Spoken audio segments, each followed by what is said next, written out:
Table 16. What's your name? Well, you went for those other ones. Is it Gordon? No, Callum. Sorry, I couldn't hear it. I thought you said your last name.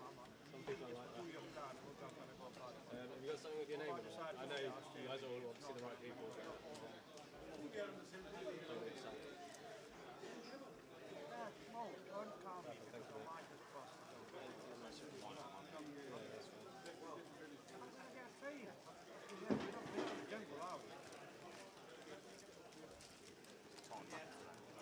Yeah, so you've got 4 time banks, 30 seconds for each session. I'll give you a running 10 seconds.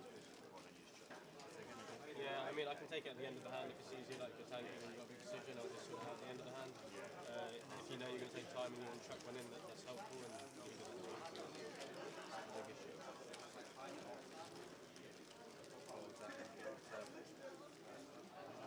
You can take a trip as well.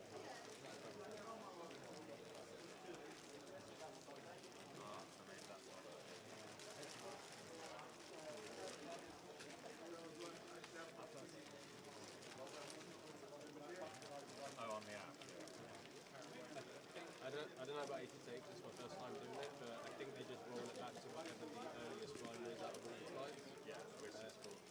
We 4K had 11 lap levels of on the table. Yeah. It'll be fine on table, I think. Yeah, 100%. Yeah. What table number is that? This is table 16.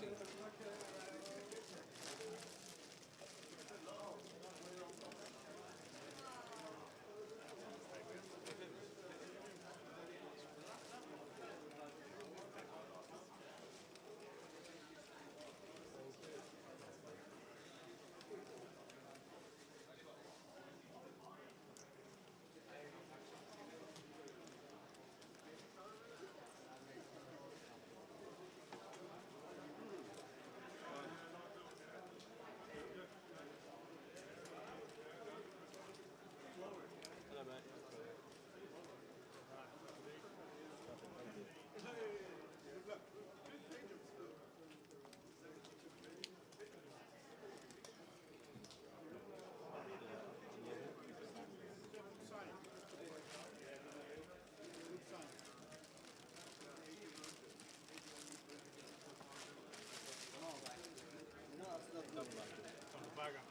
People are going to see the shit you play. What are we going to find out?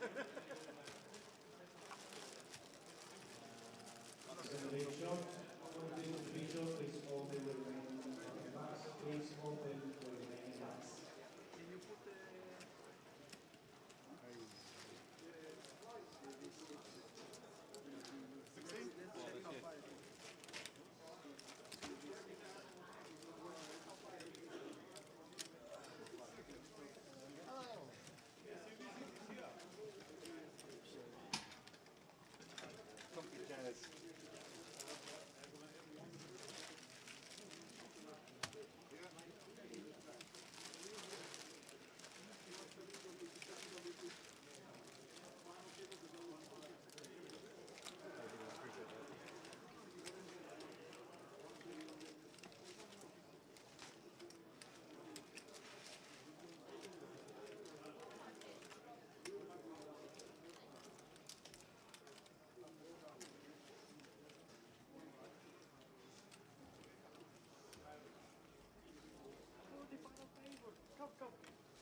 You qualify.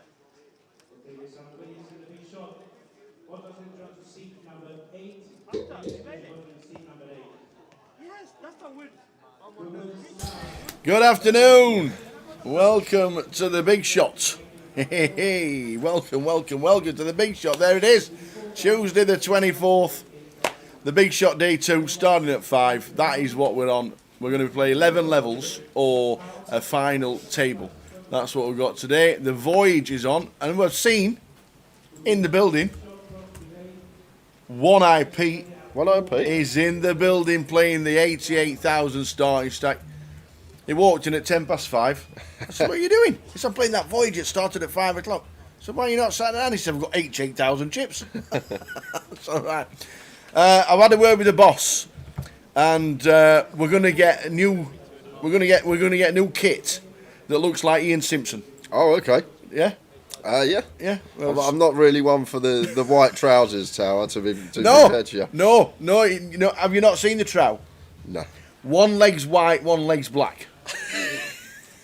It's true.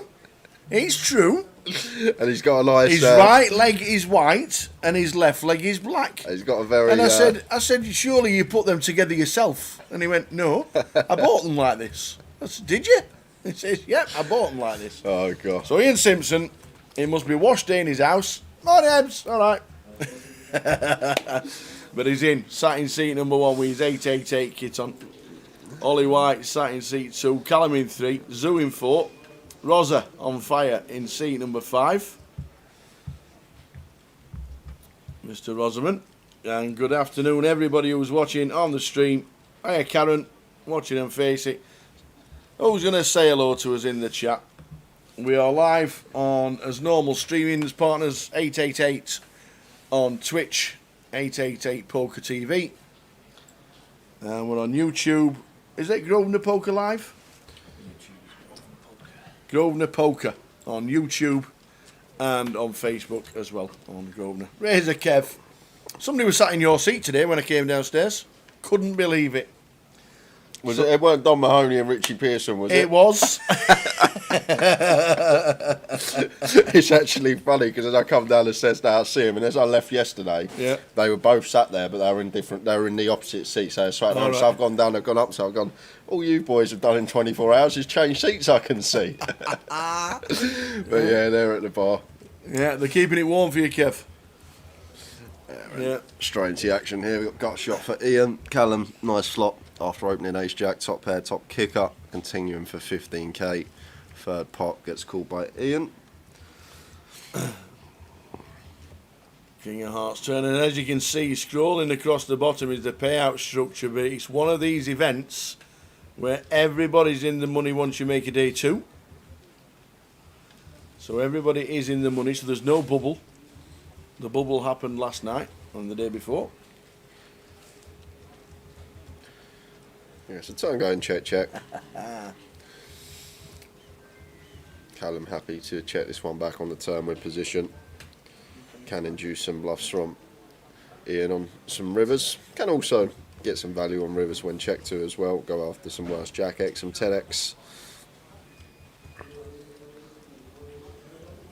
Ian goes for a meaty 60k on the river. 80%. And a tough spot for Callum with ace jack here. After flopping top pair, top kicker. King does interact with a lot of the call-in range on the flop. The king 9, king queen. Queen 9 getting there. Front door clubs have bricked out though. So difficult spot for Callum facing this size. I think versus half or less he would have already called, but Ian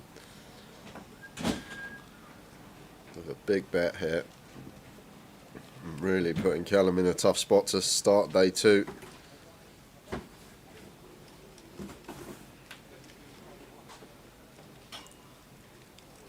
Is he finding the call? He is indeed, and it's a good call. And if Ian just flips over the Queen 8. Nice answer, nice call. Smiter, hello boys, 2 days away from a Hugo's Burger. Does that mean you're on your way to Malta? I think it does.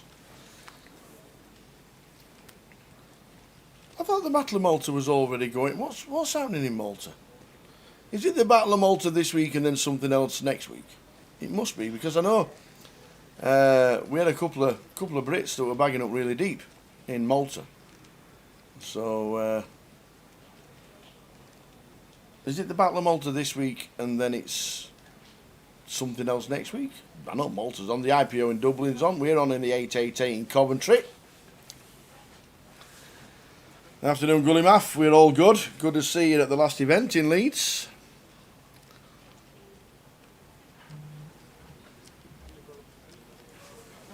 Mikey plays poker. Can't stay long. Is away to the match in 10 minutes. Who are you going to watch today, Mikey? Who's your team? There's a lot of football on tonight. Lots. There's Champions League on, but then there's also Championship League 1 and League 2. The mighty Rotherham. Can't believe it. Here we go. Can't believe. It's just not wrong.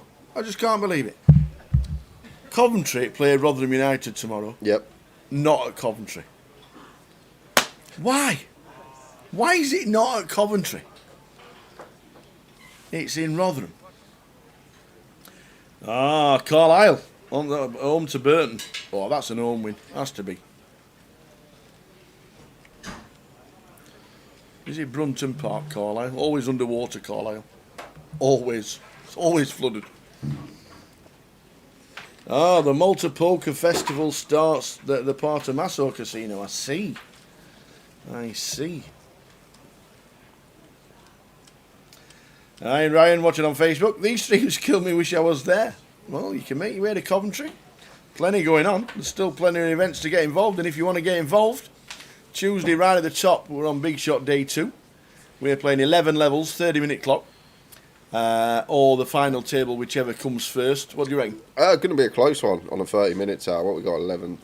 Yeah, I'd say it's going to be very close, very close. I reckon around 1 AM finish or just before for the FT. Yeah.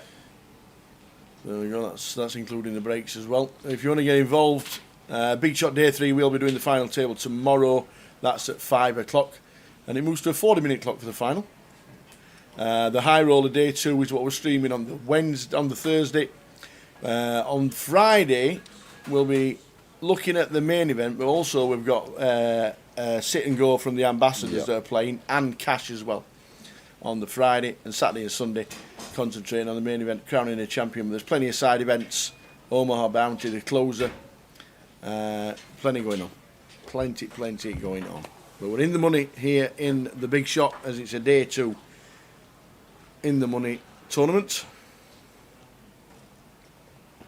Wanderers asking for the treble, for the midweek treble tower. Oh. No, not all. Now then.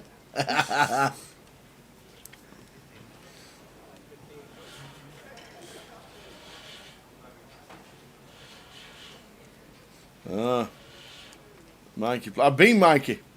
Mikey plays poker. Actually, in fact, I can tell you when it was. I can tell you what year it was, and I can tell you why. I was at Brunton Park in Carlisle. It was the year of the Johnston Paint Trophy semi-final. Okay, yes. Rotherham United, Carlisle. Yes. We won the home leg. We went to their away leg, and we drew one apiece to get to the final, and we won it at Wembley. And we beat Shrewsbury Town. And that was 1996, I think it was. I was 2 years old. Was you? Yeah. Was you there? I could have been, I can't remember. The earliest memories from about 3-4 years old, so I could have been tower, could have been there. Yeah. I was in the little away end, jumping about, nearly hitting my head on the roof. I've been 2 or 3 times, actually. They're actually very they're very loud as a home fans, Carlisle.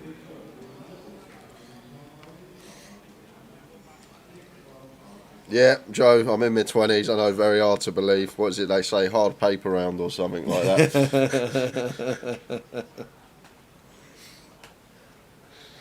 Yeah, big 30 next year for me. 7-8 months. Nice one. When is your birthday? July. Oh, you'll be in Vegas celebrating. Yeah. Your 30th. You'll have bracelets and all sorts. Let's hope so. Imagine that. So it looks like all in a call here. Callum just shoving blind on blind for effective sub-5 of Zhu, and Zhu with an easy call. Loving life with 7s and 5 BBs. Met with a jam from the small blind. So how do we go on? Big stack. Calls with the ace-4. Now, He's yours. oh, awesome. That's a nice start for the sevens. 9-9-5. The sevens won't register in the box, will it? It does have to fade a few more outs now. Will draw picked up. So threes and aces working. So Zoo gets a double up to 86k. Spin has started. Back to 10 BBs. A bit more room to work with. Nice one.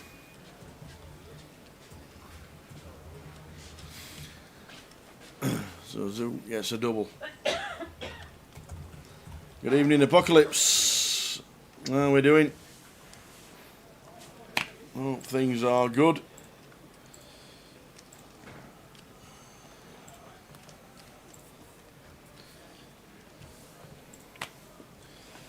Nice one, Mikey. Enjoy the game. We'll be checking out the Carlisle result later on, and we'll still be streaming if you get back, unless you're having a few bevies after the match. But we will still be on at that time. A new player comes to the table. Bihao Wang taking his seat. Top right hand corner tells you how many runners are left of 419. 63. Mehmet's watching in Cyprus, sunny Cyprus. Just had a massive event in Cyprus. Was it an EPT? Yes, Yes. it was, yeah.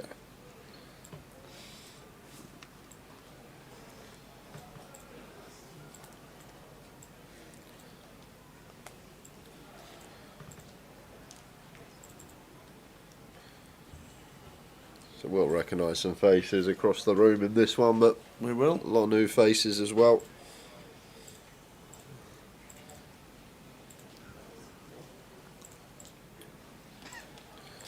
And Zoo here, king deuce off, blind on blind. Just going to send it with the king for 10 BBs, and going to be a pretty easy call There we for go. Michael Rosserman. Rosa tables ace 9. 2 live cards for King Zoo. deuce, yep. There we go.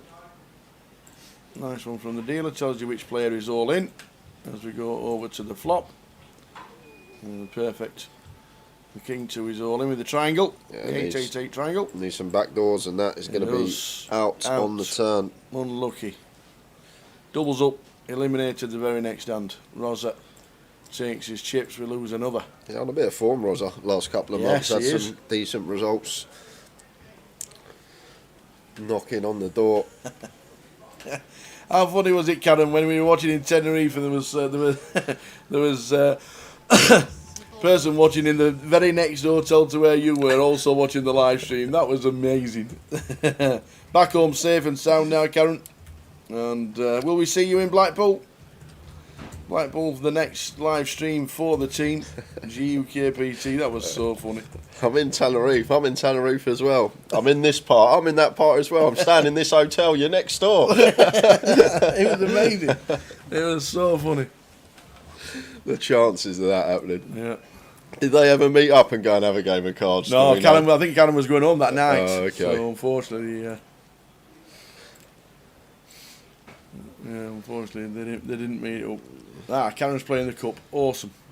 Look forward to seeing you in Blackpool. Show you the schedule during the week of what's coming up in the next GUKPT.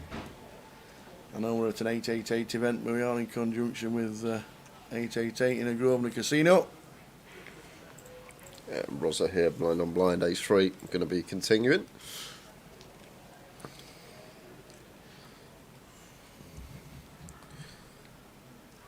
They're both available here. I think complete going to be fine. Ray's going to be fine.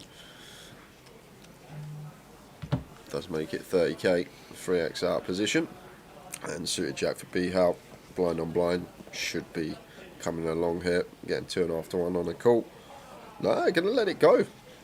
Surprised to see that from the man. The suited jack facing 3x from the small blind.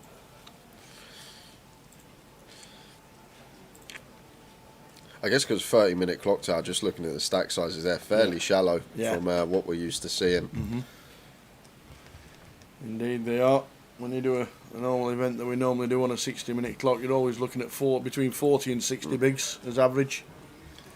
Won't be the case today. Yeah, and then some early casualties. Yeah, 59 it says. To run your fruit. But they're all in the money, because this was one of those where we play down to 15% of the field and everybody's in the money. Yeah, so Andrew Foray first out today. Then we lost Macapac, Chris Johnson, John Gardner, Zhu Hang we just saw, and Alex Crawford out on an outer table. Leaves us with 59.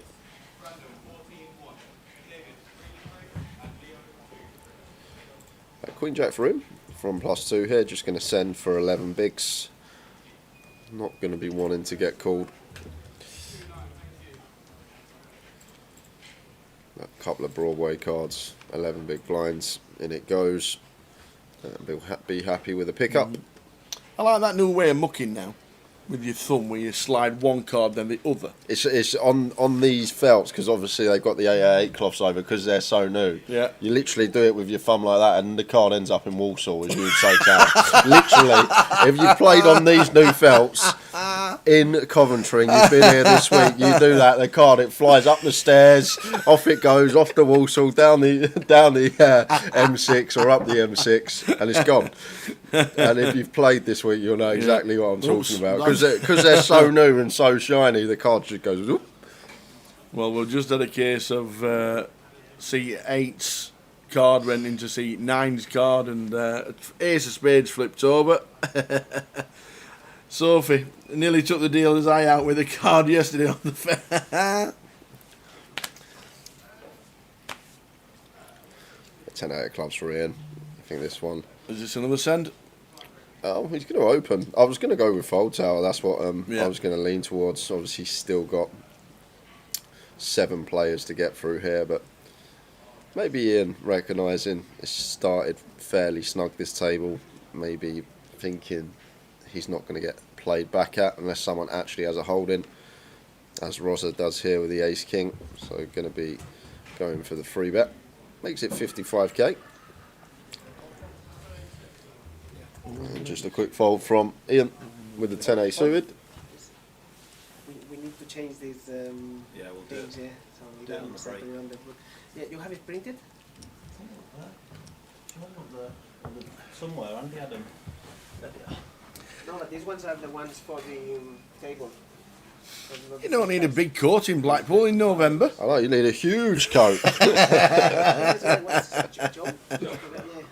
What about the new attire? Look at this. Yeah, I know, new hoodie. Look at that. Very nice. A zippy up it hoodie. Very nice indeed. No, I've not got one of them. I'm sure you got one. Shh. I've got the black one, the hoodie. Oh, you got the black hoodie, one. not the zippy up it. Nice attire.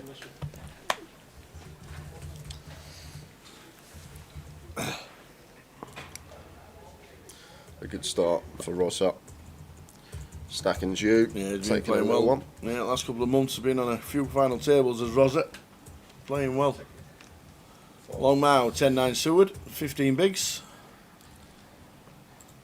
How do you feel? Why is Chris called Macapac? That's just his online name. Yes. Done very well online over the years, and he has, plays indeed. under Macapac Yeah, online. check his volume. There's Macapac. His volume 6-7 years ago was insane. Yeah, and William here, big blind, just going to have a standard shove here. Haven't got the stack size to free bet, not all in, so should be seeing shove for just sub 15, facing the button open. Interesting one from Longmouth here as well, Tao. Could have plausibly shoved this 10-9 suited, 14 BBs. Just announced raise. Oh, he's gone for. He ain't folding, we know that. Oh, yeah, he's left a little bit back. Yeah. Less than a big blind back there, I'd say. Just a column of ones.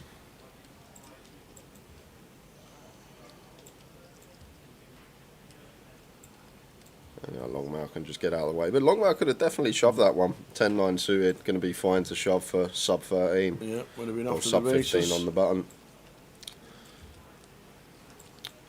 Interesting to see the not all in size as well from the big blind.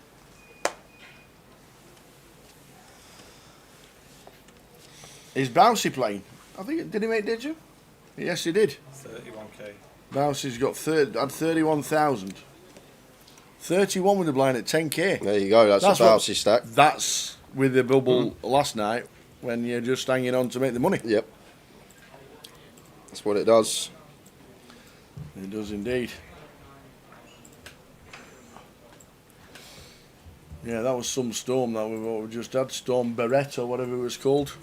Babette or Barrett, Babette. You wouldn't have seen any of it, would you? No, I wouldn't. Underground playing poker. Somewhere. No windows. Has it been raining? I've actually got blacked out curtains as well. I saw Barry Neville after last leg. He sorted me right out with the ones he was trying to flog. I actually saw Barry yesterday.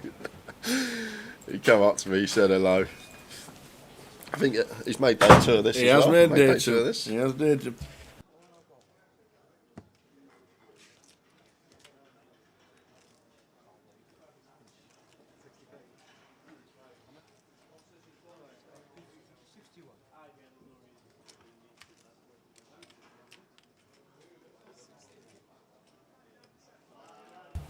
So the aces were just the 6 bigs.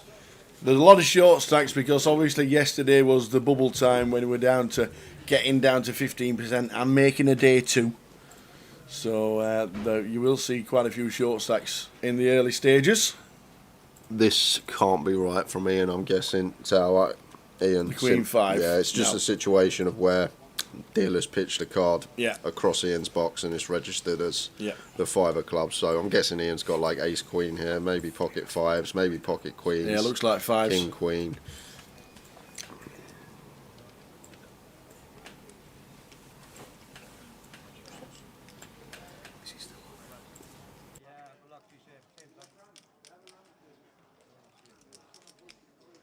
It looks like 5s.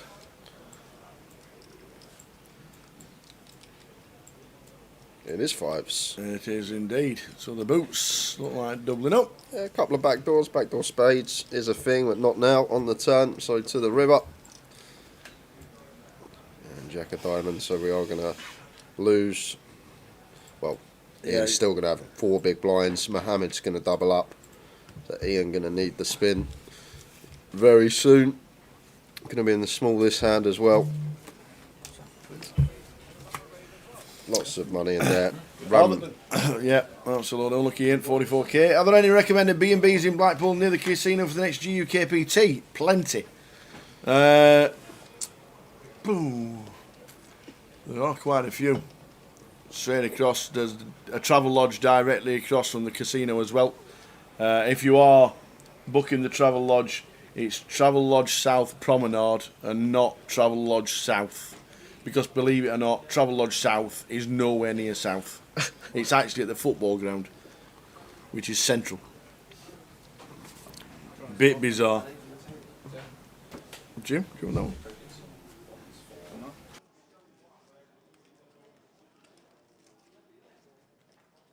Yeah, the Travel Lodge. I'm trying to think of the name of the street at the side of the Travel Lodge. There's about 50 B&Bs on that street at the side. I can't remember the name of the street. I forgot it. It's off the top of my head. But there are plenty on there. Cheap and cheerful. No, not Balfour Street. If you tell me the name of the street, I go, yes, that's it.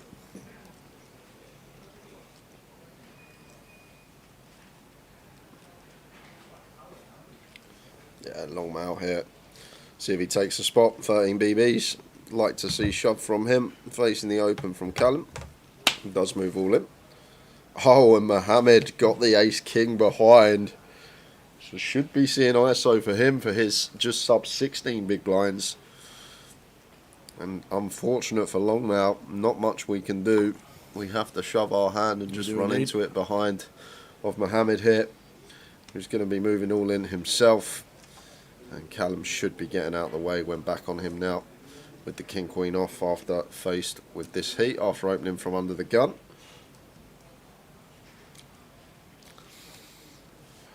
So we're off again. Ace Queen, Ace King. Going to see a lot of this. Yeah, very active because a lot of the shorties making day 2 and making the money. Mean cash was only 400, but it was money, and that's what it's all about in this game: making the money. So Ace King, Ace Queen. Short stack at risk with the Ace Queen.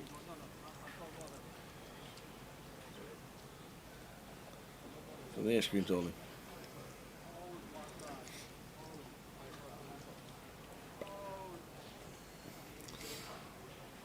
Off we go. There we go. Ace Queen all in. Long mount. C7.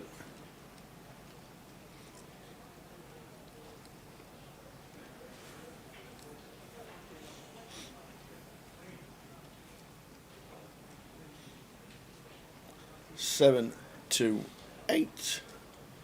Clean. Long mount needs a queen, and it isn't. So the ace king plays, and long mount eliminated. Yeah, another one gone. Another one bites the dust. Yes, Chrissy, Withnell Road is the one I was thinking of. So if you are thinking of Blackpool, Withnell Road, Osborne Road, all straight across from the casino, Balmoral Road as well. Plenty of B&Bs within walking distance. And considering it's party town, you do need to walk back to the B&Bs and stagger back. 1 step forward and 2 steps back and all that. Sabre Abbas hoping to come to Blackpool to play the mini and the seniors. Hopefully pop in and say hi. You better do. You better do. None of this might do.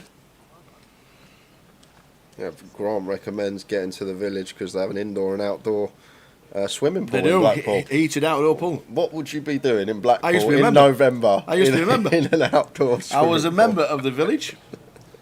I used to be a member of that. They were an outdoor heated swimming pool. Not having And it. it's open all the time.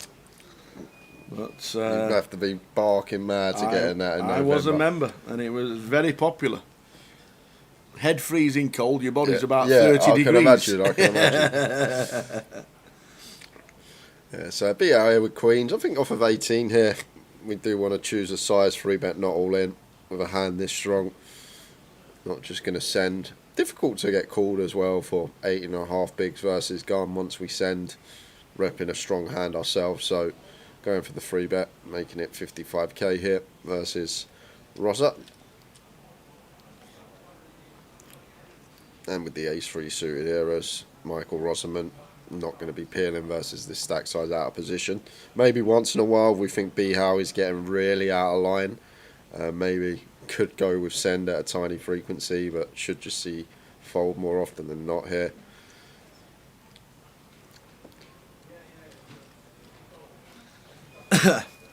Sabre Abbas, it's his 50th on the 9th.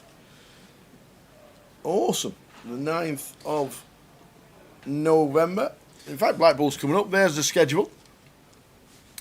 There we go, right at the top. Thursday the 9th. That's when the Mystery Bounty starts. Happy birthday for then.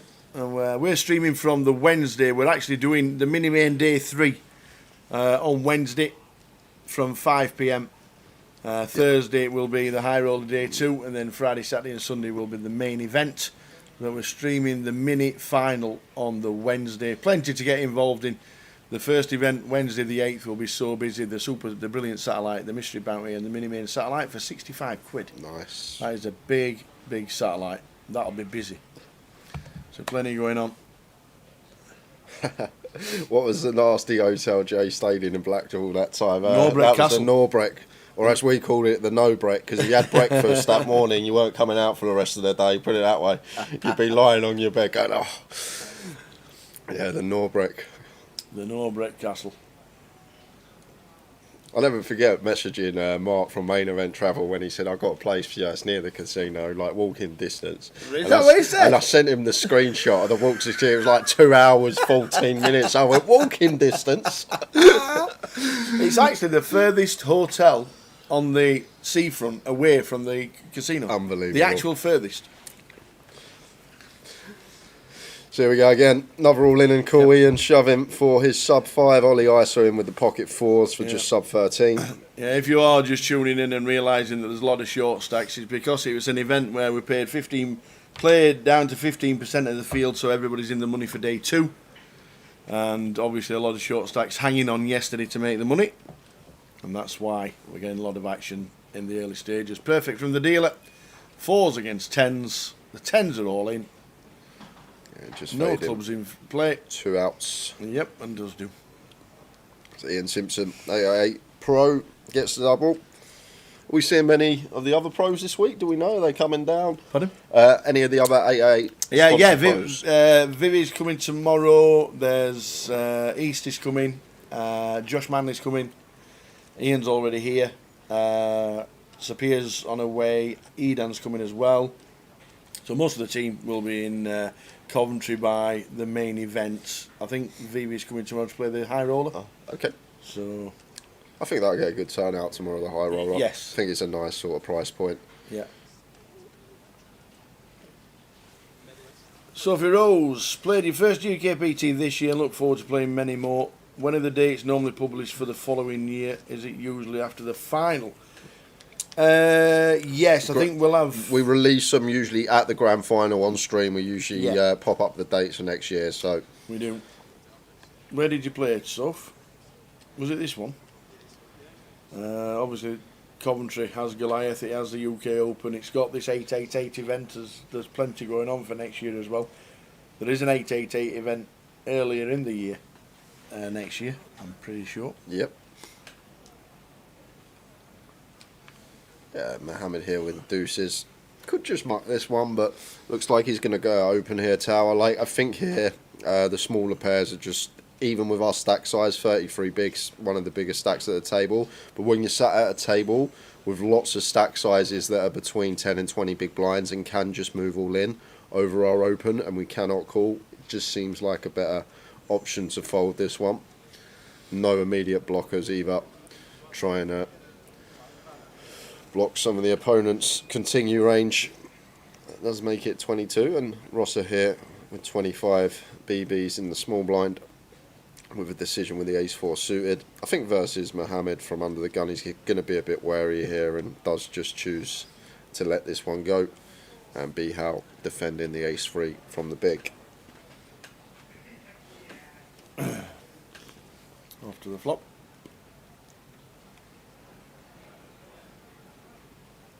Ooh, look at this flop set.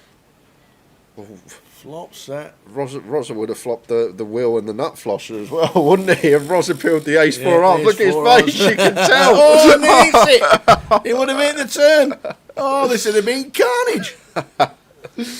Oh, God. Imagine the 2 of hearts. Oh, he's got the 2 of hearts in his hand. I'm going to say imagine the 2 of hearts if Rosa was in the hand on the river.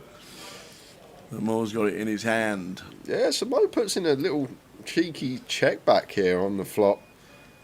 Maybe recognising that it's a board that Bihal capable of representing once we check back, repping some ace high, king high for ourselves in our range. Goes for his value on the turn, and Bihal makes the call with his third pair. And 7 of clubs on the river.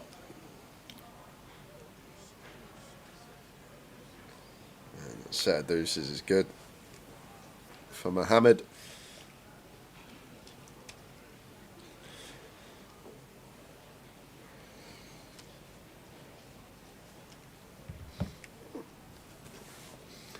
So if you played in Leeds, the Mystery Bounty 5 off the money, final table the Turbo and cashed in the Mini Main. 2 out of 3 events, very nice. Didn't win a seat for the main, but hopefully next year. Yeah, well, we'll have a lot more information. And also with Dennis says, I didn't realise these events were the MPL points. Yeah, that was advertised a couple of months ago. And also for next year, we're going to be doing about 8 events with 888, and there's going to, I think also there's talk of an MPL and a mini league for the 888 as well. So we'll give you more information that.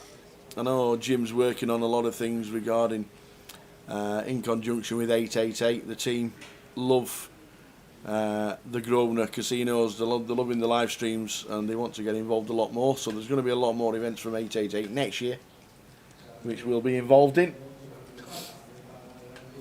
And also, I think there's talking of a separate league for the 888 as well as the MPL, which Cal Morial currently leads. Yeah, big win for Cal a couple of days ago, scooping the Mystery Bounty, going from short stack to champion.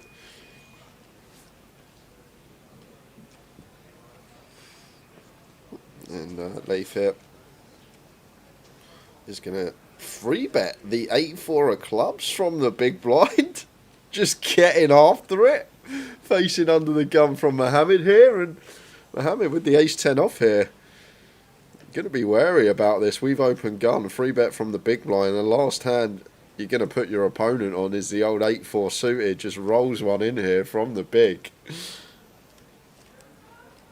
Maybe this is just a case of Leif hasn't got involved yet today. He's thinking, I'm pretty card dead, I've not done much. Maybe I'm just going to use my image to my advantage here and try and pick up a pot.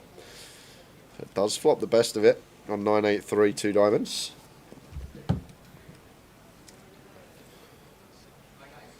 And does choose to continue for 36k, 36 into 145. So finds quarter. And Mohammed with the ace 10, 10 of diamonds, could definitely take one off here and get him 5 to 1 on a call. Especially with position.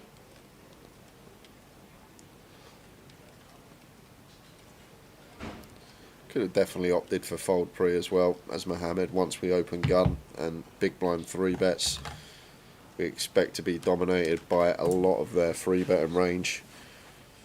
However, on this occasion, Leif just getting after it. Let's see what Mohammed comes with here on the flop.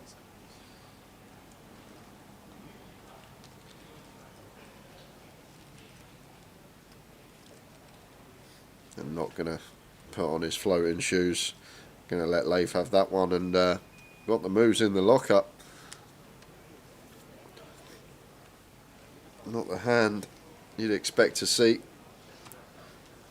Nonetheless, the pot going his way as the blinds go up for the first time today.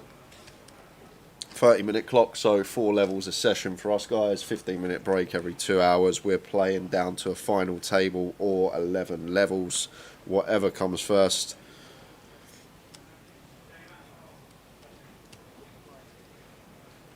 So I don't think it's going to be too late tonight. A lot of short stacks in the field as well because of the length of the bubble yesterday. Things were slowed down, getting to 15% of the field. Lots of shorties coming back, looking to spin. Here is one of the bigger stacks in the field. Callum with the King Jack suited raises to 20k, and Rosa here with the Ace Jack from cut-off. Both options available. Call going to be fine, free bet going to be fine here from Michael. And he's going to go for the free bet here, makes it 55k. An interesting one once this gets back to Callum, if it does, because should be fold from Leif, can't be cold calling 3 bets, especially from the small blind here.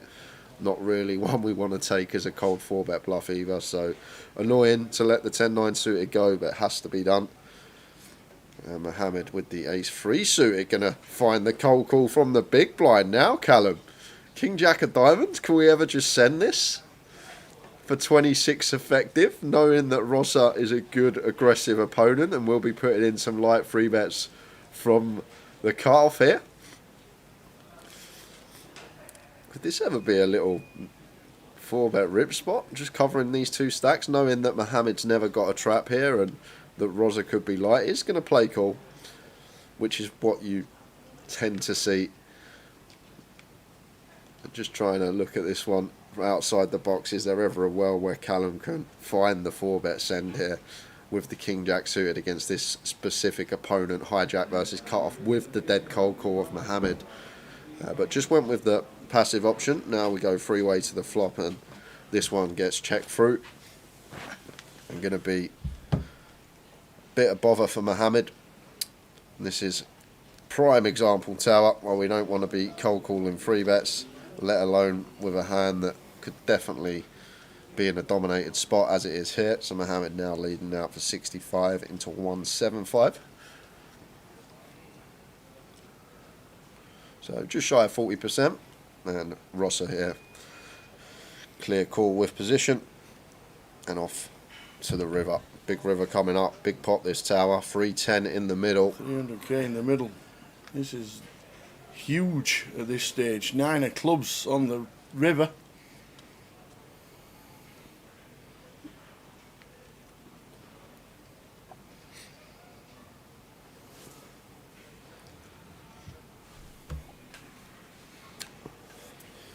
That's an interesting one for Rosa here, because I think this is going to be too thin, simply because Mohammed could have ace-queen as played this way. Even ace-king, like some opponents, won't take the aggressive line with ace-king, will just call pre, see the flop, see if they hit their ace or a king, and then proceed. So I think it would be too thin to be going for value there, as Michael agrees, goes with the check back pretty promptly, and takes a nice pot up to 449. And the day 2 of the big shot here in Coventry.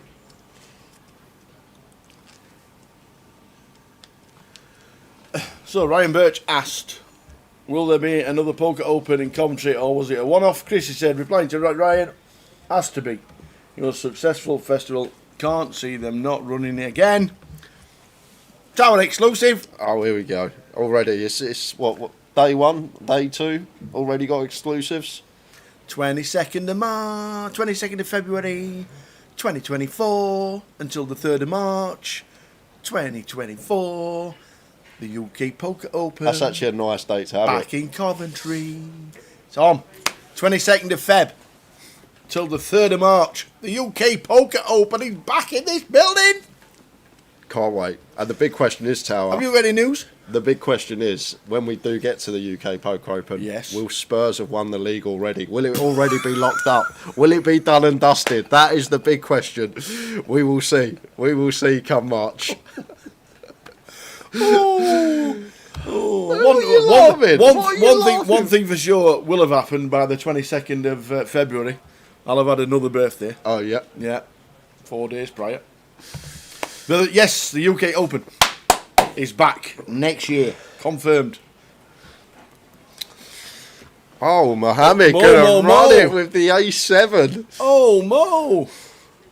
There are some scenarios we can call this hand for 12.5 BBs, Tower, but once Ian shoves from under the gun here, just rarely going to have him in the dominated spot. I guess he will have some like ace-5 suited, ace-2 suited, but I think even these hands could just be raises off of this particular stack size, trying to get through the whole table. But Mohammed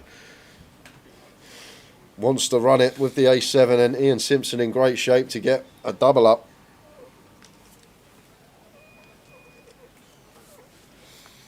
Off we go. Oh, no! No, Simo! Simpione! 7 on the flop. So Ian Simpson, oh man, sell for 20% equity to stay alive. Oh, how'd you like that turn? Simpione! There we go. Easy as that. Still fading the 2 outer on How the river. does he do it? And it's the 2 of clubs. So roller coaster of emotions, that all in the call. But Ian Simpson with the best hand. How does he do it? It's the shirt, you know. Yeah, no, blind's actually 6k, 12k as well there. So it was actually only a 10 big blind shove from Ian, guys. Yeah. So still think Mo has to fold, but probably a slightly closer than if it was 12 BBs. A nice double for Ian Simpson. You're all laughing at me, guys, but when we come back here in March and I'm going champions of the Premier League, none of you will be laughing then.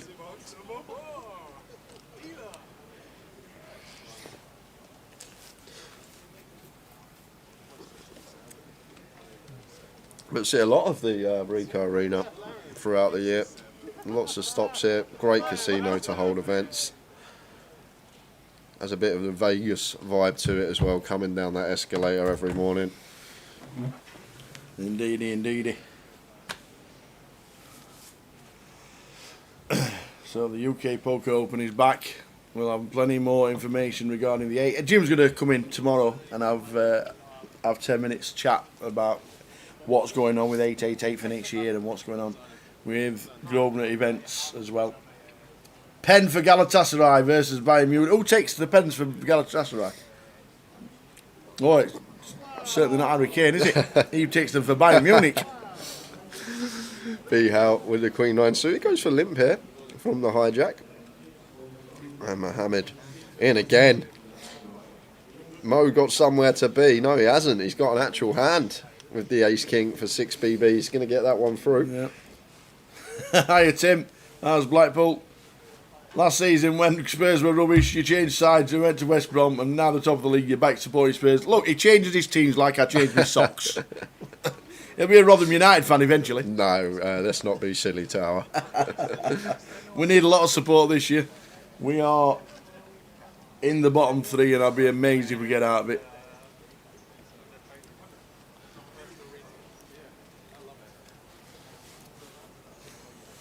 I still follow the old West Brom.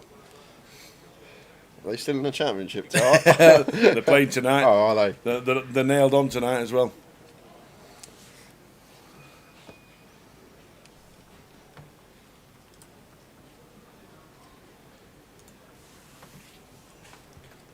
Yeah, they're nailed on West Brom tonight. They play Queen's Park Rangers.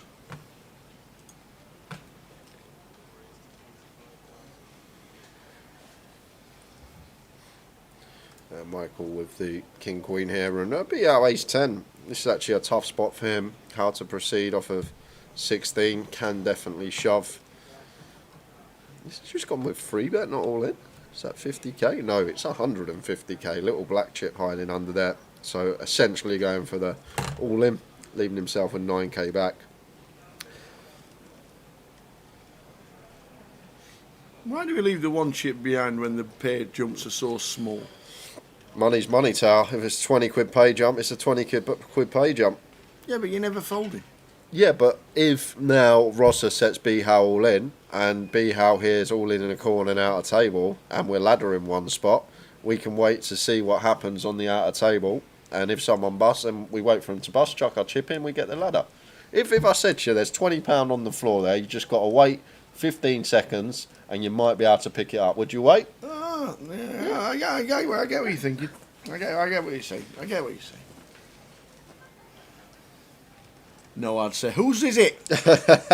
Whose is this 20 on the floor? Whose is it? We're not having Guinness and pizza with it. Whose is it?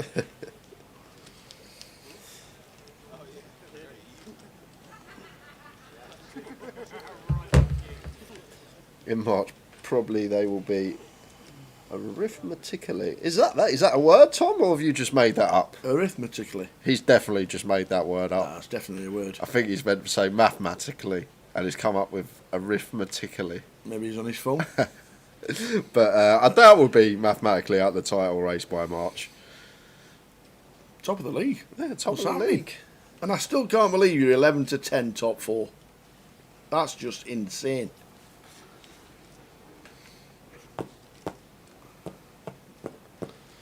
A 953 and can't open the trash on the button.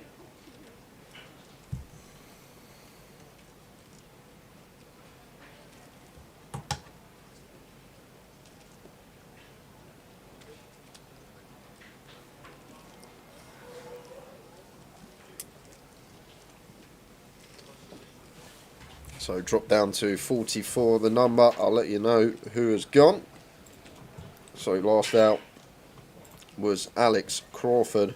Since then, lost Rob Boone, Mitch Speck, Longmouth fan. Okay, he's here. I can hear it. Kishore Kakuma Rajput out. Iman Sarkashik. Barry Neville's Another gone. Sarkashik? Yeah, Iman Ariane Ali. There's 2 boys. He's actually got another boy as well that doesn't play, but Iman. I bet he does. Barry Neville's gone. No one's going to like to Baz hear has gone. Chris Wood out. Arian Hassan Kashani. Katie Swift, as Tar just mentioned. John Bousfield busting straight after hurt. Tim Wright. Gunmeat Dingrup. Jack Vill. Saw Jack last night. Michael Howard and Rob Duras brings us up to this moment in time. 44 players. Saw Jack last night. Drove up. Yep. He had a little ticking on his car. He had a ticket. Little ticking. Oh, ticking. Yeah. Wanted to know what it was. Took it to the garage. Yeah. £7 later. Yeah. Found out what it was. Oh, really? 7 bag later. A little ticking. I would have left the ticking on the car tower. Oh dear. It's funny. I weren't actually here, but I've heard the story. So Cal and Jack Vill have gone to get some lunch the other day. Right. I think first time. I think Cal being in Jack's McLaren, and obviously it's a very low car. If anybody doesn't know, Jack Vill drives one of them McLaren F1 things. Yeah. So apparently, when they've got back to the casino, the doors have obviously slung open, and Cal can't get up out of the seat because it's so low down, so he's had to barrel roll out of the McLaren. He's actually physically had to roll out of the McLaren to get out of it, and I was like, oh, I wish I was there. Where was the camera? I would have been wetting myself, but yes, Tim, that is Katie in the background. So you read Chris Wood and Bounce's names on the elimination chambers, have you? Yep.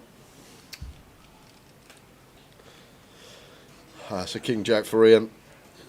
Back to 20 big blinds. Makes it 24 from Hijack. As Keith Johnson comes to the table. Ace deuce here in the small blind. Out the way. And over to Rossa with the 10 deuce. And should just be raise and take here for Ian. Picks up blinds and ante.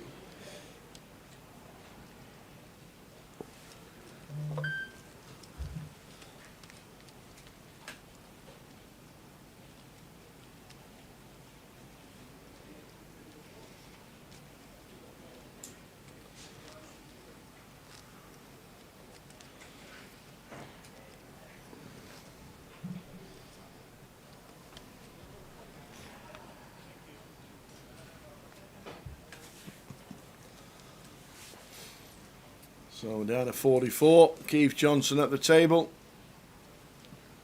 Another deep run from Keith, who won the high roll the last event we were streaming. Payouts scrolling across the bottom. Don't forget, this is an 888 Poker Live event. This was a 15% paid event. So when you get down 15% of the field on a day, on a flight one, you made day two and instantly made them in cash, which was £400. At £29,750 up top.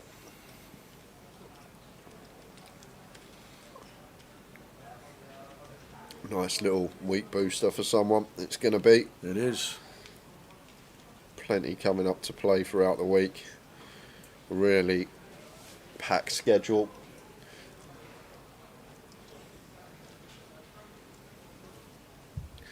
Yeah, Lave here with the ace king from under the gun. Could just see Chet behind here, Tower. Like versus big blind specifically, this is one of the boards that does tend to get over c-bet. You see the paired board and you just think to start firing. But so much better to start c-betting on the low down paired boards like the deuce-deuce, the 3-3, the 4-4. And all that comes down to is the offsuit combos of the 8x in this example that the big blind is going to be defending. Going to be defending a lot more offsuit 8x than they would, for example, deuce x, 3x, 4x. So our frequency of c-bets should be higher on these particular boards just because of that advantage from the big blind.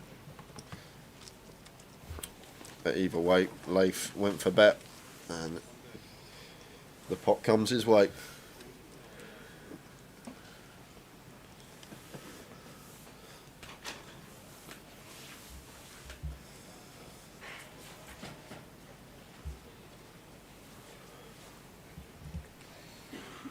.43 left, playing down to the final table or 11 levels tonight.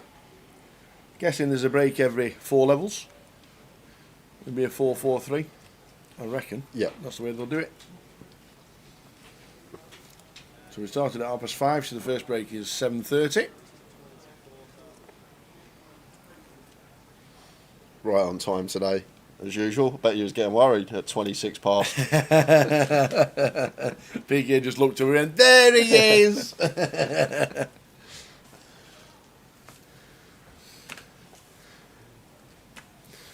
Well, this is interesting from Mo. Goes to open here with 4s off of 9 big blinds from under the gun, and interesting one for Ian. And this is the great thing about live poker as well. You come across certain spots that you may never come across in an online format. I don't ever expect to see an open here off of 9 BBs from under the gun, especially with a hand like 4s. But now, Mo, what's the plan? And as I always say, Tower, need to be making decisions about future decisions when we make that original decision in its first place. And pocket 4s. Looks like it's a fold. No, he makes a call.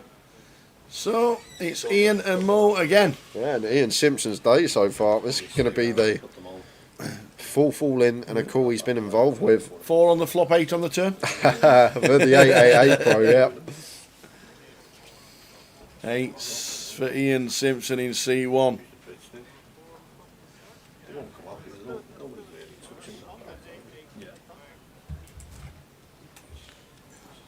Off to the board. Mo's all in this time. And Ian flops it. Of course he does. 888 for Ian. Never in doubt, Tower. With his 888 out on.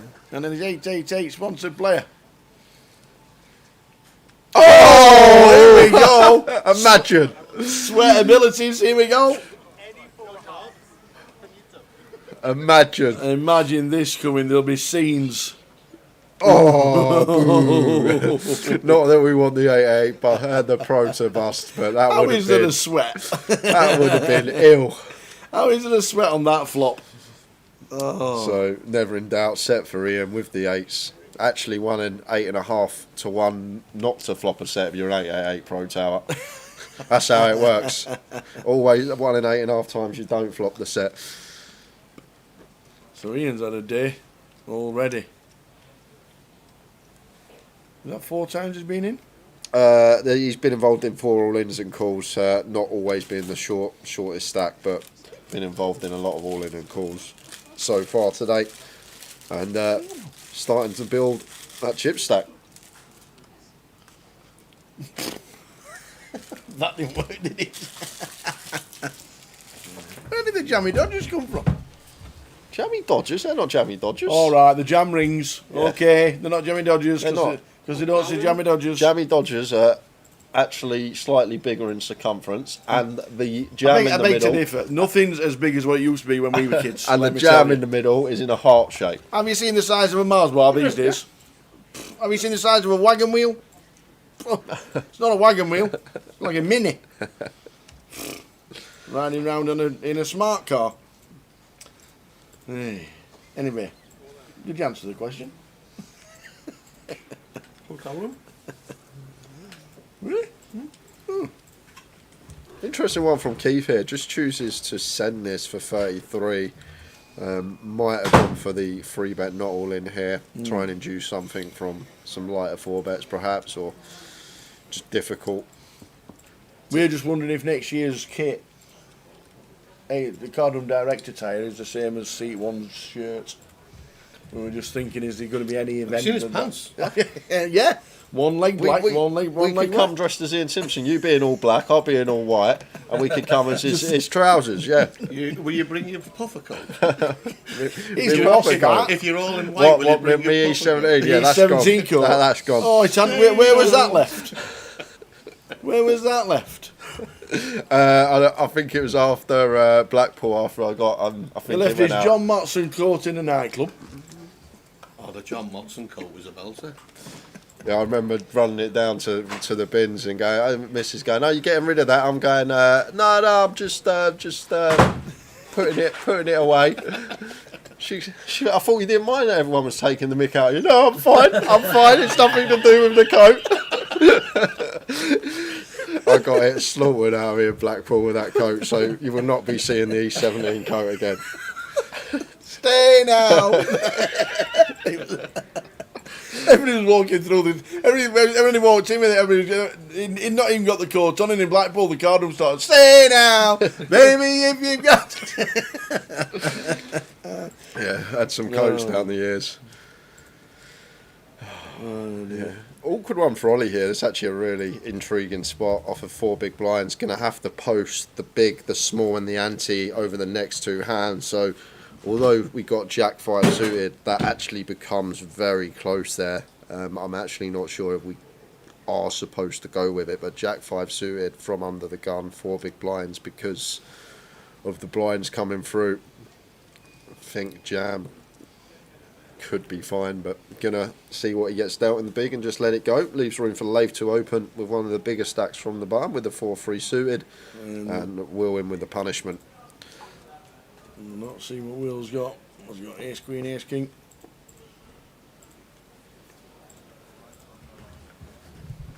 No,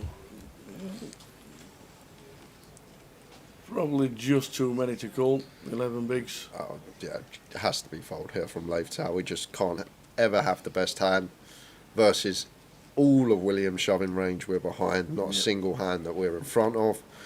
Be dominated by ace 3, ace 4, all the pocket pairs. I don't think he's doing it that light, to be fair, William.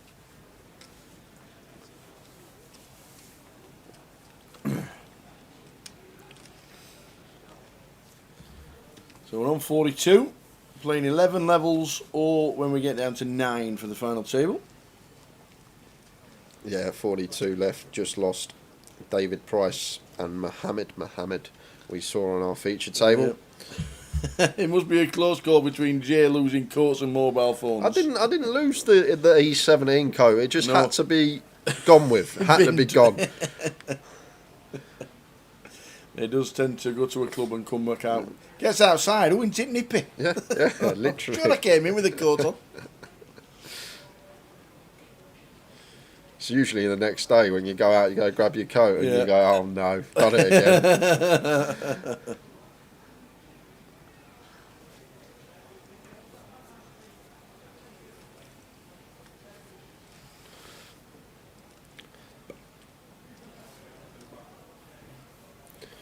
And B how here, ace 4 off from the hijack, going to choose to fold, can get behind that one. I think slightly too EP maybe from the button, could start sending.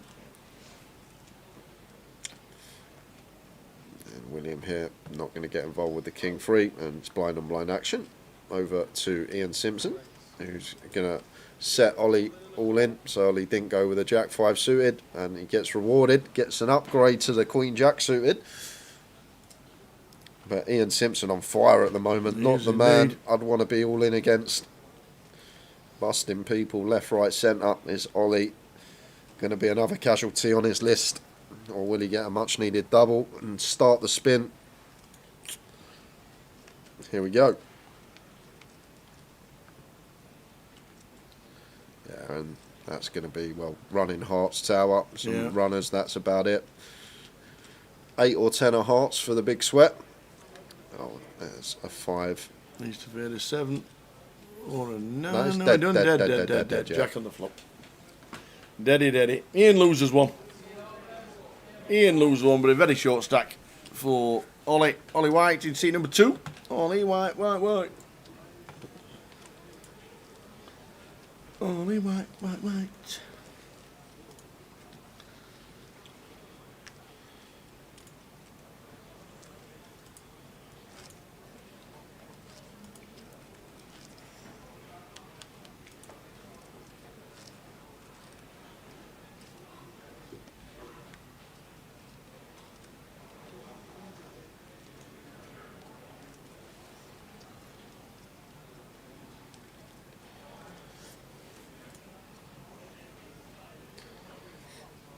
Do you reckon Ian's other half, you said her name earlier, you waved to her on the camera. Emma. Is it Emma? Do you reckon if they're going out on like a nice night out together, going for a meal, and he comes down the stairs in his white, black, two-tone trousers and his Hawaiian shirt, what do you think Emma just goes with it? She's like, all right, let's off we go. Off we go out. You're looking good, me old fruit. Let's get out. Let's go.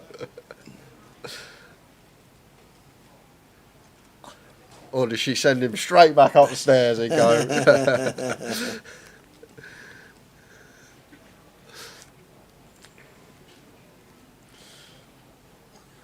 I've got to say, you wouldn't miss him in the casino. Lovely guy to chat to, old Ian Simpson, off the table. One of the friendliest people you'll meet in this community. Always saying hello, always smiling.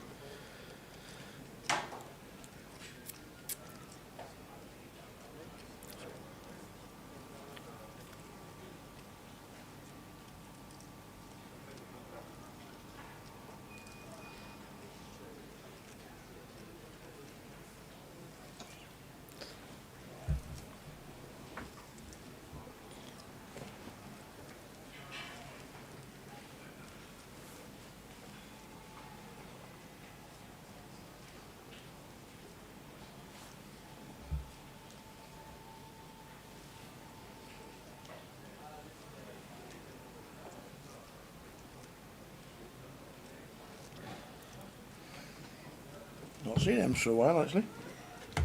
I know now with little Adeline in the house as well. A lot harder to get out, but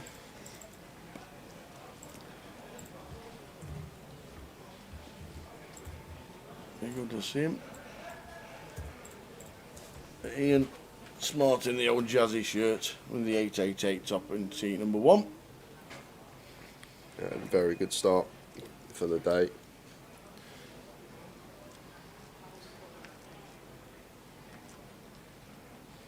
Been involved a lot, but stack size will have that little green arrow next to it. More chips than what he started with, and Ollie White here got a clear jam for 6.5 BBs with the King 7 suited, and Callum here ace 4 off. Likely to be the best hand versus Ollie's button shove range. Going to have a lot of hands in here once folded to for 6.5 BBs.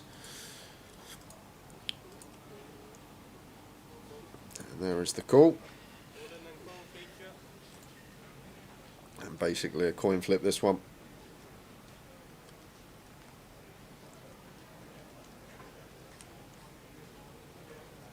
So Ollie White going to need to hit to stay alive in the big shot. Does he do it? King 7. Near on flip. 50-50. Oh, hello. There's the flop. When you don't hit, Talk about. you go to favourite. Yeah, so King 7 or spade. Can he find one of those? No, not on the turn. Same scenario. King 7 spade. And it's not. Too many outs. Ollie White departs. Yeah, nice in bit. 42nd. Nice bit of money for his troubles. Still takes home 570 quid. And down to 41 players in the field. Seat open, teacher. Seat 2.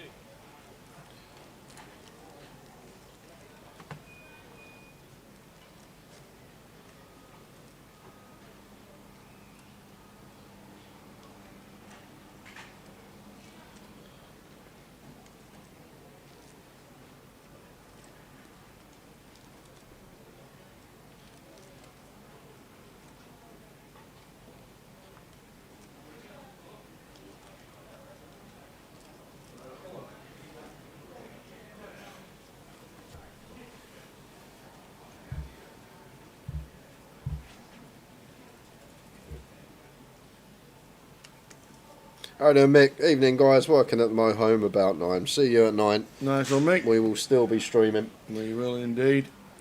Playing down to an FT tonight or 11 levels, whatever comes first. And yes, this is live. We are. For Dave asking on Facebook. We are here in Coventry. Hello. CBS Arena for 888Poker. 7 days of streaming. This is day 2 of 7. Make sure if you are watching, hit the follow, hit the subscribe. You can set notifications on so you do not miss a live stream this week. Grosvenor Poker Live 888 on Twitch.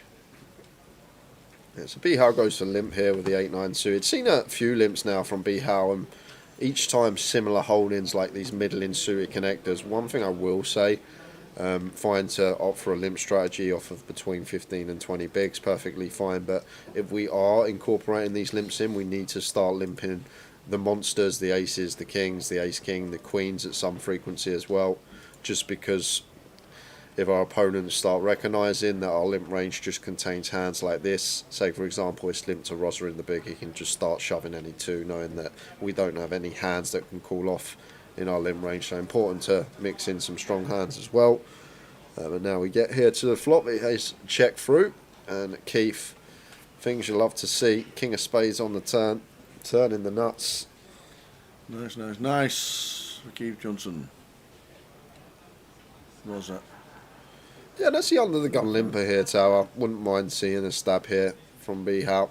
Just bottom of range. Worst hand we're probably going to have in this spot. Might have gone for 1 stab in position against 2 wide ranges from the blinds, but does end up checking through, and still the nuts here on the river for Keith.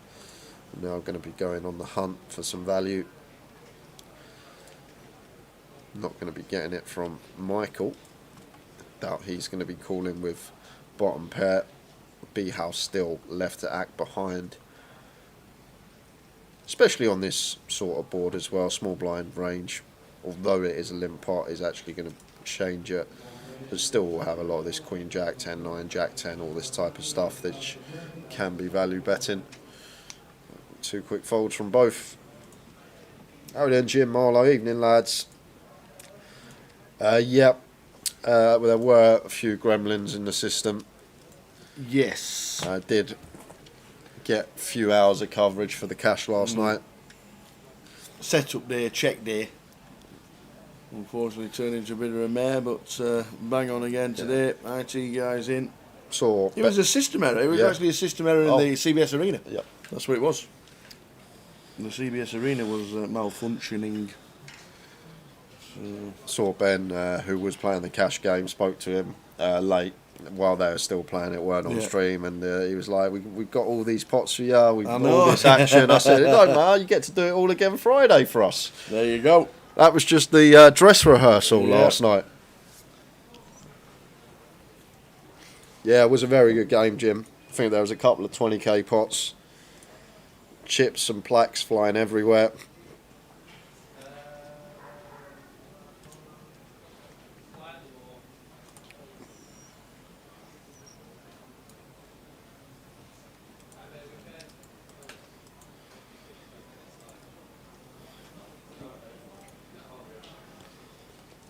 Yep, on Friday, Jim, 6 p.m, we have the Ambassador sit and go. We do. And then once that finishes, we'll probably have a 15-20 minute interval and head straight into the cash game, probably till 1:30 a.m, that sort of time, as a big weekend will be occurring for main event coverage. There's blinds at 8k, 16k now, and Leif makes it 36 with the ace-4 suited. Over to Michael in the small blind king queen of hearts here. Interesting one for Rosa with the suited Broadway, the suited king queen, always going to be continuing, but once again, is this a hand that maybe the robots like to jam? Facing this open from EP, that is just going to play flat, and this is what you tend to see almost always at this buy-in level from population. But these suited Broadway holdings without an ace do become nice shoves for this effective stack size. I'm not sure if king queen suited specifically will be in there, but just room for 4. Jack high flop, Jack 8-2 rainbow.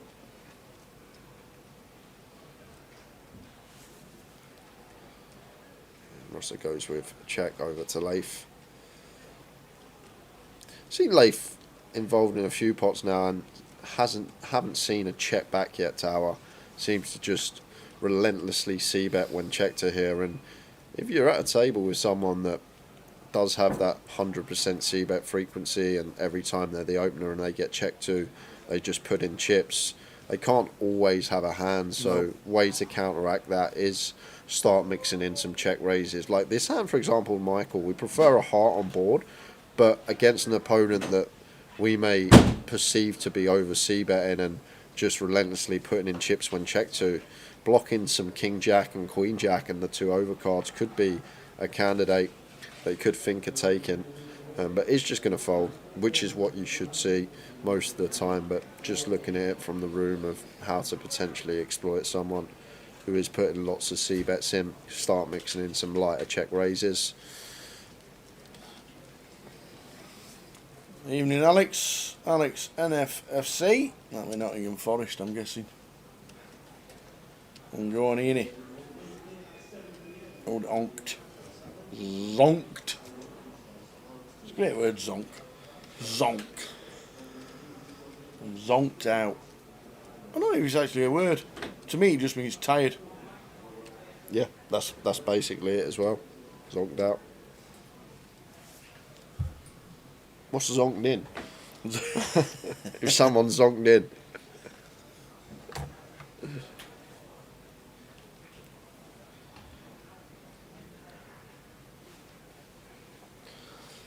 Shane graces us with his presence, comes to the table with his 13 big blinds in C8.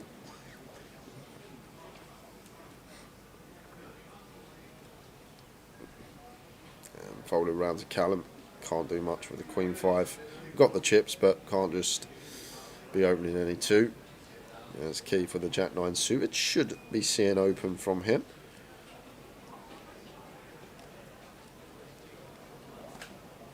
Raises to 32. Like it. And Keith. Behow out the way.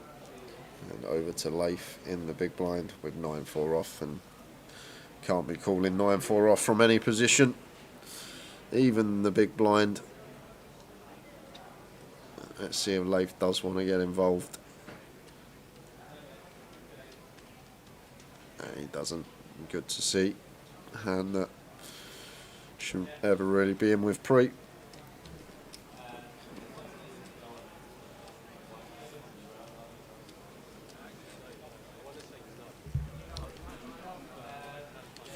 And just seen the number drop down to 40, so 40 left. Adam Green out in 41st. 40 players remain here in the big shop for 888Poker at the CBS Arena in Coventry. And if you fancy getting down, guys, we have got plenty coming up. Lenny, look at that for a schedule for the rest of the week. There's plenty. Even One Eye Pete's come down to play.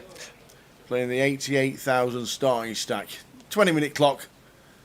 The turbo deep stack. 220 buy-in. We're on the big shot day 2. The Super High Roller's not on today. It was finished in one day. Yeah, Carl Shaw winning that one. Yeah. But there is the High Roller satellite cash out later, starting at 7. Tomorrow, the main event starts. The 888 main event. Yeah, we're in at 5 PM tomorrow for the big shot day 3. So another lay-in for us. 20 past 5. I know, 20 past 5. Yeah, the CBS Arena had a lot of issues with their servers yesterday. They put their hands up and said sorry. The IT guys were in early this morning and rectified everything.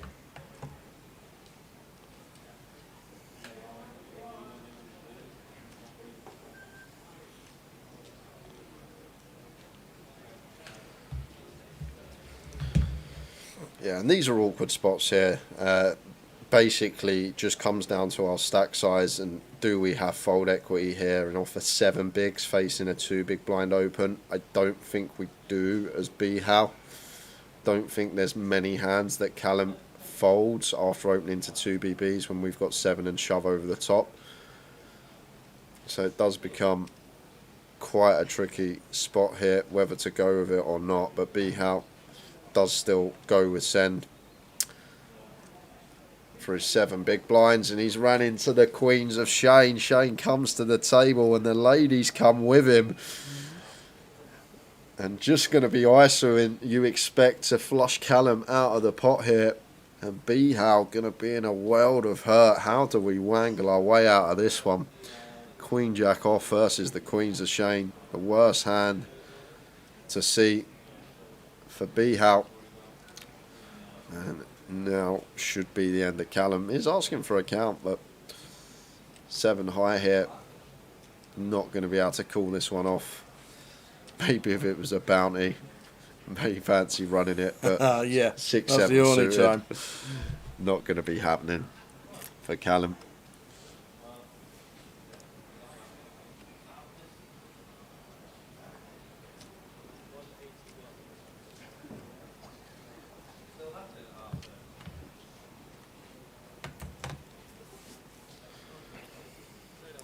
Queen Jack for B-How, and that sees Beautiful. the bad news. Yeah, Shane looks at the queens. B-How thinks, oh, they're not even live. Jack Queen, can we get there? Do we get fortunate? Or does Shane build his stack up to near 300k? Yeah, 1 in 10 shot tower. Yep. It actually comes in more than your treble. This believe it or not. Oh, here we go. Here we go. to the flop. It's coming 100% of the time in the last 7 days. All right. Oh, gonna be dead on the turn most of the time here, B Howe. King for sweats. And is it? dead on the turn. Another one bites the dust.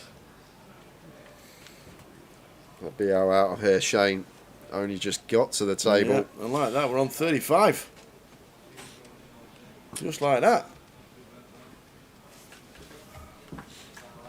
Yeah, you're spot on, Tower. We've lost Steve Doherty. We've lost Lin Chen. No. Navdeep Chopra. Oh, both in the NPL. Edward Spencer Small. And we just lost Bihao Wang from our feature table. 35 remain. 35. And going to be a break in 40 minutes' time. Where's this first session gone? Oh, yeah. Flown by. Action everywhere.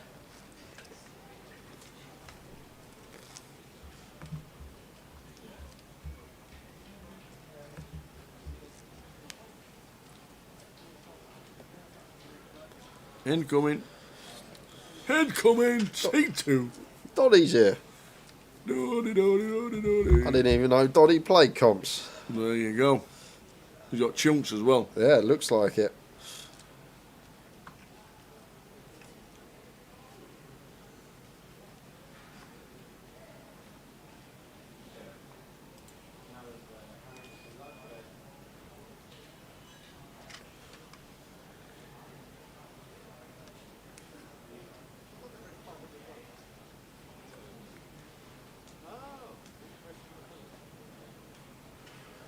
So Owen Dodd comes to the table.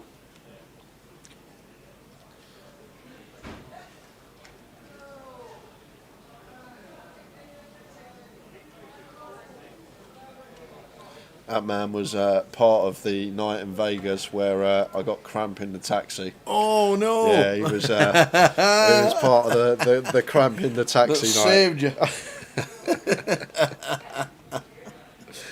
I think it was Kev Allen offering to tip the taxi driver a couple of dollars that saved me, to be fair. Oh dear. Shout out to Kev if he's watching. King Queen for Leif on the button. Looks like he's made it 40k.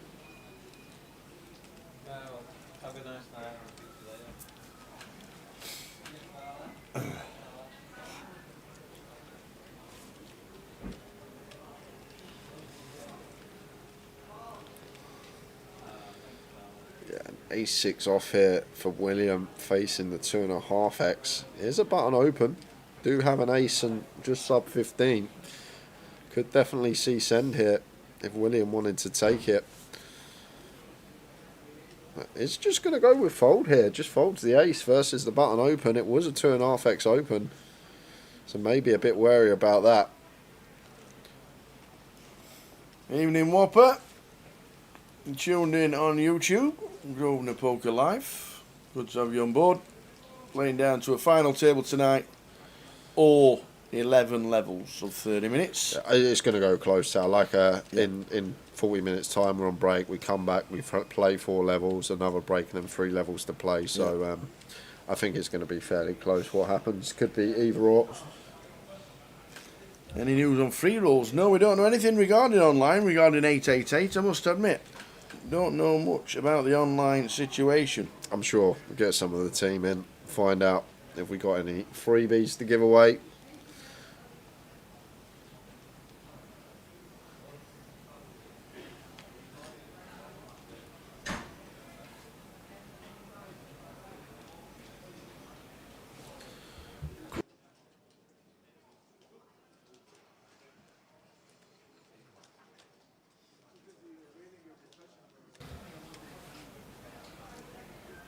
Mindful with the king queen off. C5 or Rosa? Rosa! Blind's going up thick and fast. Got 300 odd K, but just 20 BBs. But definitely one we still should be opening.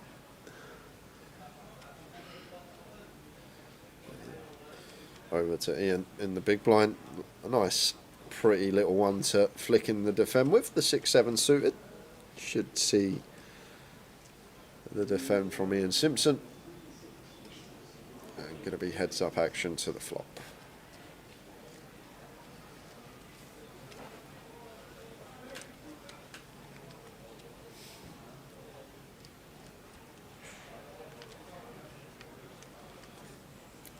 And 888 Pro. What a flop. Wrong good happening on the feature table. Yeah. Flopping trips. Going to be difficult to get any action from Michael Rosserman here, though. And wow, going to go for the donk here. On the 6-6-3 board. Flops trips and opts for the donk lead for 25k. Obviously a board that we are going to have the 6x advantage. And is going to get a street here from Rosser. Is it the diamond draw that made him lead? Not even that, Tower. Like Ian here could have some 4-5. He can have some like 4-7, some 5-7. And as well as that, we're actually getting direct price versus a 3x. So the times that Ian does construct his donk range, like 3x, 6x, some gut shots, some diamond draws in there. We want to have it all. If we are playing a donk strategy, we're going to want to lead some of these hands at certain frequency. So Rosa call in for the reason that we're still ahead of some of the straight draws and the diamond draws, and we're actually getting a direct price to call with the 2 overcards versus 3x specifically. But now faced with a double barrel after the flush completing does bring in a lot of Ian's bluffs. The front door flushes have completed, so now should just see the fold here from Ross up with the king queen. But what this also does here for Ian, the donk on this flop tower with the stack size in question, like even if we check call flop, there's going to be a street that we expect to go check check, so very difficult to get 3 streets from our trip 6s. So by electing to donk, we can then just go bet jam and try and get all 3 streets of value, whereas Michael Rosserman probably going to start checking even his overpairs on 1 street once Ian calls twice with the 6x advantage from the big blind.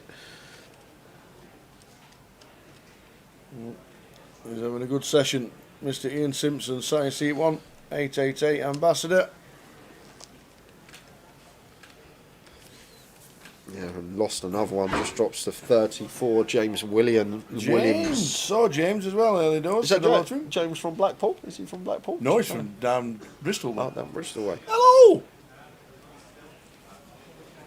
We've done an exclusive. We've done the Tower exclusive today. The dates for the UK Open. Boom. We did it earlier. The UK Open is back in Coventry next year. Cannot wait.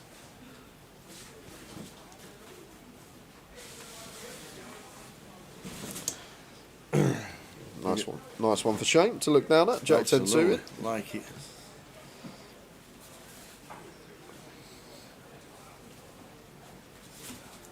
One of the blinds at 8-16. Standard 32. Looks like it. And it is. And William with the king queen. Standard shove for Tower. Whether he takes it or not is the different question, but king queen here versus cut-off open, it's just going to be a print send for us. We've got 14 big blinds. We've got plenty of fold equity still. Cut-off opening range going to contain a lot of hands that just want to still. And Ian here with the 9s. And this should be a shove for Ian as well, Tower. Simply because Williams' range here for 14 bigs is going to contain all the smaller pairs. A lot of hands that we're flipping against. Maybe some stuff like Ace-X suited, King-X suited that we dominate as well. So the 9s here for Ian's just going to perform so well versus this perceived shoving range of William. A lot of pocket pairs that are going to have slim equity in there versus us. So there is the all-in from Ian Simpson. And going to be annoying for Shane having to fold the Jack 10 suited, but can't be calling this off with Jack high. And William's going to like what he sees. He is indeed. He's going to like what he sees. The fake flip, the king queen versus the 9s. And $500,000 in the middle.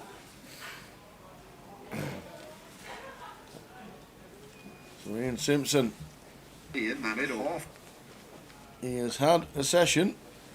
Well, this could be what? All in number 6? Maybe 7. Maybe 7, Tower. 6 or 7 he's been involved in. Williams at risk with the king queen. Does he get there? There's Paint. Painted it. It's nice. 10-9. Another flop set. He's had sets and trips and all sorts. That Ian Simprioni. Well, still fading a Jack Tower. And only a Jack to fade. And there's only a black Jack alive. Oh, that was flicked it over. It's not. It's a 10. Run like the 888 Pro. Absolutely. Team Flopping Pro, sets for a run laugh, good. for fun. Up to half a milli. 7 all-in and calls has been involved in, and he's won 6 of them. And one was a short stack of about 34,000. Ian Sims, look at that, chip leader on the table with 34 left. What a session. Stephen Hayes says there's no sound on YouTube. We think there is. Yeah, I just checked. Everything's good on YouTube. Best thing to do, Stephen, just refresh. Yeah.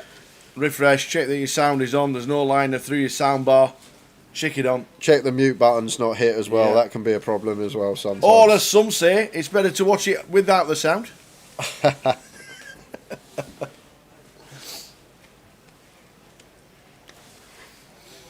But fingers crossed, Stephen. It's just your sound bar that's on there.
What are the dates of the Open, says Carl? 22nd of February until the 3rd of March next year. Stick it in your diary. Going to be on break in 30 minutes time, guys. So blinds going up to the 10k, 20k. How long's the break? 20? 15? Do you know what? I need to go and get water. Okay. I'm going to pop out for 30 seconds. Yeah. I'll find out how long the break is. Would you like some water? Yes, Darryl? please. I don't want a water tower, that's too much water. But I'll have some more. Yeah. So the 22nd of February till the 3rd of March next year is the UK Open. And there are plenty of events. We're going to get Jim McShane in tomorrow. Jim's going to run through what's happening with the partnership with the 888. Obviously, we've still got the Grosvenor Poker as well that do all the GKPT and the £250 live events, satellites. They're pretty good every night on Grosvenor, but 888. We'll be doing a lot more events with the team next year, so looking forward to that.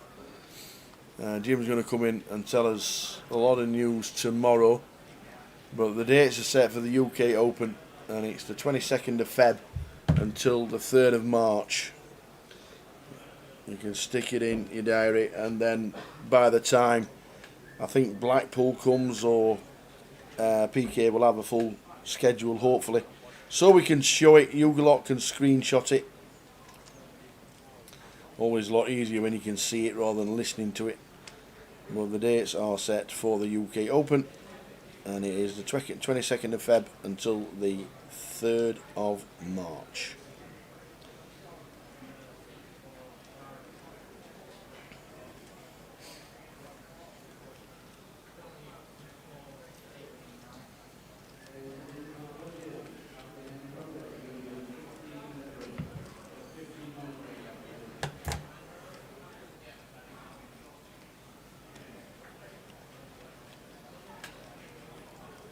So well underway in the Big Shot Day 2.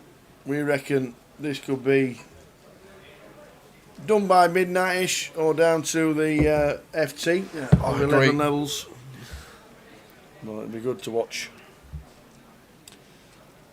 A 30-minute clock. I've just been told as well. Yep. When we go to 27, Yep. we have a 3-table redraw. Oh, right, okay. When we're on 18, we have a 2-table redraw and then play down to the We have a final redraw table. when it's 9. Yeah. There you go. How long was the break? 15 minutes. 50. Just 50. 15 minutes. Fair enough.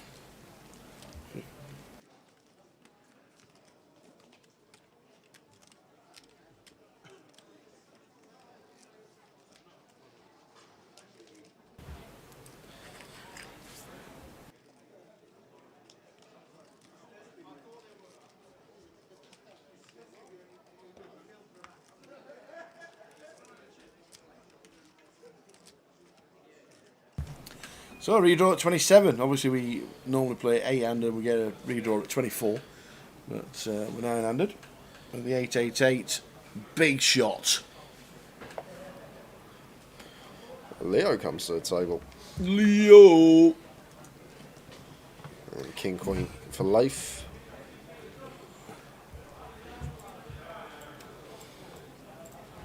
Makes it 35.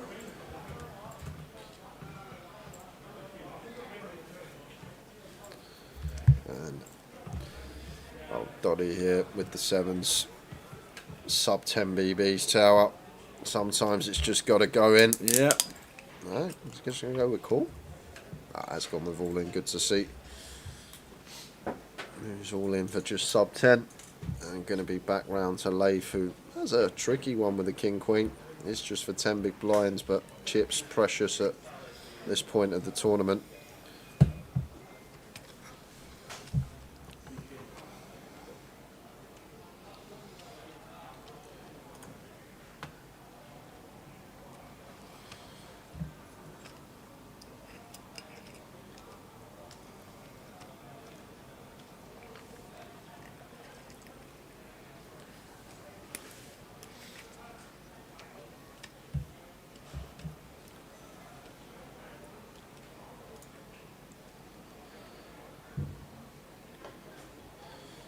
Yeah, King Queen for Leif here.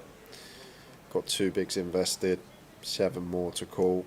Suited, I think, would already be in. Offsuit, fairly close call for us. Is for a third of our stack.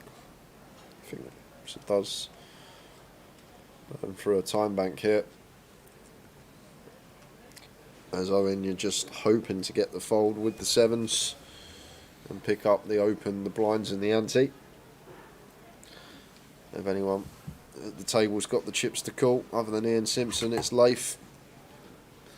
Got a nice 30 big blind stack, and he's going to flick in the call with the King Queen. Yeah. And I like what he sees. He had to think about it, and he has made that call. Time to race.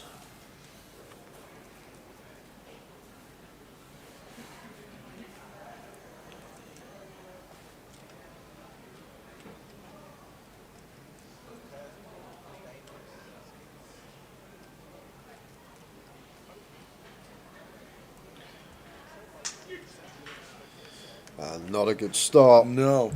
Queen on the flop, so Owen down to 2 outs twice. Going to need to see a 7 on turn or river. No help there with the 3 of spades. River card. Needs to be a 7. And it's not. Queen on the flop for Leith. Takes out Owen, seat 2. Short stint at the feature table. Yeah, and that's going to put us down to 32. Just before losing Owen, we lost William Barchus. 32 remain. Come back with 64 tower. We're not even at the first break and we've lost half the field. Half the field already. People will be tuning in at 9 o'clock wondering where we've gone again.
.32 left off the field since we started at 5:30.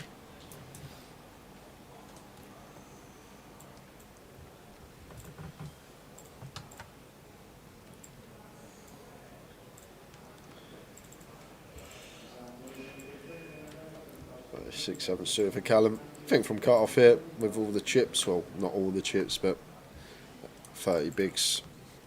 There's plenty on this structure. We're going to see open.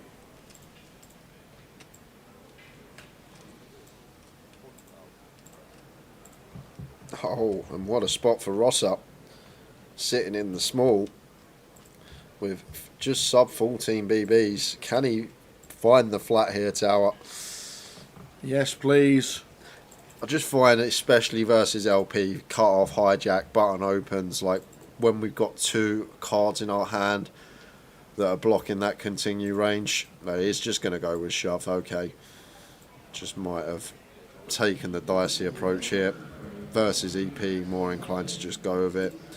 Versus LP, when a lot of the time we can just have our opponent drawing so slim in terms of equity, but not going to take the chance out of position. As well as that, maybe a bit wary about Leo in the big. Leo then gets to defend wide up, or slightly wide up, and then splitting equity three-way, having to act first on each street, sandwiched between the aggressor and the big blind when facing c-bets. So a lot of factors to take into account, but do love to see the mixing of flats off of the short stacks with the aces.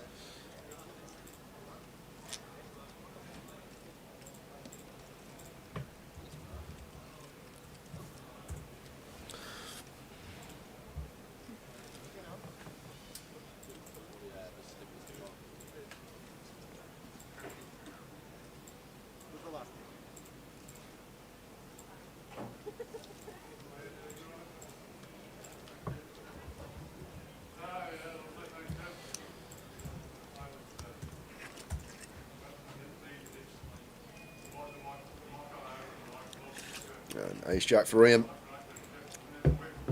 Been a session to remember for him. It has indeed. It's been super. Chip lead on the table. He's been involved in 7 all-in and calls. 7.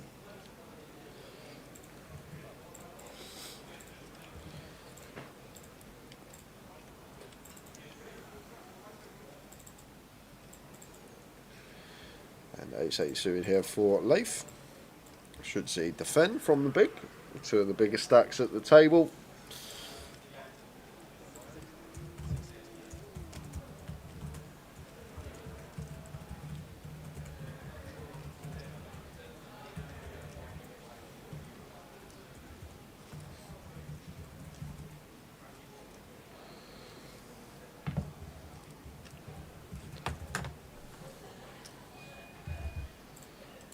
There's the defend from Leif from the big. And we see the 10-9-9 2-heart board. And once again, the board could just see check from Ian on the 10-9-9, a board that do see population tend to over c-bet, but Ian, very studied, recognises that as a board will have a fair amount of checks on with a lot of our range. And now could definitely see the delay c-bet once check 2 twice, or go on the hunt for showdown. Just think we make the assumption here that Leif's going to start leaning 10x and 4x and some 9x, so could potentially flush out some equity of random 2 cards, but does just go for check again. And now we're going to chop this up. We're gonna chop it up, don't you know? Chop it up. We're gonna chop it up. I love a big lead here from Leif. I really like it. I just think once Ian checks twice, very weighted towards some ace high holding, some king high holding, so then we can potentially flush Ian off of a chop. We're going to win the pot anyway against some king highs. And then what we also do with a bet here, especially if we go big, we can get Ian to fold some ace highs that we are actually chopping against here. But it's just going to go check, check, and they're going to both chop this one up. They are indeed. Yeah, the UK Open is just before Blackpool in March, and Preston North End play Coventry at Coventry on the 24th. Perfect timing. We'll see you down here then, Cole. Is that not today, the 24th? No, when we've got the UK Poker Open. Oh, in March. Coventry play Rotherham United tomorrow at Rotherham. Should have been here. Would have been getting Ian Simpson in. Won't be getting Ian in the booth anytime, Tower. He's got mountains in front of him. I might try the old half and half next time I'm at a poker table. Might one green leg, one blue leg.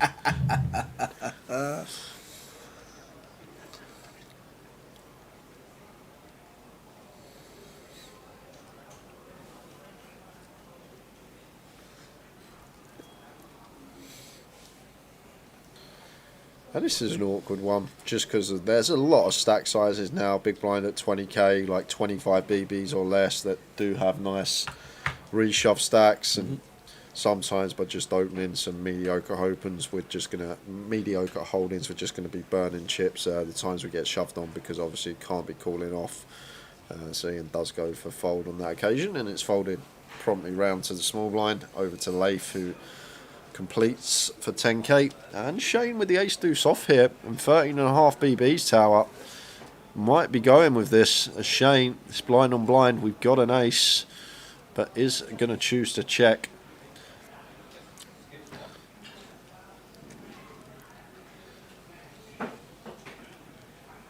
Eight eye flop, 8, 2, 5, both catch a piece.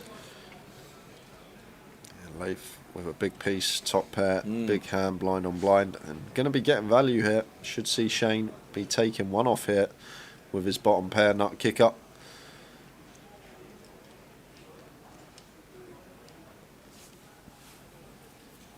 Which he does.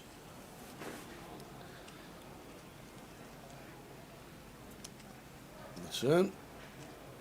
The 9 of hearts. Interesting one. Could see Leif start checking now. He's going to go for bet, trying to get some value from some 5x, some deuce x perhaps. 9 does interact with the calling range of Shane on the flop though. The 9-7, the 9-6, the 6-7 now in front of us. And blind on blind versus this size could plausibly have some floats with like some 10-9, Jack-9 of diamonds, this type of stuff with the overcard and backdoors. But Leif undeterred. Going to go after some value from some worse 8x, some 5x, some deuce x, charge all those draws. Plenty out there on the 8-5 deuce. 1-2 a suit. There's a raise coming up. I thought it was a raise coming in. Just a call from Shane. They're in big pot now. Look at the SPR. 3/4 pot left. 6 of clubs and very wet river here. And Leif not going to like this one. 7 now making a straight on the 4-liner. Even a hand like 4-3 completing on this particular river.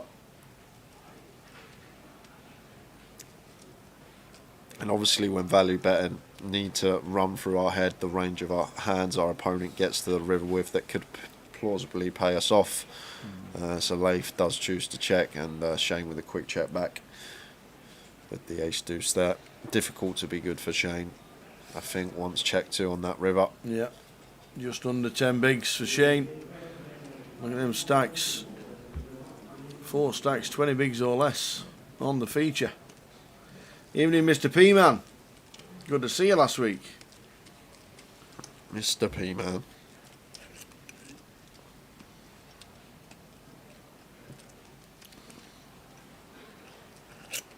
Kane just scored in for Bayern Munich, says the Toydonator. That was one, Curtis. Do we see you this week, Curtis? Are you down for the 888 this week?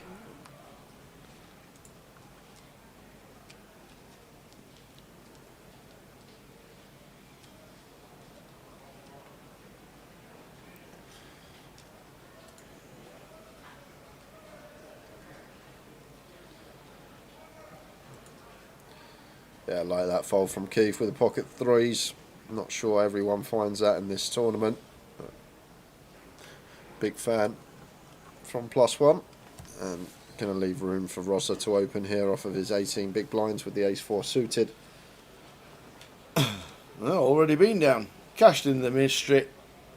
And may come back for the main. Nice one. Yeah, good memories here, Curtis. This is obviously where your final tabled the GUKPT at the Goliath.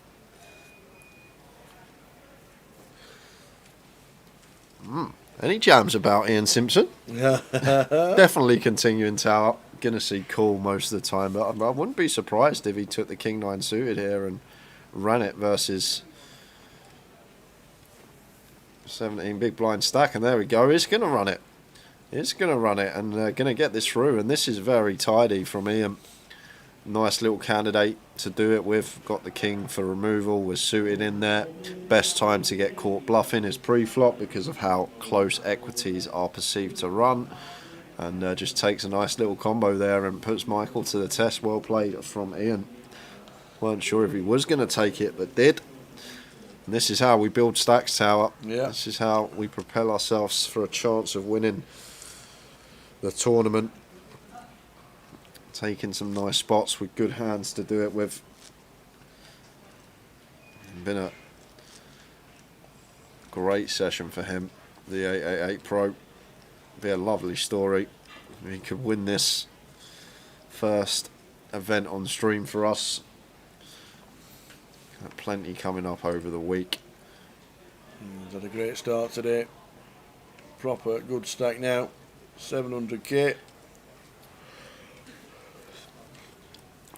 Yeah, King 7 off on the button here, 8.5 BBs. I think this would be fine if Shane wanted to go with it.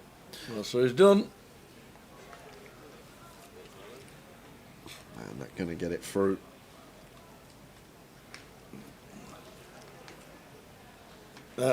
How many is it? He says, how many is it? It's far too many with 8-6. Don't worry about it.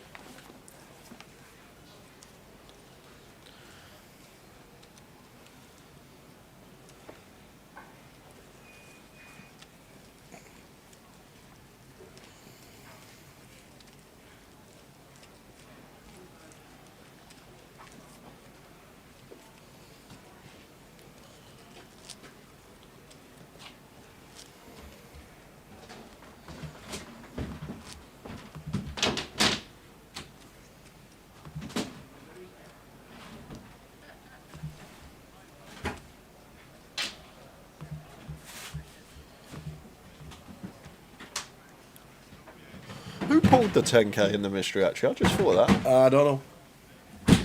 Who pulled the big bounty in the mystery? He watches the stream, Tony, don't he? I'm sure I know. Tony Pierce. Tony Pierce. I remember a comedian doing the circuits called Billy Pierce. You won't remember. No. You won't have a clue who he was. He did all the working men's clubs back in the night. Yeah. Funny as. Absolutely hilarious, Billy Pierce.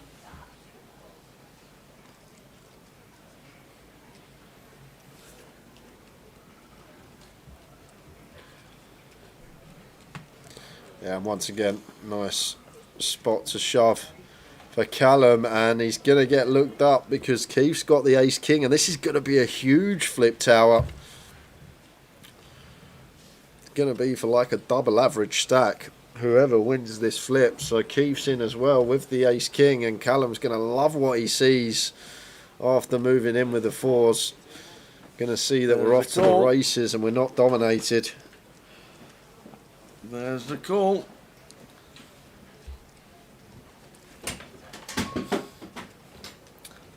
So Callum at risk with the fours. Bang 50-50. 3-7-9's a good flop for Callum. Yeah, no runners for the ace-king. Well,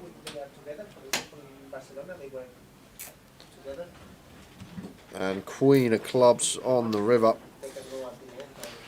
So big double for Callum there. Yeah. 806k with the pocket four. Sends it over the button open of Ian. And Keith wakes up with ace-king but cannot win a flip versus the small pocket pair. And down to just 2.5 BBs. And 29 left now. Numbers dropping. Just losing Stephen Barnes, Jay Yerby, and Christopher Piercy all exiting the field. So 29 remain. Any towers treble tonight, asked Stephen Haynes. You get one in and they want one all the time now. We'll keep it to Saturday. If I was going to go for anything, which I'm not, I'm not going for anything. I won't go for anything. But I have starred 3 teams. Oh, you've starred 3 teams. I have starred 3 teams, and I don't mean it's a Towers treble. I don't mean you have to put the Towers treble on. But 888 Sport. If you were having anything,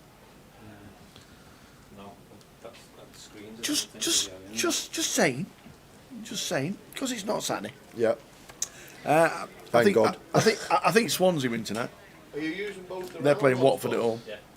And the big I actually one think, as well. even though we had a Carlisle fan in And the little tonight, round one. I think Burton win Burton. at Carlisle. Okay. I actually do, because Burton have won How 4 long away, do you and I think they're on fire. 1 second. And Morecambe, because Tranmere can't win away. So if I was going to do one, and it pays a healthy 14 to 1, by the way. 14. I'm not doing it. No, nobody's doing it. No, I'm not doing it. Nobody's doing Towers treble today. But if you were thinking about it, Morecambe, Burton, and Swansea would have been my treble if it was a Saturday, but it's not. Okay? Thank God. Just saying. I want some beer money for later. That's what I'm saying. I'm not putting no treble on today. As Ian makes it 40k with the ace-9 from cut-off. Callum got some chips now. Yeah, he has indeed. 10-8 suited versus cut-off open with Ian. Not going to get involved.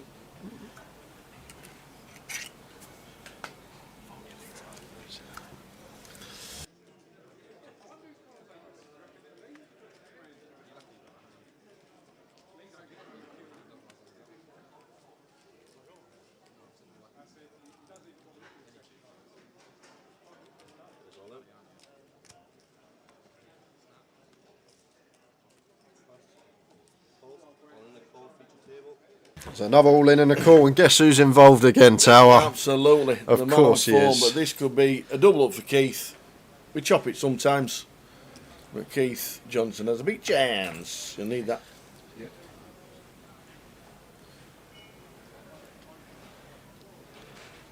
So Keith, it's like a 53,000. Ace 10 against Ian Simpson's ace 9. Oh, of course it has. My. Ian Of course he flops it. Of course Simpson. he flops him. Anything he touches today, Tower.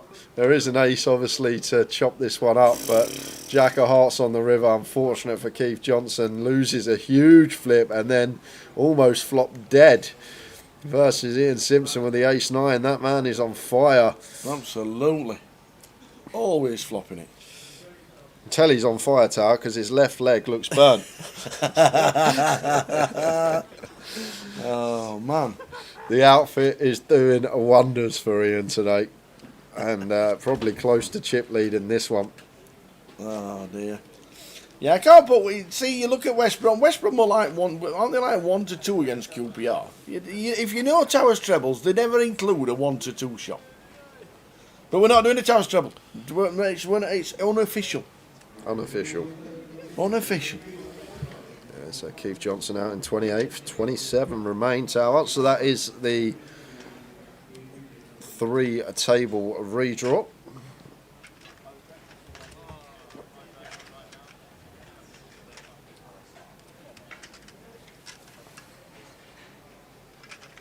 It looks like a redraw.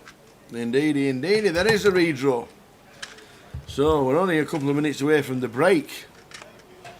So we'll stick the schedule up. Yeah, I think this takes about 5 minutes just to get it all sorted. That's the sketch. Are you warm enough in that hoodie? Yeah, it's nice. Nice, actually. On my break, I'll be going up to the nippy outside as well. Outside. So I'll have my nice warm hoodie, nice warm coat. I like how the patch there. I like that. That's good. I like it. I like it.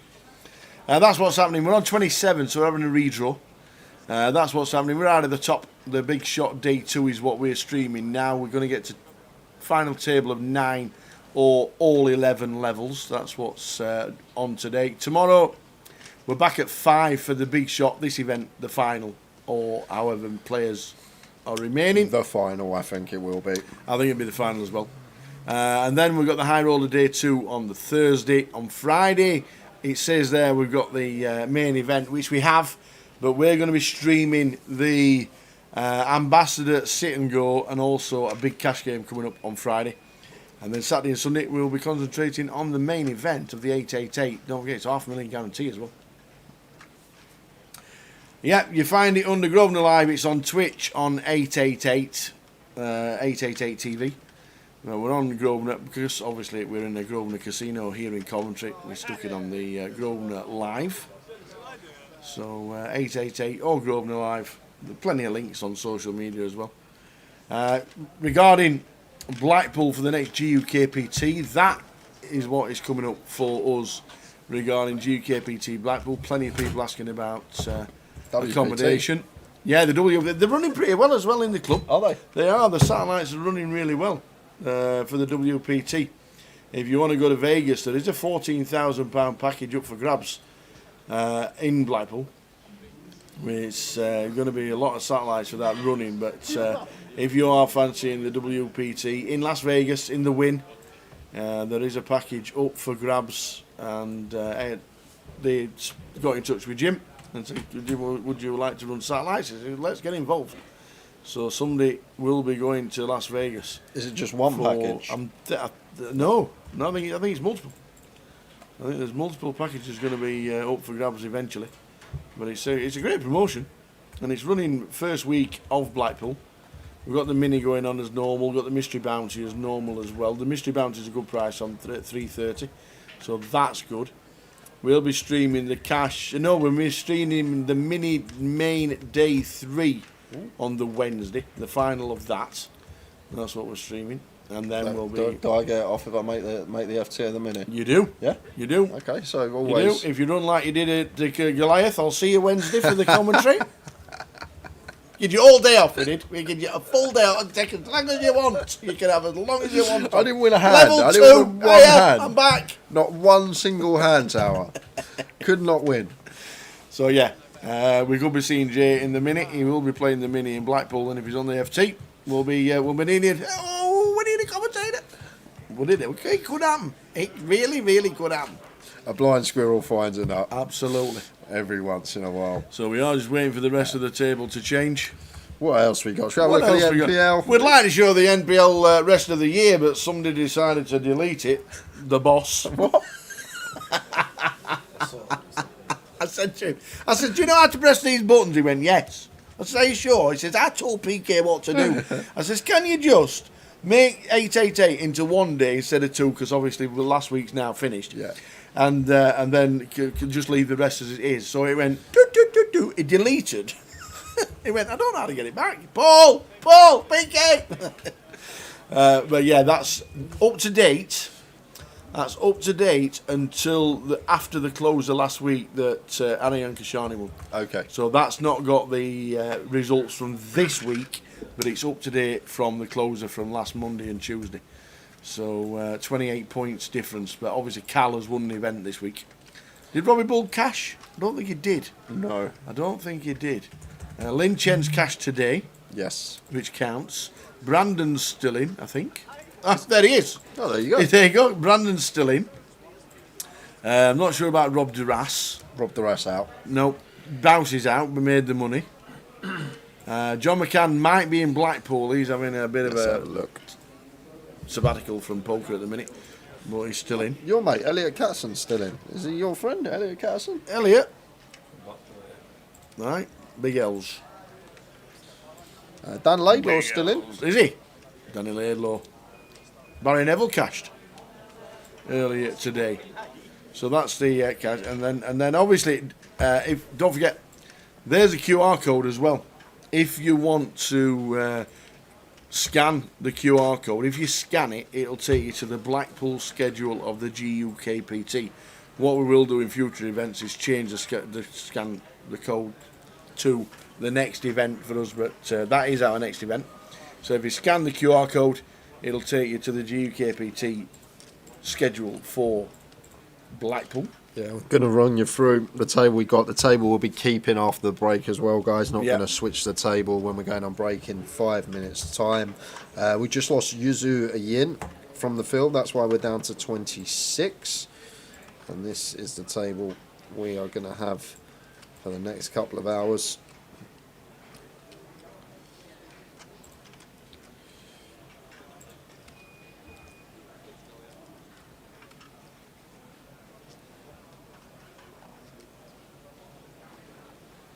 So we're just about ready.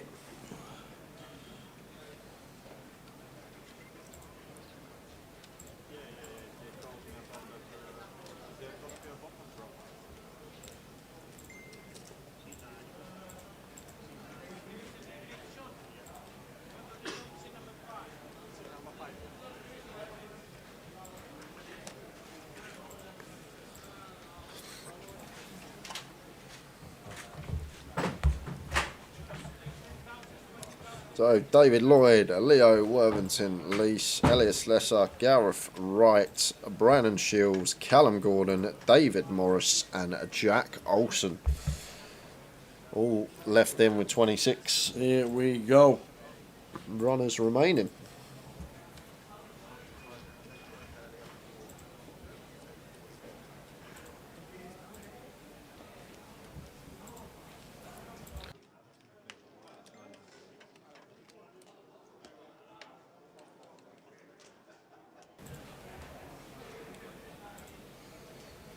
So a couple of minutes to go until the break, and then a 15-minute break, which means we'll be back around about 10 to. Come on, Jack. Says Gary Dobson watching on YouTube.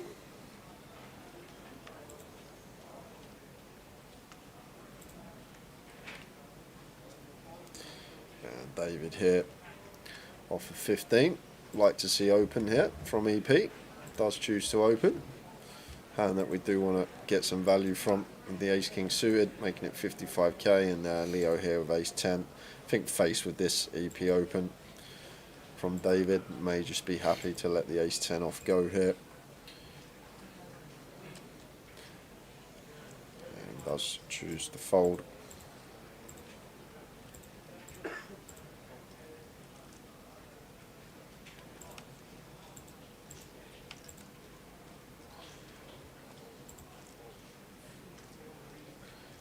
Just raise and take for David.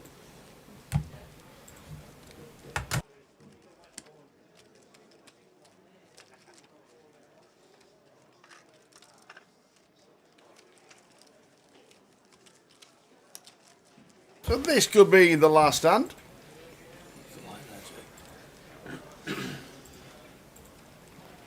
There were only a couple of minutes. 15-minute break on its way. Good to see Brandon Shields again.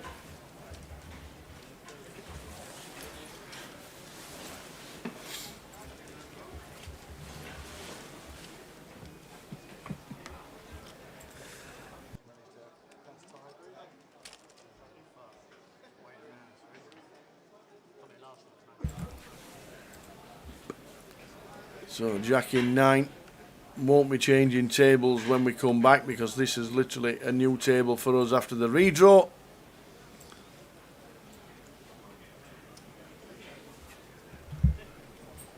David Lloyd back at the table. Good old David. I tell you what, he's lost some weight.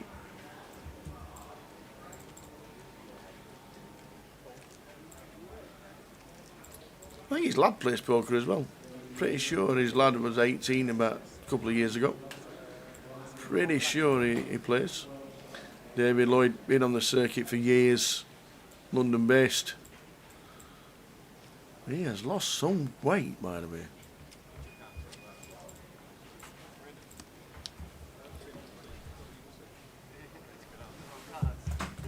So we should get one more hand in by the looks of this. Oh, more hand.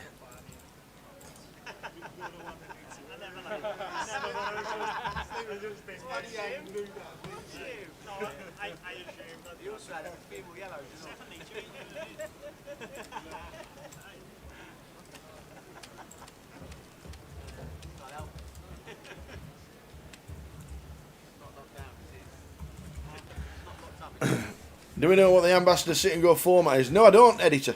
Unfortunately, we will find out on Friday. It normally only lasts about 90 minutes. Bit of fast and furious action from the ambassadors. Just a bit of fun. Get some TV footage and some content for the 888 guys. But They'll be there playing on the Friday at 6 o'clock.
So, already 25. Wowzers.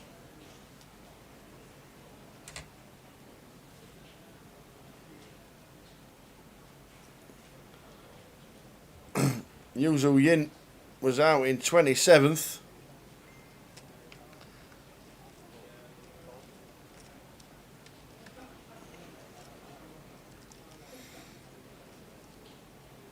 And 26th was Man Lee. So we're on 25, heading towards the break. Well, I think there's a break. There's me saying there's a break. There's not been a break yet. We had internal server errors from the CBS Arena last night at Ragsheet. The IT guys were in this morning at 8 AM and all was fixed. Not a lot we could have done because it was to do with the CBS Arena. The server just kept cutting out, so they had the IT guys in at 8 AM this morning and all was fixed. Apologies about the cash stream, so we're having another one on Friday.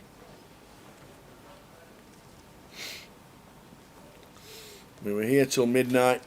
We thought it was an error, but it wasn't. Unfortunately, it was actually something completely out of our control. But we are back. And we've had a great session from Ian Simpson, who's built his stack up. He was involved in, I think it was 8 all-in and calls, and he built his stack up to about 800,000. Elliot in seat 3.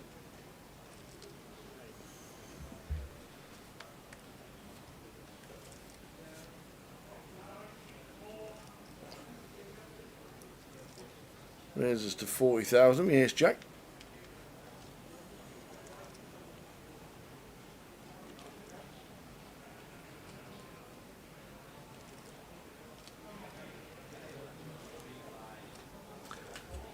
So another all in the call. Wow, what is happening today? What is happening? As you can see, it says 24 in the top right. That's Lee French that's gone on the outer tables. Coventry-based player. Cash this week. Lee made the final of the bounty. What is happening?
So this is the final hand of the sesh.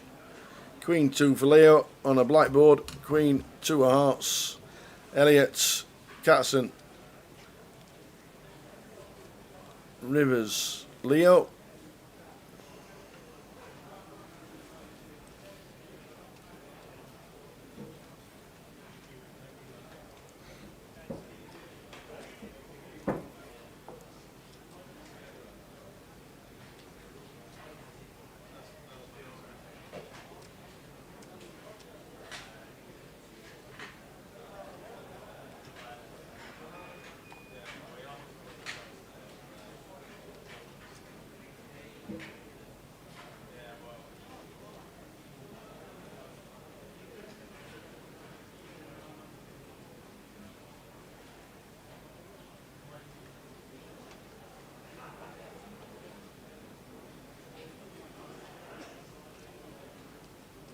So, still in the tank is Leo, and he flicks it in the muck with the Rivers, with the flush draw getting there, the back door, Broadway, and the ace. And that is it. We will see you in 15 minutes. More of the same in 15 minutes. Catch you then. Just want to get a final table so we can have some positive sort of morale and have a British rail and, you know, layer up a few spots. And yeah, and the final table was like one of those dreams that, you know, normally you wake up from and it's like, you know, you realize it was a dream, but like I just ran so hot on the final table. Against the other big stat, the other best player at the table, I had top set in a 3-bet pot against him, and he had top 2 pair, you know, for all the chips. So that basically allowed me to sort of bully the rest of the table. I get heads up with this Brazilian player, good online player, and then he makes a comeback, stalemate. We're playing heads up for like 3.5 hours or something crazy, you know. And I was just like, oh my god, am I ever gonna, you know, win one of these things? And yeah, to finally get over the line was, yeah, it was really, really cool, and just have all your friends there cheering for you. It didn't finish till like 4 in the morning. It was late finish, but we still went out afterwards. Yeah. When you stood on the back rail and everybody's behind you and you're all looking up at the screen and you're waiting for the final card to come, and then they just mobbed you. Just fabulous. Yeah, I think I got in trouble for breaking the TV or something. Someone pushed me into it.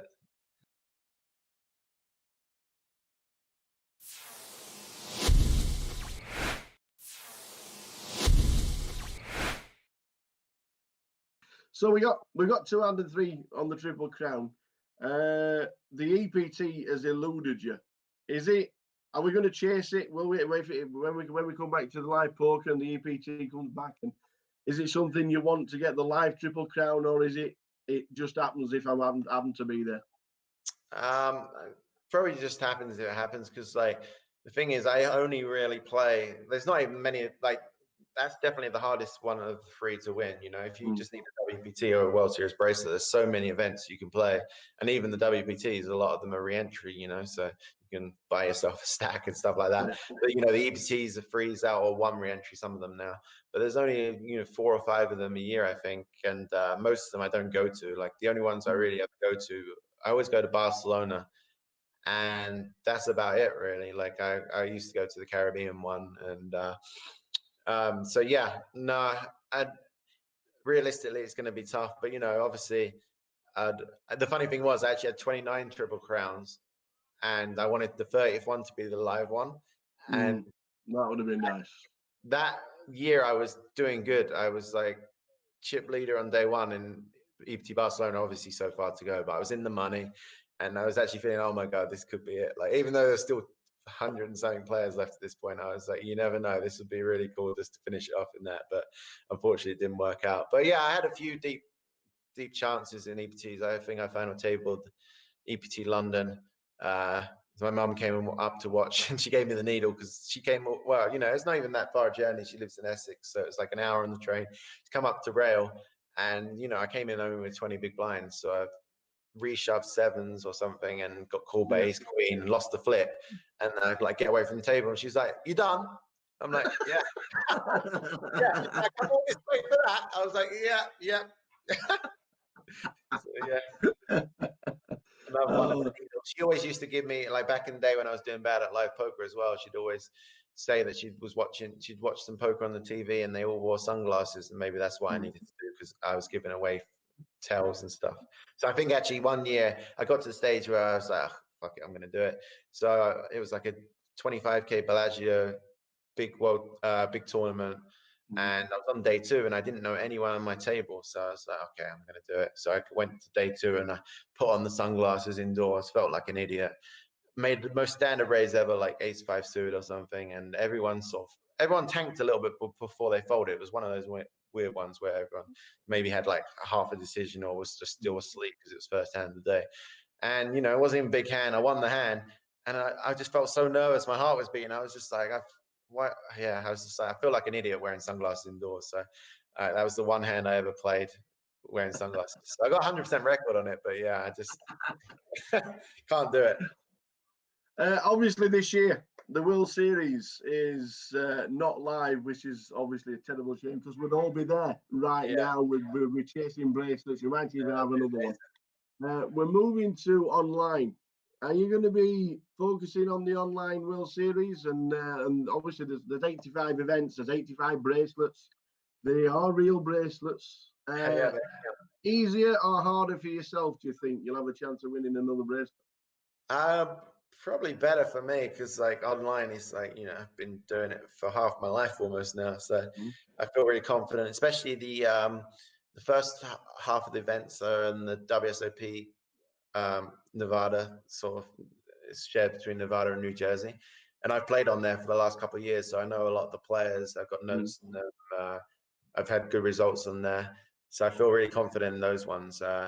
So yeah, I'll hopefully can make some runs in those ones, and then my plan for the second half is to sort of actually go to Mexico in August and play the second half on the GG ones.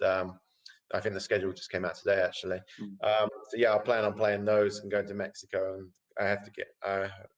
Been in America too long this year anyway, so I'll get out of the country. So yeah, I'm excited for it because like that's what I know what to do. You know, it's how I grew up playing the game. So hopefully can make some runs and get another bracelet. And you know, I'd always wanted the online one. You know, every year now they've had sort of 4 or 5, maybe 10, as many as 10 events online.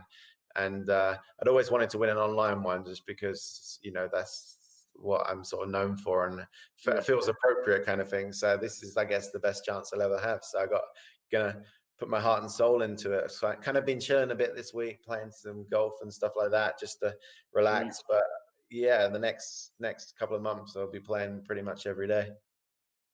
Some quick fire questions as we head towards the end of the hour with the tower. Do you prefer live or online poker?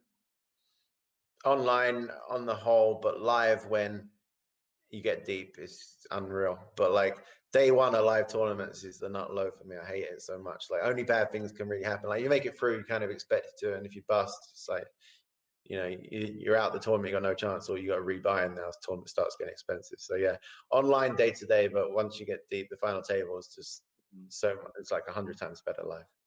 Not including the World Series main events, what tournament would you like to win? Probably the Aussie Millions main event, just because, like, you know, I came 7th and they treat you so well there. Like, and I'm jealous a bit of Toby winning all the time there, so I'd have to knock him off. But, like, ideally, I'd knock him out, like, on the final table on the way to victory. Favorite tournament? Favorite tournament? I guess that any of the 6 max tournaments of the World Series, I just love them. Like, I would say the World Series main event, but I've never done anything in it, so it's normally a negative experience. But like, obviously, if I did well in that, it would be amazing. But yeah, I'm excited for the 6 max tournaments of the World Series just because I've had so many deep runs in them. I feel really confident in my 6 max game, and like, even though, you know, a lot of those no limit tournaments you have to beat hundreds or even thousands of players, it feels like in those ones, you know, I can do it, kind of thing. Favorite casino? Probably the Crown Casino in Melbourne is just really nice. I haven't been there for a few years as well. Yeah, I really like it down there. What do you like listening to when you're grinding? All kinds of like terrible music, really. No, like my wife comes in and she's like, "What are you listening to now?" Like it depends. Like, like I'll just have like a grime playlist that has all kinds of different stuff on it. But then, like sometimes if I'm on real tilt, I'll have to put on some. I hate to say it, but I'll have to put on some Disney tunes or something. Why is the 6-4 of clubs your favourite hand? I'm not sure it is anymore, to be honest. I think back then it was just like I think I won a couple of big hands with it, and I think I hit a straight flush against someone who had the nut flush in a live tournament, so that was a pretty cool feeling. And yeah, I just had to, those were the days where you just 6-4 clubs, you'd play it from under the gun, you'd just be in there. But now you're playing a bit more sort of sensible poker. Sometimes I have to fold it when I'm on the short stack, so I guess it's not my favorite hand anymore. The best player you've ever played against? That's tough, really tough question. I tell you, one of the people I was most impressed with when I played with them, was JC Tran. I played with him in this 40. They had a special anniversary 40K buy-in at the World Series, and I'd satellited in a live satellite. I hate satellites. Well, somehow I won my seat, so I was really pumped for that. Played with him on day one, I think, and it was really deep stack poker, which sometimes I don't play that as much of because I late register a lot and stuff. So I was sort of sitting there learning, playing quite tight, watching the table, and he was in there every hand, and he was taking unconventional lines and just winning every pot without showdowns. So yeah, he really impressed me that day. If you could play and beat anyone heads up for your second bracelet, who would it be? Oh, so many candidates. It'd have to be like one of my friends for sure, just so I could have like bragging rights forever. Toby. Well, Toby would be good because he's never won a bracelet. It's like the only thing he's never won. So I almost feel too mean to beat him heads up for a bracelet. I'd draw the line there.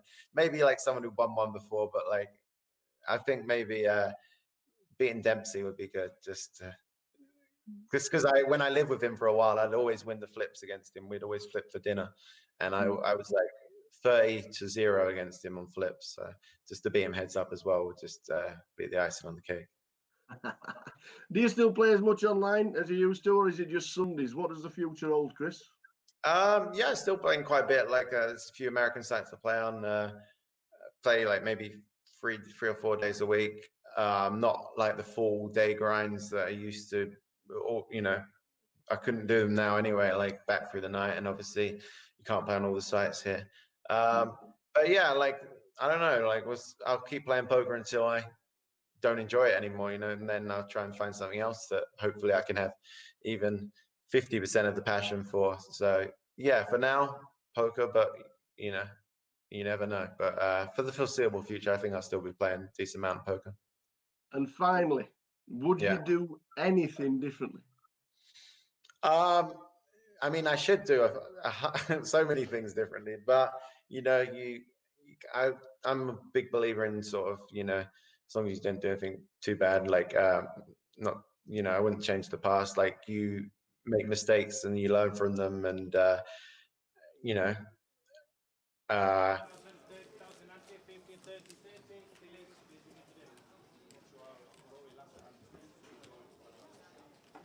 Back with you. Jay's just finishing off his burger and chips, and he's just had a little bit of the break. You know what it is? Oh, salad. Salad. I think he had salad. Elliot Pagny. I saw Elliot earlier this week when we came in, and not seen him for years. And I think he won something. Oh, he won the London 25-50. First time I've seen him name for years, and now he's chip leader. He's chip leader in this. But look at that, Ian Simpson on the mill, Jack Olsen, Brandon Shields. Look at these names. Look at these names. Michael Rosamond, Leo Stilling. Just started the first hand. Here he is. How was your salad? Oh, it was nice. Yeah, good lad. He got taken out of the burger, but got hiccups as well. Yeah. Ate eaten too quickly. Where's Andy? I need his shaman magic. Oh yeah. Only did it once, do you? And it worked. Yeah, it actually worked. That was just a coincidence for sure. We went out night in London, probably about a year and a half ago. I had the hiccups all night for about half hour to an hour, and Andy goes, "Come here." Started rubbing my hand, and they are gone. Magic. So Jack makes it 70k with the nines.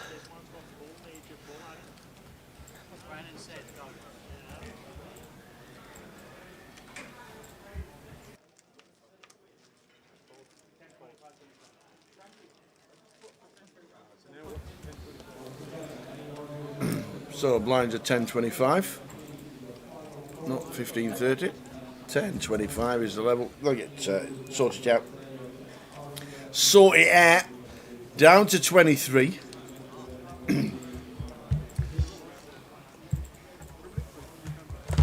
Down to 23.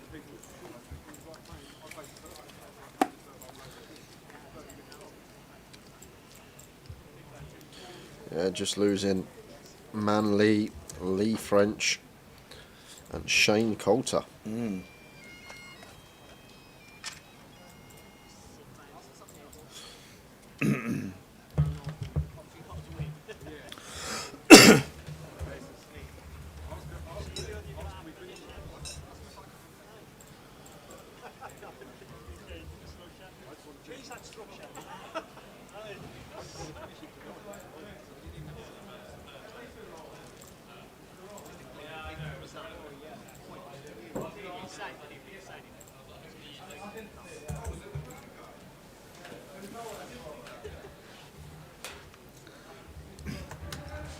So we are streaming until we get to the FT, whenever that may be. Ace-4 suited for Callum, opens from under the gun, makes it 50k.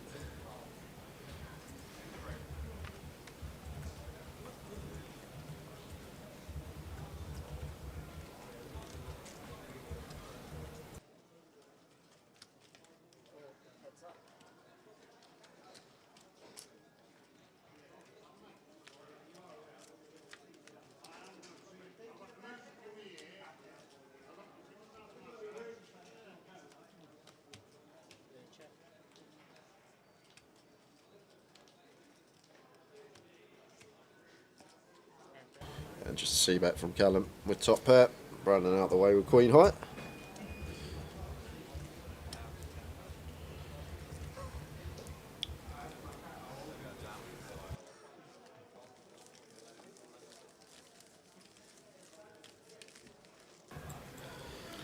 So 21 left. Welcome back to the live stream of the 888 Big Shots. This is day 2. Everybody was in the money, which is why we started with a lot of short stacks, as they all got in the money. Paid 15% of the field. Day 2, everybody in the money. Gets prizes strolling across the bottom. Nice chunk up top. Sometime tomorrow, £29,000 up top. And a good number, 419 entries for the big shot. Just short of 30,000 up top. Yeah, David in the hijack here. 14 bigs, going to go with open. I think a couple of positions further could have just gone with the open rip. But Leo going to get the chance to shove the nines now over this open from David. Leo sitting there with 12 big blinds. There's the all-in. And should be getting that one through. Nice hand to shove with the ace-5 suited, but not going to be calling off all-ins for 11.5 BBs. Oh, table 16, all in the call. I like that, I can hear it. All in the call.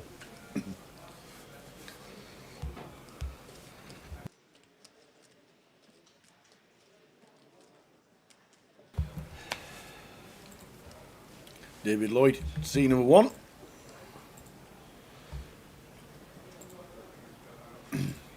Gets out of the way after initially raising. Leo scoops in and has a nice stack of 410. And as you can see, 4 stacks less than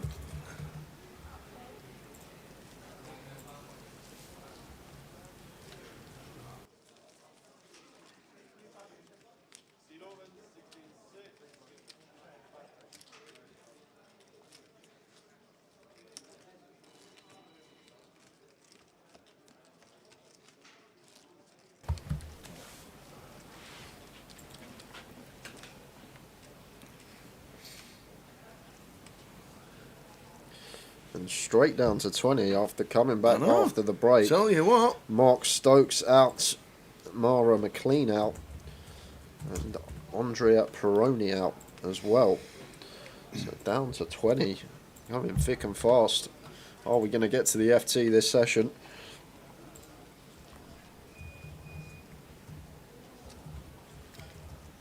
Who's Mara McLean, PK? Do we know? I've seen her name a couple of times this week.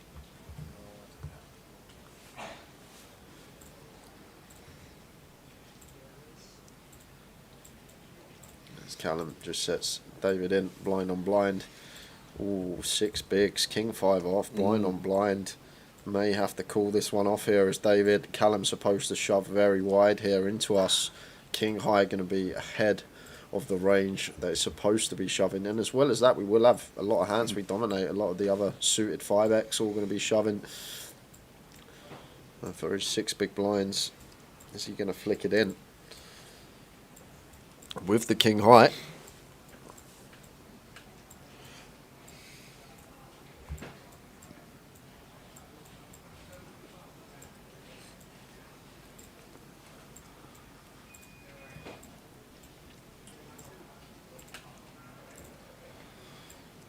Does choose to fold, so Callum gets David off the best hand, and we're going to head straight over to an outer table. So it's gone all in here on the flop. It's aces for Dan Laidlaw, 5-3 suited for Dixie Dean. Ouch! And Dan Laidlaw dead on the turn, so it went open early position from Dixie Dean. Dan Laidlaw 3-bet, and Dixie Dean peeled with the 5-3 suited and flopped the 6 high straight. How does that happen? Oh, Dixie. You got aces. His old tricks again. Aces in the 3-bet pot. You see the deuce 4-6. You think it's clean as you like, but someone's in there with the 5-3. Dixie Dean. Yeah. And Dan Laidlaw not actually busting that hand tower. Had 20k left. He had a big blind, did he? Less than a big blind. So Dan Laidlaw not actually out as of yet. He's been called back. He has 20,000 chips, just sub 1 big blind to try it and spin up as Leo gets amongst it here with the king 7 suited, raises to 50 from +1.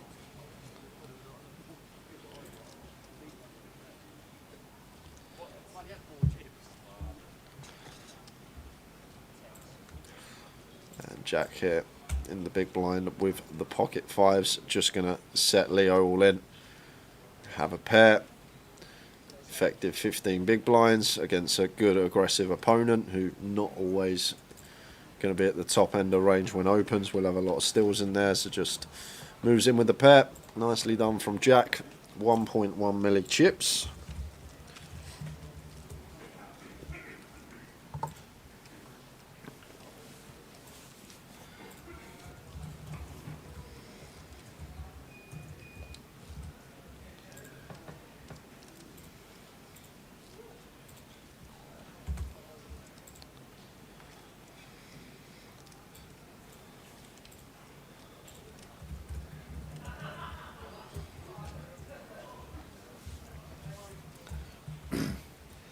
So we're on 20. Stop when we get to 9. That will definitely be the first thing that happens today.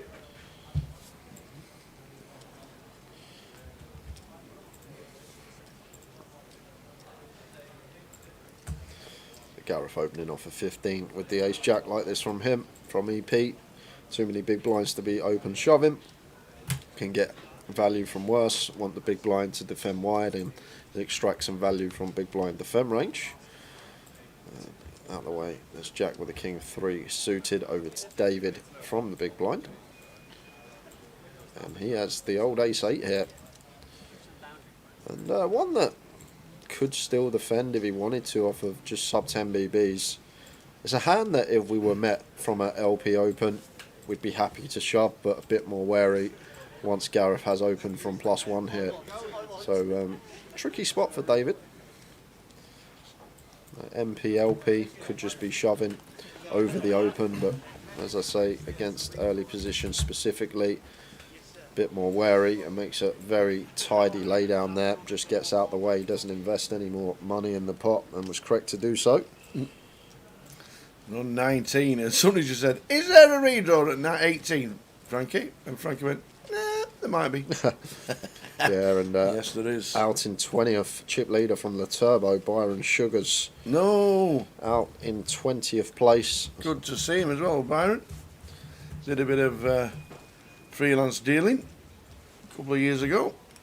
Fancy getting back into the game, so got on the playing side of it and has made the cash.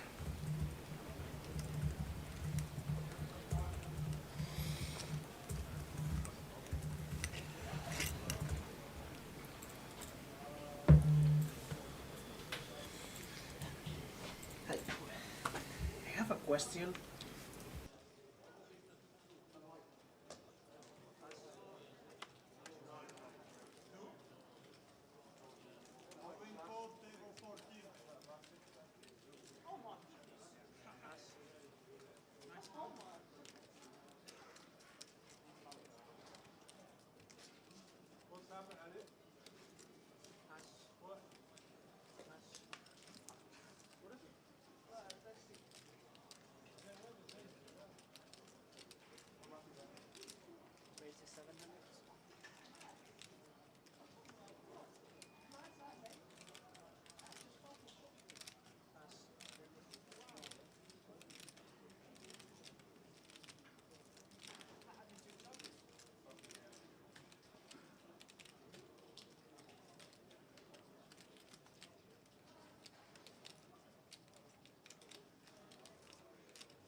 So shove from the button, Jack shoving for effective stack of the blinds here, and Leo was in a tough spot with a Queen 10 suited. We'll be aware that Jack going to be shoving light here, any pocket pair. I guess he'll have maybe some 10-9 Jack 10 suited that we dominated. All the ace-X, ace-9 through to ace-deuce, which we're flipping against, so does come to call. Flop a piece as well. Yeah, and do catch the 10, but as Tower said, Leo still needing to hit. Got 5 outs, queen or a 10, and no help on the turn. He's down to a queen or a 10. 4 in the deck, as we can see, and it's not. It's the jack. It's bang in the middle, and Leo has busted, which means we could be on a redraw. You're correct, our 19th Leo for £790. 18 remain, 2-table redraw incoming. Yeah. So we'll see the faces we're going to get. Hopefully it'll be nice and swift. Only 2 tables. So it should be done within 3-4 minutes. And then straight back into the action for the big shot here in Coventry.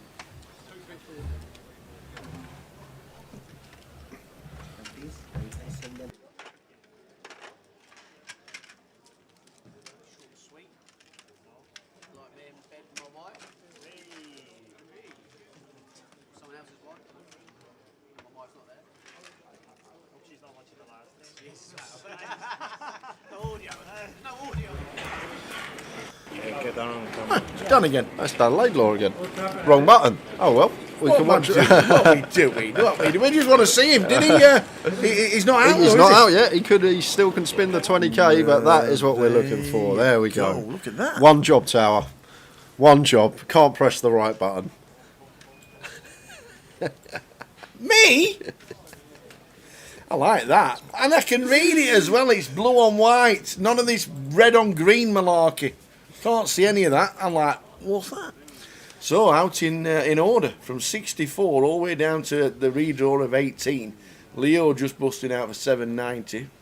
But quite a few players there got themselves a casher this week. Lee French has already cashed as well. So that's 2 cashers for Lee French this week. But in order, all busting out. It's been pretty swift, hasn't it? Talking of swift, 51st. Yeah, 51st for Katie. Well done, Katie. Bouncy on 50th. Yeah. Got the pay jump. he got the little pay jump of 70 quid. So 470 to 540 from Katie. Ali and Kashani busting again and cashing again. I told him, I get him the news. Sit in the chair, do comms, win a comp. If you told him. It's happened so many times. DD done his first ever stint at comms and won Luton. Then Jack done his first stint in Edinburgh, won Leeds. It's the comms booth. Yeah, well done, Barry. Barry Neville back in Grosvenor's playing tournaments. Nice to see Barry and telling the story, sat at the tables. Jack Veal cashed as well. That'll pay for his car. No, it won't. So plenty going on, as you can see. We're just about done with the redraw. Rest of the year coming up for us. That's the NPL events for the rest of the year. A lot of information from Jim tomorrow as we go through the new 2024 and the 888 NPL, or the 888 league as well. There's going to be a separate league for the 888 as well as the NPL. So there's plenty coming up. If you fancy playing after Coventry, Luton, Portsmouth, Manchester, Newcastle and Glasgow, all on Bonfire Night weekend. GKPT Blackpool all getting ready for that. Plenty of people asking for places where to stay and how close to get to the casino. But there's plenty of places to stay, and then we end up back in the Vic. No Christmas jumper day this year. What? It's far too early. Can't do a Christmas jumper day on the 3rd of December. It's impossible. Impossible. Even I don't put the trimmings up till the 24th. So the Vic, the last leg for us, and then the last points for the league will be here again for the 25-50, the final week, 14th till the 17th of December here in Coventry. The final events for the NPL. Who will win it? At the moment, that's what it looks like. Cal already got points as well this week to add on to that. But that's up to date as of the closer. That Ariane in 6th managed to win. So we're on 18. The next stop is 9. Dooley's on the table. Come on, the Dool. You might be right, Ben. It might have been London that Jack done the comms before he won Leeds, because I do remember getting the train to Edinburgh with you post lockdown.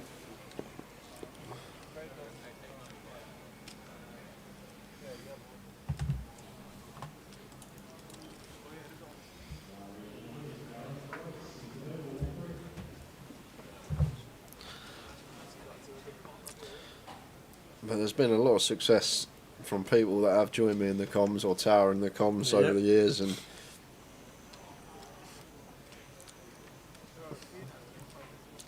Tom Hall, another one, jumped in with us in Luton just before Vegas, went Vegas and won that WSOP bracelet online event. That's another one. It's like, get in the comms booth, get yourself a trophy. There you go. Chase with the 7s just goes for the shove for 10 BBs. It's perfectly fine. Gets it through. We'll have the full 2024 schedule at the grand final this year, Peter.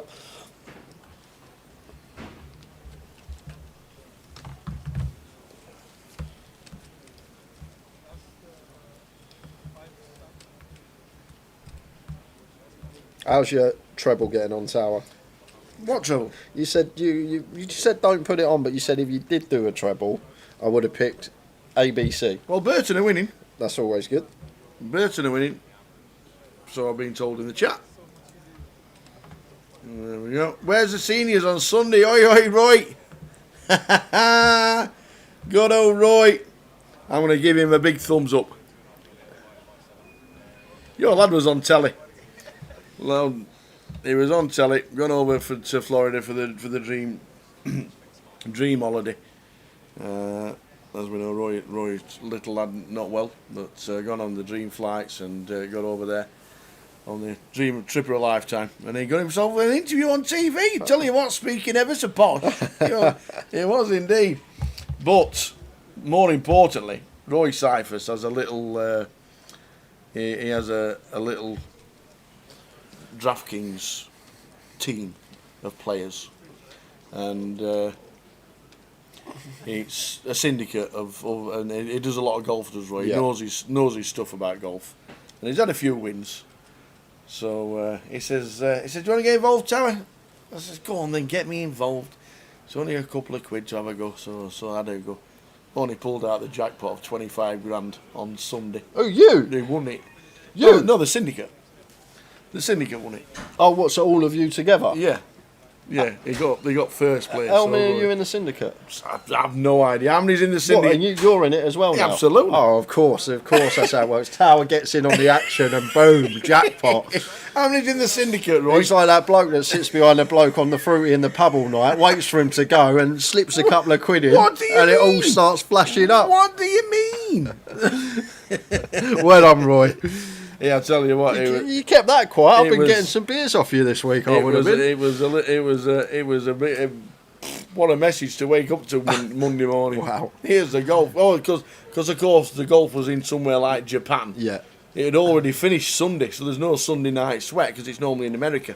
Sunday morning, bingo. Oh wow! What a message to wake up to. Absolutely. Now we're going to jump straight back into things here, guys, because we've actually got two of the bigger stacks, both with legitimate hands here. And Brandon with nines, never folding, just weighing up his options here. And I think this is how we're going to proceed most of the time, just with a call. Although, yes, we are sitting 35 effective, like 35 bigs is double average at this point of the tournament. So, although in terms of big blinds, like 35 isn't deep. But in terms of actual position in the tournament, these are two of the big stacks. So just going with flat here as Brandon. And I can definitely get behind it and over to Dooley with the Queen 10 from the small blind. Dooley working with just north of 17 to start the hand. He's going to get out of the way. Yeah, the stream is not GUKPT because obviously it's not a GUKPT. It's Grosvenor Poker Live. That's what it is. Grosvenor Poker Live and Twitch on 888. That is what it is. That's a so if you want to find us, that's where we are. Yeah, so low boards here, Tower. Could see some carnage, but it does come king high. Low jack versus high jack here. Heads up pot. Leif is supposed to play a lot of checks. We'll have some C bets, like the king high board, maybe one we're still happy to continue on as the opener, but like general rule of thumb, when you go to the heads up pots, if you are, the closer you are position wise to the opponent you're heads up with, the more often you want to be checking. Just something, if you are unaware of what boards to be checking, what boards to be betting, just a little nugget for you guys. If you are sat next to your opponent and they're on the left of you, we are supposed to have a lot more checks. But Leif just comes out firing, probably for the fact that it is a king high board, and knows that he's going to have the strongest king X and the aces here, and all the sets going to be in the range for him as well. Brandon making the call. Two of clubs on the turn here, and over to Leif again, who may start checking now. Brandon will have some king queen, some king jack, some king 10, although he's not going to peel the king 10, king jack off here. And we've actually got very pretty jacks, jack of diamonds, jack of clubs blocking, king jack of diamonds, king jack of clubs, not a thing, meaning only actually one combo, the king jack suited out there. King queen, king jack, king 10, these hands are the worry, but Leif, undeterred, just fires another street with the jacks, and quick fold from Brandon. Leif up to a mil, 1.1 mil. Callum, 800k. And three, look at them, four stacks. Chase, Matthew, David Lloyd, and David M. Under 12 bigs. Lee, it becomes a lot more relevant the later in position you get, and all it is down to, the reason why we start checking more, like their hijack versus cut-off, is because, for example, on the king high board, it may look like, yes, that's our board, it's king high, But although we have the nut advantage in terms of set of kings and set of aces, our opponent's range is actually stronger because they've called our open pre.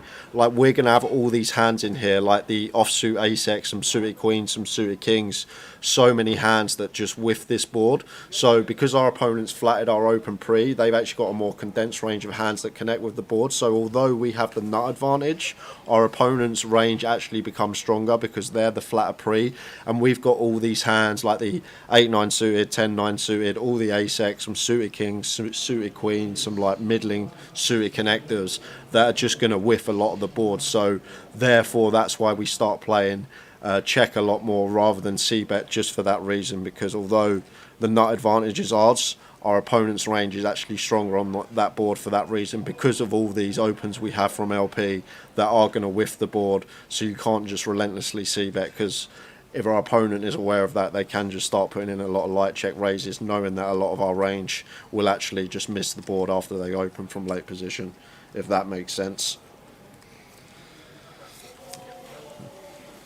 Because like, even for an average or an above average player that's been playing poker a while, on first glance you see the king high board and you're like, okay, this is our board, we bet. But then when you look at it from a wider perspective, like the entire range is what our opponent's meant to flat pre, like their range actually becomes stronger on that board because they're going to have more hands that connect with it, whereas we're going to have a lot more whiffs.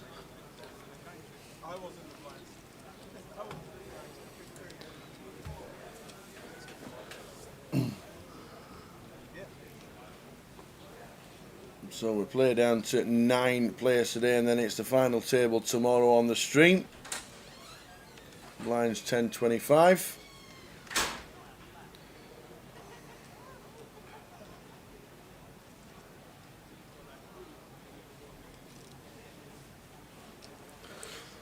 Ace queen for Leif makes it 60k.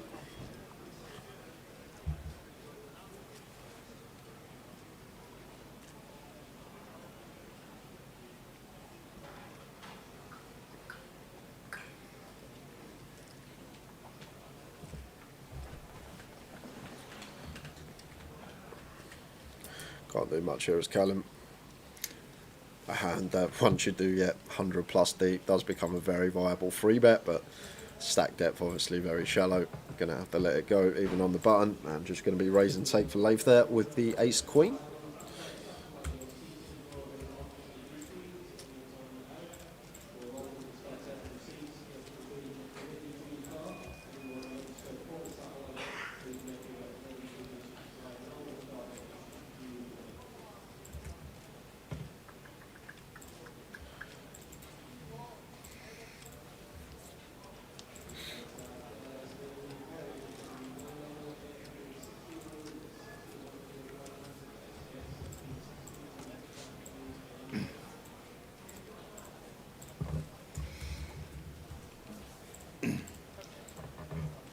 Yeah, the next seniors for Roy will be Blackpool. The senior event is in Blackpool. No seniors here at the 888. We'll show you the schedule for the rest of the week if you want to get involved and what is left to play this week. Don't forget, it's only Tuesday. I keep thinking it's Friday. Yeah. Well, it actually feels like Thursday because obviously cash game yesterday. Yeah. Queen 10 suited for Brandon Shields makes it 50k.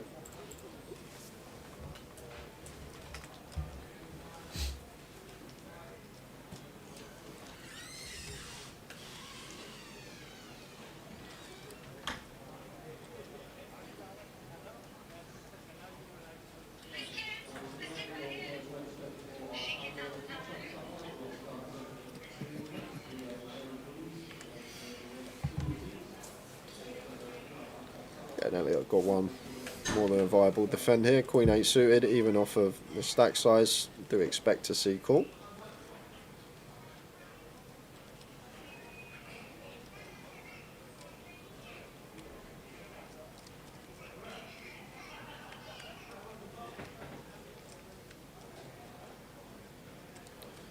Any flops about for Brandon Shields? Any flops, Brandon? Would you like to make your own flops up? So flops, the straight here is Brandon, and it comes straight out firing here. Looks fairly small. 30k into 135, so just north of 20% here from Brandon. And Elliot can't really do much. Yes, we have a gut shot, but board that's going to be all over Brandon's +1 opening range, so he's going to take one off with the gutter ball getting this price. May have some ideas on certain run-outs, but potential bother. He did elect to go for some bluffs down the streets. It's a proper brick, 2 of clubs. Yeah, now for Brandon, probably 2/3, 120-ish, setting up 2/3 on river.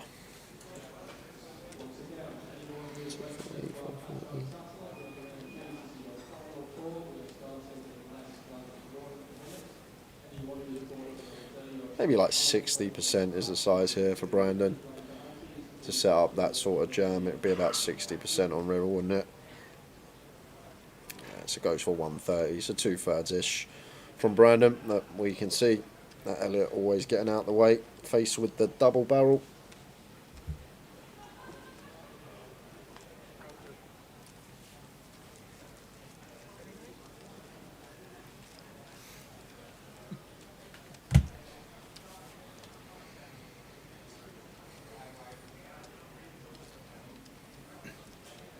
So 18 left, top right hand side, and a 419. Billy Gamble, is this being played down to a winner this evening? No, it's scheduled to do play to 9 and then stop and play the final tomorrow. That's the plan. If it changes, because obviously we've got down to 18 sharpish. If it changes, we'll let you know. If not, we'll be back tomorrow for the final of the big shots. David Lloyd flings them in with the blinds at 10.25.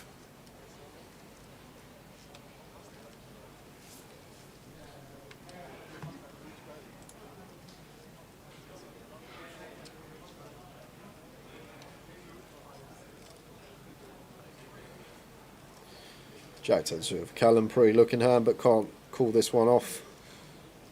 Out the way.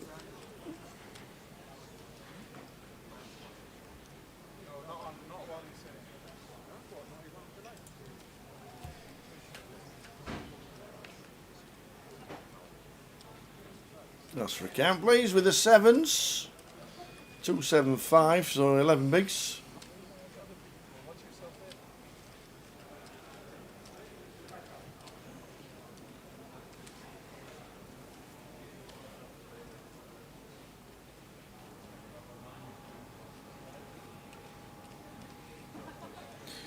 Yeah, facing 11 with the 7s, just one player behind. Tough one for Elliot. Does come with fold. Does he think Dave's going to have some 5, 6s, these type of hands in there?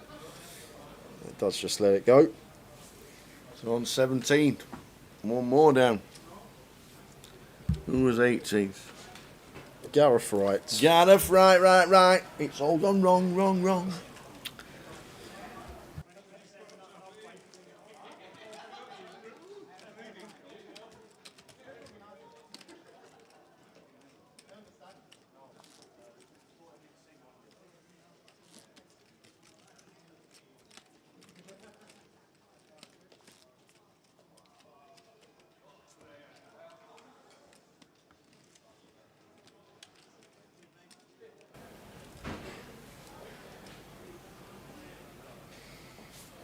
So 17 out of 419, good numbers in the big shot. Lines at 10.25, 30-minute clock.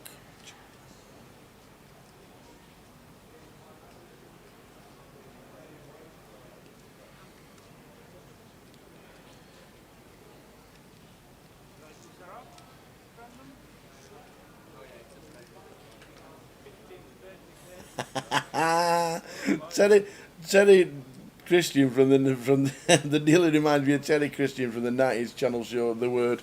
You can't unsee it. Terry Christian was on Celebrity MasterChef a couple of months ago. I think he's about 62, 63 now, is Terry Christian. Used to love The Word. Jay has no idea what the word is at all. I can tell. No. Not a clue. One of the best. It was basically a free-for-all music show. You could say and do what you want. Yeah. That's basically what it was. It was like, oh wow, did you watch the word last night? Do you remember what he said? God, he swore on telly. Yeah, Elliot gets another opportunity. I think from bottom we can just play jam here for 14 with the sevens. It does go with jam. And 2 quick folds from the blinds. Yeah, so this is the schedule. We'll pop it up for you guys. The schedule! Oh, how'd you do it? That one, that one, that one, that one, that one, that one, that one. It's back, it's back. That one. You've done it. There we go. Magic. Magic. So there we go. There's the schedule. So today, Press a few buttons. we're on the big shot day 2. Yeah. Reckon about 11 o'clock, half 10, 11 finish. Back for big shot day 3 tomorrow at 5. And then Thursday, high roller day 2. Friday. Indeed it. We've got the Ambassador Sitting on Friday. Ambassador Sitting on Friday, as And well the as the cash cash game. game on the Friday. And the main event coverage all through the weekend. Don't forget to bring your boots as well to Tomorrow Tower. Boots? 4 o'clock over at the pitches just across the road. We're having a kickabout. What? Yeah, you're in. They got camera crew there. We're and everything. in? Yeah, we're in, yeah. Yeah, we are. You're in. Oh, my leg. Oh, my back. Oh, my arm.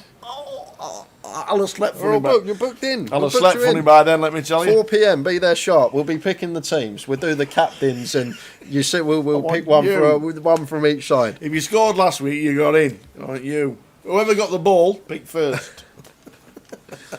Is that really happening? I think so.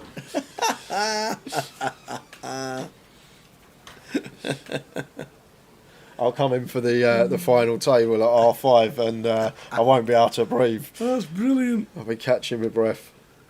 As if that's happening. Oh dear.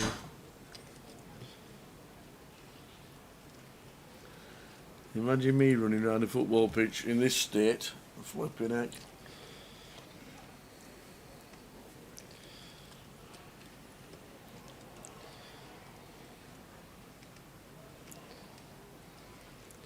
Yeah, we were told in Luton that we'd be joined by Ben Foster, a few of the 888 team and some camera crew. Unfortunately, we've been demoted to some dealers and some camera phones.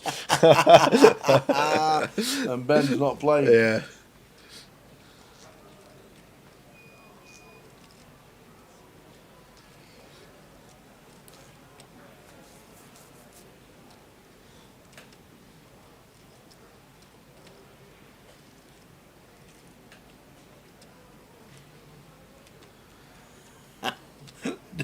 Do you ever see the episode of The Word when the young lad and the lady of pensionable age full on kissing on telly?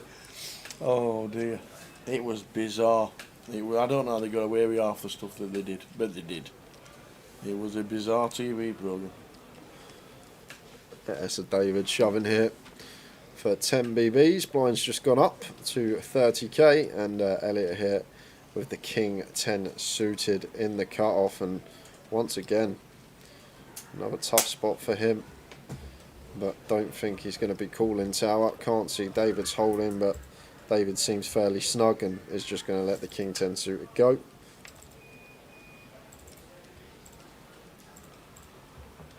So 3 stacks under 10 bigs on our feature.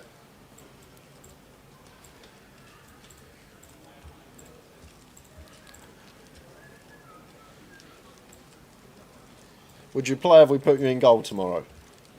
What, so somebody can whack a ball at my Yeah, face? oh, yeah, Not a just- chance. I think it is. Have you seen this face? This face does not do balls being whacked at it. You're so Have you tall. got me some gloves? Because they're like the long, small goals with a small crossbar. You're so tall, you could lie and face the net, Yeah, and like cover put your it. arms out, and like you'd be fine. You wouldn't get it in your face then. Imagine.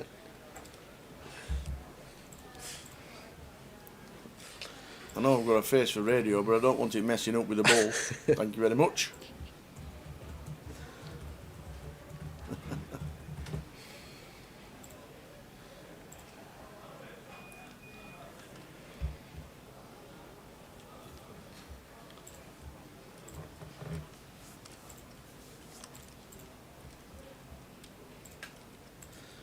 Pocket tens for Callum. Going to be opening.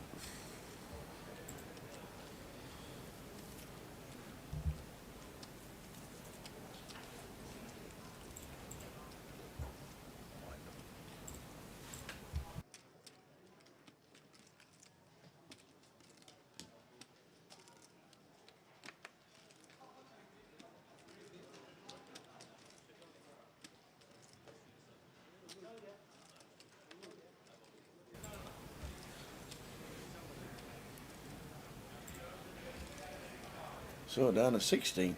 It says top right. Whoa, We'll no give you one. the news before any action happens here. That's Rosser, Michael Rosserman. No, Rosa with another good run.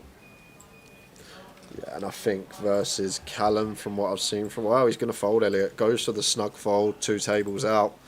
I think it's close.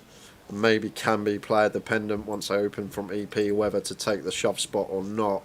But just going to let the ace jack go there for 12.5 BBs. Might have been taking that one tower and sending it into the middle.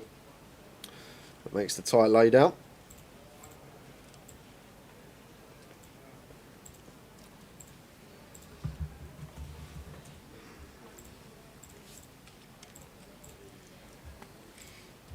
And Leif, haven't seen too much of this going on tower. Not. Can't actually recall seeing a light 3-bet today. I saw one earlier. Was it Leif earlier that had the 8-4 suited? When he just it was Leif earlier with the 8-4 suited. So got some light 3-bets in the locker here, making it 160 and going to be back to Callum. And intriguing spot for Callum because he's got the perfect stack size, 26 big blinds to just move all in. And there we go. This should be a snap fold. Yeah, but what I was going to say, Tara, is although, yes, we've only got 25 bigs, 25 bigs at the moment is more than average and probably sitting top 6, top 7 in the field. Yeah, absolutely right. But still goes with it undeterred. Looks like we're moving on from our table to balance the tables. Dooley's off. Got a sense of your age now, Tower. Knowing that I knew Terry Christian, though. Toblerone, let me tell you, I left school the year Do They Know It's Christmas by Band-Aid was first released and was number 1. 1978. Does this guy want to slap or what, ladies and gentlemen? You think I left school in 1978? Nearly 50 years ago. What are you on? God, dear me. I'm still hurting. I'm still hurting here. Oh, that cut deep. So David goes for the 5 big blind shove with the ace from under the gun. Chase can't call. Anyway, it can't have been 78 because Boney M was number 1. Sorry. Boney M. Boney M? You never heard of Boney M? By the rivers of Babylon, where we sat. No? No, not Mary's boy child. Oh, I've heard that one. Jesus Yeah, I know that Christ one. Was born on Christmas Day. That was the Christmas number 1. Okay. God. Is that what made their son follow in their footsteps in the early 2000s? Eminem. Eminem? Any relation to Boney M? Ace 10 for Matthew. This has to go in. Tower. And there it is. There it is. It is in.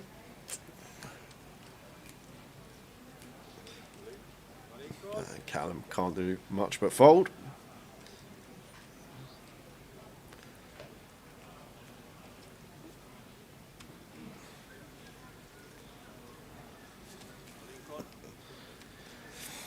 Fancies it, Callum. It is only 7 bigs effective. We got 2 in. Does he fancy having a spin with the 8-5 of spades? Not today.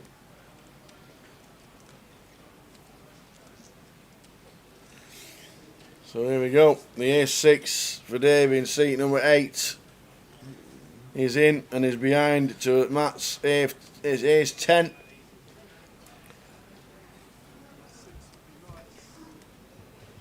David M. Ace 3-5 flop. Chop outs. Not yet, slightly. Not There's yet. Chop. chances. Not yet. Chop But outs. the 3-5 means that the 10's always playing. So gonna need a 6. Need a 6, and he's a There's a 10. Bit of overkill. Chop outs. No, none of them. None of them. Unlucky Dave. I can't remember where it was, but there was one where Tower it come the turn that just locked everything up for the other person. Who went, oh, we got chop outs, and I looked at him like, what? What are you seeing that I'm not? Indeed. Yeah, there you go, Sam. Brown I thought girl that in was the ring. Brown girl in the ring, and then underneath, tra-la-la-la-la. I'm glad I stopped my sentence from what I was about to say. I was going to say I thought that was Van Morrison. But that's Brown-Eyed Girl. Right. I've got a bit of music knowledge, Tower. Very slim, but I do have a little bit. You have.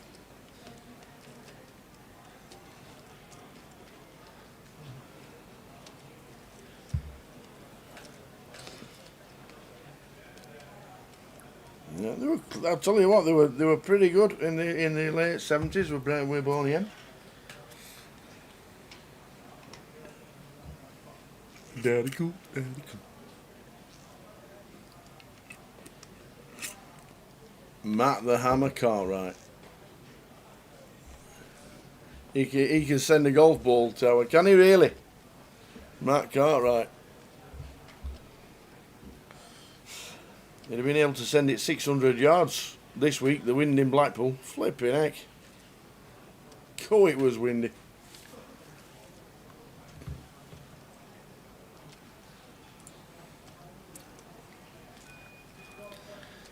It's a fold start. Callum just sets. Big blind in of Jack. No, of Chase, sorry. And Chase just gets out of the way. Short stack. Well, I played a couple of times when I went to the Belfry. Played the old Derby course. I like them par 5s that are together on the Derby. Yeah, played a couple of times with all the Midlands lot. It's pretty cheap, the Belfry, unless you want to use a buggy. How much are the buggies? A round of golf's 25. Yeah. A buggy's 50. And I think that was pre-lockdown. But a buggy's technically 25 because you share it with someone, right? No. No? Share it with anybody. Yeah. Buggy to yourself. Get out of the way. Oh, yes, you drove and drained the face for an eagle, I remember.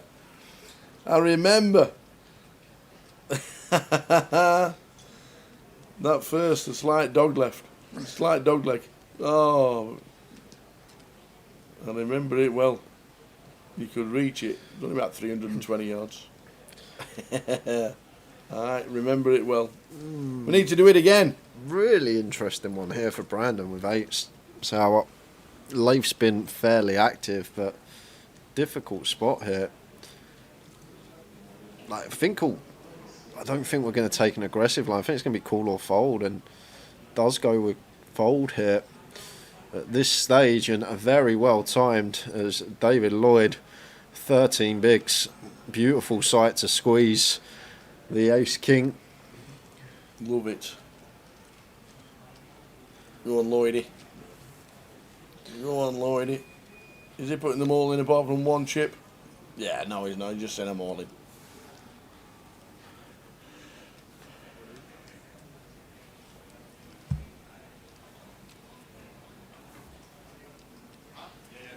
Can we have a count, please? It's far too much.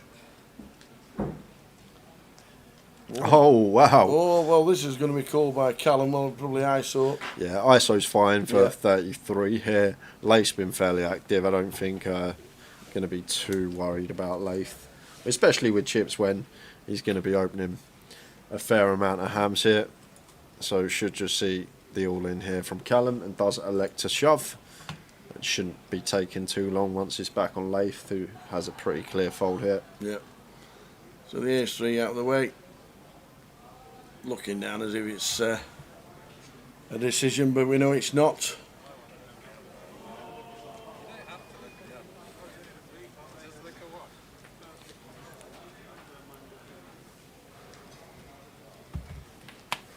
So ace king, please no dramas.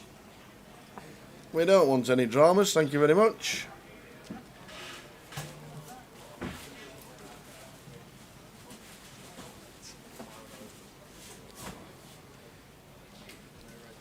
And that's it, that'll do.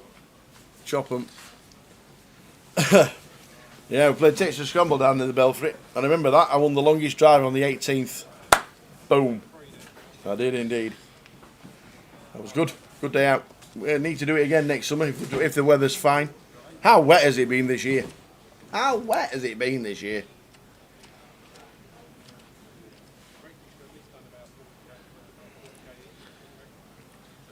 Wait a minute.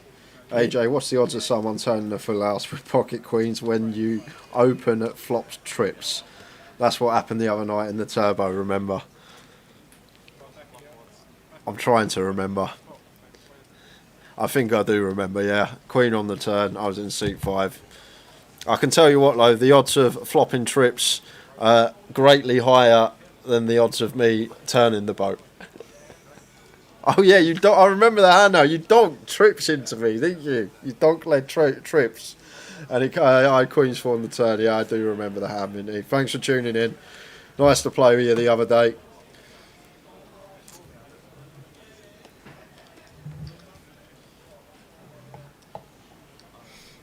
And you playing? What are you doing? Playing the mini in Blackpool?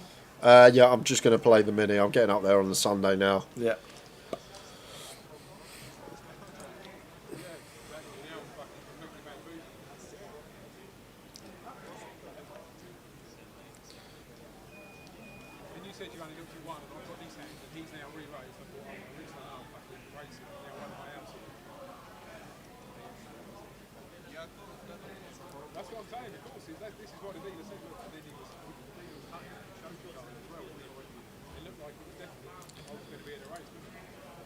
A5 suited for Elliot here in the small blind for 10 BBs. We have a complete. And he's going to go with complete.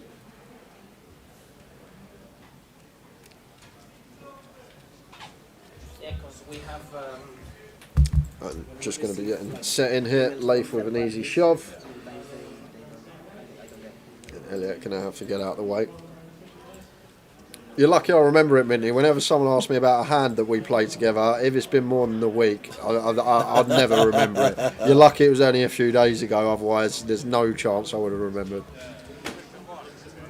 Hi Mel, 20 sleeps till Blackpool for you. How are you doing with the online credit? Have you won any live event tokens lately? I think you won one of the 2,000 packages, I do believe. Yeah, I think she did. Did Mel?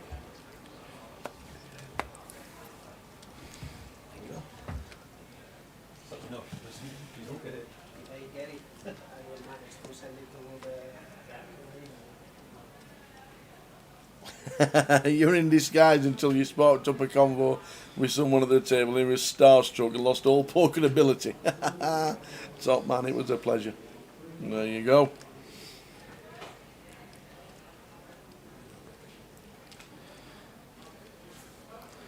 When you've had 12 bullets in a comp and everyone's asking to remember hands, when you've fired off bullet 12? after bullet, a 12? bullet. 12 bullets. Oh, dear.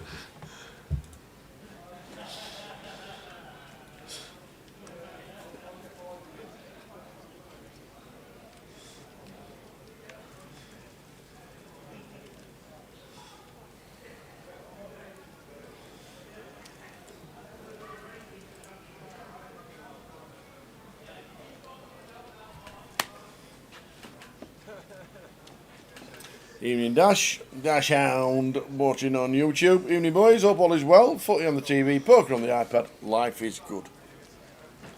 What footy are you watching? Is it the European Cup this weekend, is it?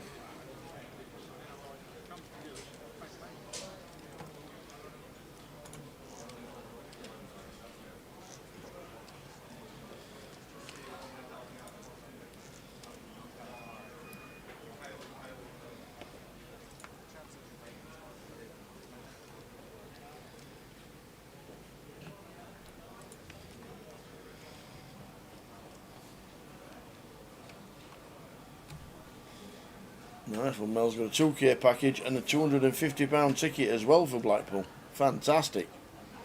Well played, Mel. They are quite popular, those live event tokens. Good luck if you're playing them tonight.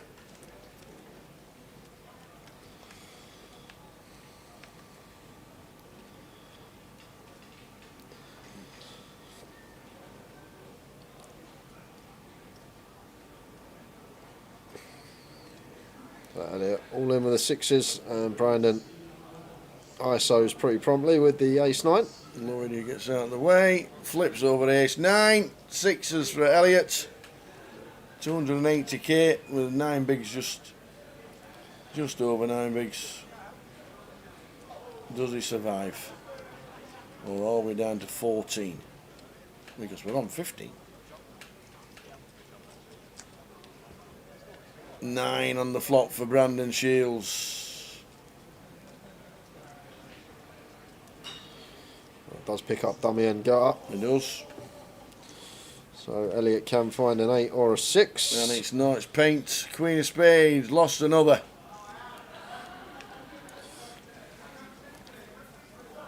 Blackpool's Elliott Casson. Unlucky. How much did he get? £1,050. Nice little 4 figures. Not bad at all. Down to 14.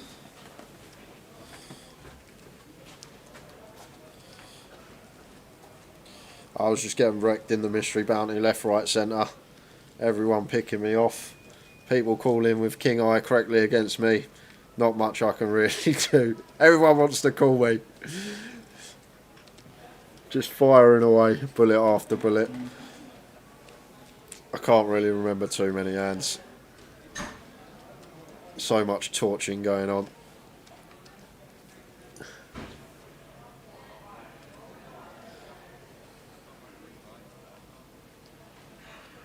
And the alcohol was flowing as well. Doesn't help for the memory.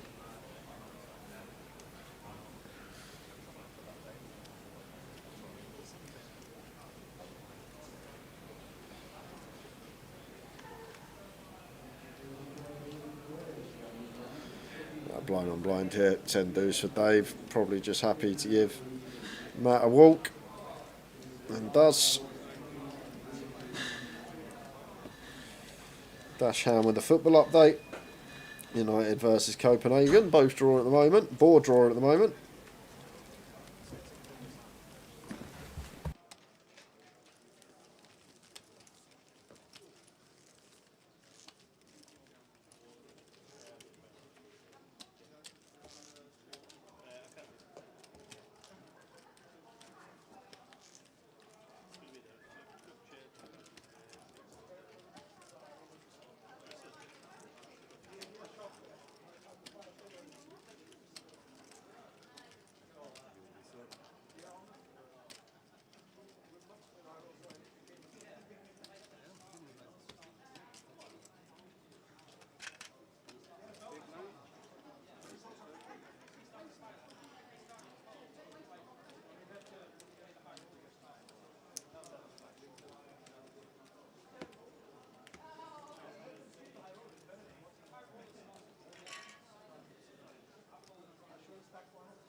Oh, we got on the table.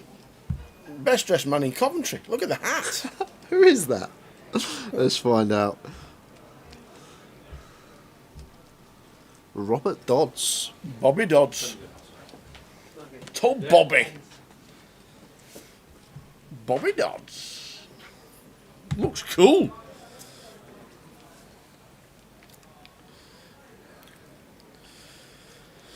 Ace 3 suited for Chase. 8 big blinds. Think this one's got to go, Tower. 8 bigs here.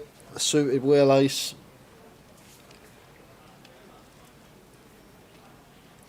Yep.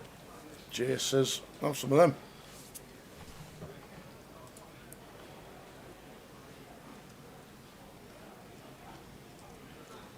How you doing, Barry? Good evening, Barry Neville. Good to see you too. I missed a story of yours, apparently, that I need to hear. So when you next see me, I need to hear the story, apparently. You certainly do.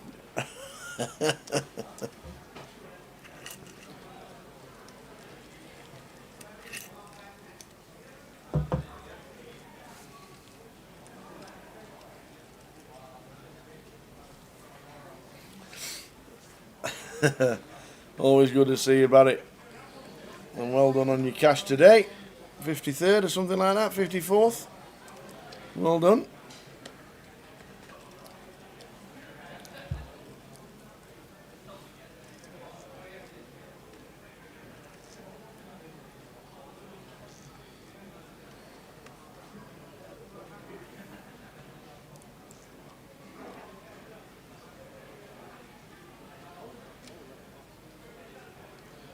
Ace Queen suited for life, makes it 65k, and I think Ace 10 off here for Brandon. Gonna be playing lots of folds and then maybe at small frequency go for the 3-bet, especially versus Leif, who has been fairly active. So there is the fold. Evening, Mr. Roberts, watching on YouTube.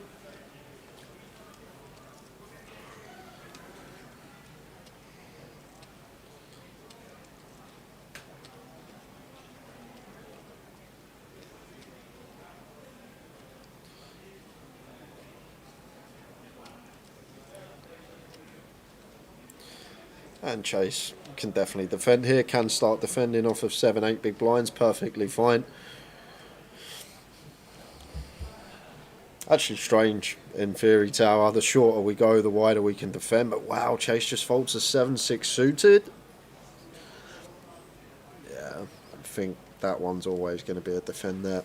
Once we start getting into this sort of 6 to 10 BB remit, we can start flicking in a lot of defends, play some stop and goes on boards that we connect with. It just lets it go. We will not be streaming the 2550 in December. No, we don't do the 2550s. We're not doing the 2550s, and the Coventry, the last points of the MPL 2023.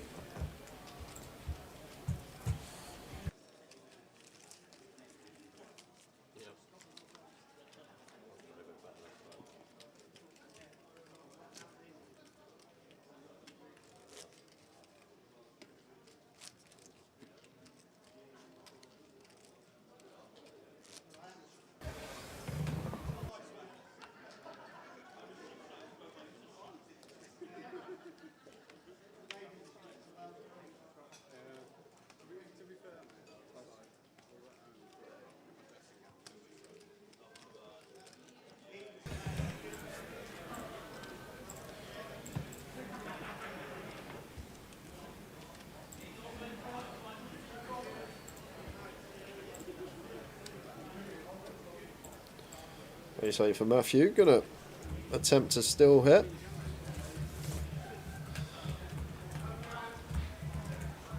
Moves us to 65. Rob gets out of the way.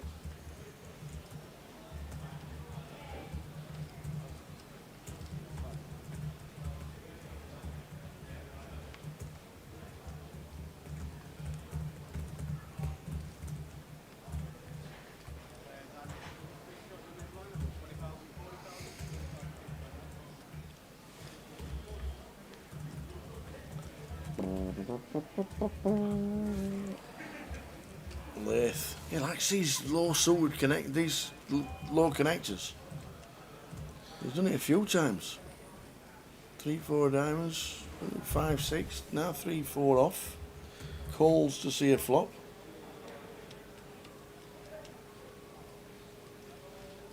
Jeff Emmerman, how are you doing, Jeff? Hope things are well. I'm going to play the Dragon on Saturday. Do we think it's going to be full? No, it should be fine to just come and buy in and play it. That's what I reckon. For the Dragon, shouldn't be overly full. Need some good numbers though. 419 in this, but you should be fine, Jeff.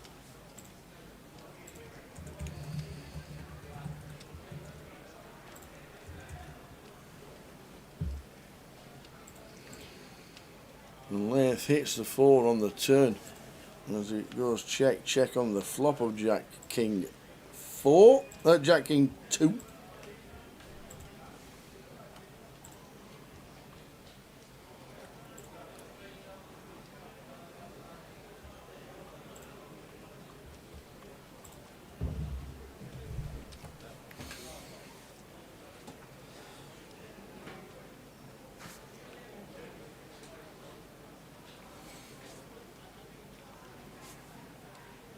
And Leith with the bet. It is good. So we're on 14. 3 players with a mill, and then there's a big gap to David Lloyd, Matt, Rob and Chase, all down with the short stacks. 14 players left.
So Rob out of the way.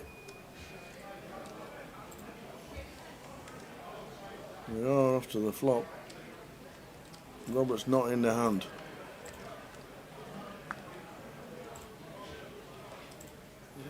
Well, there's problems with the action tracker, but there's no problems. Full street behind and the wrong player in the hand.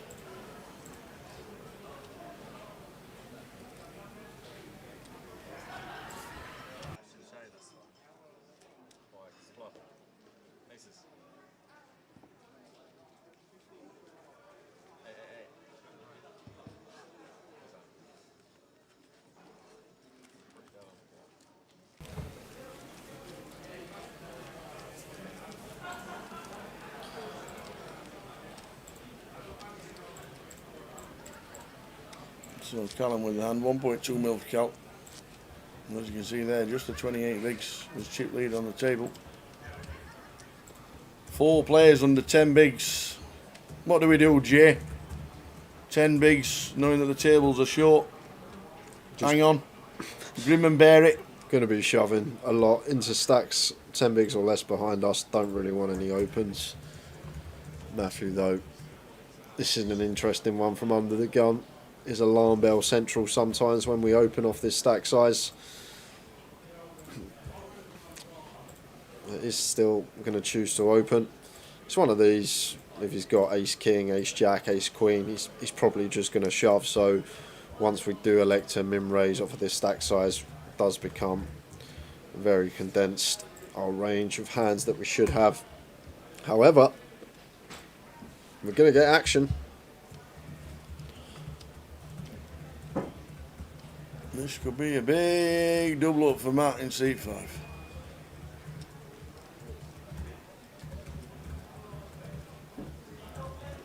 So you bet to 250. It'll be all in, and it'll be call. It'll be off to the showdown. Kings against queens. And there we go. Matt shows the kings. Don't stand up. Don't stand up. You're confident. Be confident that the king's going to hold.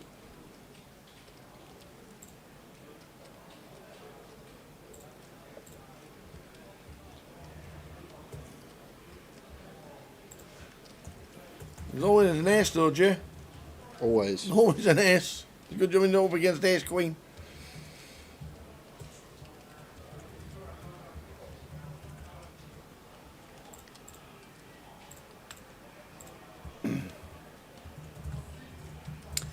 And good for the kings. So Matt gets up to 830. Callum drops down to 790.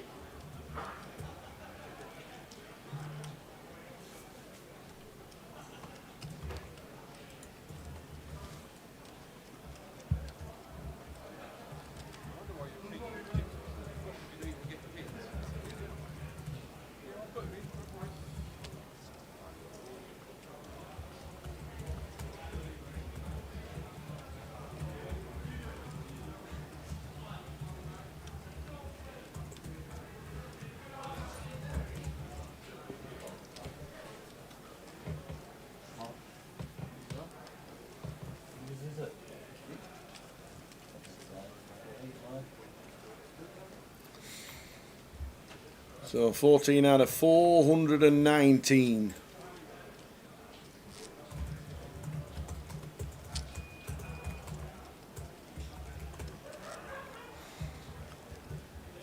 Was that an Ian Simpson laugh? I just heard in the background. I can see it in the background. I can see He the can shouts. chuckle, let me tell you. He can chuckle, can Ian Simpson. He had a great first session. The blinds are now 2040. Till the end, because maybe it's going to be long. No, it's not. So Rob with the 05 deuce, knowing he's going to be on the big blind at 2040 next. He puts it in with the 05 deuce. Now then, Matthew. Pocket sixes against an under the gun all in, but it's only 7 bigs. Are you calling, Jay? Yeah, obviously from the big hit as Matthew. Already got 2. Wow, wow, wow, wow, wow. Just folds and lets it get through with a pair facing a 7 big blind shove. Wow. Matt. Let him off there, knowing he was on the big blind next. With the ante as well, that blinds at 2040.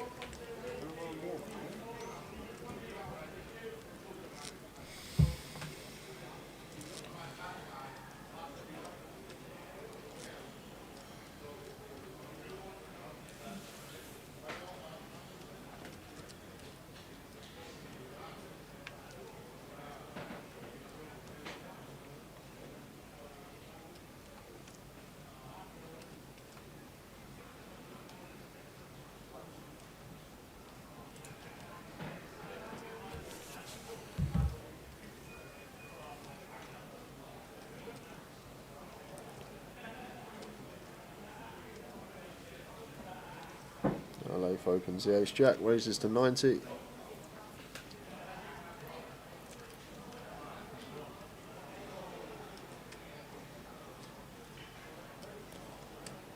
That'll do. So we're on 14.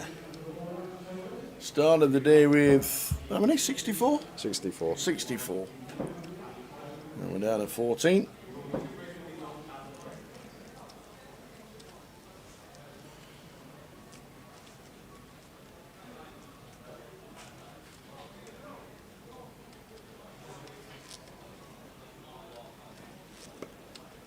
Everybody was in the money when they came back from day 2. Played down to 15% of the field yesterday. 64 coming back from in cash of 400. This is what they're playing for. Scrolling across the bottom.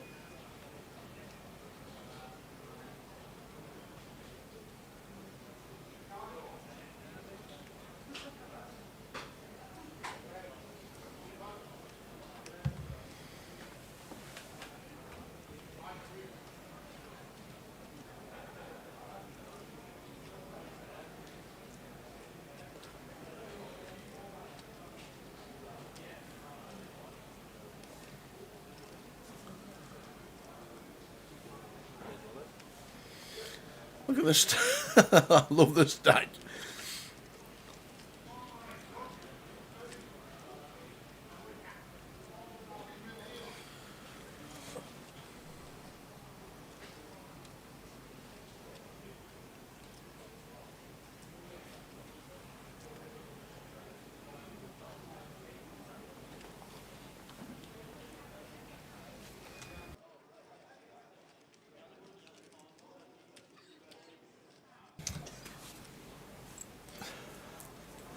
David Lloyd all in. 295. Callum Coles with the ace-6. Is this the end of Lloydie? Dave Lloyd, seat 4, all in.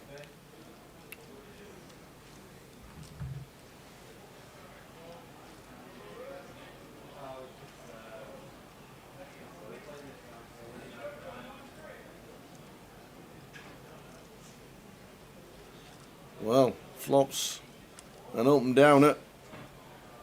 9, Queen 4, backdoor spades. The king, boom. That'll do it for Dave Lloyd. Doubles up to 650,000.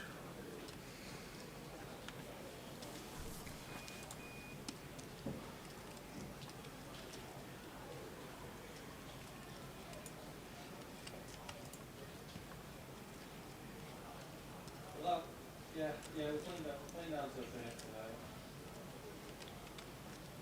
12, average steps 20 weeks. Yeah. Actually, I reckon about half done.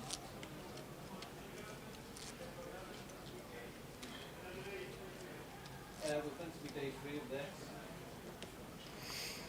So I'll just change it to high roll day 1. So the blind at 20,000, 40,000. Lath gets out of the way. Brandon.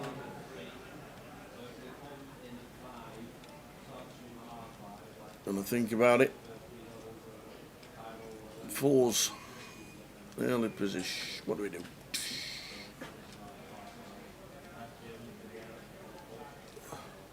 He gets away from the 4s.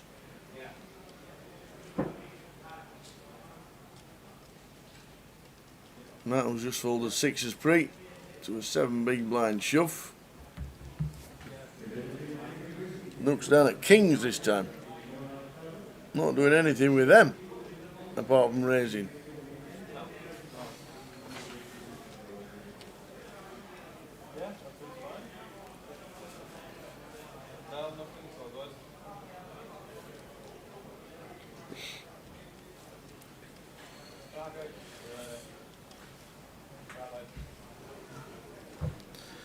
King Jack suited for Callum. Could choose to shove this one over the cut-off open. That's been fairly snug though, so maybe aware of that. But in theory this would just be going in. Maybe player dependent here.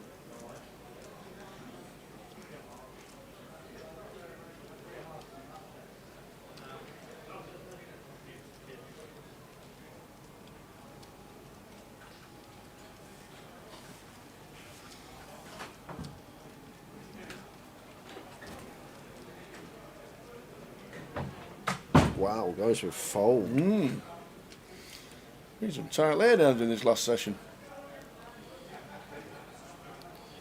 And Chase with the hand he could play.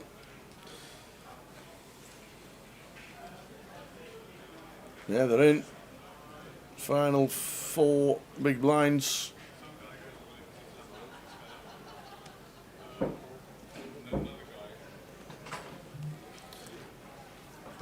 Ace 4. If Chase has been watching the streams in previous times, he knows what's coming on the flop.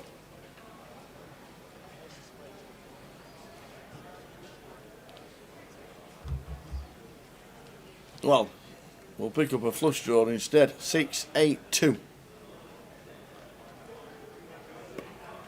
And now a wheel draw. Any ace, any 5, any heart. Plenty of outs. Boom! The unconventional way of beating the kings. Back in the game.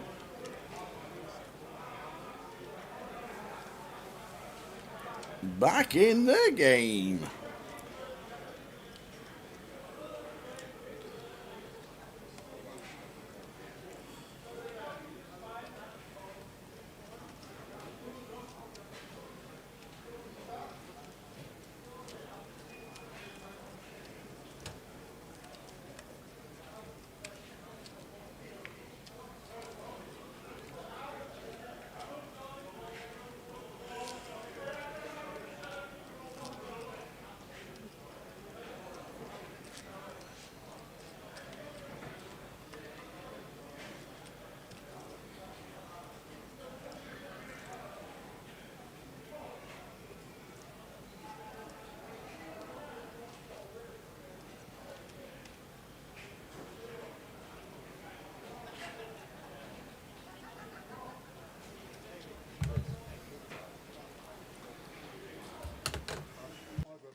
Brandon raising to 80,000 with the Jack Queen.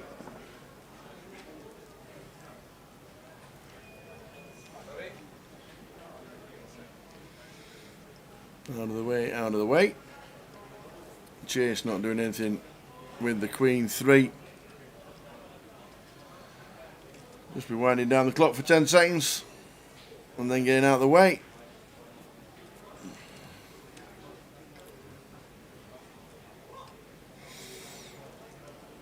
And Lath does like to defend.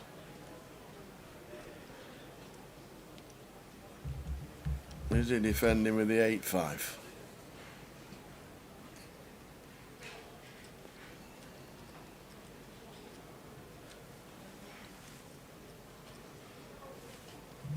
Nope. Made him sweat. And out of the way. 14 out of 419.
In a live tourney, is the big blind ante included when you're calculating how many big blinds someone has? If they have 10k chips and the big blind is 1k and 1k, does he have 5 or 10 bigs? No, he has 10 bigs. Because for the next 9 hands, you don't put a big blind in. You don't put an ante in. You can't go from 5 bigs to 9 bigs. Or 8 bigs as it would be. No, don't ever count it as a big blind. It's an ante you put in once every 9 hands. It's only for the ease of running a comp and making it easy for all the players. And how many times have you heard since it started the dealer shouting ante, ante, ante? Because every time when it was a single ante, everybody just forgot.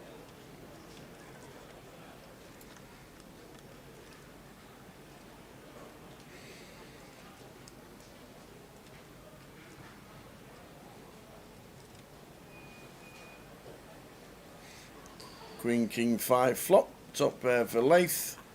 Flush draw for Brandon.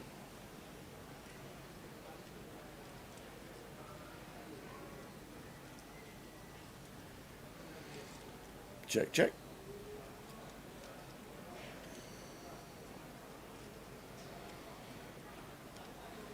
Eight of Hearts turn.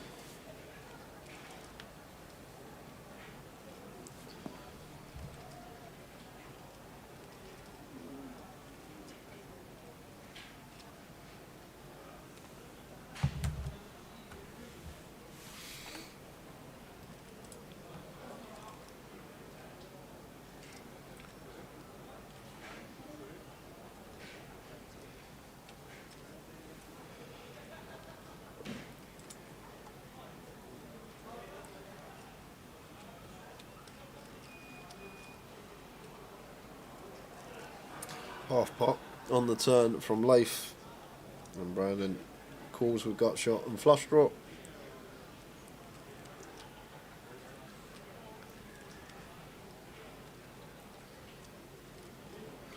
Jack of clubs river. Check mark goes to Leith in seat 2.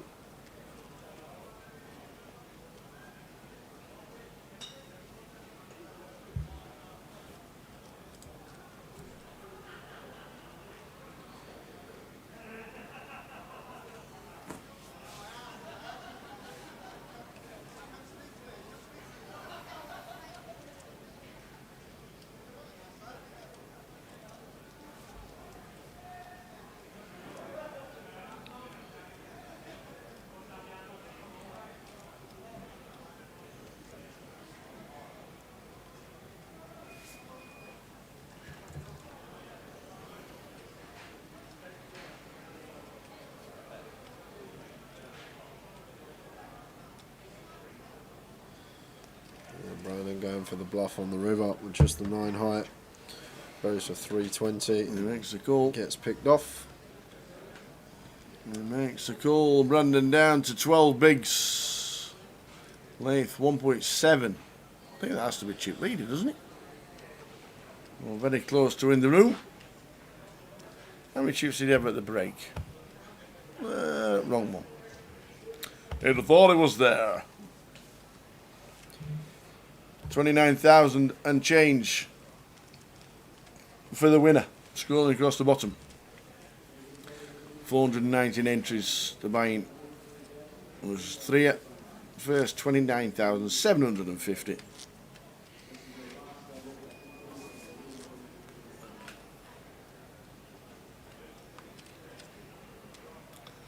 We've been on 14 a while. It's been the first pause in eliminations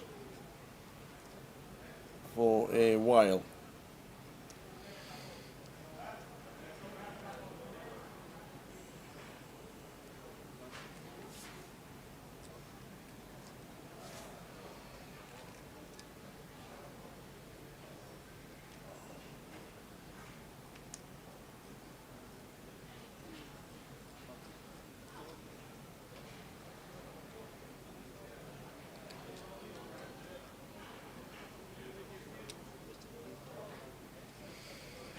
Brandon out of the way, there's 7-3.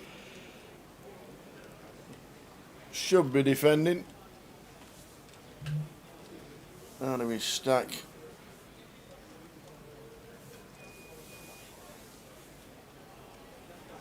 14, which he does. Off to the flop.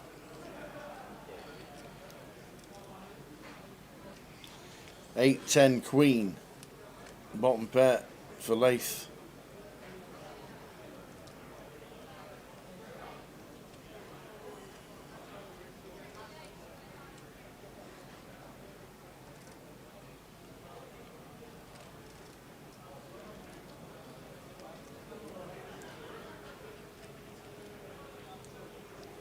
Bit of 125 from Davy Lloyd. And a fold. Making the best unfold, Davy Lloyd. Still on 14.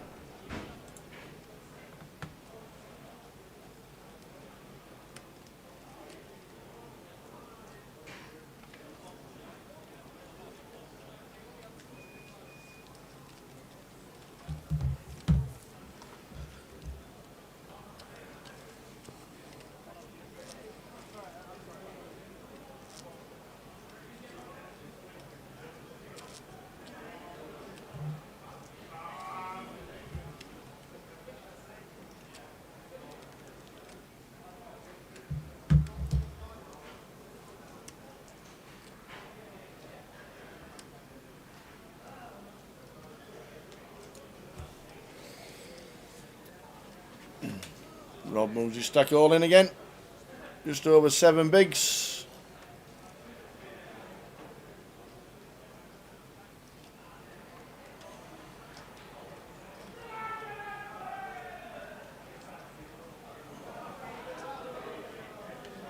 Somebody just hit a number on roulette. I thought I heard the word United, to be fair. That's what I thought I heard. I Oh, somebody just hit a number 29 on roulette or something. Oh, it could be Don Mahoney if he's in the bar. The big Man United fan.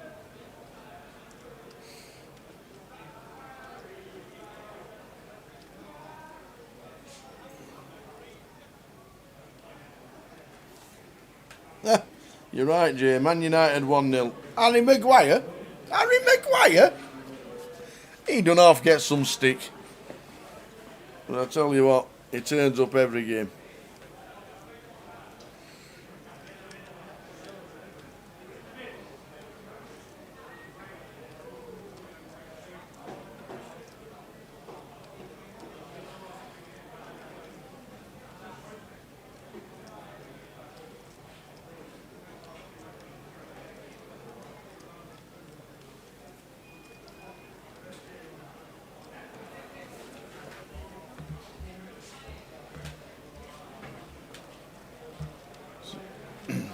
So here we go.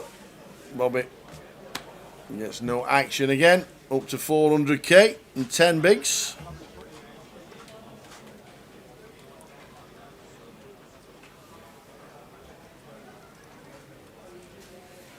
Katie's still in, I can hear. Oh, she's doing something. Is she playing the side event? She must be. You hear the giggles.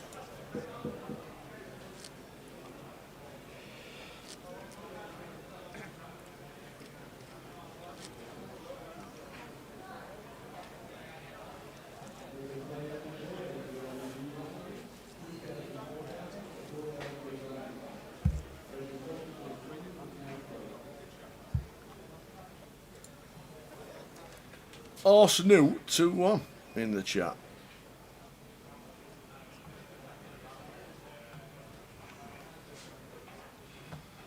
There we go.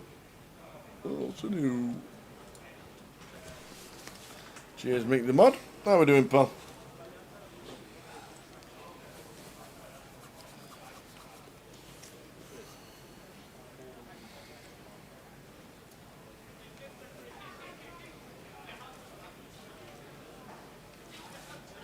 So Brandon raising up with the King Jack.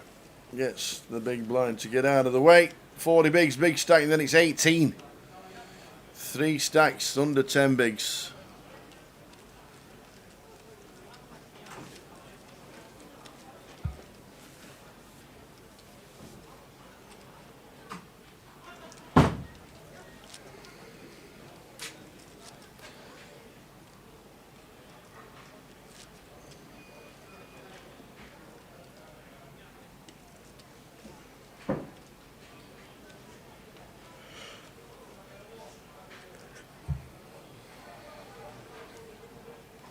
Jay's going to open off of 11 from gun.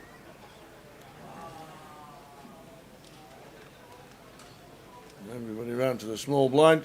On you, Bob. Bob. It's on you, Bob. Not anymore, it's not. They're out of the way. And the 6 deuce won't be doing much.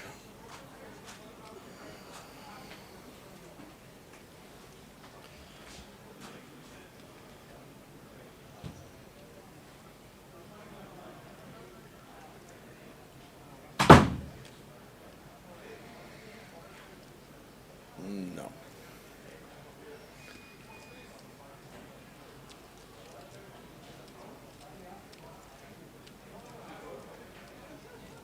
So Lath, big chip lead on the table. 1.6 mil. 3 stacks under 10 bigs on our feature.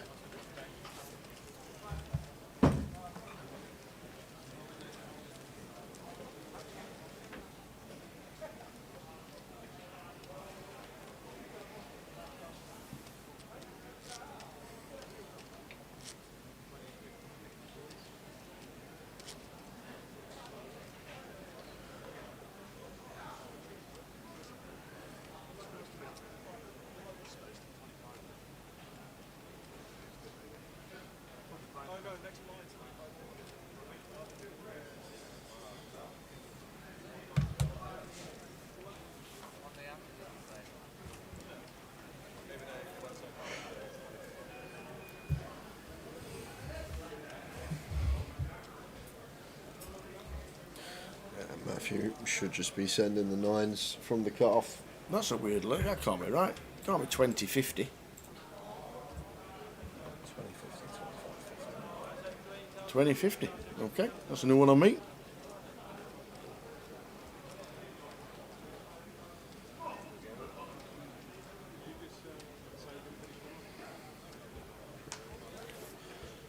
That should mean 30 minutes till break then. 13. Lost one for the first time in a while. Well, we lost Mr. J. DA, Dooley. Dooley's gone. He'll be at the bar. Nice to see him. He said this is his first live event since Vegas. That's what he said.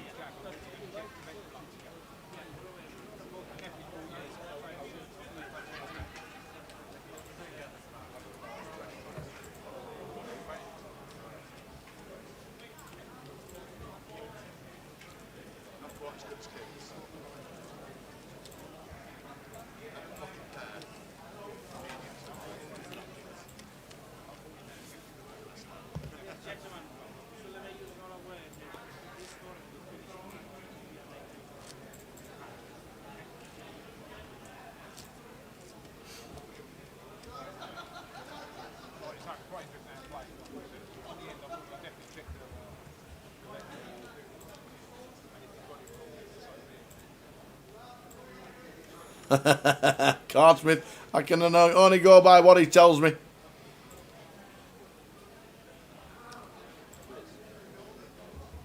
Maybe he meant first event that I've seen him at.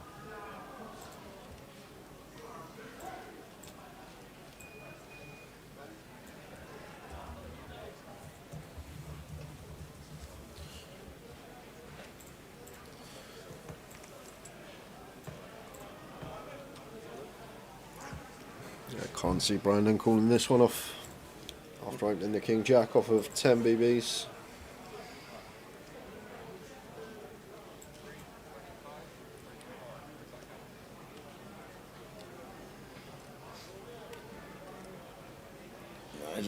He's up 9 bigs, so he's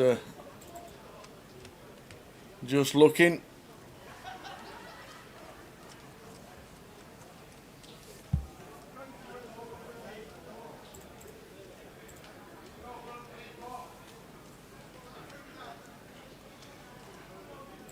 So we're off. Brandon does call. He's at risk with the King Jack. No, he's not. Callum's at risk with the Ace-8. Get it right, Tower. And flops a king. King, Brandon flops a king. King 3-4. Running clubs or an ace. Or an ace of clubs. There we go. The king and a jack to fade to survive. And it's the jack of clubs. Oh, the 8 of clubs now plays. Sit back down, you hit a flush. He was off. Callum was off. 4 clubs on the board. The 8 of clubs plays. He was off. And now Brandon is on 4 bigs.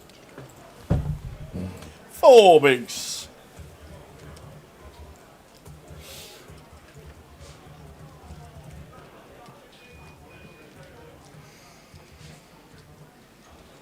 So, Frankie's just been over and said that this concludes tonight.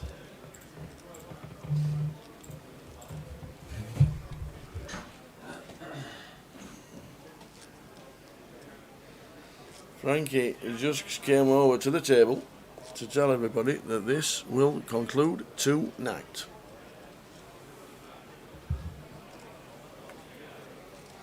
So we're going straight through, ladies and gentlemen. All the way through to a winner.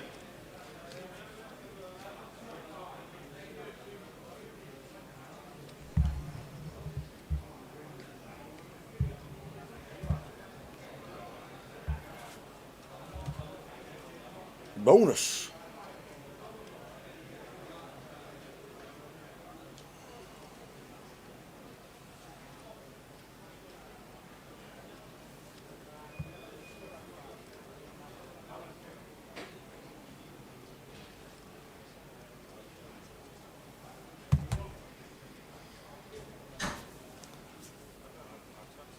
So chase for the king, 7 of diamonds and 9 big blinds.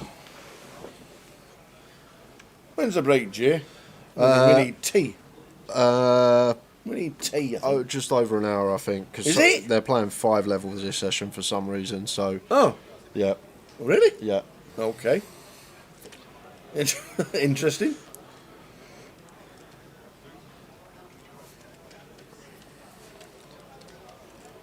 You might have to get a tea run then. I'll go get the teas. At the tea runs, have a wander. See what's happening in the room. See what's happening.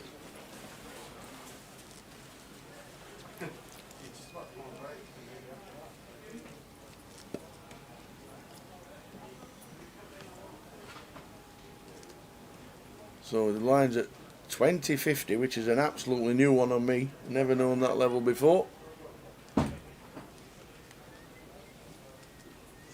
Is Danny Laidlaw still in? I'll tell you the players that are still in with the remaining 13. Let's have a butchers.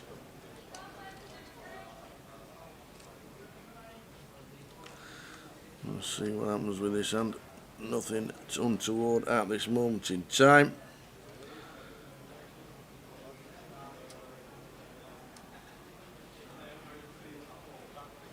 Danny Laidlaw is still in.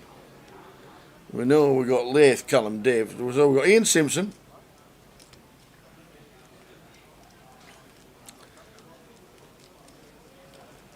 On the hour table. Nathan Jones, Jack Olsen, Dixie Dean, Elliot Panley. Good to see Elliot playing well. And Danny Laidlaw. There on the outer table. Danny Laidlaw, Elliot Panley, Dixie, Jack Olsen, Nathan Jones and Ian Simpson. There on the outer table. And then our players on outs, which means we are on 13. Rob's done it again under the gun, 5-2. Again, that's twice. He's had no real hand, but under the gun realising that he's going to be on the big blind and the ante the next hand. He did it with 5-2 last time. How weird was that? But this time he gets action. This time Callum says I'm all in with the ace jack. They're all folding round in turn. So Rob is going to be at risk. So Bobby Dodds 5-2, realising he was going to be on the blinds the next hand. He has live cards, 70-30.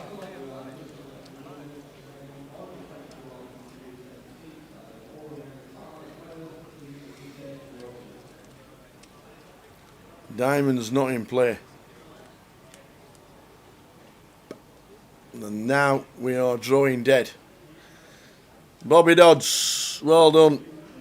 Finishing in 13th for £1,280. Very nice indeed.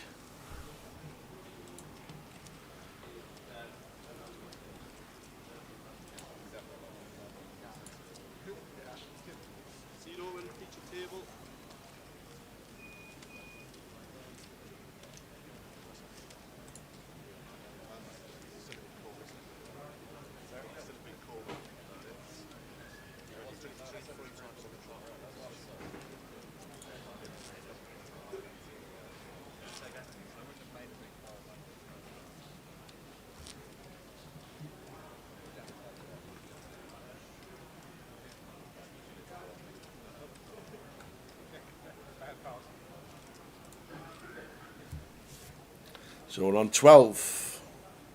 We are playing this all the way through.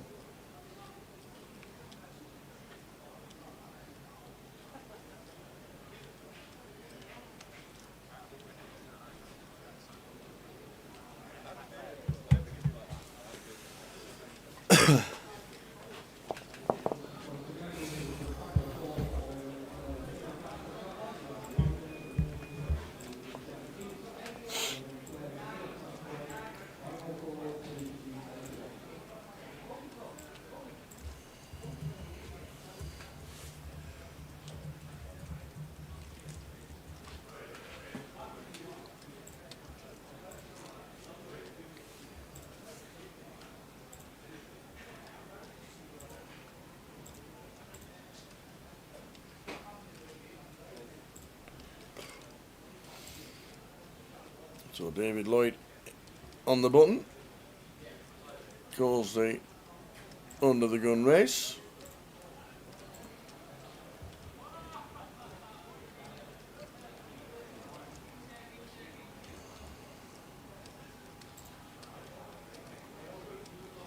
No need to be calling with the old 5-3, so gets out of the way.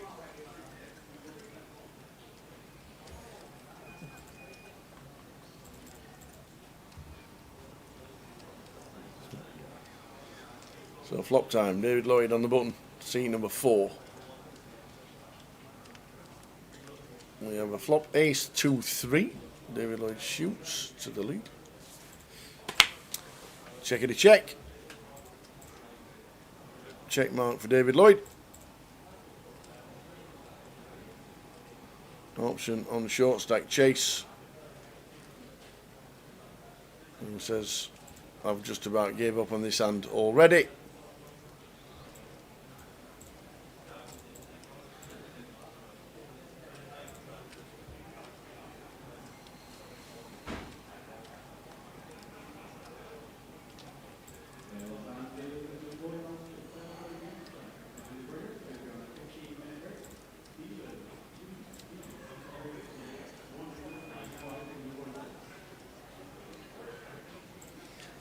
As we knew, he'd already given up. David Lloyd builds his stack again.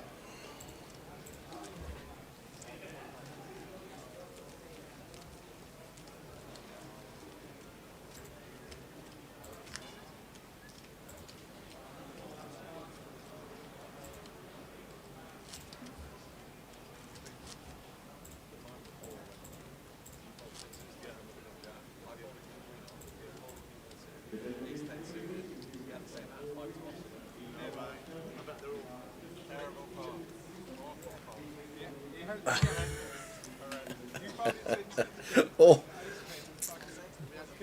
it's all coming through that players are on what they're folding because they're getting the information with the guys at home watching the stream. How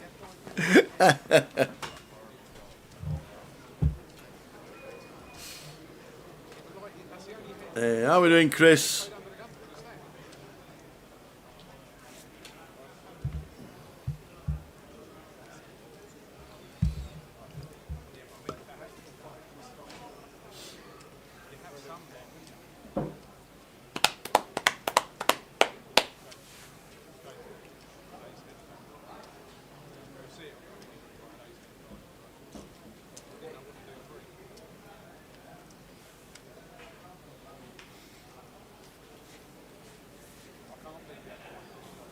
just getting way through it. It's 5 dues twice.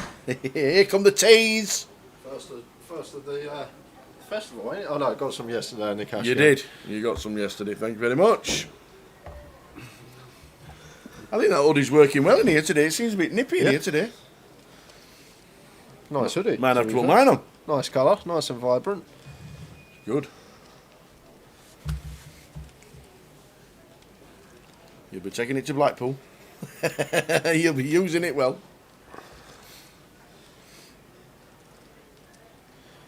Yeah, got a call off here as Chase with the A6.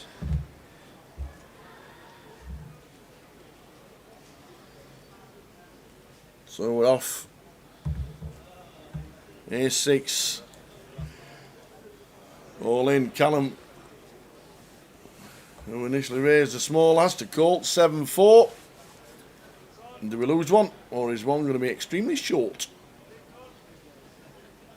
Ace Jack 9. All in player hits. Not that he needed to, just needed to fade. And that'll do it. So Callum is going to drop down to 700. And Chase is going to overtake him on to 850. With the blinds at 50k. So 30 bigs, big stack. Just thought as well, Dan. That's how Dan Laidlaw's still in. Yes, we just mentioned that. I just ran through the outer table of the players that are still in. Another good run from young Dan. Thought he was out. He had his coat on. I know. We were down to 20k, wasn't it, when we showed the clip? Less than one big blind.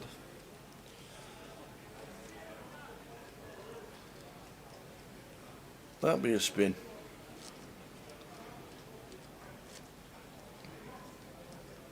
Nearly happened to the last UKPT as well, didn't it? With the old one big blind spin. They got on to the final. Brandon out of the way. Lloyd, it was got up to 840. Going to make it 125.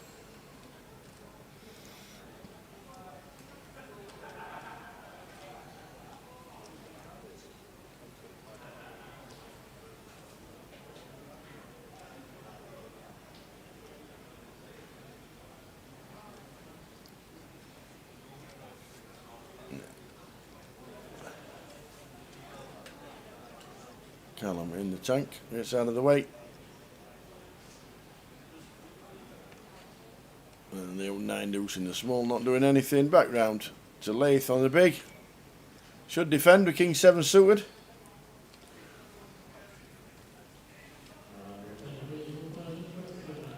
Is it any suited cards we don't defend with? It depends on the situation. Like deeper in the tournament, we are going to start defending tighter with a bigger stack. Have the covering stack. We're going to defend wider.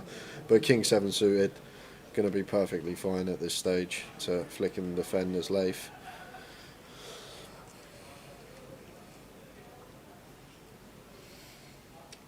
Off to the flop.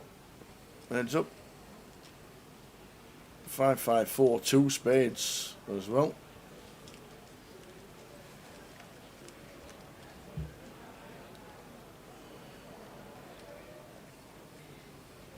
Dave not choosing to continue and slams top pair on the turn. Nice.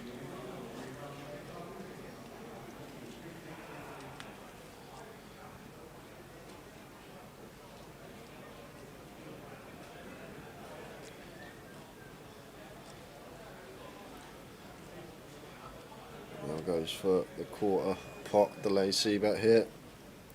Is David. Lath with his flush draw. Just going to play check call, looks like. Like it.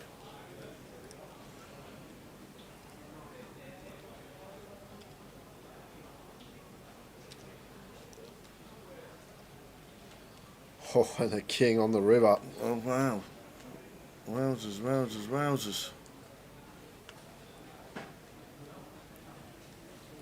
And he goes check, check, but Lath gets to check mark. And Lloyd, he just sees he's just going to unlucky.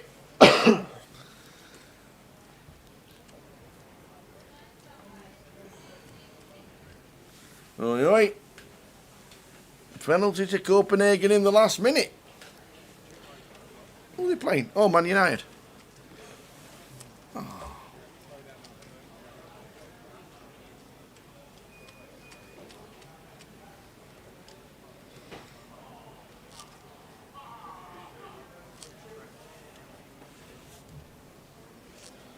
Drama.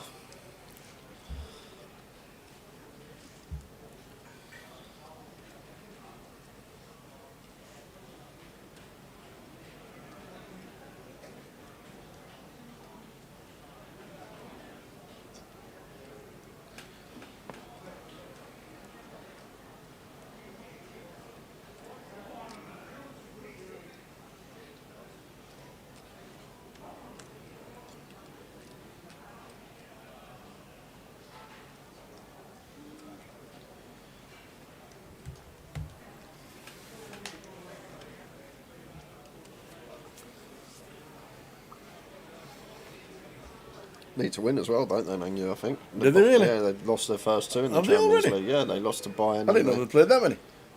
Lost to Bayern and whoever they played last game, I think.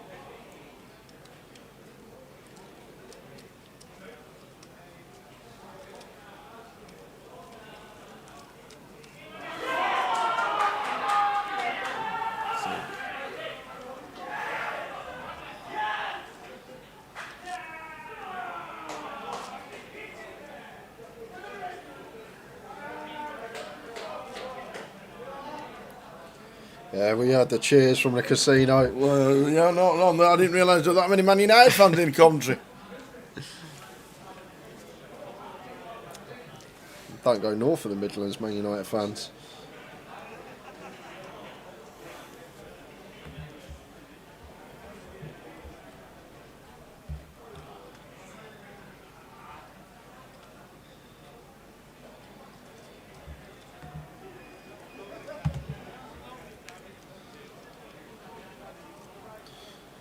Let's do Seward for chase, opens.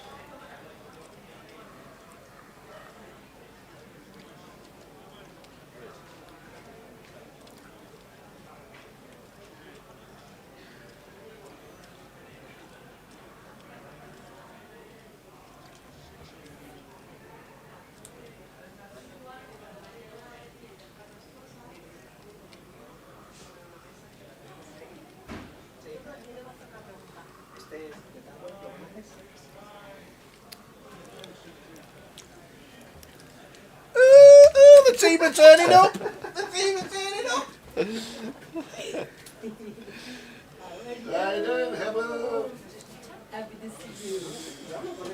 And Brandon just going to go with this, sitting there short 4 BB, so just going to send it in with the Jack 10. And going to come back round to Chase, who going to have to call this one off. Well, Brandon's left himself a chip back, but Chase getting this price now. Too much in the middle to be folding. Does just set it in with the ace deuce suited. In they go. Brandon's looking round. He's got 1 chip left. In they go. He makes the call. Turns over Jack 10 against ace deuce. Does Brandon get there?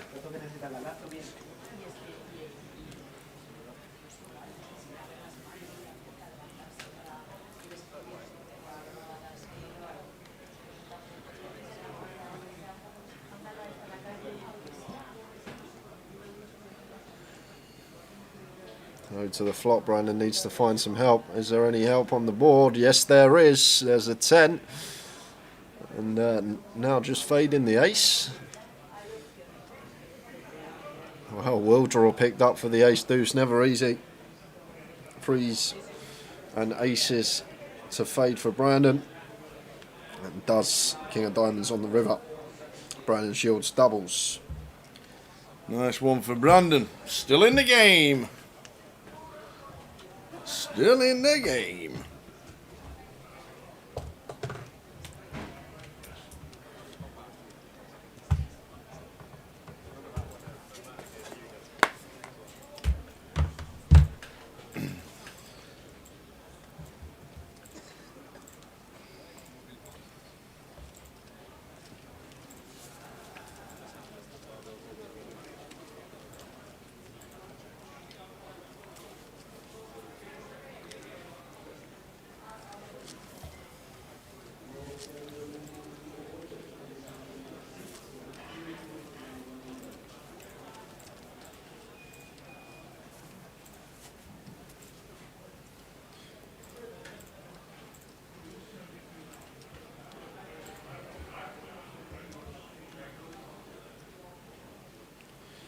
King Jack for Leif. Like, could just start playing open jam here if he really wanted to, Leif. I think that would be the way I'd proceed here. All the stacks behind us with 12 big blinds or left. King Jack off. Just send it into the middle. Don't give an opponent to shove like an ace-x, a weak ace-x over the top of us. Could just play jam as Leif decides to open, and Matthew with the 4-5 off, not going to defend.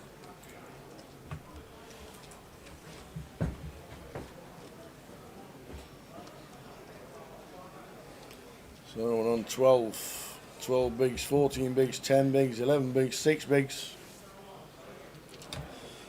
Come back from break at 8 o'clock.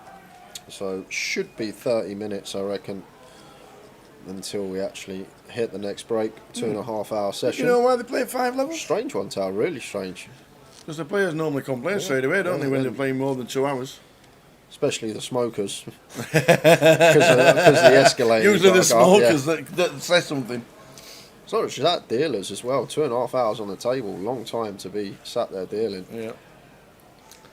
I know we rotate, but obviously they rotate, but They carry on dealing on our outer tables. That was strange from Brandon. Stood up, put all his chips in the middle. And then Matt. Queen 10 suited. 6 bigs. Interesting. Do you fancy going with it, Matt? Brandon shoving for 12. We'll have a lot of hands in here. A lot of ace-X that we're nigh on flipping against. All the pocket pairs, maybe 10-9 suited, Jack 10 suited as he has, that we do dominate. Queen 9 suited as well, perhaps in there for Brandon, that does dominate us. So I wouldn't be surprised to see Matt make this call here, Tower. The only thing I will say, Matt, we saw Matt fold the 6s facing the 7 big blind jam when he was in the big, which should have been a call. So the fact that he made that tight lay down makes me think he may do the same here and does fold the Queen 10. And Callum not going to be able to call off.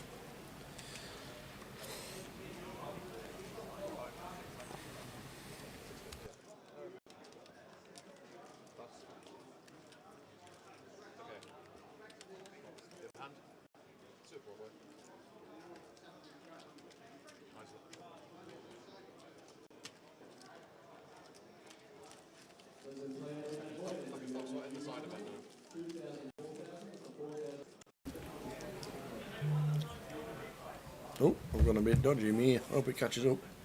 Phew.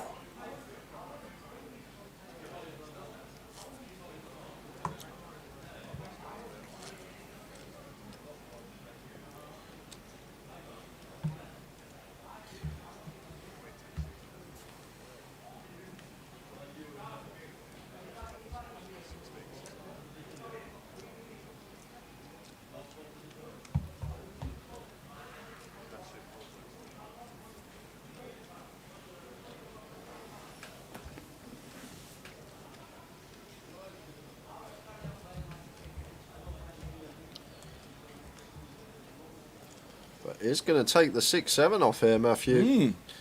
Moves it into the middle for his 6 big blinds.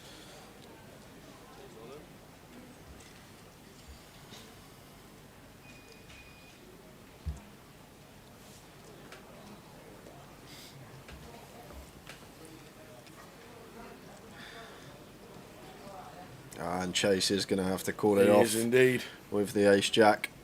And tournament life going to be on the line here for Matthew Cartwright. Yep, and he makes the call. 60-40, just over. Ace-jack for Chase. Matt Cartwright needs to hit a 7-9 from 1 at 170 to 3 foot. Does he get there?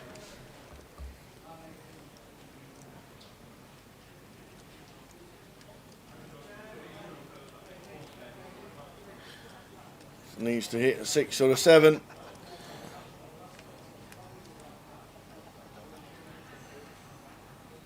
Still the same scenario for Matthew Cartwright. A 6 or a 7. And it's not. So we lose Matthew. Well played, sir. Time banks in the middle. Just check the stacks. Thank you very much. Yeah, down to 11, 12 for £1,410. Well done, sir. We're down to 11. Final table of 9.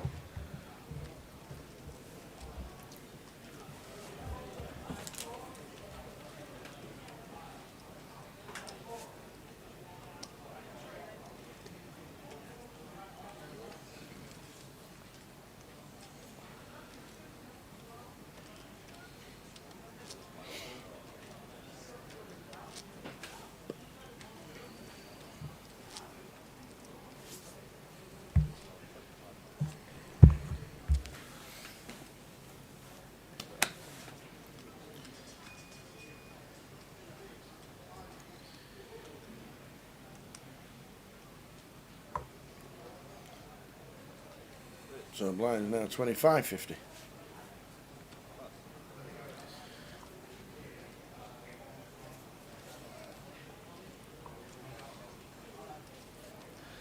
King 6 suited, open from Brandon from under the gun.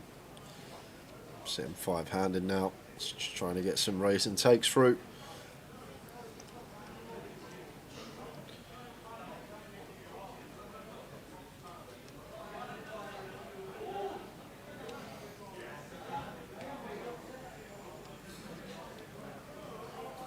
I'd love to see. Leif could potentially jam this one, so it looks like he's just going to defend, but I think one we could definitely defend, fold out some of the ace highs, king highs that Brandon would open that can't call off. Pretty looking candidate is just going to take it to the streets out of position and does flop best on queen 5 deuce. Chip leader on the table is Leith. Brandon built his stack up to 630. That should be a check call. Yeah, 20% here from Brandon. Small sizing.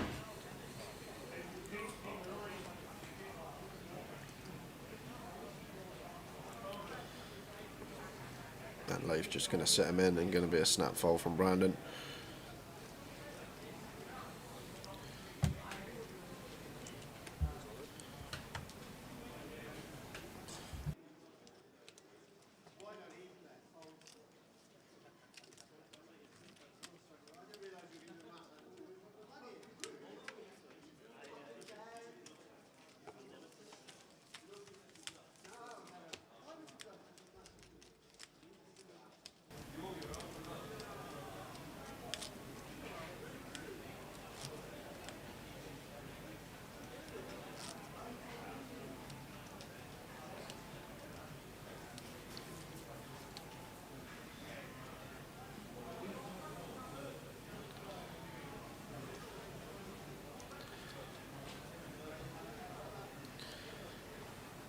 Jack 5 suited here for Callum.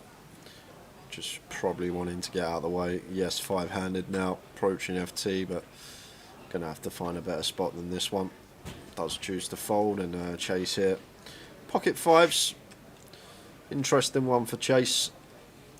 Like once we do go short-handed and it is folded to us on the button, like can start shoving from button for more big blinds, and not sure if we're supposed to just open rip there with the 5s for what would have been 16 bigs. Probably the line I would have taken, but just went for open and gets the same result. Picks up blinds and ante.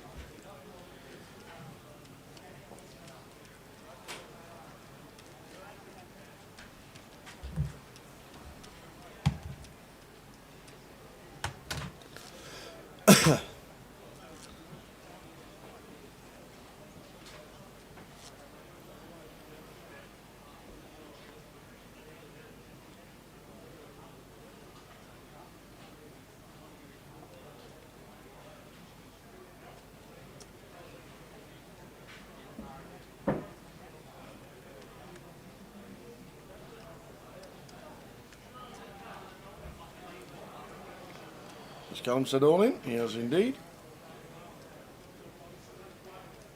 5s for chase. This should be a call, but maybe not. Under the gun jam. The small pairs are tough ones to tell up. Later position, it's probably a call more than it is now. I think fold. The way to proceed here for chase. Much prefer to be the player making the move with the pair. I guess Callum is going to have deuces, 3s and 4s in there off of 12.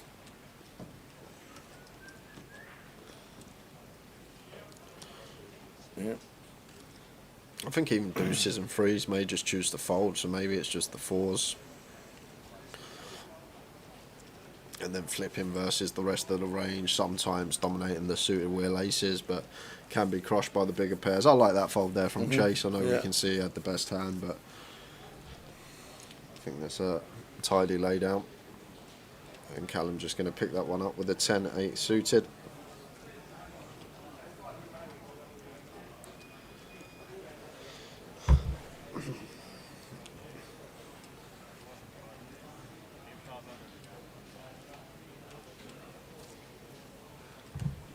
Leif with a 6 for the chips in play. Nice. How many chips are in play? 12 mil. 12 mil? 12.5 mil, yeah. Reckon 200k big blind level. That's in, well, 8 levels time, including this one. That would be 60 bigs in play. So 3.5 hours plus a break. Yeah, 2-ish. Yeah, probably between. Yeah. Started at 5. Where are we drawing the line against the under the gun shove? Sevens, maybe. Sevens I'm going with, Jim. I think sixes is where it becomes very close. Yeah. Obviously, under the gun, effective low jack in a 5-handed coup.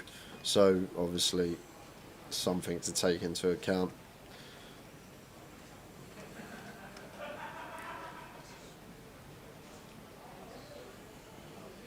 Mike Leonard's treble for tomorrow. Birmingham, Leeds and Ipswich. Surprised Coventry's not in there, playing away at Rotherham United. It's a David. Cheers, Mike. Shoving for his 8 BBs and King 3 off here for Callum. I know we can see it would likely end in a chop, but don't think he's going to be calling this one. Tower. Dave's been fairly snug as well. Yeah.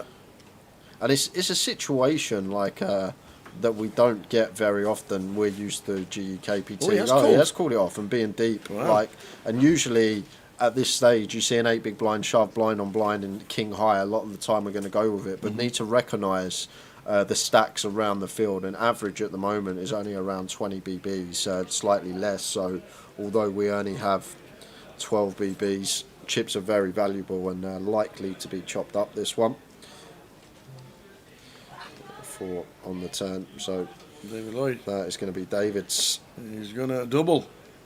So likely to be chopped. David finds the 4. Just finds it. Big smile on Dave's face. Up to 880. Callum now down to 5 big blinds.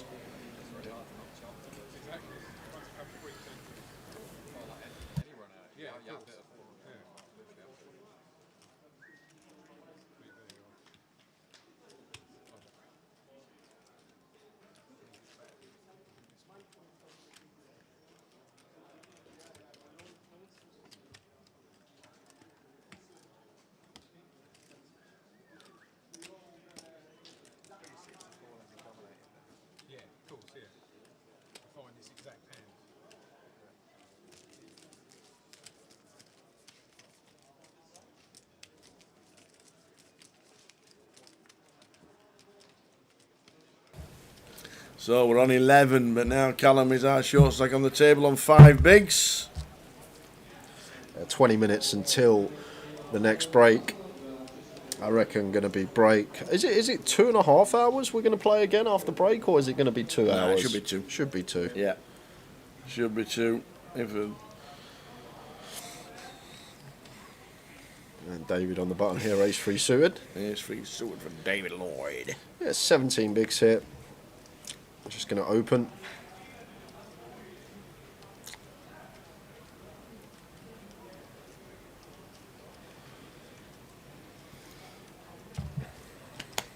And Callum straight in with his sub 5 with the king 10 and Chase with ace 9 in the big blind. Chase out of there.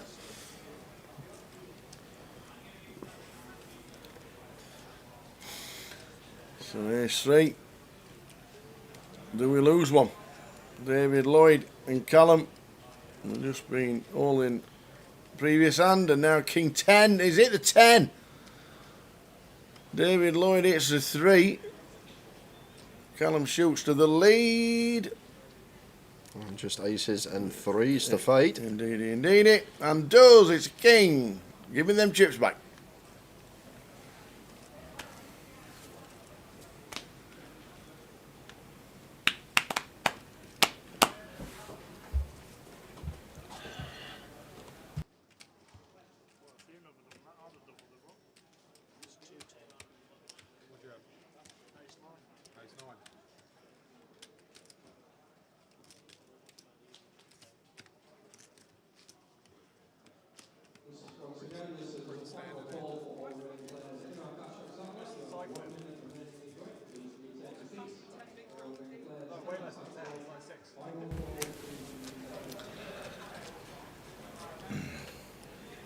Yeah, 888 on Twitch.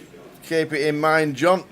Grosvenor Poker Live, not GUKPT this week as well, on the YouTube channel. Grosvenor Poker Live, because obviously we're in a Grosvenor casino and it's not a GUKPT.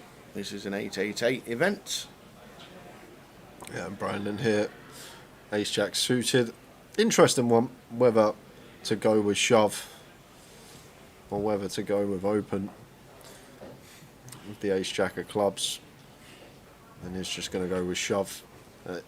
Under gun is a position, maybe not five-handed actually, but usually in full ring, can still have opens off these small stack sizes. And Callum, ace-9 here. It's a 9 big blind shove from Brandon. We'll definitely have some worse ace-x in there. A lot of Broadway holdings as well that we are in front of. So not a tough spot for Callum, but could see him go with this tower. Wouldn't be surprised to see Callum make the call. Yeah, he's gone with it, as you say. He has gone with it. And Chase again going to have to fold a legitimate holder with the threes. And out they go. Oops. And Leif out of there. So Callum at risk. And that leaves Brandon. Oh no, it's Brandon with the one chip to call. Checking the stack. Who's the all-in player? Well, Brandon has a one chip back, and there's action on the outer tables. And obviously that means pair jumps and malarkeys and stuff regarding whether Brandon flicks it in straight away, because there is action going on. Obviously on the outer table, which is now, he's not pulled it up yet. And now they're in.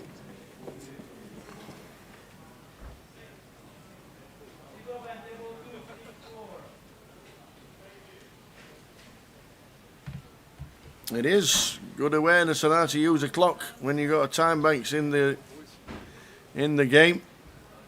Callum is at risk. King 6 king. We have chop out. Well, not now.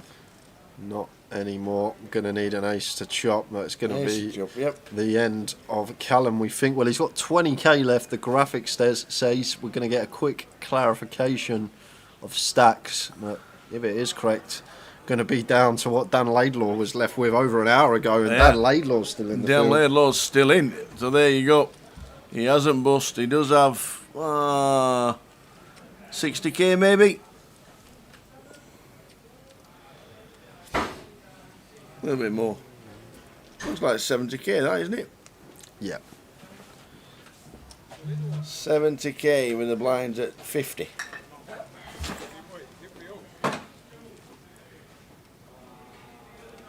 So we're still on 11.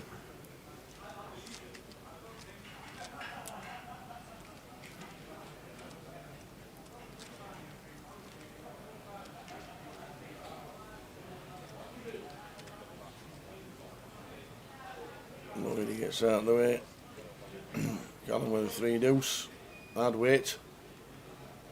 Yeah, of course you would tell. This is the great thing about big blind ante. The times that we do leave ourselves short, we get to wait a couple of hands to choose which hand we want to pick, and we're not going to pick the nut low. So surely not. No. When we got Don't do it. 2 more hands to wait, we're not going to take the nut low with a 3 deuce. Don't do it. Different scenario. We're under the gun and the blinds are coming through next, but right now, surely Callum going to wait one more hand, and does with the 3 deuce suited. Chase with the Jack Queen. Opens.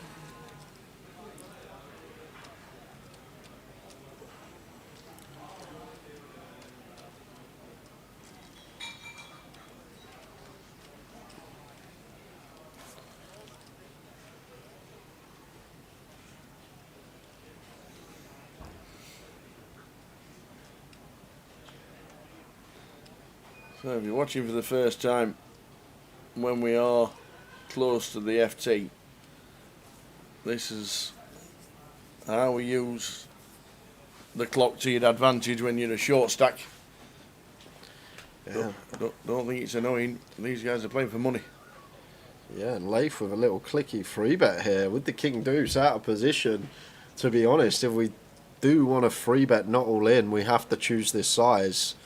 But this is really strange. Could because you just expect Leif's free bets to play all in here when effective stack of Chase is 17 to start the hand and effective stack of Brandon is like 8-9 big blind. So it's a really strange free bet here, one that you don't expect to be met by, because you expect Leif to just play all in or fold in this spot, but goes for the free bet not all in. And this is super polar now from Leif's ranges perspective. Looks like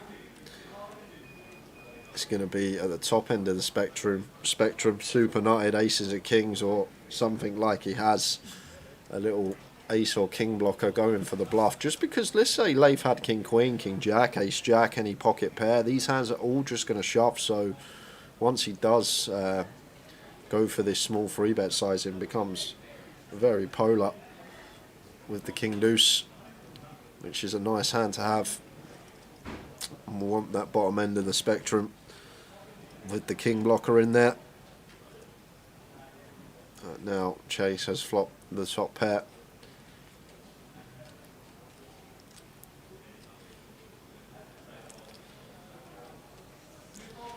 So going to get some chips here.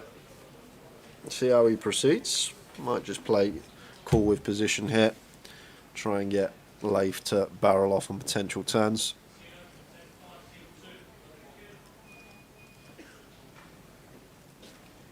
So his final time bank card being used. Yeah, Chase Twitch, I don't think it's too bad at all if we are going to be using a free bet from this position with the stack sizes in question. Like, this is going to be one of our nicer bluffs, the high-low offsuit, like a king deuce off, an ace deuce off, an ace free off. But you just don't see many people have free bet not all in, so especially in the live field at this buy-in level. You just see most play all in or fold, but it's a spot that we are going to choose the free bet. We want to be very polarised, and the hand he's actually got there is pretty tidy. So a nice bet from from Chase, and builds his stack up nicely. Still on 11.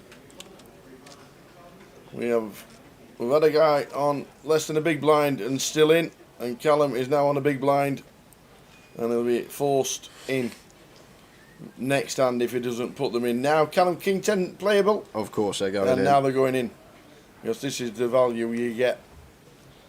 I'm going to use a time bank.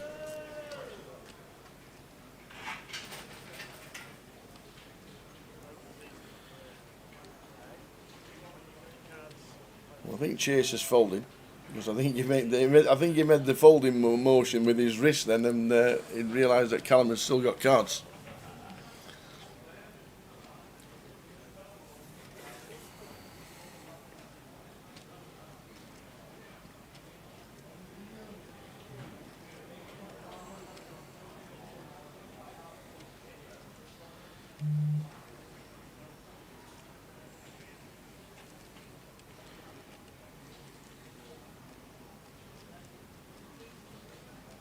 They're in. All but 2 chips. Yeah.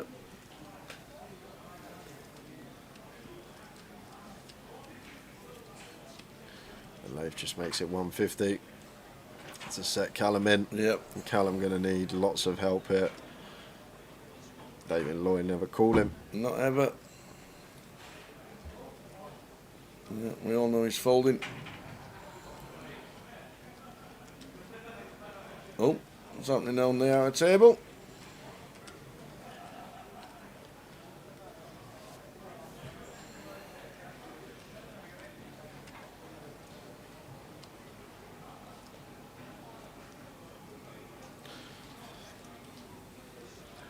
Yeah, so we got some action occurring on the outer table. There is something, I don't know what. So Callum's using a time bank here to wait, see if he gets a ladder, but that's his last time bank tower. Yeah, we'll be having action in 40 seconds. He's definitely not folding, and in 39 seconds he'll flick in his cards. Just seeing what's happening on the outer. Could be a battle of who's got the more time banks here, Tal. That's literally what this is. That's when you don't chuck them away willy-nilly. It's a battle of who's got the most time banks. So someone's obviously done the same thing on the outer table. They're sitting there with a couple of chips. Callum's sitting there with a couple of chips, and both Callum and an unknown are time banking away trying to wait for the other's clock to run down so that the other person is all in first. So if they do bust, they get the ladder and the extra... He's going to wait till 1 second to flick him in. The extra 90 quid. Can't wait any longer. He was nearly folded. He can't wait any longer. So the cards are on the back. It's ace king for Lath to see king 10 for Callum.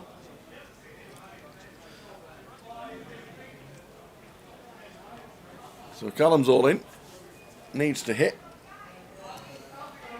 This is Paul Maguire territory. You're not wrong. 2 years running in the playoff. Yeah, no diamonds in play, but gut shot is picked up for Callum. So queens and tens working now. So 6 outs to survive, 7 outs to survive. Sorry, and it's a 7. So Callum departs. Well done, Callum. Great effort. And this is what's just happened. This is what was going on. So basically, Dan Laidlaw made it 450k pre. Ian Simpson called, and Dan left himself some chips behind. One chip. It was obviously one chip. So it was Dan Laidlaw that was having the battle of the time banks with Callum on the outer table. So this is what was occurring during the hand that we just saw. So Dan was obviously waiting for Callum's clock to run down, as Dan knew that he had him time bank chipped out, but a quick cut of the thing, and eventually we do see the call from Dan after Callum had busted, so he got himself his little ladder. Ace 9, he's got to be in front of ace 9. He has to be. Got to be. Queen 10. Oh, so ace 9, queen 10 needed. Ian will not want to make a pair. No. 5 hearts. Ace, queen, 10, 9. Oi, oi! And it's a 10 on the river. So Dan Laidlaw, who was down to 20k. With the blinds at 25k. 25, was it? Look at this. He had what a smile on his face there. That's what was happening on the outer table.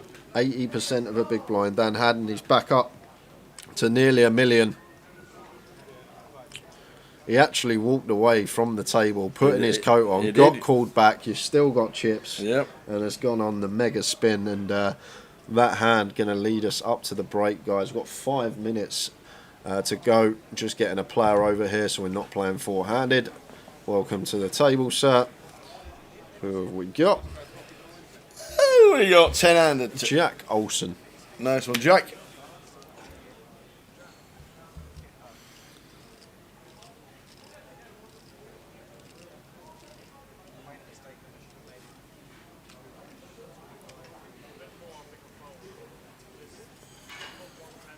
If we don't get to the FT, when's the break? 5 minutes, Tower. Oh, only 5? Yeah. Oh, I need to stretch these pins of mine, you know. Stretch these pins of mine.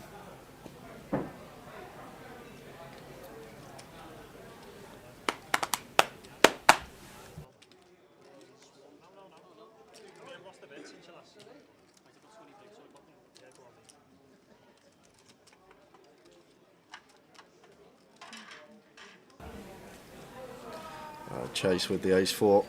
Got some chips to work with now. Raises to 110. And Brandon with a queen 10 of hearts here, working with 18 big blinds. Looks like gonna go for the close to all in.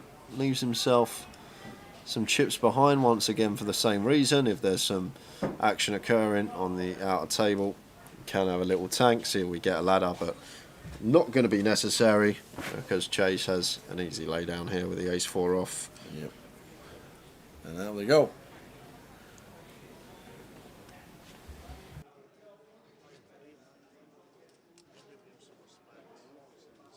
So 33 bigs for Lath.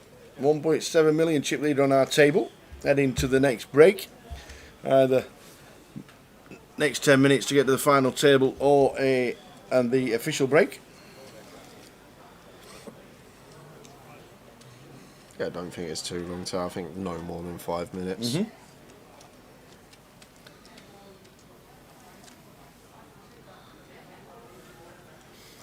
How many chips has Jack come to the table with? Looks like about $1 million, is it? Yeah, fair amount. He had a chunk when he left the feature. Leif with King Jack, expecting to be getting involved like he has been.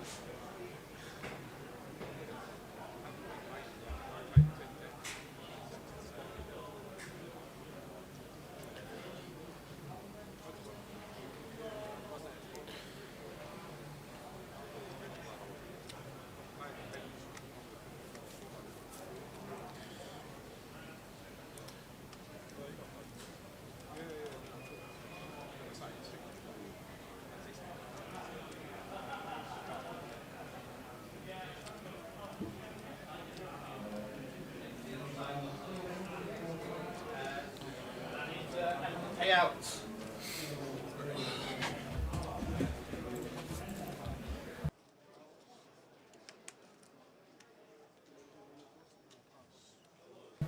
So Leith 1.8, Jack 1.3 comes to the table. We're second in chips.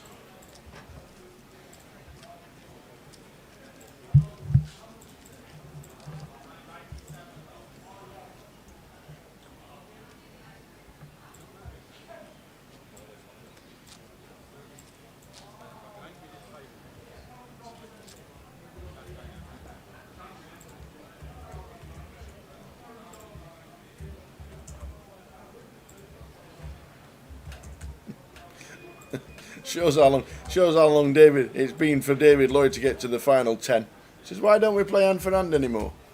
It's been about 3 years since we stopped playing hand for hand for the final table.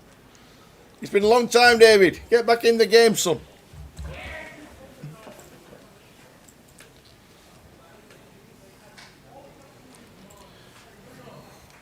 Some tactical tanking there from Brandon. Yeah. Just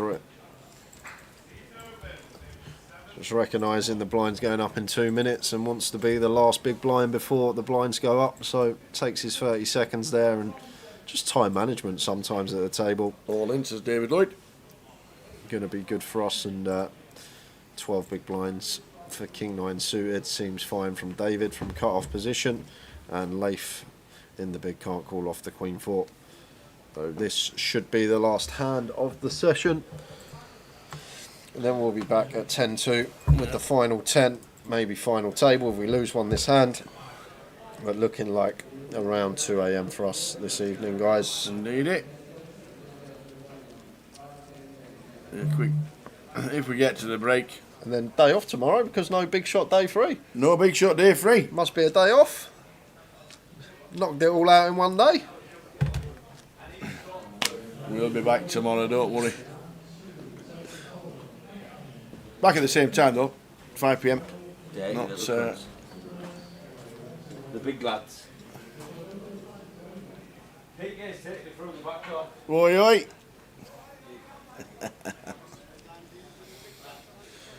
Is this it? Yeah, this is the last hand, so chase with the tens. So the break is on 15 minutes, and then what will happen, the next session we'll definitely get to the FT, and it'll be a swift turnaround when that happens, so there won't be any more breaks. Just the pitch up, big Yeah, 5 minutes, 5-10 minutes, like, won't give them the full 15-minute break. Get all the chips inputted, quick photograph, and off we go. Absolutely. And this will be the last hand before the break. Brandon really defending. He is. Got his chips up to 1 million. Let's see a flop with 3 deuce.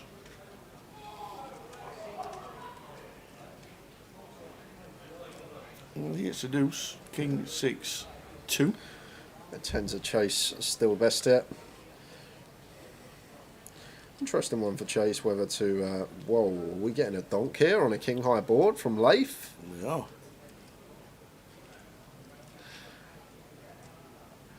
That's exactly what we're getting. Donkey on the king 6 deuce. 90,000. Like, can have some donks from the small blind for sure, but it's going to be on boards like 8, 9, 10, 7, 8, 9, like all these middle into higher connected boards are going to be the boards that we start to have some leads on. But this board in particular, Tower, just is a 100% check here. And Leif just goes for the donk with the middle pair. Nice call from Chase. So that ain't folding. Oof, so you shouldn't. Things you'll love to see. And now once Chase calls, I think Leif's just going to shut down here. A lot of the time will be plenty of King X in the range of Chase.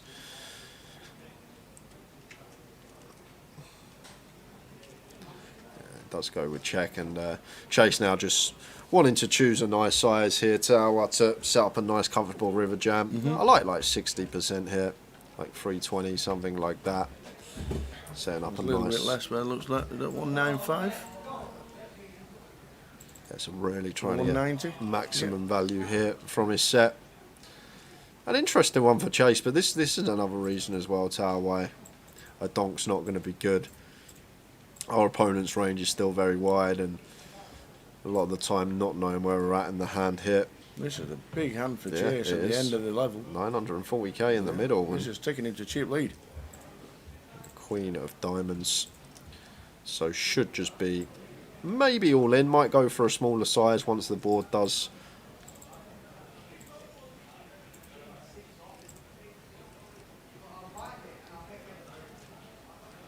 Please don't do it, Leif. Like, this would be... He's not going to. He had a look back at his cards, but he just got to play check over to Chase. He's got all the strong hands. He's got King 10, Ace King. Could have Ace Jack that went for the float and then barreled after picking up the gut shot. Like, this would be outrageous, Tower. I don't think he's going to, but he is in the tank. We're not going to torch it off, are we? We've been sitting with the chip lead all day. Don't do it, Leif. Don't do it. Don't do it. Don't do it. I need to hear him. Don't do it.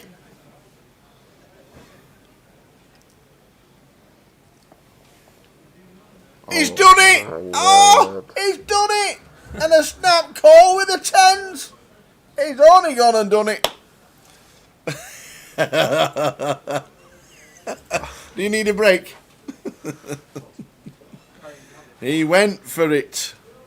Whoa, I credit the Heart Tower, but like the theory, it just seems pretty crazy against the range that's a lot stronger than ours on that particular board. It makes no sense, but went after it. He's obviously got the art, but what are we up to? Yeah. What Down are we to up 11 bigs when we come back in 13 minutes time for the next session. It should be the session we get to the FT and then straight on with the FT to crown a champ back in just over 10.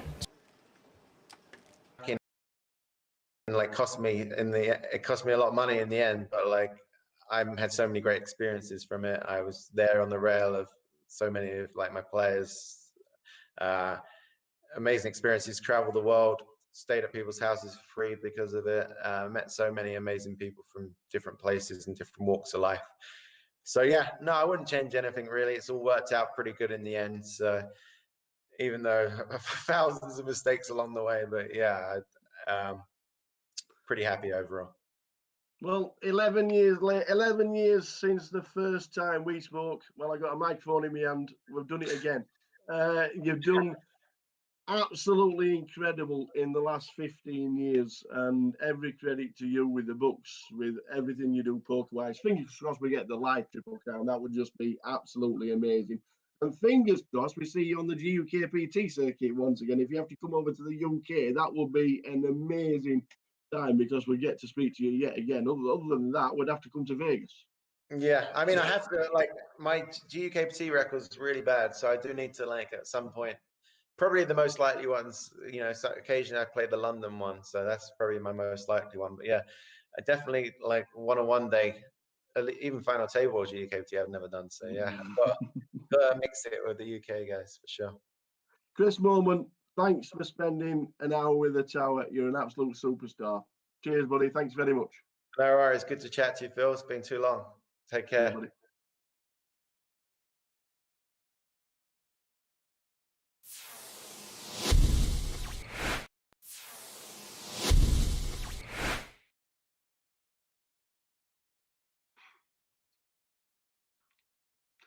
Welcome to another hour with the Tower, and we have had to go to Vegas for the next special guest because, regarded as the best online MTT player in history with 16.5 million lifetime total earnings, under the legendary nickname Moment One, which now means you know who it is. 5.9 million in lifetime earnings, holding 2 of the 3 Triple Crown. He's got a World Series bracelet and a WPT. He's 9th on the all-time money list in England, but that doesn't matter. Because for an hour with the tower, it is the one and only Mr. Chris Moorman. Thanks for having me on the podcast, Phil. Oh man, how you doing? How's Vegas? Yeah, good. Like it's getting hot here actually. Oh well, obviously it's summer, but actually it's not as hot as it normally is for the the World Series every summer. It's been quite chill. It's actually you can go outside and not sweat your balls off, so it's been nice. How's lockdown been? Yeah, not too bad actually. Like I was quite fortunate because just before it all went down, I was away. I was in England in the whole of January. I was playing a couple of live tournaments. I had an 888 tournament in Madrid, and I was playing a big tournament at Dusk Till Dawn as well. So I was away for the whole of January, and then just before it all kind of went down, I got back and I was in Vegas because obviously it would have sucked to being sort of away somewhere and not being able to get back home and being apart from my wife for like months. So yeah, I was kind of lucky that I was back home and at least I wasn't lonely. I had someone to hang out with, and yeah, no complaints really. You've been in Vegas a couple of years, all right? Yeah, like on and off. I kind of split my time between traveling the circuit still and and like staying here. Brilliant stuff. We're going to start basically at the beginning because how did you learn? Where did you first start playing poker, and when was it? God, it feels like a lifetime ago now. Guess it was like I was at university at Essex University studying economics, not doing too hot, like kind of failing. I was getting distracted. Like at the time, I was getting distracted by pool.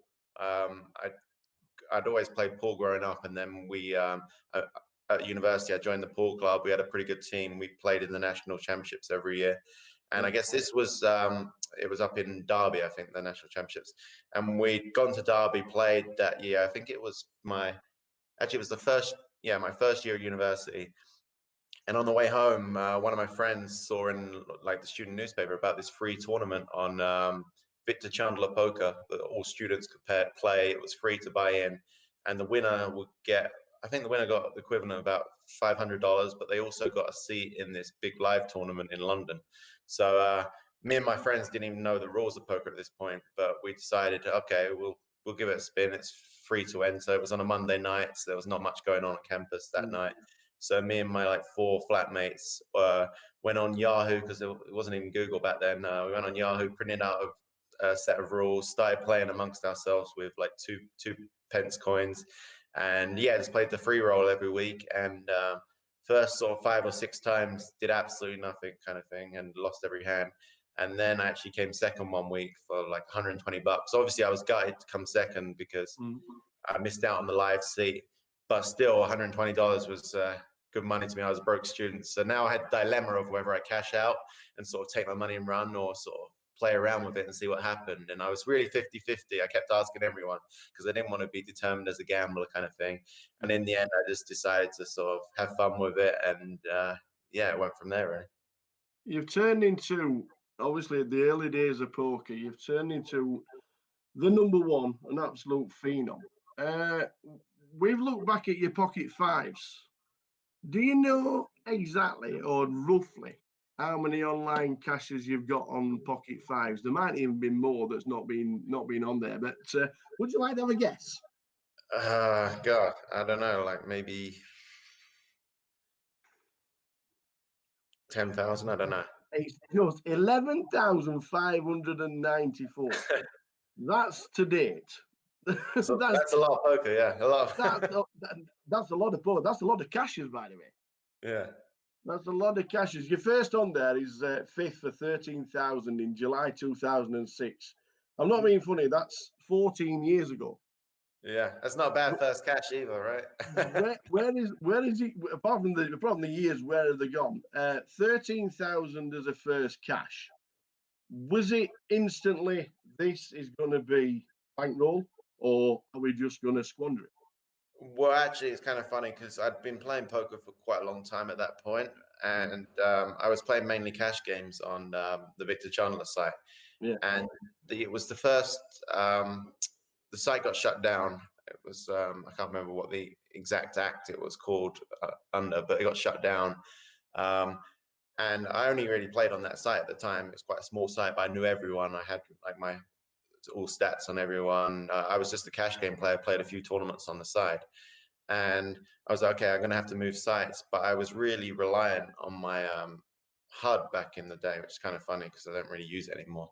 But yeah, so I was like, okay, I can't play on, like the big sites at the time, Full Tilt and PokerStars on the cash games there without having all my database set up. And I didn't really know much how to, do all that kind of stuff. So I had to wait for my friend at university to be free, and he had exams that week. So I was like, okay, what am I going to do? I haven't got, can't take a week off poker. I was addicted to it. So I was like, okay, I'll just dabble in a couple of these tournaments. Played like this Sunday online tournaments that I hadn't really played before on the sites, because I was like, okay, well, I don't need my database for this. And I played them, and I was like shocked at how much worse the players were in the tournaments and the cash games. And obviously I had that 13K.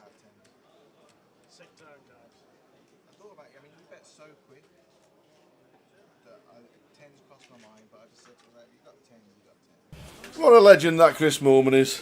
Good to chat to him during lockdown when we did Hour with the Tower, and I also caught up with him in Vegas earlier this year.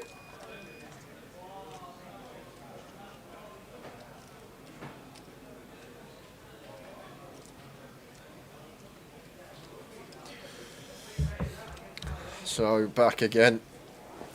Let's see how Leif deals with that hand that we just had last hand before the break.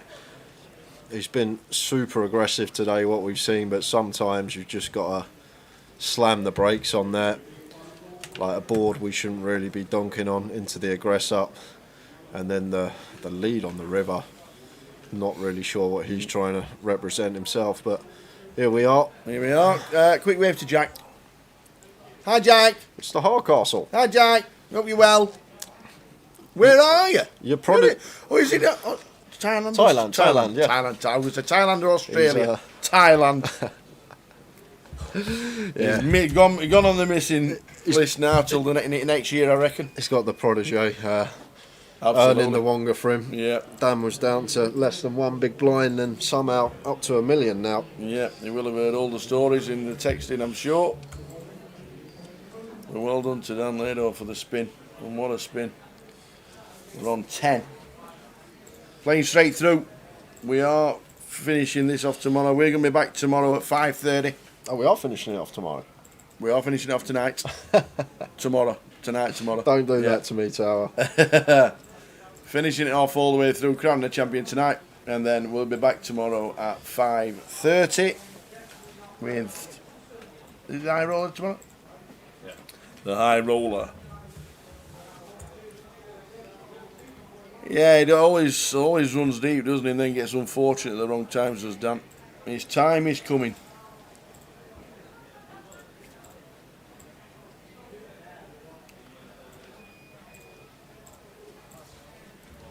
So the blinds are now 30-60. Didn't fancy the 30k, 50k level, did they not? Didn't fancy that one. 30-60. Scrolling across the bottom. And Brandon just sets David all in. £29,750 up top, 20,150 for second. We're on 10. 1,650 for 10th. I'm assuming it's 4 level session this session. Yeah. Might be finished in them 4 levels. No chance. I reckon this session one more. Yeah. Tower. Yeah. Let's go 152. Yeah, I like it. I think it'd be between 1 and 2, that sort of time. Yeah, nice chunk up top, 30,000. And look at this from Leif, now just shoving the Queen 9 from the cut-off. looking like it's going to be getting through. Jack out the way in the big.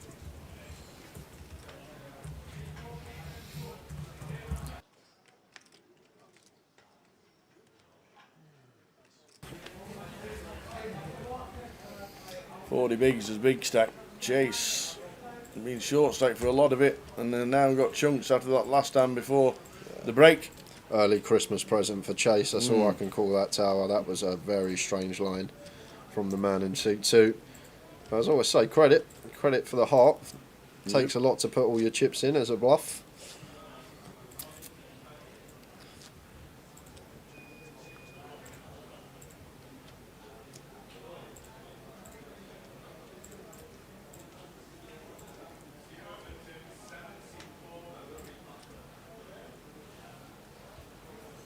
Brandon just short of 20 bigs.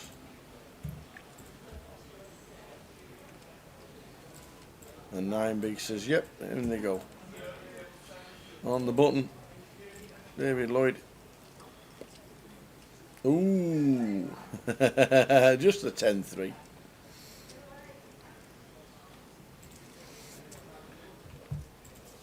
I think that's the first time I've ever heard someone ooh at the 10-3 option. I know, yeah. He went, ooh. I was looking at the chat, I looked up, expecting to see like an 8-7 suited, 10-3 off. He went, ooh.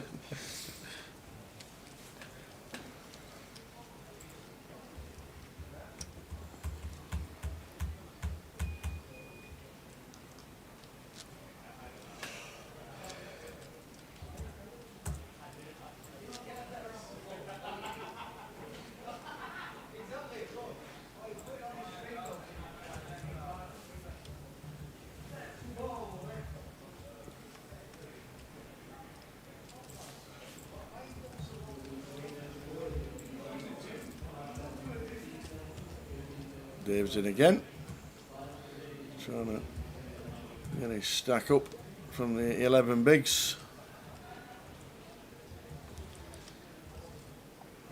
Nearly, he says.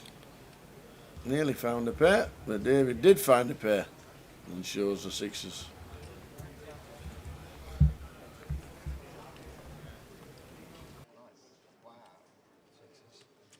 When you said the first one's bad, if it matches our thought result, that would be the best possible outcome I can have. Best possible result we can find is a matcher. Yeah, no, of course, you can find it. If you find it, you win it.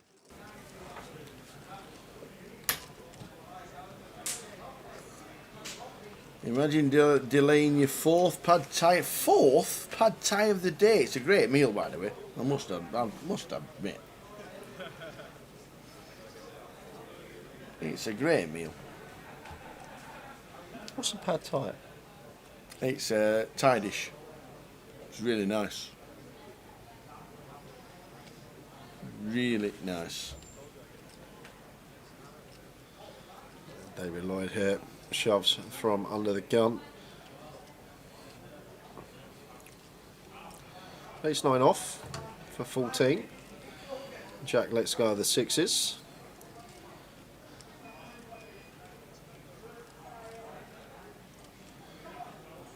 And pocket eights for Leif here.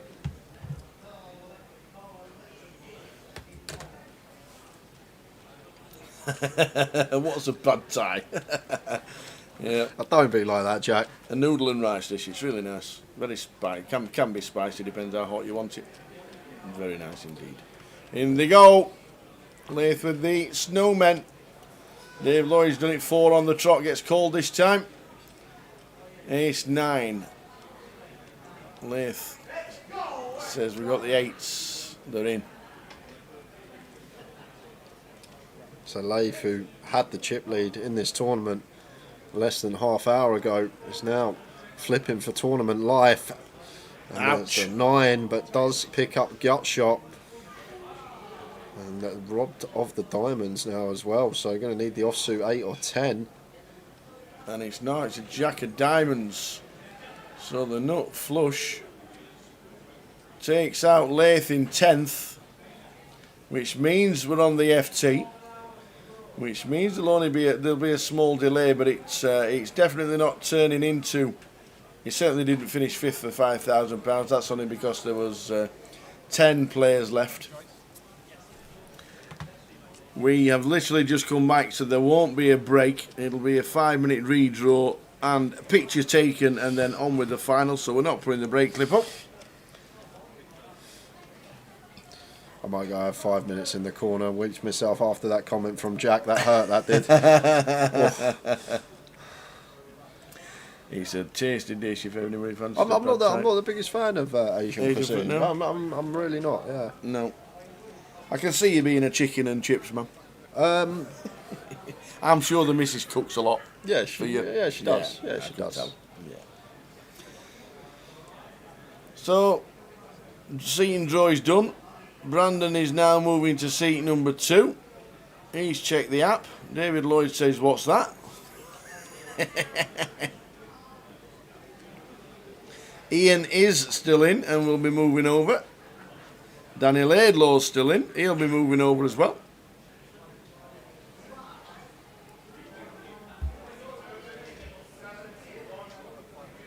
There is no break, says Frankie. You've literally just come back off break. Brandon, off for a quick rush. Don't call him Danny, he's Dan. Okay. Dan Laidlaw it is. Does he not like Danny? I always call him Dan. I don't think I've ever called him Danny. Dan Laidlaw it is. No problem, shouting at me as well. Guys, he's had a rough day in Thailand. It's 5 a.m, let me tell you. It's 5 a.m. Someone needs some sleep. It is. He's right on his uppers, is our Jack. Sure. Dan Laidlaw had one big blind. And he is now on the FT. Check out Ian Simpson's trousers as he comes over.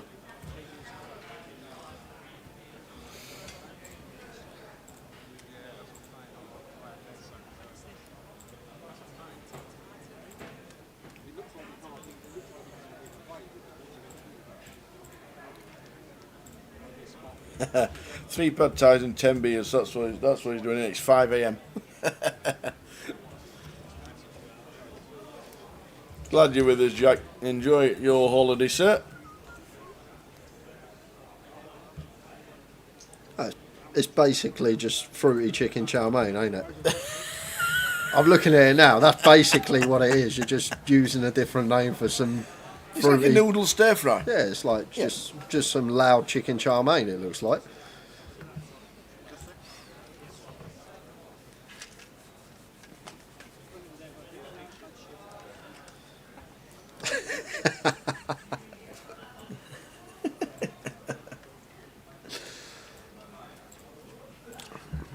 Get the veg out of there, get the bean sprouts out, just leave the noodles and the chicken and off we go. Look at Elliot. Elliot Panye on an FT. Beautiful. Back in the game.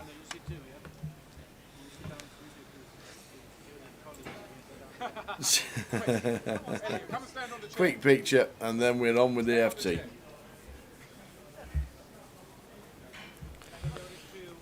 Yeah, so while they're doing the picture, I'm going to run you through the names in seat order from 1 to 9. Go on then.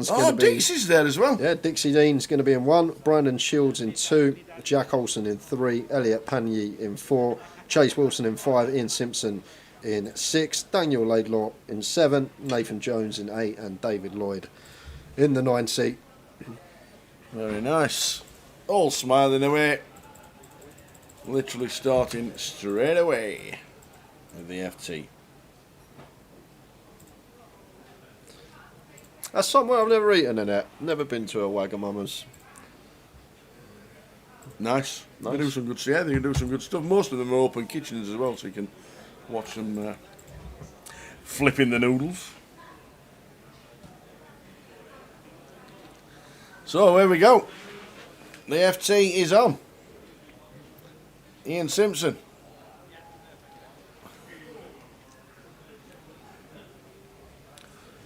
Yeah, Ian flew out the traps today, and he did. Had a massive spin first session on the feature. Yeah, and look at Dan. Dan Laidlaw, after his walkout, had to call him back from the number 18 bus stop. Coat was on. Yep, he was off.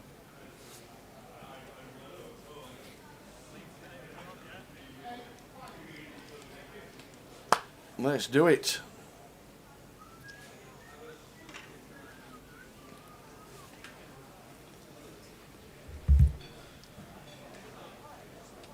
Good luck, one and all.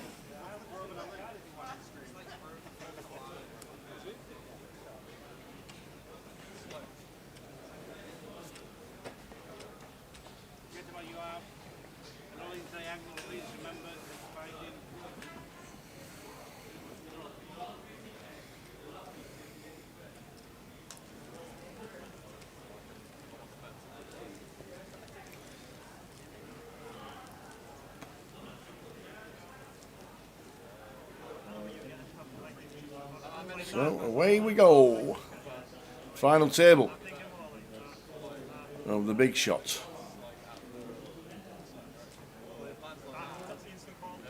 Buttons on Dan. Big fist pump.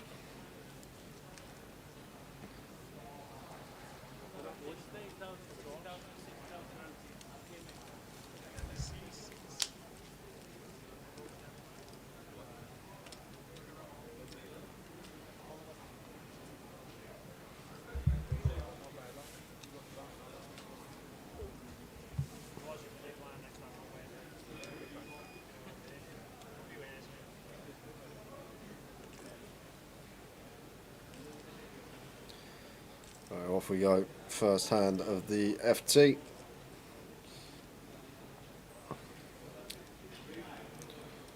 Here we go.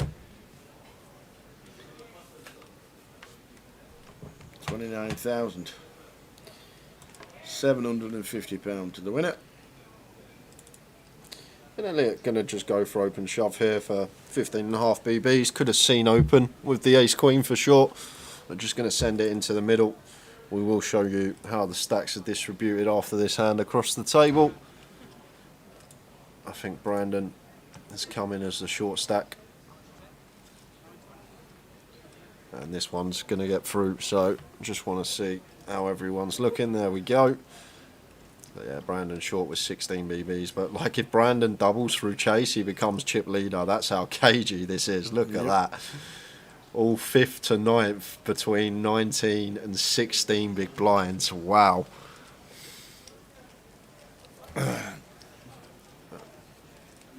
Elliot is an underrated player, says Mike Leonard. Not by me.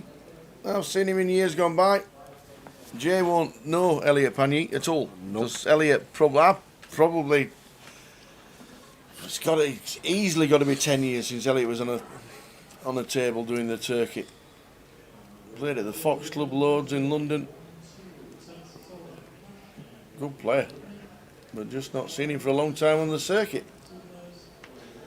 Yeah, so Brandon here with the ace jack under the gun. Expect to just see open here off of 16.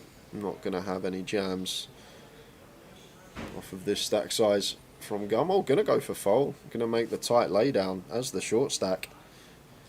Lets it go. Does have the whole table to get through. Surprised to see it though, Tower. I thought ace jack would be opening from Brandon here. Maybe a bit wary of all these sub 20 big blind stacks. Lots of reshove stacks at the table. But leaves room for Elliot to get involved again. This time does open, makes it 1-2-5.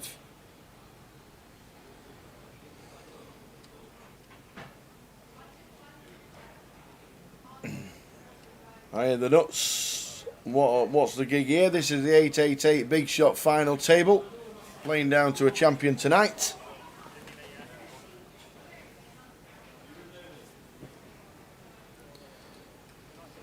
And chip leader with Chase. First we've seen of Nathan on the featured table this tournament. It is. And Queen Jack off here for Nathan on the button. Does have chip lead. Is going to get involved. And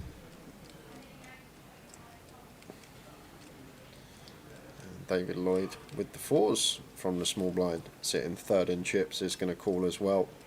I think could potentially fold this one as David, but from the small blind only, big blind behind, and Dixie Dean gonna throw in the defend with the 3 deuce offsuit.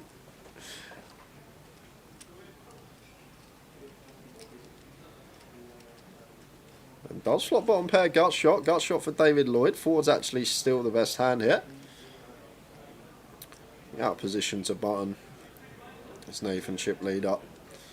Elliot may elect to check here. Does have the ace of clubs, so is going to continue into the field. Fires for 90k, very small size and choice. 90 into 560, around 6th pot. And both players with their pair and gut shot possibilities. Both the Davids make the call.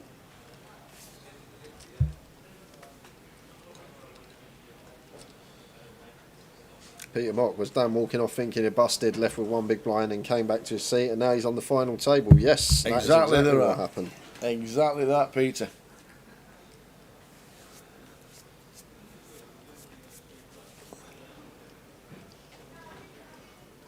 Would you look at this now?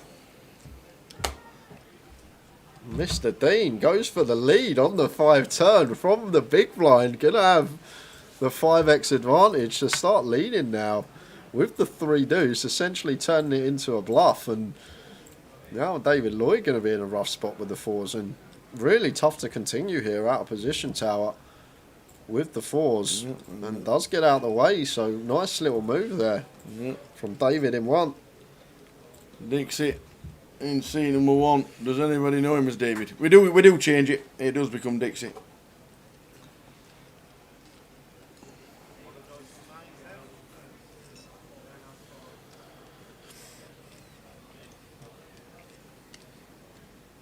Harry and Josh Manley.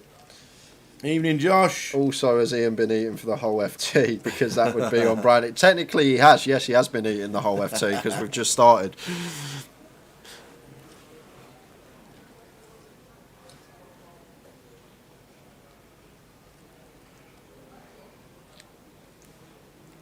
Look forward to seeing you this week down in Cov.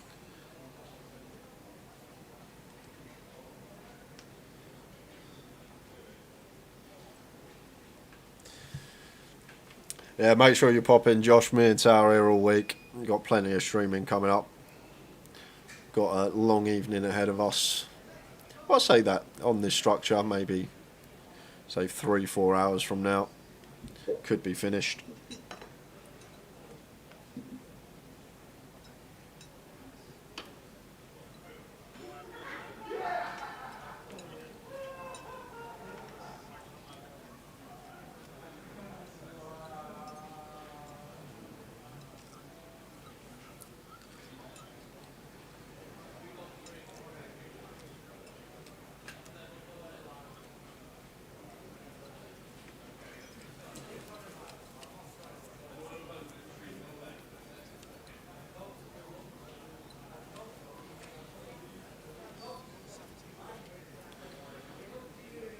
David Lloyd going to take that one. Small pot goes his way, but nice on the final table just to get some chips being pushed towards you. Get a bit of confidence, get that momentum going.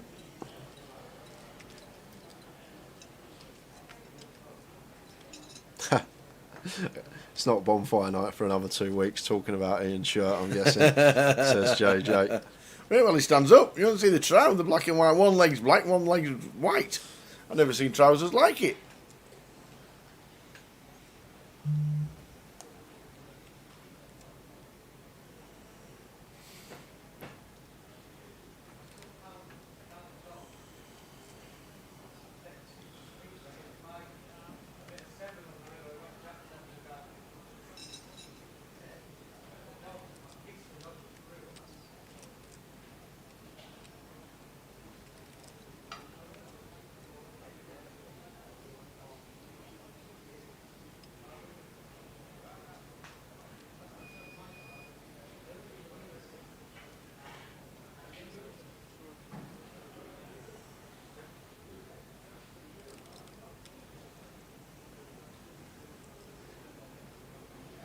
There's from David Lloyd.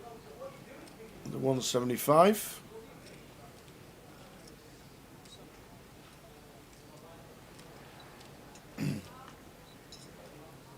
$115 to defend.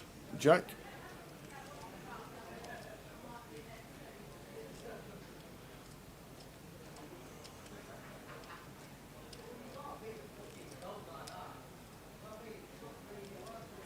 And he is going to defend with a 3-4 suited.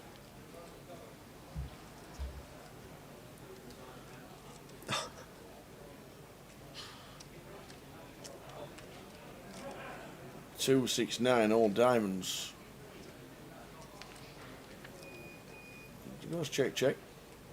They're pretty low down our range here. Could have gone for a small stab, even for one big blind as David, but I'm going to check back.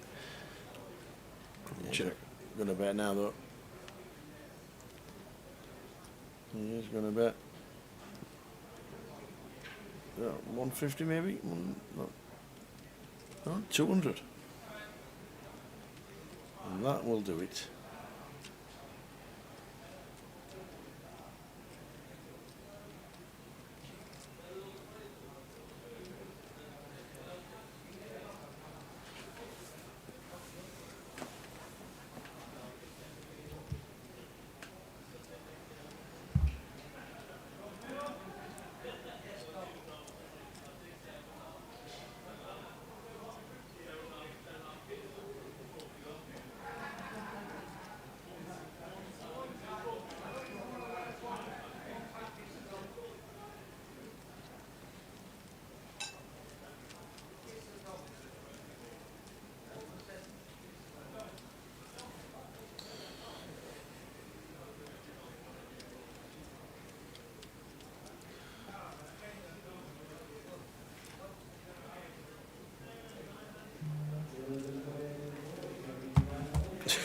Hiya Josh. Jack's in Thailand. I don't think we'll see Jack. Might see him at the grand final. If not, we'll see him. He better hope he don't see us. He spoke to us today, Tay. He better hope he don't see us at the grand final. He told me to step on a plug. The cheek of it.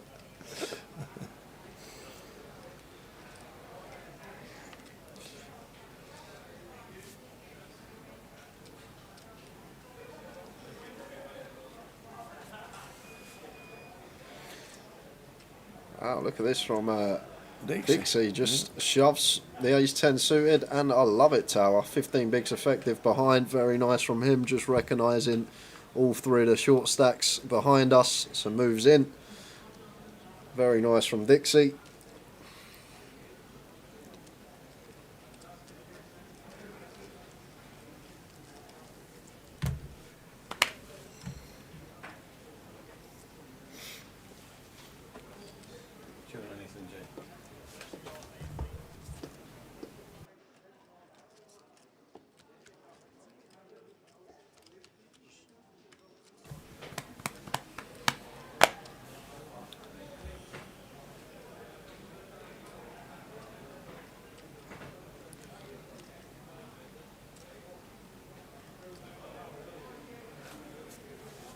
So Ian built up to 20 bigs. In the right session, first session. It's involved in 8 all-in and calls was Ian Simpson, first session.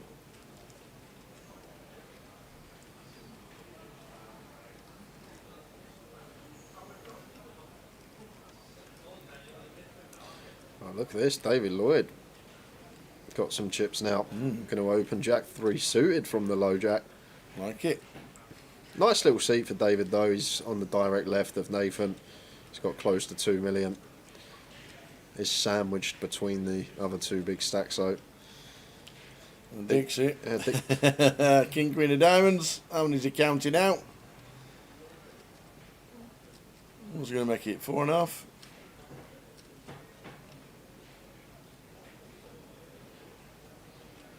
That makes it 400.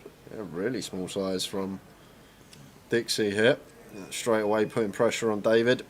David sitting third in chips, not going to really want to tangle with one of the players that has him covered, especially out of position. So Dixie here A nice little 3-bet makes it 400k with a king queen suited. David Lloyd, surely not. He's not. Another one for Dixie. Yeah, good start to him. To 2.1. Taking a few early pots.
Is that bleeping in Coventry or your house? I don't think there's any bleeping, is there? I can't hear any in the headphones. So I'm guessing it's your house. All around to Chase here, blind on blind against Ian Simpson. Both options available. Going to go for the aggressive route straight off the bat. Makes it 150, 2.5x and 10 deuce off for Ian. Not much he can do. Out of the way. Evening, David. David Lappin, how are we doing? How are things, sir? I hope things are good. Dara O'Kearney says he stole one of your shirts. I said that to him yesterday. I says, have you been in touch with Dara to see what he's wearing today? Have you seen his trousers? Yeah, he stole half of someone's trousers and half of someone else's trousers as well. Yeah, and sewn them together. The left leg's black, the right leg's white.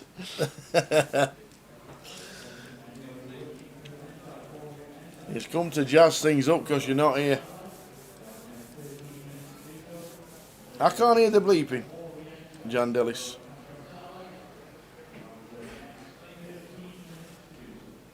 Or is it JJ and Ellis?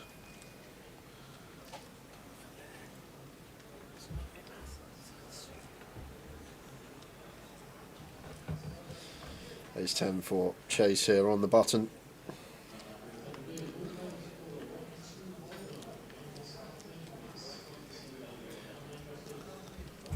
Goes with open.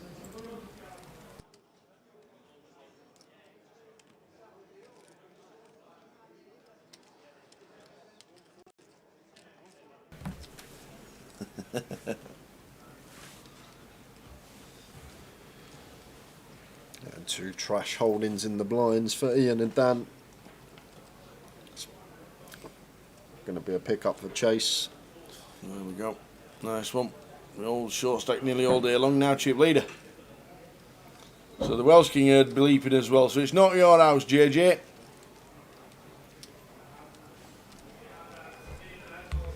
Oh, I just had it. I just had the beep now. Now you're listening out for it. You All can right, hear okay. it, It's definitely us. It's like a photocopier or something. I think it's some maybe near the desk. I can't hear it. Anyway, sorted it.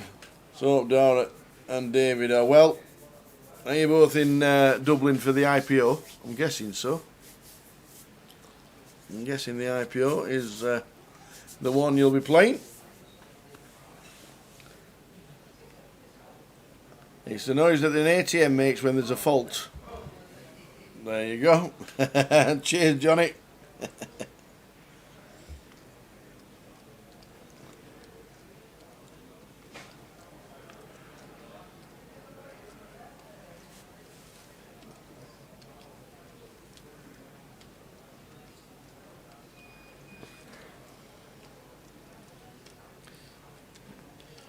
I feel like Malta just have an ongoing festival all year round. It's really, didn't they just finish? It's really weird because the Battle of Malta and then the Malta Poker Festival run side by side each other. That's what happens. Seems like someone's always out there. Whatever leg we're doing, there's always something going on. Yeah. Dara's in Dublin and Dave's in Malta. Do we know how Mitch Heinen went on? Say that again? Do we know how Mitch Heinen went on? I don't know. I'm not sure how Mitch got on. He was deep, but unaware of his final result. Blind on blind action here. Dan completing with the 10-7. Nathan with the King Deuce. Deuce of Spades. Ace Ace 4. 2 spade board. Looks like Dan going to have a stab here, and should be a pretty easy call for Nathan here. Blind on blind when ranges are as wide as they should be. King high could definitely be the best of it on this paired board. Got the Deuce of Spades in there as well. Maybe some manoeuvre down the streets on certain runouts using that particular card.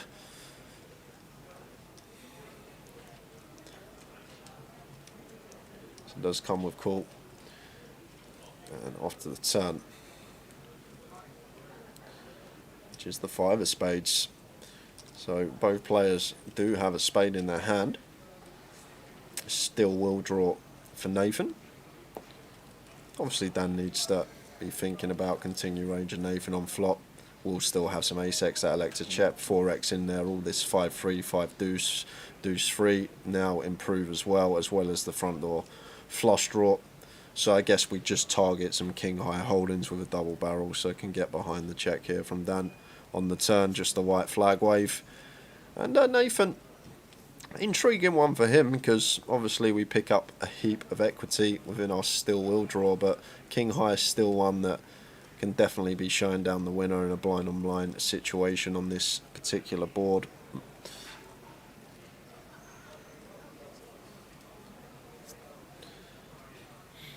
So now goes for 160. So just north of half.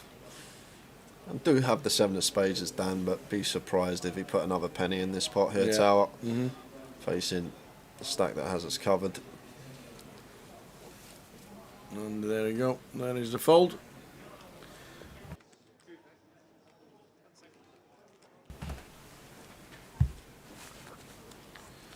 That's what we're playing for. Just shy of £30,000 up top. Going to be a lovely payday for someone in a £300 comp.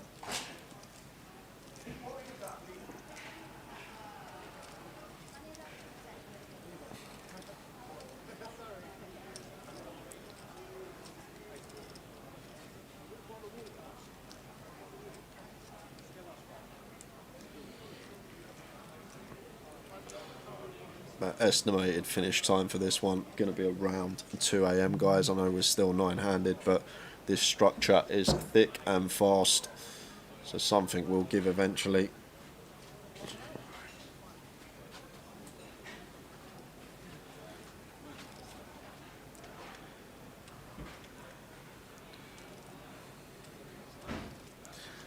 So Chase with the chip lead, ace-5 suited here.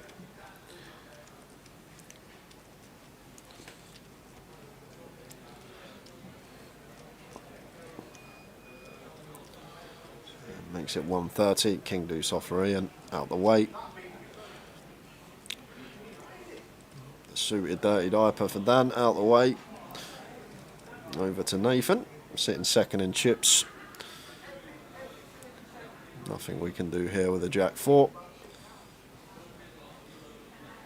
And just the big blind now to get through of David Lloyd. And should be getting some resistance here. David 10-9 off here, facing just north of a min click. Expect him to be finding the call, and off to the streets we will go. How you doing, Bazza? Elliot, gut shot legend. Not seen him on the live stream in a while. Top player. Yeah, Tao was saying that. Tao's just popped out for 5-10, but did mention that he knew Elliot. Haven't seen him on the scene for a few years, but good to see him back. And straight away, here he is on a final table playing for £30,000. A 10-8-5 mono. It's a nice flop for David. Does catch top pair. And checks over to Chase, who does have bottom pair here. Going to have pretty small size on this board if we do elect to continue. 10-8-5, 3 to a suit, but checks behind. And a delicious sight on the turn for David here. Turning trip 10s and potential to get a street here as well once his 10 pairs. Chase with the ace-5 should be taking one off with position here. A lot of bluffs that can come from the big blind, some bare spades hands, 9-7, 6-7, Jack-9, all up and down, maybe some gut shots with a spade. And as well as that, may also start probing some 5x as David, and we obviously have the nut 5, so can't be folding just yet. But what a river to roll off here. Unfortunate for Chase, but we're gonna have to pay. There's no world in which we get away from this unless David went for like the 2x pot rip, which I doubt he is going to go for. So goes for the bet. Snap call from Chase, and it's just a really unfortunate river for him. Not much we can do, sir. Have to pay that one off, especially versus half pot. No room to get away, and David Lloyd now north of 2 million. Final table of the big shot. 9 players. David Dean, also known as Dixie Dean, in 1. Brandon Shields in 2. Jack Olsen in 3. Elliott's in 4. Chase Wilson in 5. Ian Simpson in 6. Dan Laidlaw 7. Nathan Jones in the 8 seat. And David Lloyd just taking that pot in the 9 seat.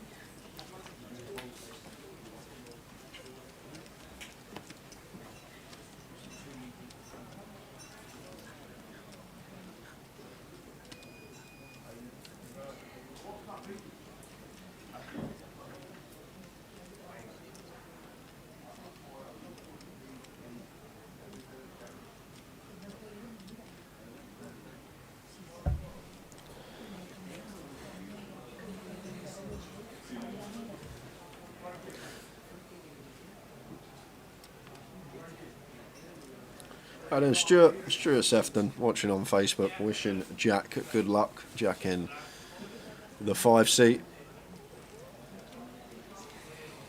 Over to Nathan on the button. Ace-8 off. Another one should see open with. Once folded to.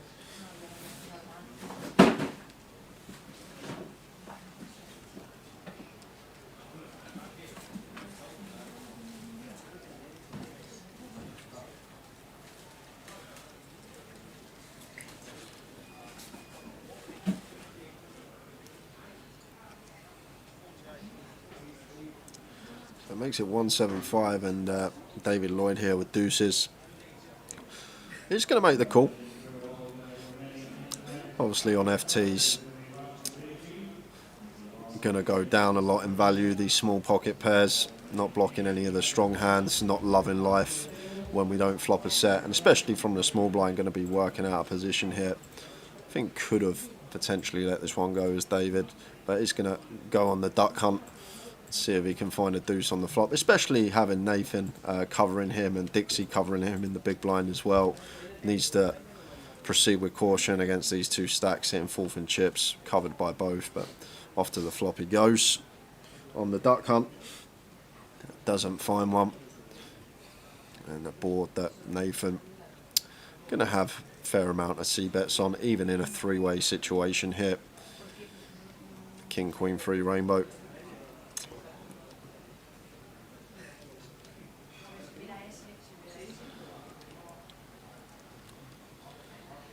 Does go for continue. 175, so just south of 30%. 2 quick folds from deuces and Jack 7. This is Nathan's second final table of the week. He came 3rd in the mystery. Wow, what a week for Nathan.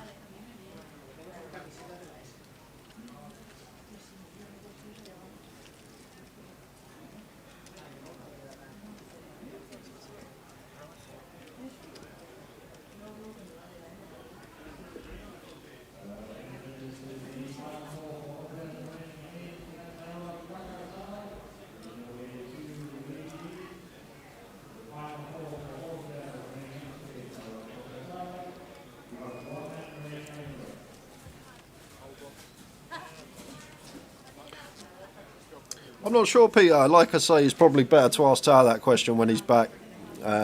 I'm familiar with Elliot. First time I've seen him this week, but obviously does the right things. He's made an FT in a 400+ man field. It's a good showing, regardless of result now. And Chase here, pocket fours. Personally like to see fold and does go with fold. Same scenarios we just spoke about with David. Once we get deeper in the tournament, especially at FTs, these smaller pocket pairs are going to start going down in value. Want hands that have good removal properties. And we are looking to still blinds in ante.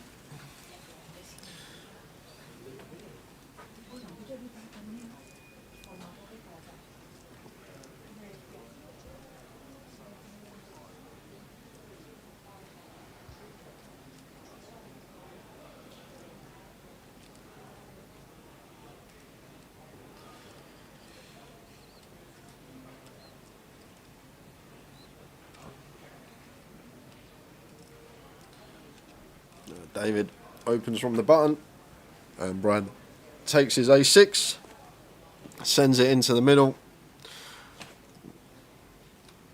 Offsuit ace-x, nice one to take, nose button with chips, going to be opening a lot of hands. We've got the ace in there for some removal. Just sends it into the middle here. And going to get David off of a decent amount of equity with the king-jack. Nice little pickup for Brandon. Keeps his head above water. Gonna need to start making some moves, these short stacks. Blinds going up again soon. And when they do, when we do hit that 100k big blind level, only going to be 120 bigs in play, which on a 9-handed FT makes for a slender average.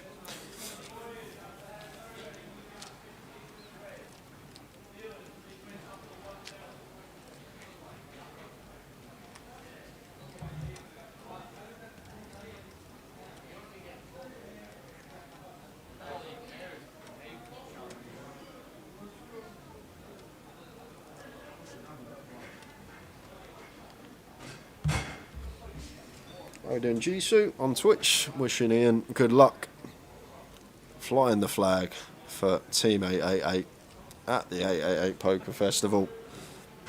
Plenty going on this week, guys. If you fancy coming down, we've got side events, main event starting tomorrow, high roller tomorrow as well. I think that will get a good turnout as well. The high roller been a good price point all year round. Getting between like 90 and 120 runners in those. Flick the schedule up after this hand if you do fancy making a trip to Coventry at some point this week. Plenty going on. At 160 from Nathan.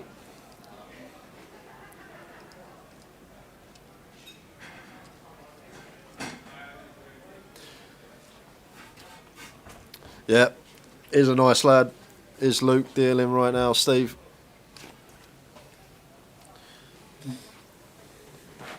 Can he play big two? He can play big two. Do you skin him all the time? Is that why he's a nice lad? It was funny yesterday because the boss walked back into the hotel and he saw me at the table playing cards and he goes, "I thought you were going home." I was like, "Yeah, I'm going in a bit. I'm just playing money." He walked off and he turned around and he went to me like, he mouthed, he went, "Are you winning?" And I went a little bit like that. And he was like, "Oh, I know why." But they usually get me. They usually get me, the dealers, to be fair. They're good card players. Yeah. But great game, big two. Really, really good game.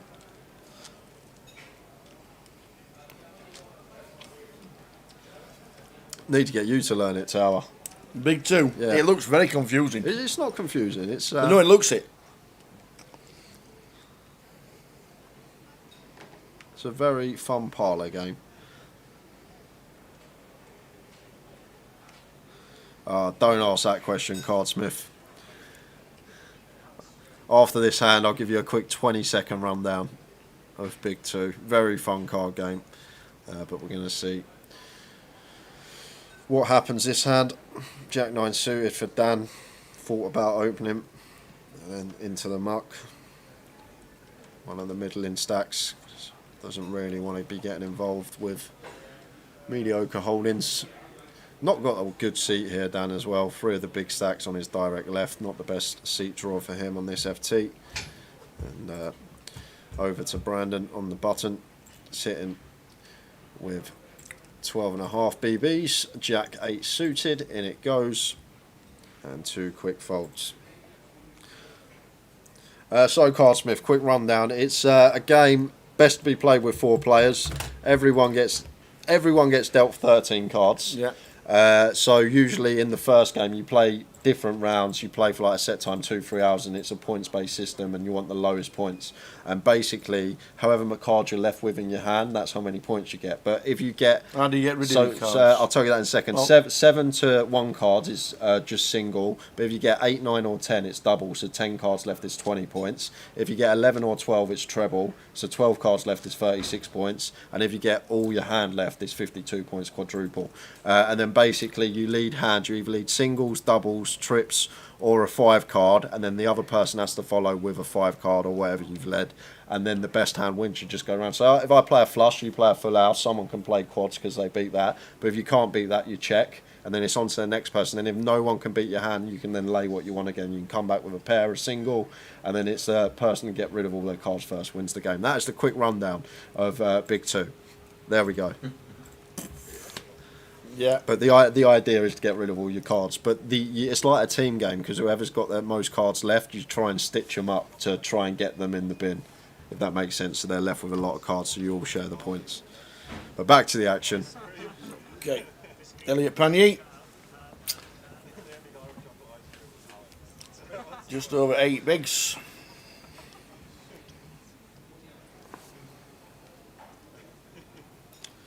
Yeah, and Chase here, Queen 10 suited. Should always see defend in this spot from the big blind.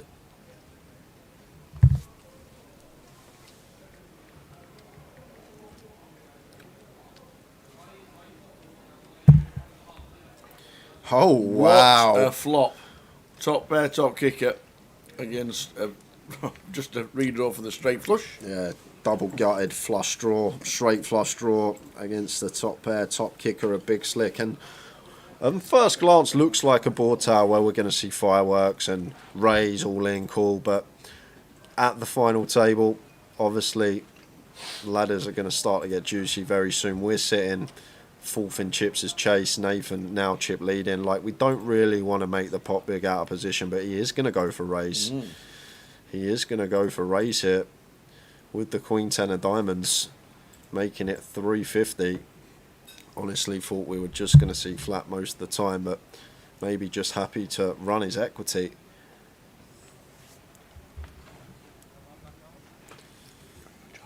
Maybe aware as well it's a board that Nathan going to have the high frequency C-bet on, going to bet a lot of his range on the ace jack 8, so maybe just trying to flush out hands that aren't ace X or better.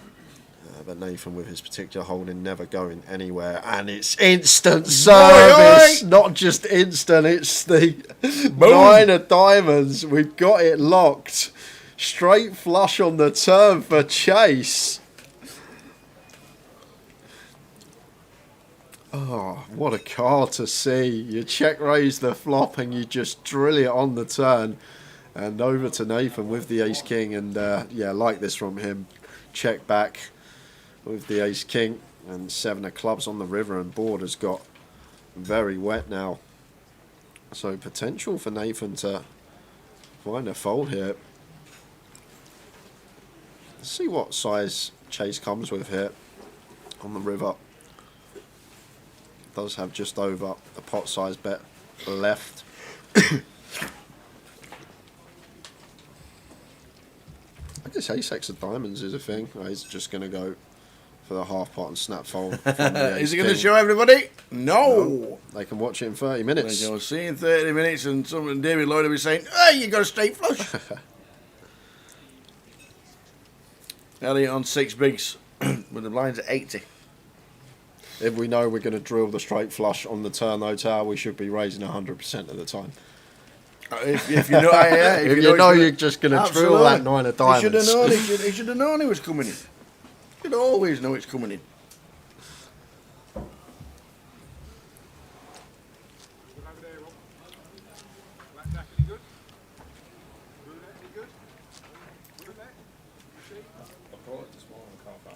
Oh, no worries.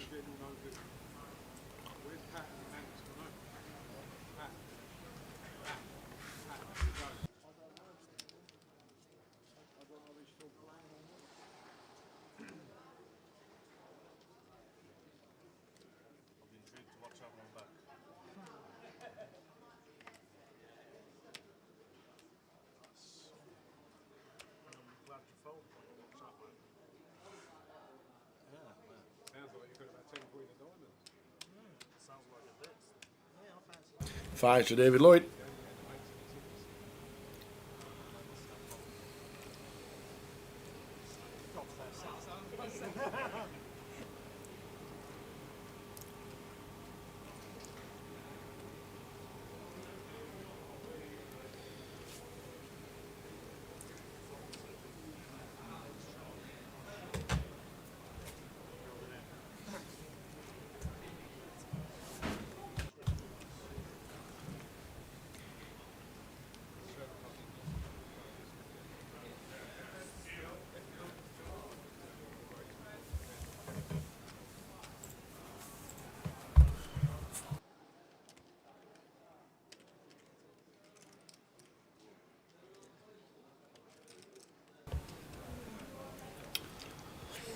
Six, 6, 8, just flop trips.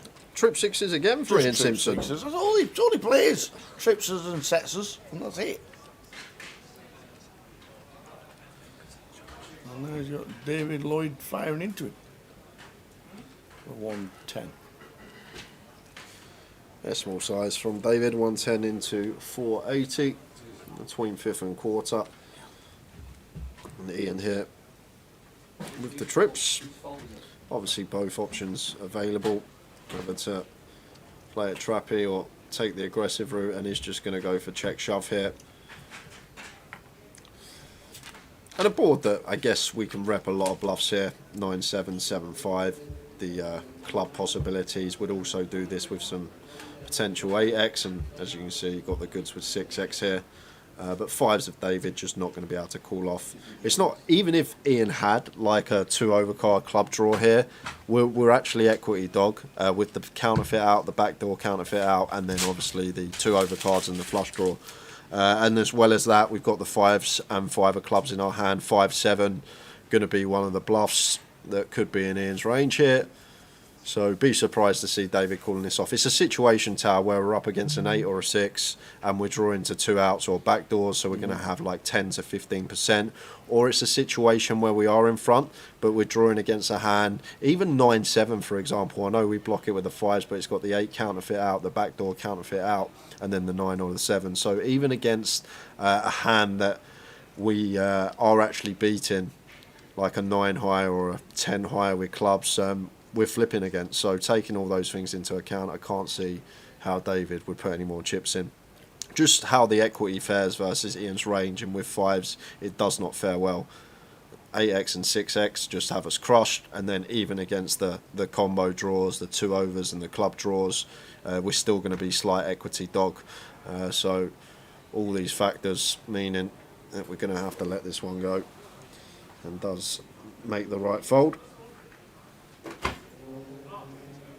There used to be a Big 2 championship in Hong Kong. It's very well known amongst the Chinese people. Wow.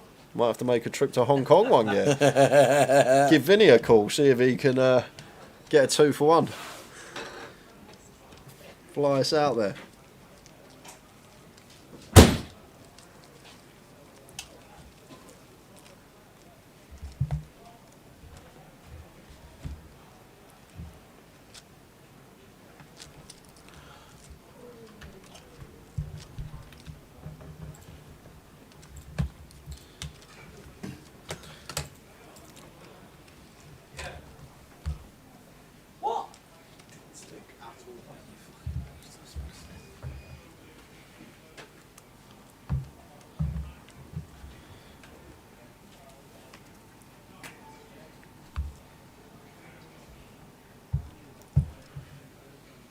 King Jack of Hearts for Elliot. He's been patient, but triangle in the middle as it should be. In the go from Elliot. King Jack of Hearts. Nice hand to do it with.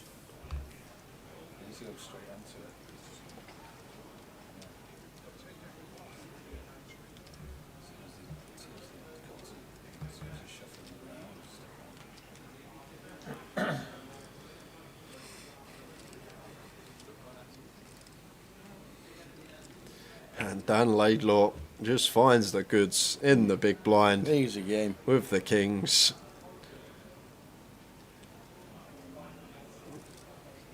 And does have to fade some direct outs now. Jack working for Elliot.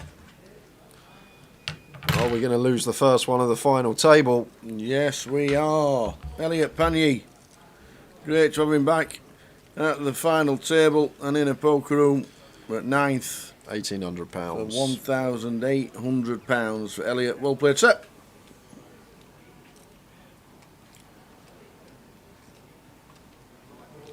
Big smile from Dan.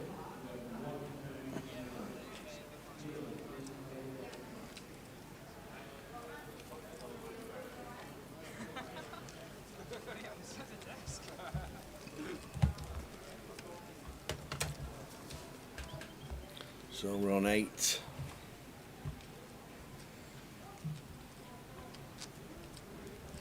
In the 888, big shot.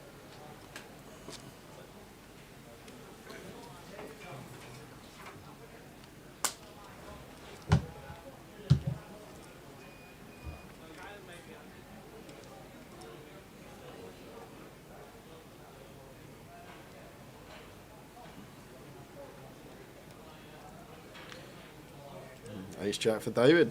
See the 2.5x open. First time on the FT. Puts a bit of added juice on this one.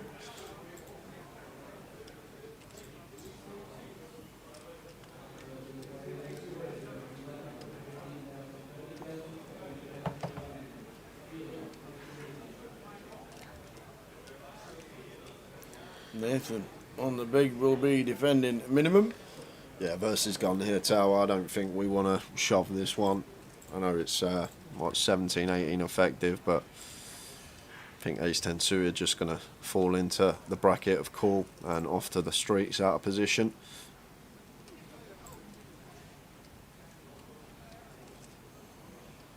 Yeah, it does go with call like.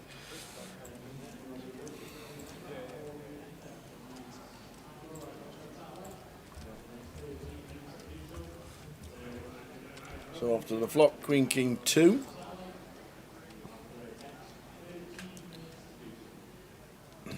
Yeah, nice board for David to see that when check to with the ace of clubs, but going to check this one behind and take a freebie. Queen of spades on the turn. I think going to see the lay c bet a lot of the time, although ace jack, that high hand, could just go on the hunt for showdown. That will contain a fair amount of Queen X in the check back range on the flop. Hands like ace queen, queen jack, queen 10 suited. Yeah, check back. Yeah, so that just means that he's looking for showdown, and Nathan will be doing the same. Does beat some of the like suited ace 9 through ace 3, so can't see any chips getting put in the middle here. Tower once it's gone check check on both streets.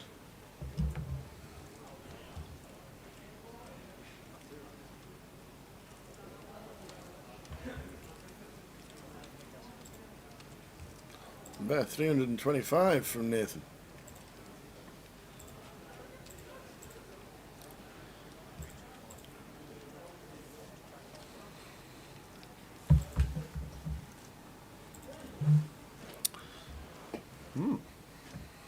I'm not sure about this one from Nathan Tower. I'm just trying to think what it achieves here. I guess we maybe fold out the 5s through jacks, these type of holdings. Goes like north of 60% here on the river. It's a fair chunk, but guess he can have some checks with some King X and Queen X twice and then go for value on river. But I think with our particular hand, it's one that can still show down. Like specifically fold out ace jack maybe, and looks like that's what's going to happen. does get the 1 pip above to fold, so a spot that you expect to go check. Nathan finds a bet on the end and gets the pip above him out of there. But I don't think David's the type of player to, after he checks twice, to fold like all the middling pairs, the 5s through jacks there on the river. I think they're going to get picked off, so although on that occasion it worked a treat for Nathan, I'm just not sure what that achieves on the river with our particular holding. Folded out ace jack, I guess, and that's about it. One hand, and then I think we get called by everything else once we go that size. Credit to him. Maybe felt like David was hunting for showdown and we were beat and just blasted him off the best hand.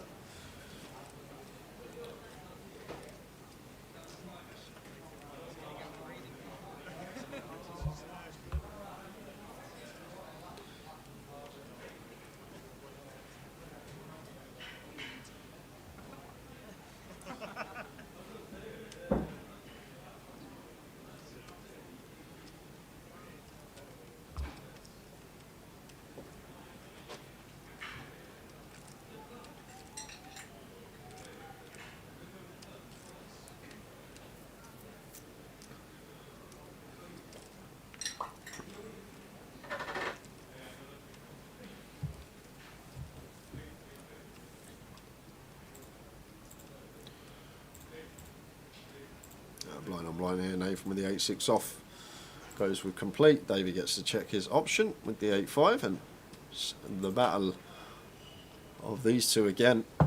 Nathan come out on top last time. And both players turn a pair. It's likely to be chopped up if we do get to showdown. Obviously, Nathan has dummy and gut shot, and both players can still snag their kick up to jump in the lead. Nathan now starts firing. Yeah, that's 9,000.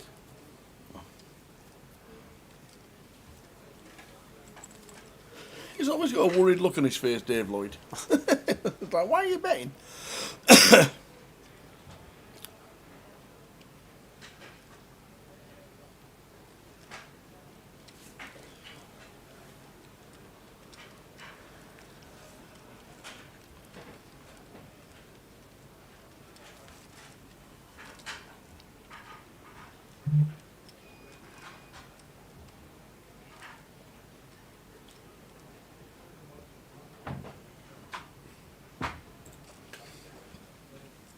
The suspense for the river. Yeah. What is that river? We've had a bet, we've had a call, the lights are bright. Doesn't look like many spots on it. Doesn't look like pain. It could be an ace. We can't see it, unfortunately, but there is a bet coming in. And chunky bet. I know, shows the river, says Stuart. We want to see it as well. 3 of hearts. Don't know why it didn't come up, but there it is. And once again, like Nathan in a spot, you don't expect this size to be an 8. Once he goes pot size here, really don't expect it to be an 8, and gets David off of a chop this time. Gets him off of 1 pip the hand before, gets him off of a chop this time. Just got spidey senses, the man. Just knows exactly where he's at. And goes the size that really puts the 8 to the test as well. Pot size on the end. Who do we think Dan's texting all day long? I don't know. Do you know what it is? It's just a younger generation. Like, Yeah. I know.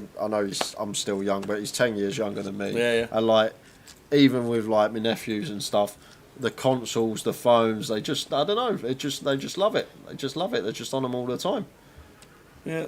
Maybe I think his group will be watching the live stream. Obviously, no Jack's watching the live stream. Maybe just. But the info coming back from the team. I know, like you. I doubt he's writing down hand histories, because No. it would be pointless, because he can go back and watch the stream. But Yeah. when you can get fed information, I'm sure he's got a lot of friends of his circle on the cyber rail watching him right now. So Yeah. probably just getting, as you say, feedback.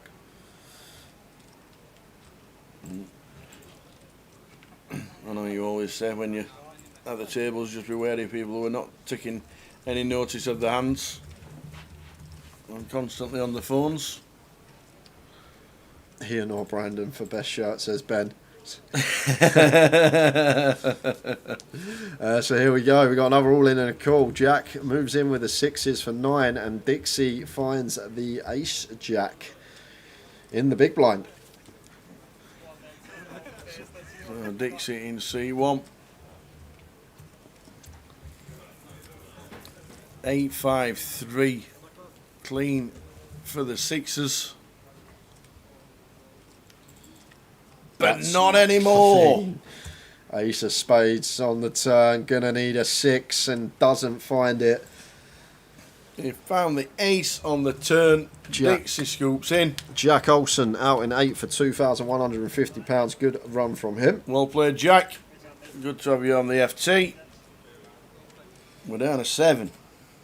Have you ever considered a career in the diplomatic service, Jake? I've never really considered a career, to be honest with you, Jake. My whole life's just been card games. Very lucky. I think we all agree, anyone that is lucky enough to play this game and get through life sitting there with some plastic betting discs in front of you and squeezing some cards and getting through that way, I think we're all very grateful and lucky. Question from Dan Reed while PK's here. What other non-NPL Grosvenor events can we use Goliath online tickets or credit for? Is there any Grosvenor online Goliath tickets still available? Or do they not just change into live credit? Yeah, but for NPL events online. Ah. So if you've got a Goliath token or a ticket, that'll be changed into live credit that you can use for just NPL events. And Chase opens to 2:30, blinds are up, so about an hour until the next break. Makes it 2:30 with a King Jack suited. Imran, why is that a split pot? He had 8-6 compared to 8-5. It's because it's your best 5 card hand from your 2 cards in your hand and the 5 on the board. They both had Ace 10-9, 8-8. I can't remember the other card. Yeah, higher than a 5 or a 6.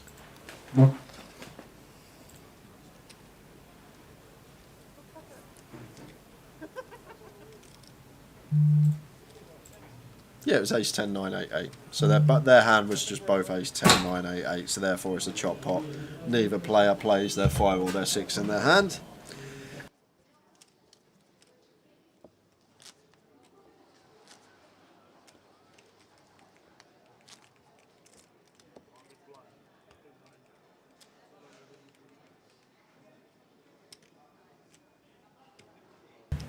So the FT, and we have an 888 ambassador on it in Ian Simpson.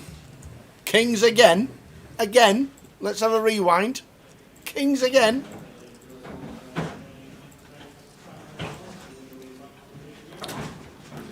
Raises to 200, with the blinds now at 50, 100,000. Yeah, and lovely sight to look down at for Dan. Jack said he was due some run good at this stage of the tournament. Second time he's got Kings now. And Queen 10 into the muck for David Lloyd, and Queen 10 suited for Dixie.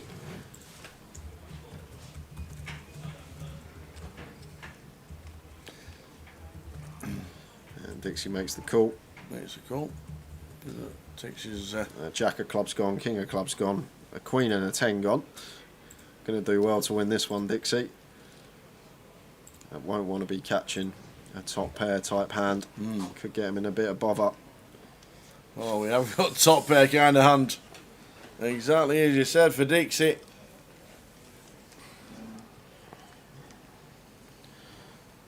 And 650 in the middle here, so working with just north of 2 SPR for Dan. Our position, I think, could proceed both ways, Tower. I think check would be fine. I think just going after some value now going to be fine. And it's going to go for the small bet. 160. Dixie.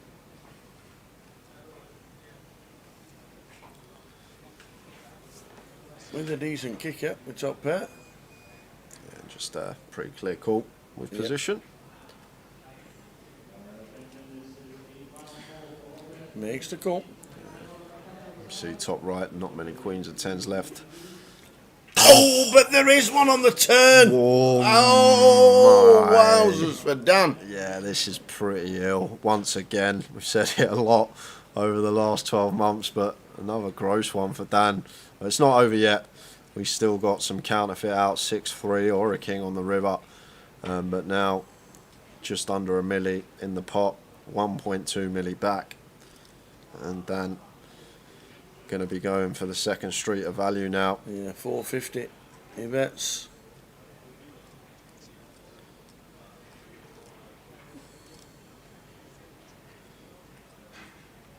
And you got to remember, earlier on, Dixie was the player with the 5-3 in the free bet pot when Dan had aces and flopped the straight, and it's Dixie again that could be sending Dan to the rail for good this time. Last time he was left with one chip and got called back. Span it back up to $1 million. But Dixie Dean again is going to be on the right end of a call-up versus Dan Laidlaw, unless we see a 3, 6 or king. Wrong pain for Dan Laidlaw. And it's a queen. Ouch. So just the nut boat for Dixie, up to 4.4 milli, over a third of the chips in play. Driver's seat for Dixie Dean, but once again, Dan Laidlaw does not run good on this feature table. When he needs things to go his way, they just don't. And he'll keep knocking on the door. He'll be back again. We'll see him at another FT in a couple of months, I'm sure. We will indeed. It just seems whenever he's close tower, the deck just doesn't abide, and it's tough one to take. It's tough to take once tower, but over and over again when you keep running deep and you get there, you think this is our time today. This is the one we're going to run pure. Yep. Always on the wrong end. Indeed. Good night, Jake.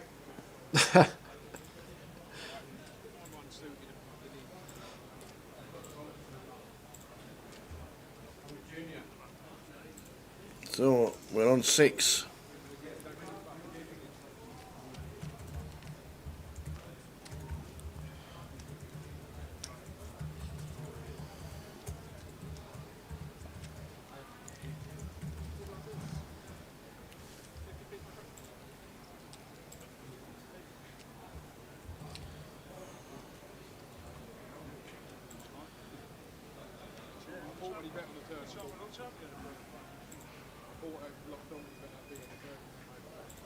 Ace Queen 4. Nathan?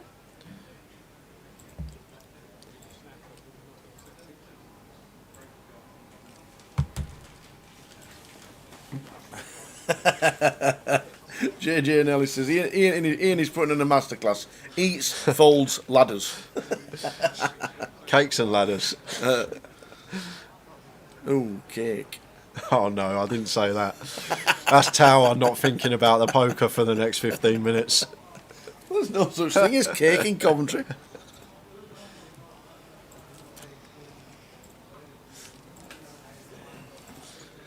Dan Laidlaw 7th, 2,560. Dixie Dean.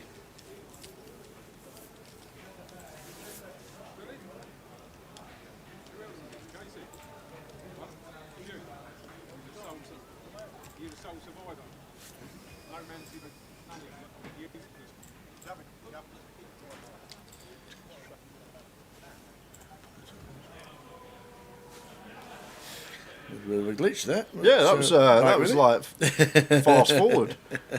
Only 10-15 seconds, sorted itself out now. Sorry if you experienced that, guys. It was just a little bit of, we had it our side as well. Went really slow and really quick. And now Dixie's got the chips. He's going to put them to work. Opens with the 8-5 off, and Brandon here 9.5 BBs sitting at the bottom of the pack with Ian Simpson. Not going to take the spot.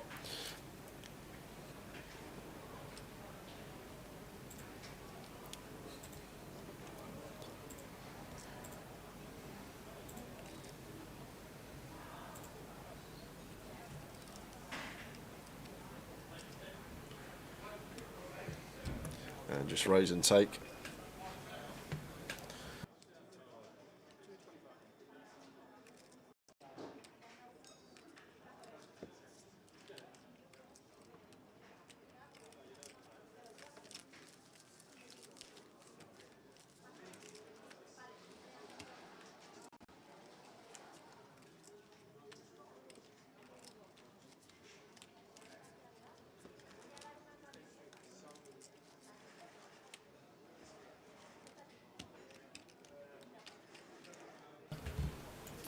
So the blind's 50,000, 100,000.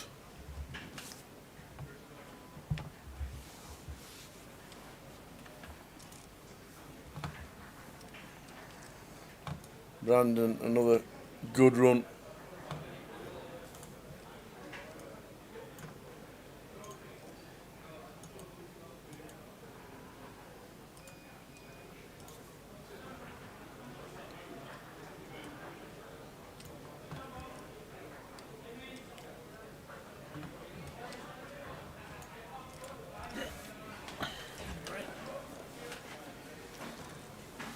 Ian says, I'm all in.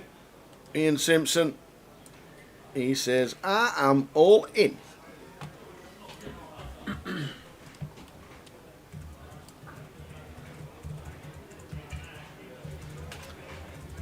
David Coles, David Lloyd with the ace queen. Ian Simpson at risk. Oh no, not Ian Simpson's not at risk. Ian Simpson has more chips than David Lloyd. Jack 6 8, 2 diamonds, needs to fade. Aces, queens, and a queen on the turn for David Lloyd. We'll drop Ian Simpson down to about 230,000. Unlucky. Ian Simpson. He has been involved in about 10 all-in and calls on our feature table today.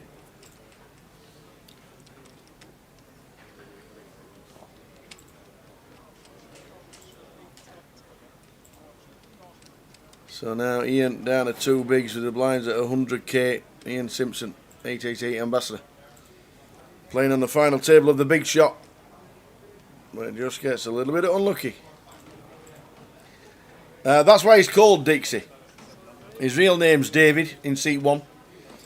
David Dean in seat 1. He's been called Dixie for 30 years, if not longer. Forever I've known him on a poker table, and he's played since the first season of a GUKPT. He's always been known as Dixie, obviously from the footballer that played for Everton years and years ago, hold records forever, didn't he, of Dixie Dean, if you look through the history books. But yeah, that's why he's actually called Dixie.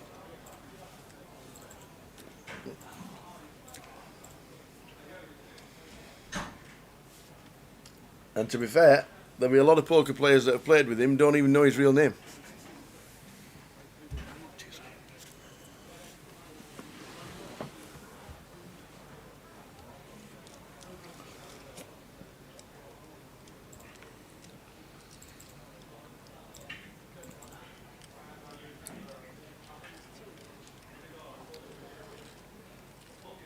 Bottom open from Nathan with the deuces. Outflopped by the 8-9er Dixie.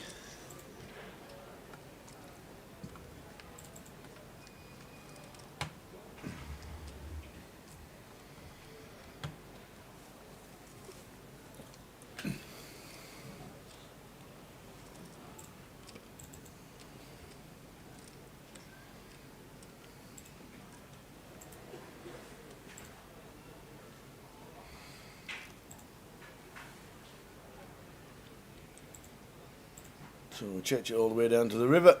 Going to go check again. You don't see David, Nathan doing anything.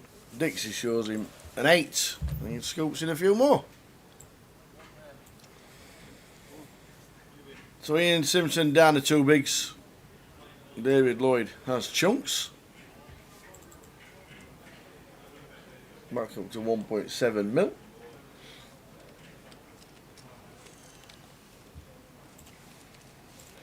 I tell you, as we've been quiet and just sat there patiently on the final table, Brandon.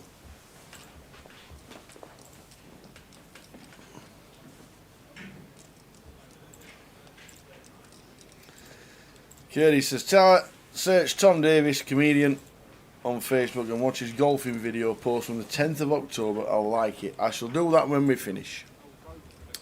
Cheers, Case.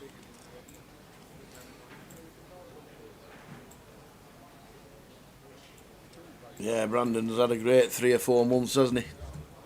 Had a good Vegas. Had a lot of cashes in Vegas, did Brandon? Always tells you how he's doing on his spreadsheets, and if anybody asks, he always tells you how it is.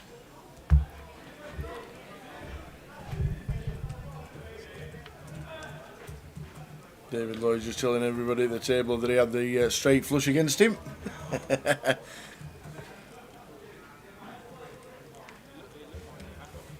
The ace king was folded.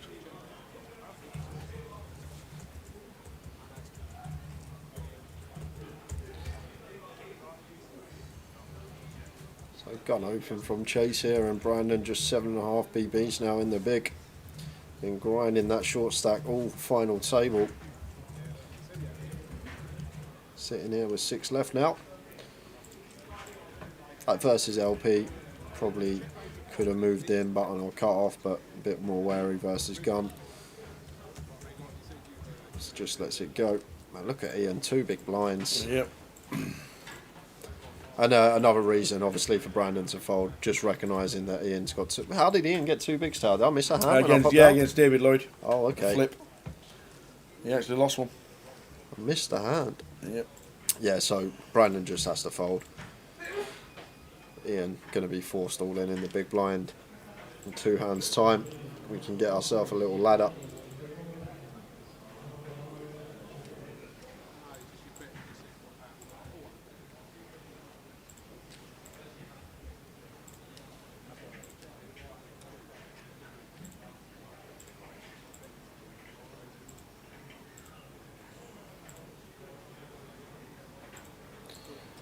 So king 3 off here. Gonna have to go in for Ian Simpson tower, I think. He's gonna fold. Gonna wait to the big blind. See if perhaps something happens with Brandon. I'm really surprised to see that fold there, tower, from Ian. Yeah, knowing you're going to be just about forestalling. It's not just that. We've got the blind value, which basically means when we shove under the gun, and then we win the pot after our all-in is called, we win the big blind plus the ante plus the small blind, which is someone else's. Whereas when we're in the big blind, say for example, it gets shoved on us small and big, and then we got to call off, we only get to win our own big blind back, our own ante back, and the opponent's chips to set us all in. Whereas when we shove under the gun, we're winning the big blind's chips that aren't ours and the small blind's chips that aren't ours. So I was actually really surprised to see the fold there from Ian. Just for those reasons. Queen eye flop for Chase. Out flops Dixie's ace king. Let's go check, check. And again.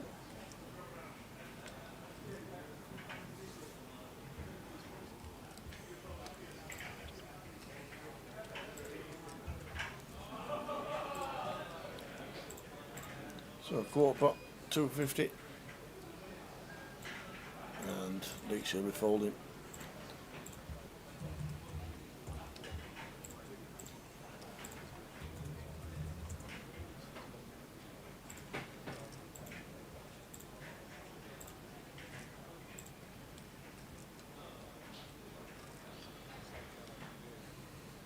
Let's get out of the way.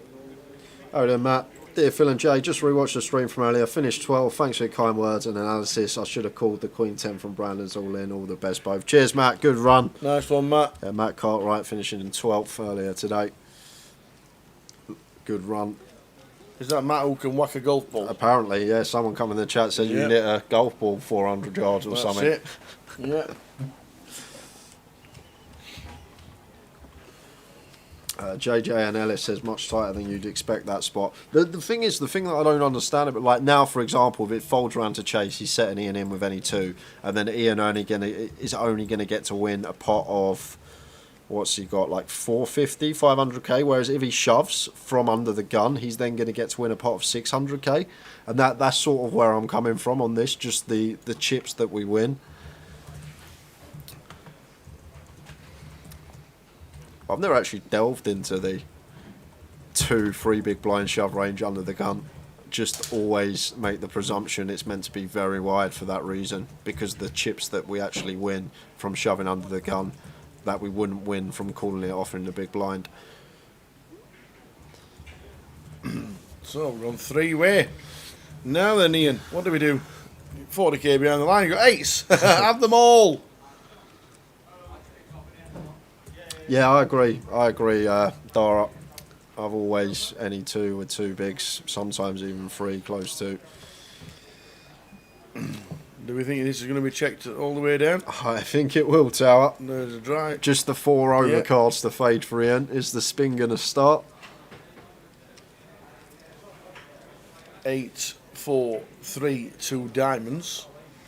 Good flop for Ian. And flops another set. 888. Yes. Oh.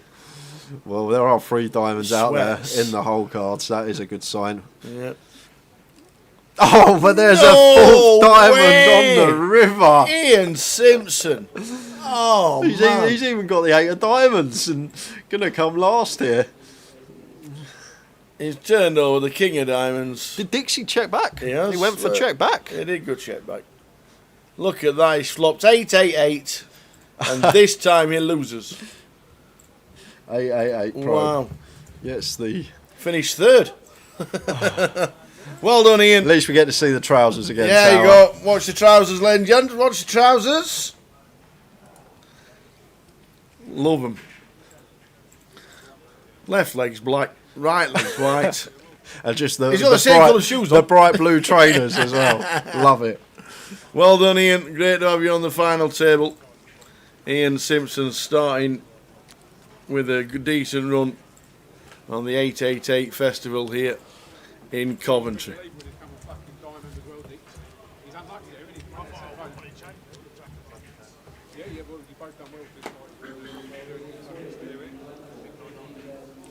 What the ace you've got there is a fucking ace of diamonds. The ace with it, didn't you? Yeah, but whatever's the ace of diamonds. Yeah, no, Dick, but what he's saying is where you check behind, you think you've got the, thinks he's got it to check it off. Check it down. Yeah, of course. And then all of a sudden it goes fucking, the ace. Suited Queen, nice one to open as the chip lead up from Dixie. A lot of suited queens going to be in the opening range at this stage when we have the big stack, and commanding big stack at that as well. Can start opening a lot wider, but does go for the fold and leaves room for Brandon to move all in with the ace-8. Going to get that one through for his 7 big blinds. Shows everybody the ace. So well done, Ian. 6th place for £3,600. Good start to the festival for 888. And Ian Simpson. Davey Lloyd just moving round into C8.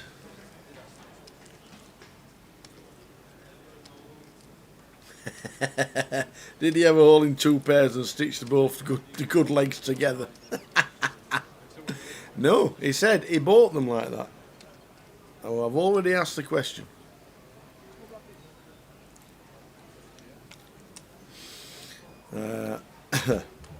Scrolling across the bottom is all the information regarding this tournament. The big shot. 419 entries. £300 buy-in. And first time we've seen a 3x open on the FT. Dixie with the jacks. Go on, Dixie. Solve that, he says. Raise and take.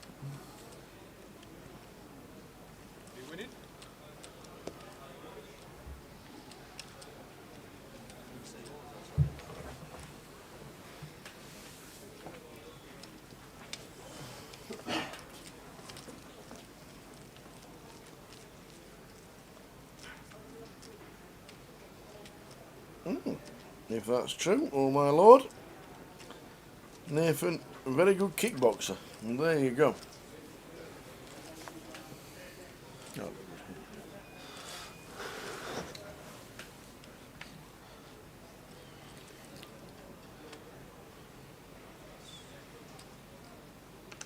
Nathan now sat in 7. Yeah, whatever decision he makes, Tower is perfect. After finding out that little fact about him. Our new best friend. Our new best friend. Nathan Jones. Makes it 200k, and Dixie here goes to the free bet, not all in. with the 9s. So going to be free betting to call this one off if we were met by the 4-bet Ripper Nathan, but just going to have to get out of the way. Got Brandon sitting there very short now. Shows them jacks, shows them 9s.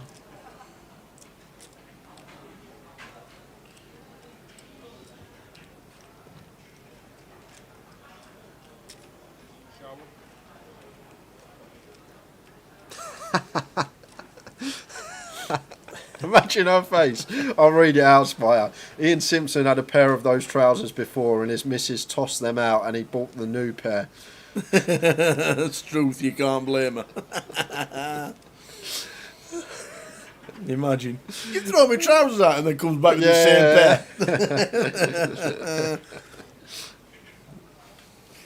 pair.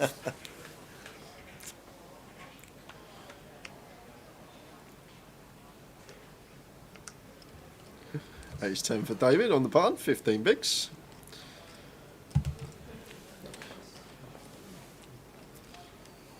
Raises to 210. And Brandon Jack 7 off here, just 7 bigs for him now. Blind's going to be going up in around 10 minutes time as well, taking us into that 120k level.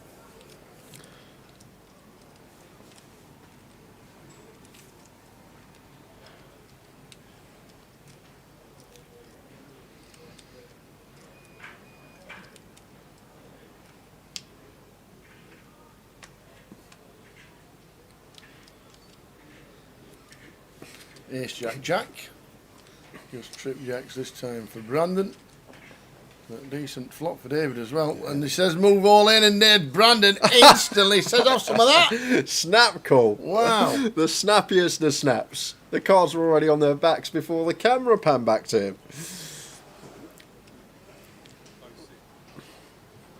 And the game is... it is. You're not wrong, David. The game is 6 sometimes. So just fade in the 2 outer. No, there's another 2. So Brandon houses up. Moves up to 1.8 mil. Brandon Shields with 18 bigs. David Lloyd down to 7. And it's a great example as well, Ian, as well, Tal, like some of the notable players, the players with very good resumes, great results in their poker careers. Yeah. When you get to a final table and you come in short or middling stack, like you don't have to just force it and try and take spots and try and open light, pick up chips. You can just sit there quietly, wait for others to bust, pick your spots carefully, and then when we do get short-handed, then try and get our double and then right back in it as Brandon is here.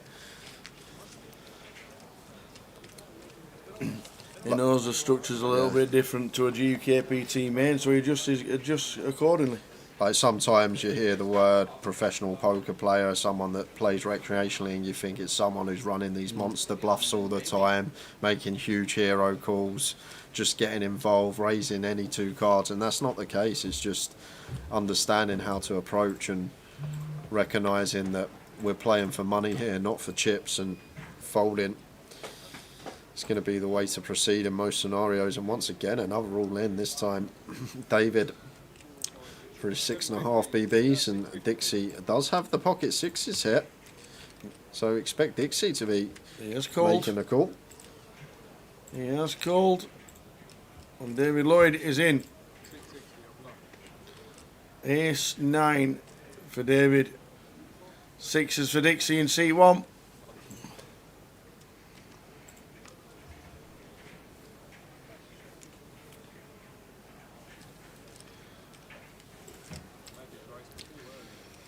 Does David Lloyd on the right in seat number 9 survive?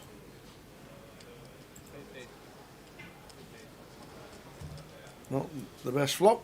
10, Queen, 5 as we can see. Smidge your runners, but ace or 9 needed. And the same story here on the river. Could be the end of David Lloyd. And it is. The 3 of diamonds seals his fate.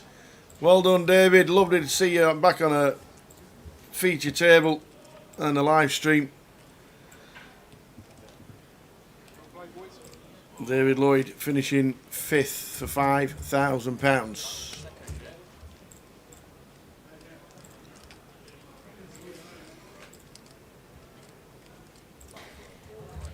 Hey, Random. We are back on the live stream all the way through this week. Tomorrow we've got the high roller starting for us at 5. I've got a big question coming up for you, JJ and Ellis. Big question, and it's just one word. Why is the question I want to know. I understand what you're saying. He says, I've run a sim, all stacks 30 big blind, under the gun 2 big blinds. Any 2 card threshold was something like 0.5 BBs. So I want to understand why. I want to say, like, obviously you can run it, super cute computer spits it back out of you, but I actually want to get to the understanding of why we're not shoving near any 2 for 2-3 big blinds, because obviously, as I say, we get to win more chips rather than being forced all in the big blind, and then we get to win less chips. So that's the question I got for you. I need an explanation.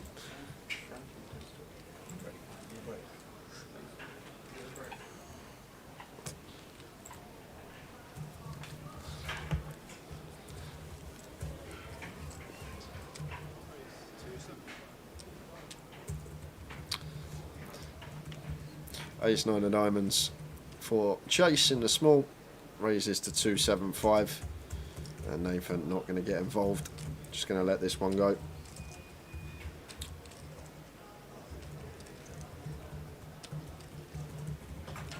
Because this is one of the things about poker. I always say, if you are trying to improve and you are trying to get better, you see certain players do something, you see a certain player free bet an offsuit King X, and you start doing it yourself and you don't actually understand why you're doing it, and that's a big part of learning and getting better at the game. Yes, you see certain opponents who are very good and have very good resumes in the poker world do certain stuff and you just start replicating it, but you don't actually understand why you're replicating it, then that's going to be a problem. And I always think when you are learning in this game, one of the main things is not just learn the application, learn the concept of actually why we're doing what we're doing, and then you can obviously spot the patterns and choose different hands to do it with and proceed accordingly.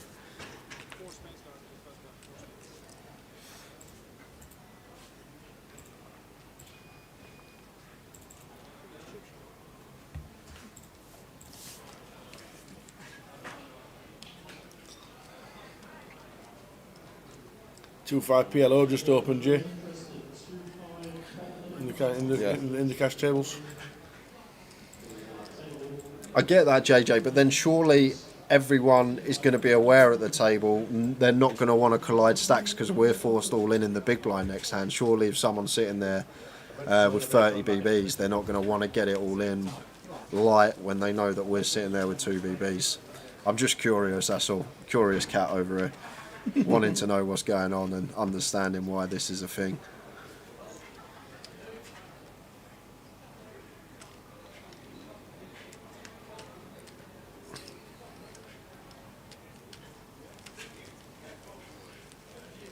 Used to hate it at maths at school, Tower, when like you'd learn all the formulas and everything, and then you had to do the proofs. And like, I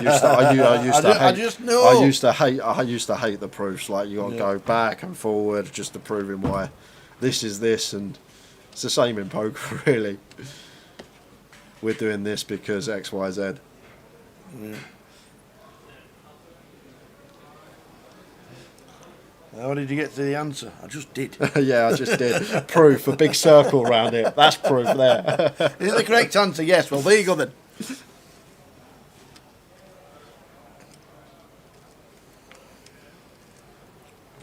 Yep, start with the answer, work your way back to the question. Ben obviously done some A-level maths.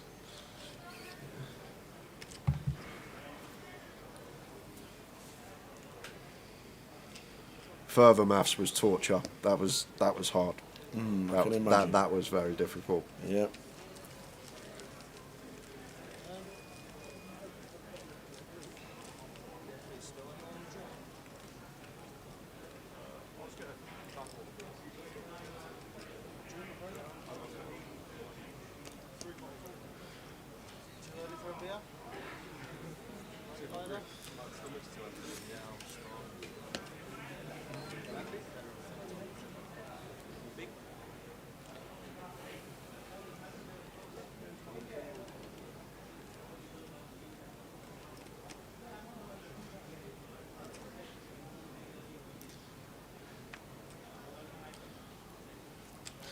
King Jack for Nathan under the gun, raises to 250. Going to be on break in 30 minutes time, guys, and then hopefully we'll come back after the 15 minutes.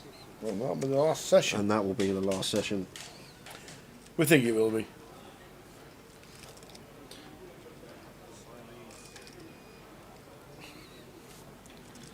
And Chase should just be shoving here. Ace Queen against this effective stack size. And King Jack off for Nathan. Going to fold pretty quickly.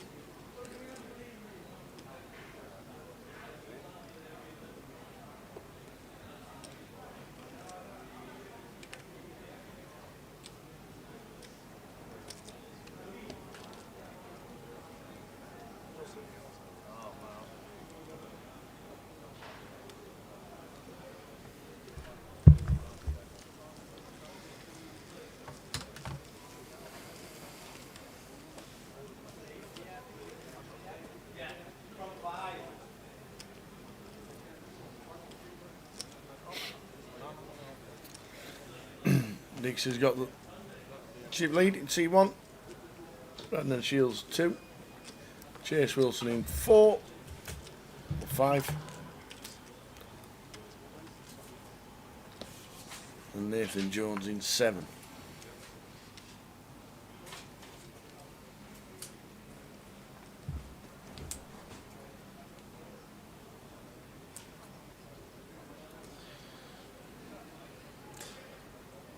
That makes sense. There it is. Got my answer. I got the teacher in the chat. I'll read it out for those not on Twitch. Dara says, I think solvers like HRC don't take into account that you're forced all in next hand. So they will reject minus EV spots, but the threshold isn't 0 EV. It's minus EV equal to what you'd lose forced in next hand. So it makes sense. Does make sense. So you're already you're not accounting for that forced all in. So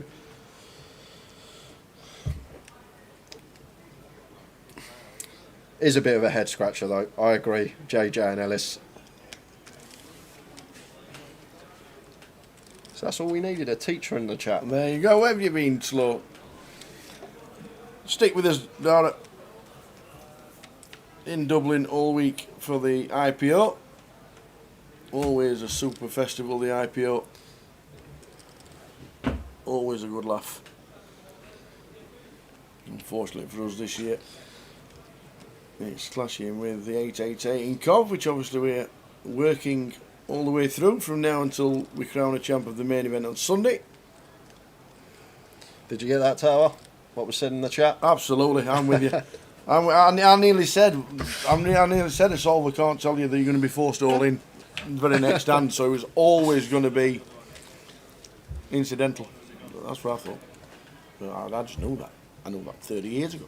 Done these solvers.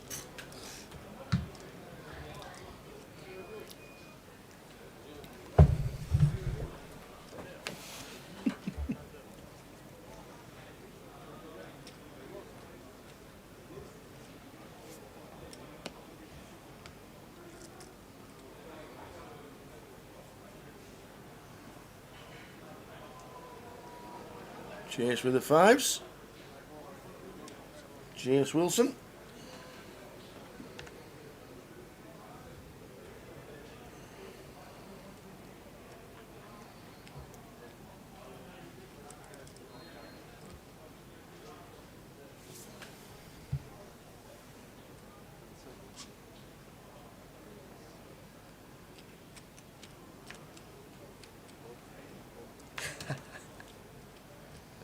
How you doing, Val? Good evening, Valerie.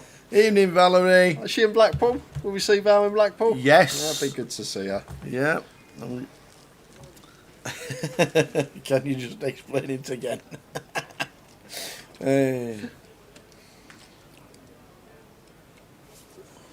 have to show me that Chinese spot in Val. You went in Blackpool, Val. You went to last year. You're there for about 3 hours. Must have been lovely.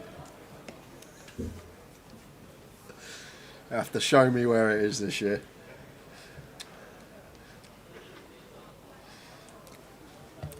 There's some good eating houses in Blackpool. I bet you know all the best places. But saying that, you didn't know about Tower Burger. I've still never been to it. Still never been to it. I think that one of the best places to have brunch is across from the Winter Gardens, a place called Hive. Anybody wants a nice bit of brunch walking through town? It's lovely. Saying that, the restaurant ain't too bad in Blackpool either. I've had some nice grub up there a couple of times. That's true. It's been alright.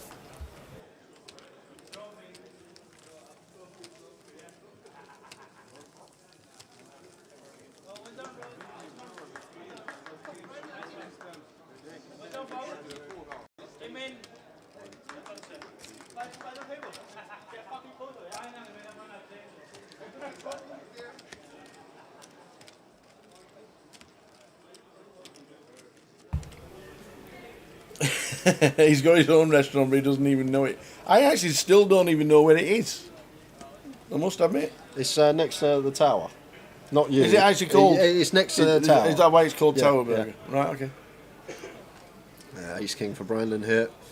9 BBs from the button. No questions asked about this one. I think just always into the middle.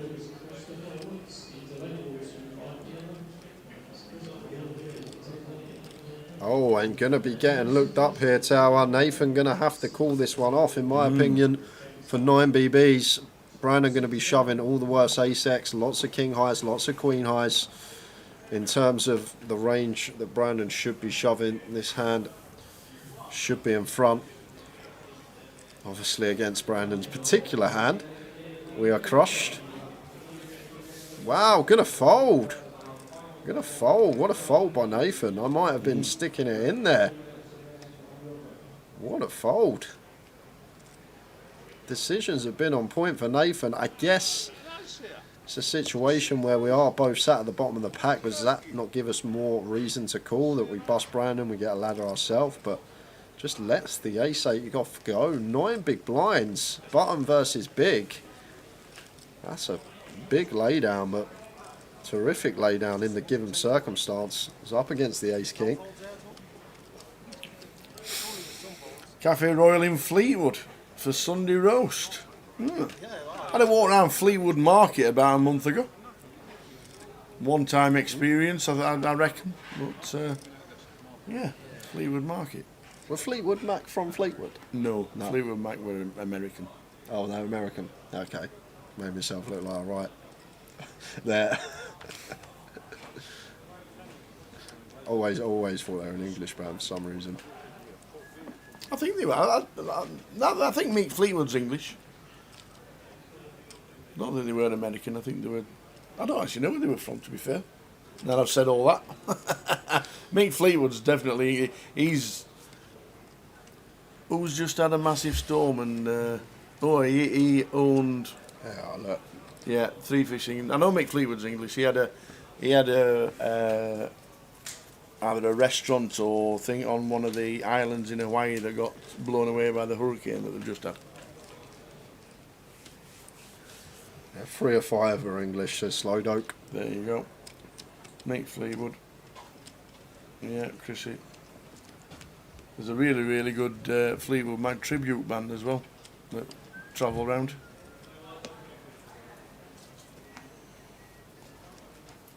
Yeah, 12's very good. 12's very good. Chinese restaurant. Jack 10 for Chase here.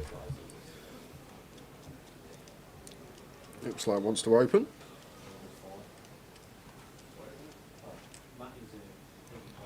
Makes it 240.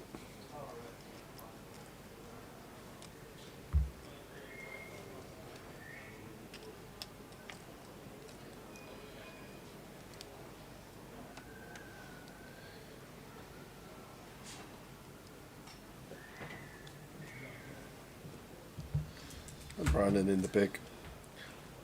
First time we've had this. Unfortunately, not picking up hole cards. Should get a new deck on very shortly.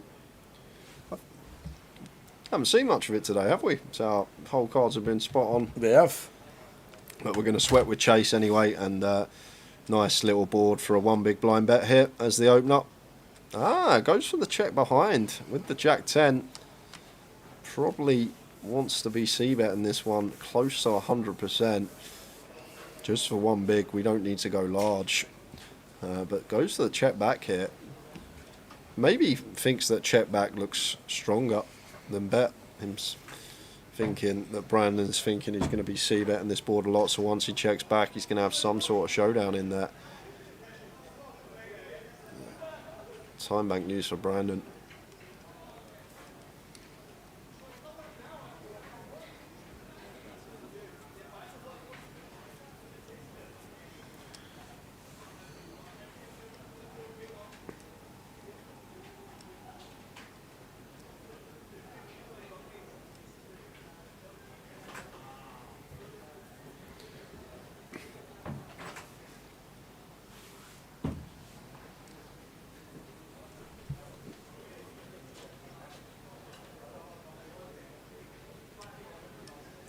That's a 350 from Brandon.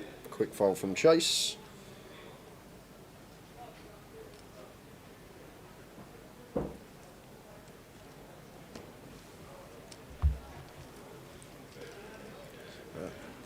Approaching what we hope to be the final break of the day, guys, in 15 minutes time, just under. And then high roller coverage from 5:30 tomorrow, when the stream's going to kick off.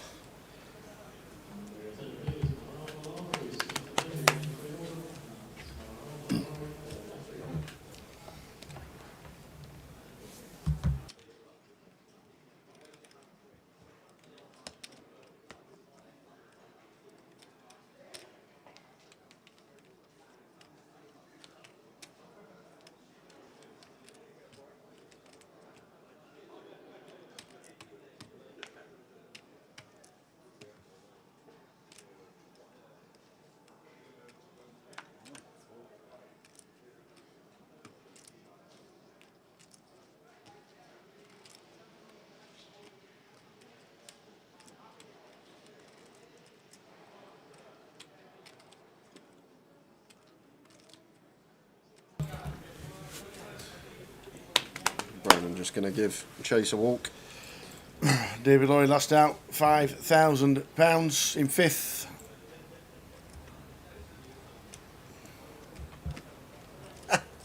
The Gurkha, I know a guy that got barred from the Gurkha. All you can eat buffet in Blackpool. It's about a 10-minute walk from the casino. And he got barred from an all you can eat restaurant. What, for eating too much? For eating too much. It's all you can eat. Yeah, not in there, it wasn't. I remember the letter that they actually wrote.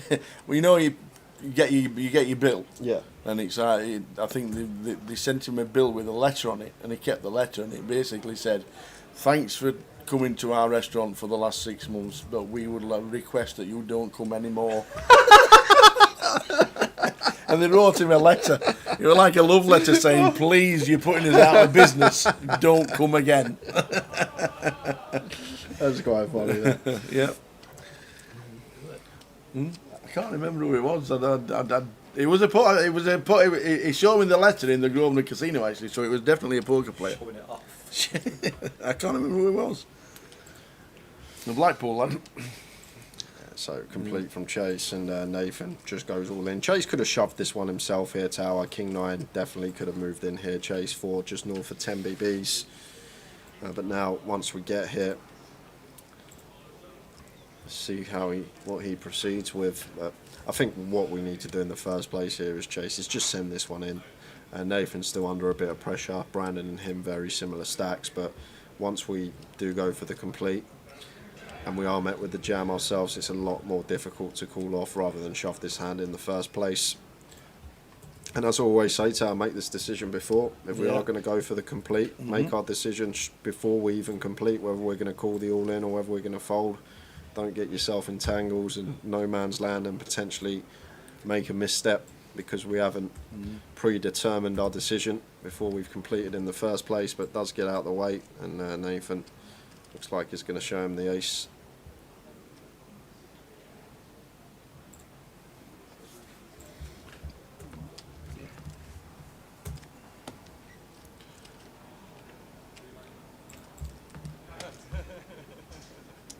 How did your treble get on, Tower? Yeah,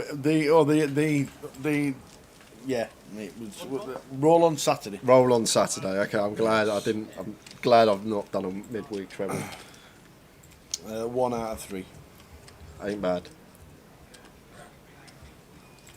Burton who were winning half time lost. Good evening. We started at 5 p.m. with the day 2 of the big shot. It went pretty rapid, so instead of having a day 3 on the big shot, we're going straight through to crowning a champion, and we're down to 4.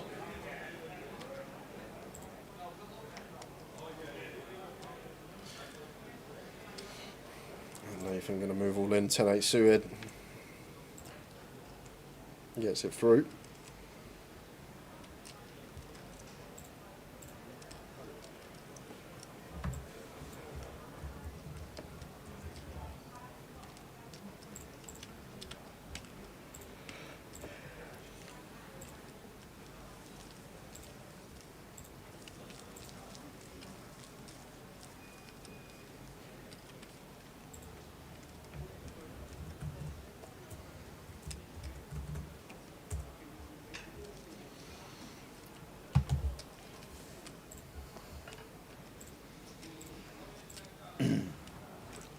Are there any main event day 1s being streamed? Or are we starting from day 2? We'll show you the streaming schedule, but we've got the ambassadors sit and go on Friday, and then cash. So it'll be day 2 and day 3, Saturday and Sunday. We'll give you information regarding the $500,000 guaranteed main event.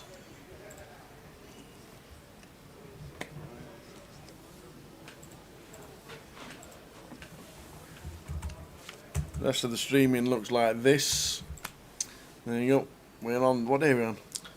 Who knows? Don't really know what day we're on. Tomorrow is going to be the high roller day 1 from 5:30 for us. We're coming in after the first session. We know it starts at 3.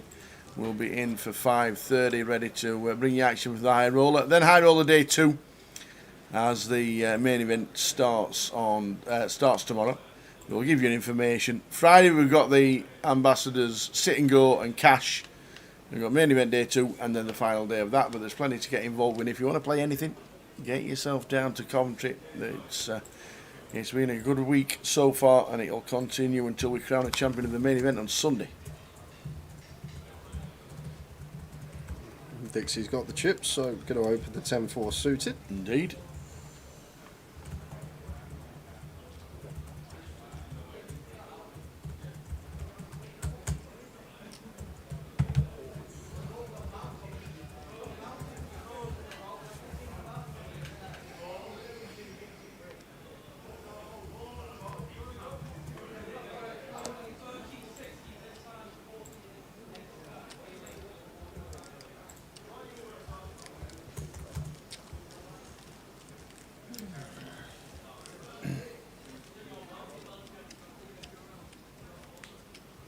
Yep, next out, £7,880.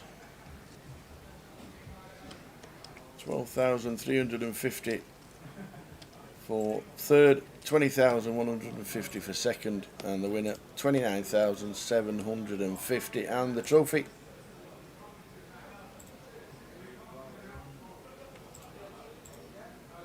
Hey doing, Rowie? Nice to see the side event on the stream. 3 AM finish. As we said, about 2.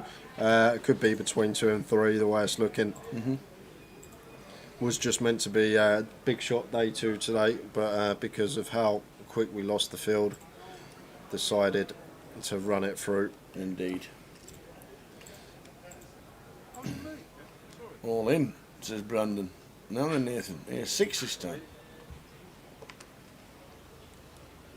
Yeah, he's not calling A6 tower. If he's not calling Ace8 for 11 big blinds, he's not calling A6 for 12 big blinds in the same scenario, right? It's almost identical scenario, except Brandon's got a few more chips now. That's it. He's got 1 big blind extra.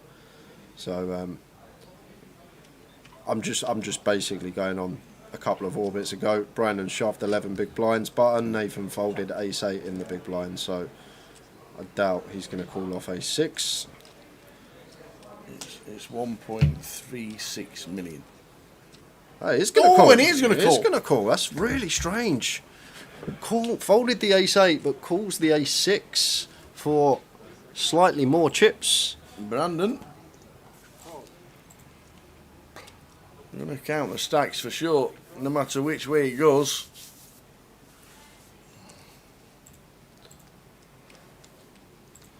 And an ace on the flop, ace 10 4. 3 on the turn. Slow down. 5 on the river.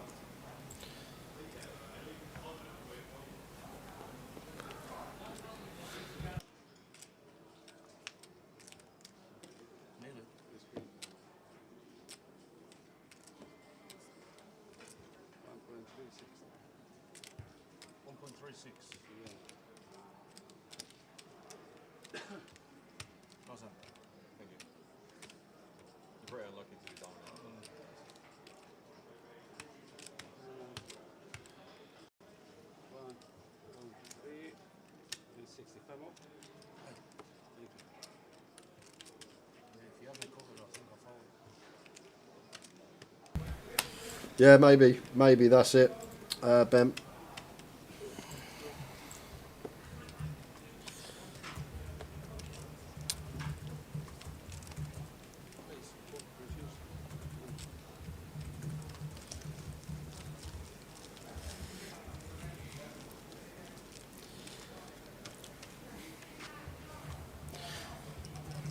You never know if might saw something on Brandon on the shove before when he had the ace-8, and Brandon wasn't doing it when he had the ace-6. So sometimes could be a feel at the table how he feels.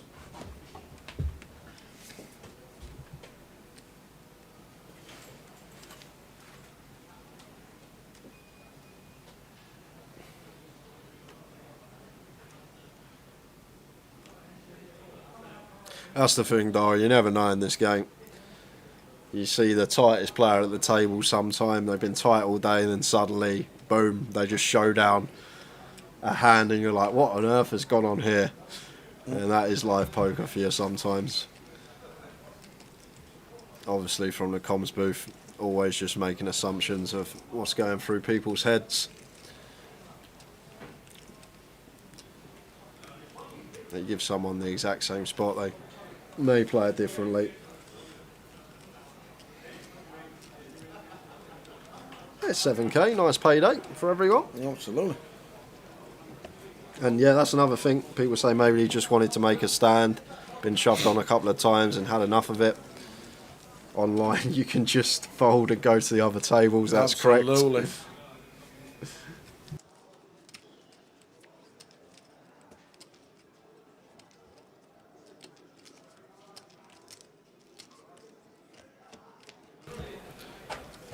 Do we think this is the last one? Or one more? I think this has got to be the last one. I think it's got to be. We come back at 10-2. I don't think the final table break took 6-7 minutes, no. So I'm guessing this is the last one. If they don't move, then there's no break. If there is, there'll be 15 minutes.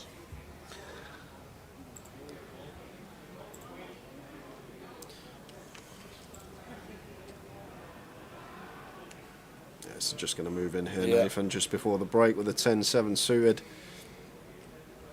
How much is that, says Dixie?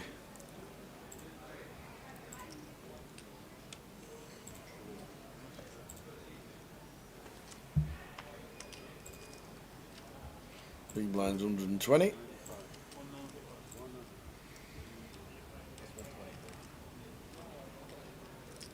So it looks like another three-way coup with an all-in player.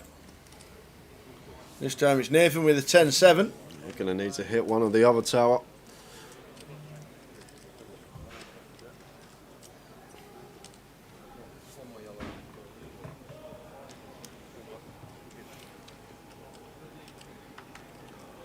Ace, 6, 8. Clean at the minute. Well, Going to need to hit still. 5. Still need to. Otherwise, Not anymore, yeah. Dixie. Shoot straight to the lead with a straight. So just a 9. And it's not a 9, it's a 7. So Dixie going to make the 9 high straight, and we're going to lose Nathan just before the break. Nice payday for Nathan. He's got the 9. Dixie's waiting. To be fair, he hasn't looked. You've got to turn both cards over.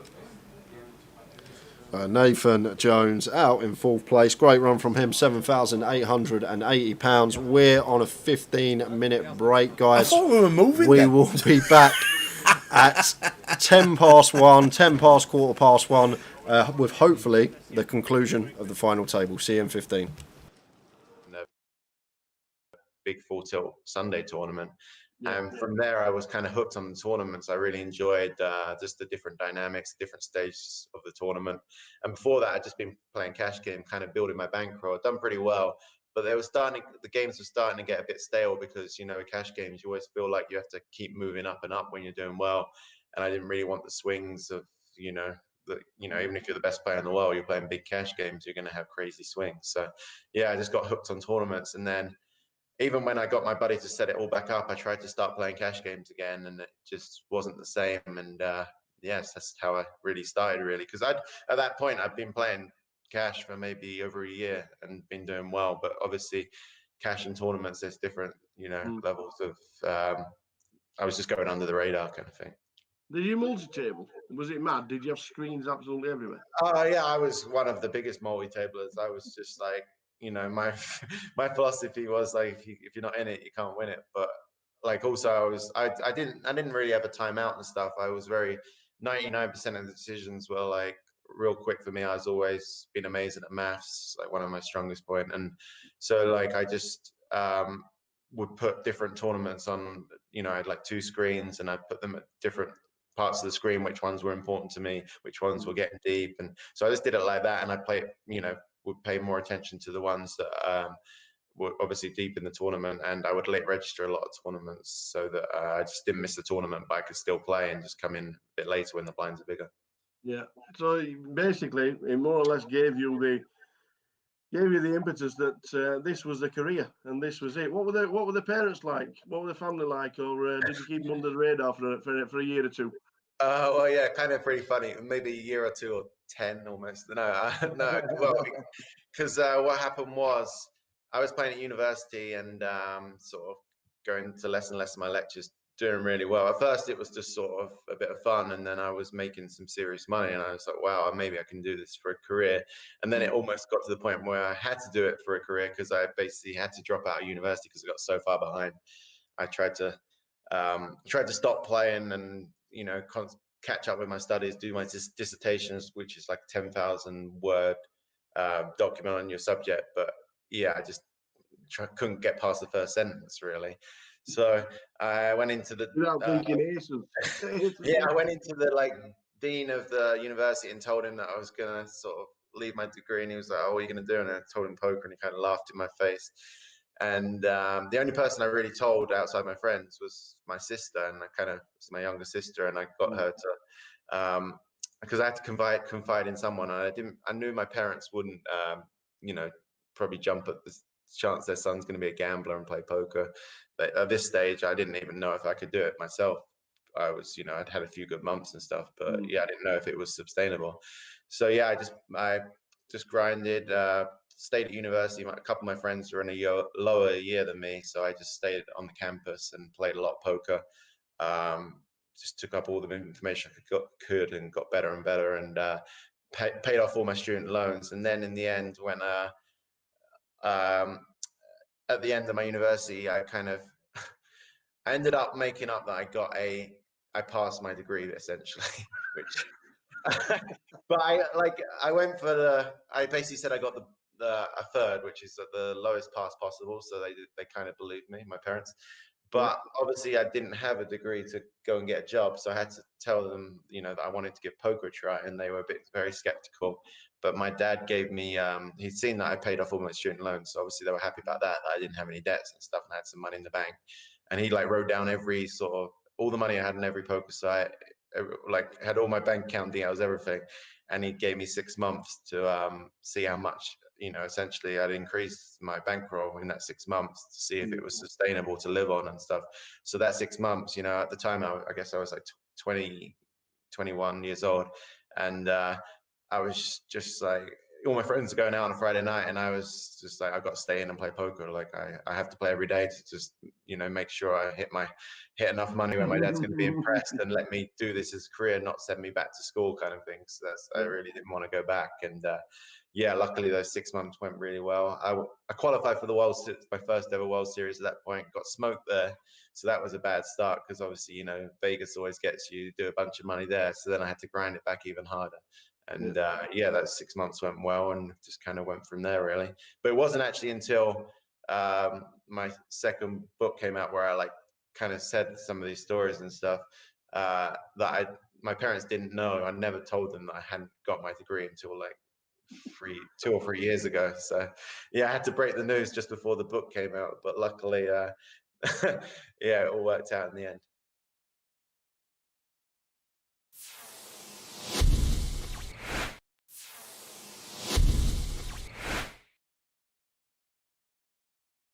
Your first few live tournaments, your first Ender Mob, 124th in the World Series 2K for 4,056. That was June 2008.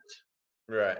What was it like playing in Vegas for the first time? And how did you find it good at Vegas? Because obviously you played a lot online. So playing live to playing online, did you just have the complete contrast and thought this is just as easy as playing online? No, far from it. And to be fair, that like, you know, that's my first tournament cash, but I'd played quite a few tournaments before that and not even cashed. Yeah, as I said, I'd gone to I think it was it 2000, maybe the 2007 World Series, or maybe it was 2006, which was the one that Jamie Gold won. That was that one. It was 2000. That was 2006. Okay, so I played that one, and obviously you just said that my first cash was in 2008, so I'd obviously played a few tournaments in between as well.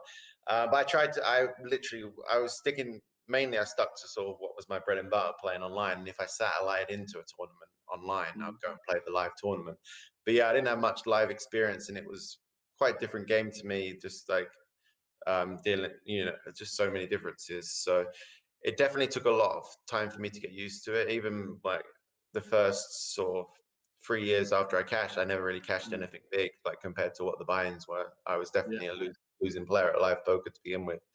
And just trial and error really, and like just perseverance. And then, you know, I think it was 2011, it all kind of clicked for me. And it wasn't even that I was doing anything that different compared to before in live poker, but you know, I was just winning the key flips, winning the key hands, had a little bit of extra confidence to go with my read and stuff. And yeah, I think in 2011, I sort of had a breakout year in live poker and actually started showing that I could be a winning player live as well as online, rather than before, where I was just sort of winning online. And then every time I played a live tournament, never cash in or min cash in, never make the final table. So yeah, it was quite a transformation. Well, the first time we ever met was a long time ago. It was the same year, 2008. It was Luton, the GUKPT. You finished 17th out of 376 entries. Can you remember who won it? Yeah, of course, cricket. Yeah, I gave him all the chips as well. With like 17 left, I started his career for sure. And it was funny because the night before we'd met, I think we'd been staying at the same hotel, and they had a pool table, and he's really good at pool, and I play a lot of pool, as I already said. So we played a few games of pool. I was chatting to him, and actually he's and his friend, who actually I knew more than Sam at the time, Pete Linden. And yeah, then we happened to both go deep in the tournament, and we played a huge hand. And my friends still make fun of me for this hand to this day. And you're actually in the background. I could hear you in the middle of the hand with your loud, booming voice. And it was like, I think it was a 3-bet pot, and I had a pair of queens, and I think it came like 2, 3, 4. So like pretty safe flop. And Sam check called, and then turn was a 5, so pretty bad card for me. Obviously, any ace makes a straight now. But then the river was a queen, and so I now made top set. And Sam shoved all into me, and in my head, I was like, like in this spot, he never really, he either has an ace or he's turning like pair of 9s or pair of 8s into a bluff. And I thought he was capable enough to do it, so I ended up calling. I didn't, like, it was back in the day when people didn't really call 3-bets out of position very much. I was, especially when online, like I was used to people just folding or 4-betting. Maybe live poker, was quite different. But I basically thought if he had ace king, he would have been all in before the flop. So I didn't put him on an ace king. And if he had ace queen, I blocked. And there wasn't many combinations left of that because I had 2 queens. And so ace jack offsuit, I thought he would fold before flop. And so yeah, I ended up calling him because I thought he was turning like a 6s, not 6, 7s, 8s, 9s, 10s all into a bluff. And yeah, he just had ace jack. And I looked very silly, and it was a huge pot. And I just remember behind me, you were saying something about, Chris Moore has called and he can't even beat an ace. Oh wow, needle as well. As I'm yeah, that was my first big sort of deep run in a good tournament. So it was exciting for sure. But yeah, it was definitely very memorable as well. Sam got the trophy, he did indeed. Yeah, I used to use my chips wisely. But in 2008, it wasn't all bad because he became the world's #1 for the very first time. Had you been chasing it? Was this something that you obviously you're keeping control of what you were doing online? You were knowing you were there. You were top 10, top 5, #1. What did it mean? At the time, it meant everything to me. It's like what I'd sort of devoted the last sort of few years of my life to. I was playing poker at that stage way more than even now. Like I was playing 6, 7, sometimes 7 days a week, every week, all day, long days. But like to me, it didn't feel long. Like the hours went so fast. I was really enjoying it. I loved the game. I was just learning all the time, getting better. And so it wasn't like, to me, it wasn't a job. I was just doing what I loved doing. So, but yeah, once I discovered Pocket Fives and saw the rankings, obviously you start at the bottom in the thousands, and I was like always wanted to get into the top 100, so I could start talking. Like my thing was like I wanted to talk strategy with the other sort of top players, but I didn't want to message them before they were while they were ranked higher than me, because I thought they wouldn't accept talking to me, kind of thing. So I was like, okay, once I'm in the top 100, I can chat to this guy and message him. And so I kept like moving up, and it gave me incentives to keep moving up. And then obviously, like making #1, we always thought, oh wow, maybe, you dreamed of it, but you didn't think it was possible. But then, suddenly you start making the top 20, you think, wow, I could maybe do this if I run good for a couple of months, win a big one. And yeah, so to finally get there was an amazing feeling. It felt like a real accomplishment, And like at the end of the day, like the rankings, a lot of it was playing. You had to play a lot to get up there because of the volume thing. But normally, if you were, it was like to get #1, you had to be doing well as well. So it was definitely a sign that I sort of was being successful as well. Yeah, I think one of the first videos we'd done, and we've obviously, because we've been in lockdown, we've been rerunning some of the videos on Grosvenor and the GUKPT. You were sat talking with Adam Clark from Blackpool, Clarkatroid. How much I pay you for a massage? Yes. Am I in the middle? Yes, sir. We'll just move the chairs. Shift around a bit. Do that 1, Trying to 2, fight. 2.5, 2.6.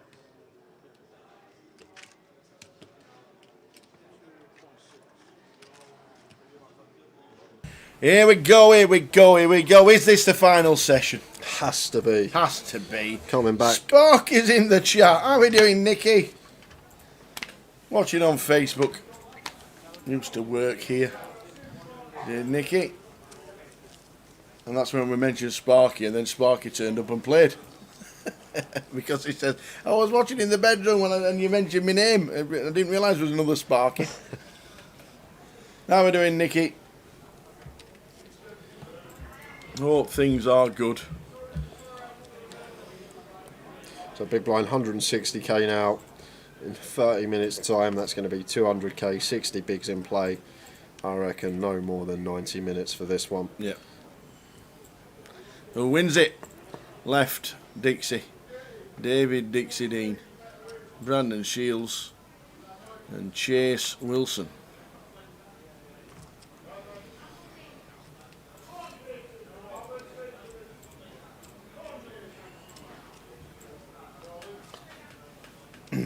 Yeah, all good, Nicky.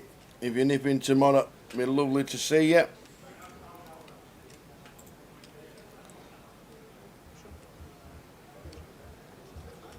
6-9 flop, 6-3-3. Brandon up and down. Yeah, nice one to have a stab with here. Just 5 high, can fold out a lot better hands. And we have equity with our up and down straight draw. So I wouldn't be surprised to see a stab here from Brandon. Probably 1 BB, the size of choice.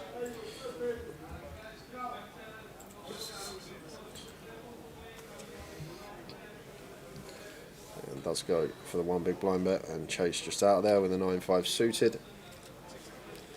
Odin Cray just in from work. What am I watching? You're watching the final 3 of the Big Shot. Indeed. What are you working on a Tuesday night? DJ extraordinaire, DJ Yamo. Yeah, this is a side event, Big Shot, £300 buy-in, 27,000 to the winner. 419 runners, and we're down to 3. It should have been a day 3 tomorrow, but we started with 64 on day 2 today at 5 o'clock, and we rapidly got down to about 15. So we made the decision to run it straight through. And it's not going to be too late. Thanks for sticking with us, everybody. A lot of people can re-watch it tomorrow on YouTube and Twitch. 888Poker and Grosvenor Poker Live. And Brian Bull's watching from Belfast. Awesome. Good to have you on board, Brian.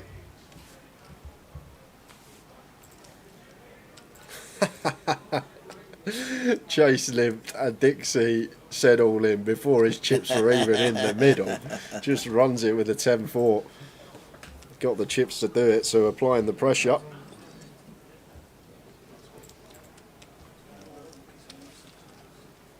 Brian Booth's watching from Belfast. I've never been Northern Ireland. Nope, me neither. I must admit. Only place in the UK. Well,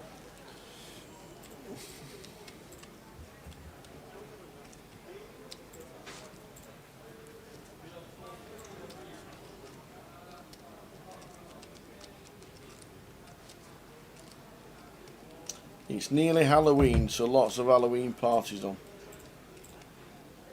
Do you remember when Halloween used to be on the 31st of October and you didn't talk about it until the 31st of October? I do.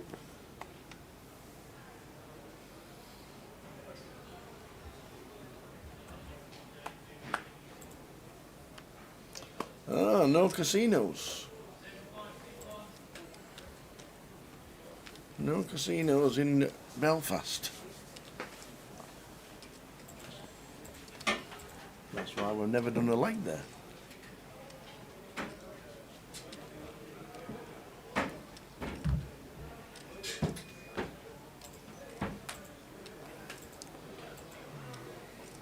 So Dixie makes it 480 and Brandon with an ace just sends it into the middle.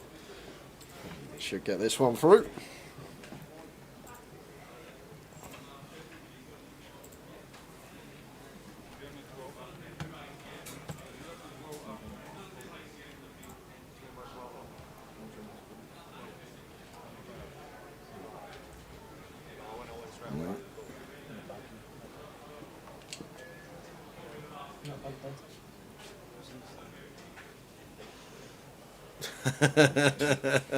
If you hadn't dwelt up, he says, I'd have called. So Brandon says, oh, so I'm just going to move all in faster. Oh, I love it.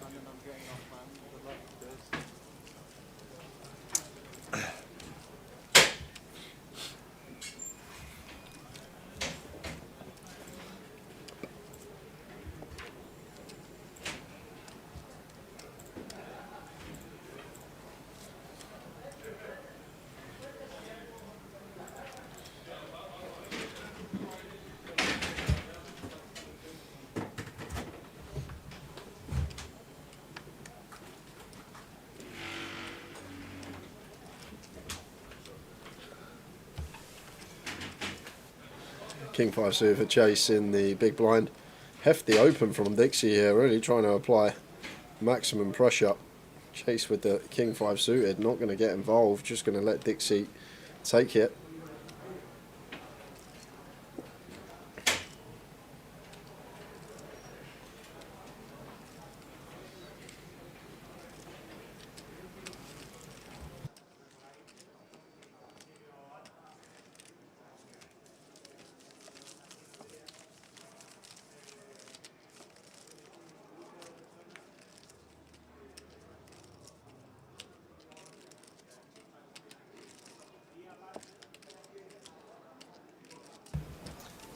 Mick the Mob was in Antrim a few weeks ago for a poker weekend.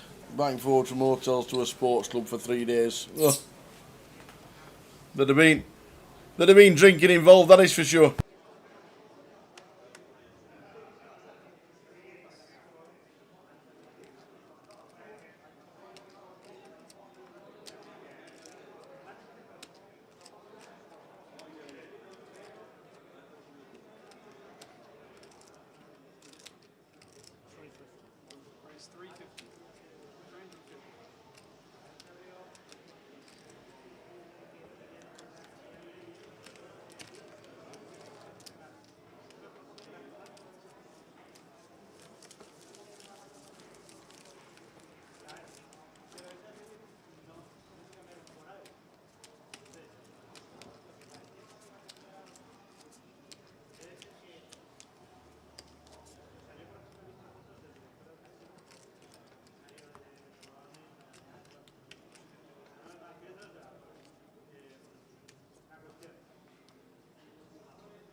Kings for Dixie.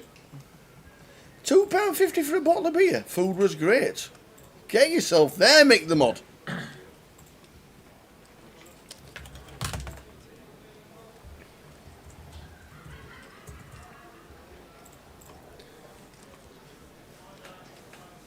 Was that Katie I just heard? That's definitely Katie in the background. That sounded. She's in the side event. What's it called? The Voyager. The Voyager. That sounded like a proper Halloween laugh, like a witch's cackle. That was. Katie's in. It was something. Good luck to Katie. Still in the side event. Brandon calls with the 6-5. Not going to want to catch a piece unless it's a big piece.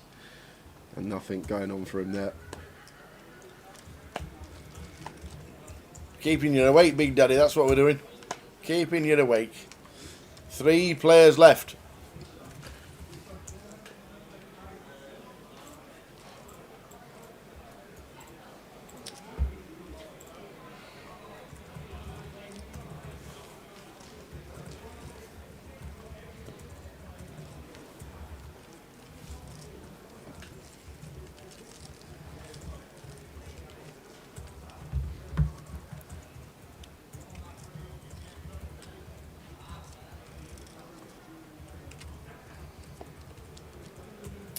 Who wins it from here? Old timer Dixie on the left. Middle timer Brandon. Middle timer Brandon in the middle, and a brand new kid on the block on the right hand side. 18 years of age. 18 in a week he is. Brandon Chase. 18 and 1 week. Could be the youngest winner ever. Like ever. Ever. And Obrastrad was 18 when she won the bracelet years and years and years ago. And she could only do it in the UK. Because obviously it's 21 in America. But Chase Wilson on the right hand side is 18 and 1 week old. He's obviously played poker a long time. At home, with his mates. That's the thing, Tal. Like, a lot of people, they play with They do, friends, yeah. like just a friendly, home games, little things like that. Obviously, there's play money on sites where you can play and learn that way. And then you turn 18 and boom. Straight into a tournament, final table, and now sitting here with 3 left and still potential to take home the trophy as Dixie sets Brandon all in with the 9s. Brandon out the way. A decent free roll starting on 888. £200,000 championship satellite starting in 10 minutes. Cheers, Stu. Thanks for the information. Must be a different chase, Greg. Must be a different Chase because it was his dad, wasn't it? It was his dad, told me. Yeah, so he was 18 and 1 week old. His dad's playing the It side was his event. birthday last week. And he said that he... And it's only his second ever tournament. Must be a different Chase. Unless that bloke we saw weren't his dad and was just like, yeah, that's me lad, that's me lad, just turned 18 last week. Imagine. Imagine. Goes to getting if he ended up winning it, he goes to getting the winner's picture of him and Chase goes, who's that? Who's he? Are we doing interviews for this one tower or are we just running it through? Just running it through. Just running it through. I'd hate for you to get more steps in than needed today.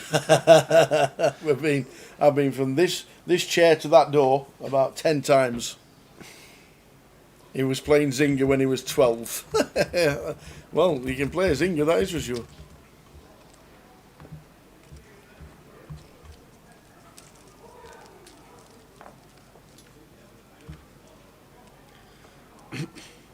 Yeah, I've just checked the Chase out on Hendon Mob. Yeah. And Chase Wilson on Hendon Mob's first cash coming June of 2008. Of 2008? 2008. How old 15 years ago. How old do you reckon old Chase was in 2008? Preschool. Brandon says, have some of that, I'm all in. Ace 5. Yeah, gonna work. Yeah, not doing anything with the old deuce 3. It turns over 2-3.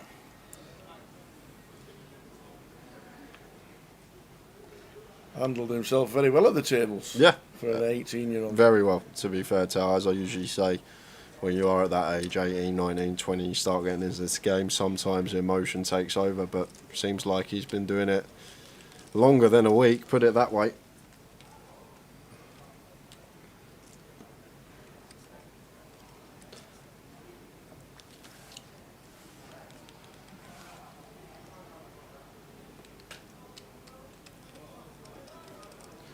Queen 5 suited for Brandon. Going to open here from the button. Easy 320. Very standard. And King 9 of clubs for Chase here, and free-handed suited king from the small blind. Maybe thinking about going with this one tower. Sub 20, 18 bigs just north of. But he's going to play flat. And are we going to have a family pot here? We are. Dixie's in the mix.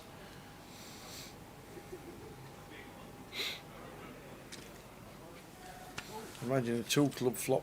Yeah. With the 2 stacks chasing Dixie down.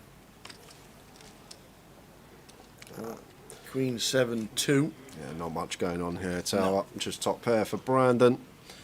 And that was the initial opener. So probably happy to see bet here on the Queen 7 deuce with his top pair. Don't think we'll be going too large.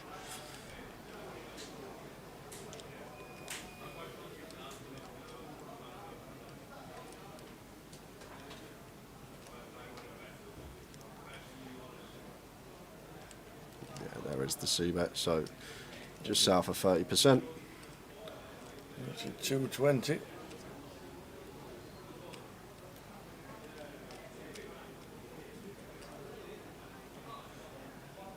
We're floating. That doesn't look like a float. Is that a raise? Small raise? It is a raise. Wow. Oi, oi. First time we've seen this from Chase. It's been fairly solid. Hasn't got out of line at all from what I can recall on this final table, and then just goes for the check raise here with a King 9, no draw, just an overcard. And Brandon here doesn't really have a decision, should just be cool, never folding, we're not 3-betting, want to keep bluffs in of our opponent, especially like hand he has, if we're aware he's just raising with a dry overcard, no draw. Should see call. There is the call. Very nice indeed. And this is the thing, what's Chase's plan now on the turn tower? What are we doing out of position? SPR of 1, like, there's no real good turns for us other than a king, so how do we proceed? Oh, he knows it's coming. Forget that. Forget all that. Don't run that through any solvers. We'll proceed by drilling the top pair on the turn finds the 3-outer, and now SPR of like 0.8 here. Is he just going to send it into the middle, try and get called by the Queen X of Brandon, which are going to be in there? What a turn to see for Chase. Throws out a time bank, last of his time banks.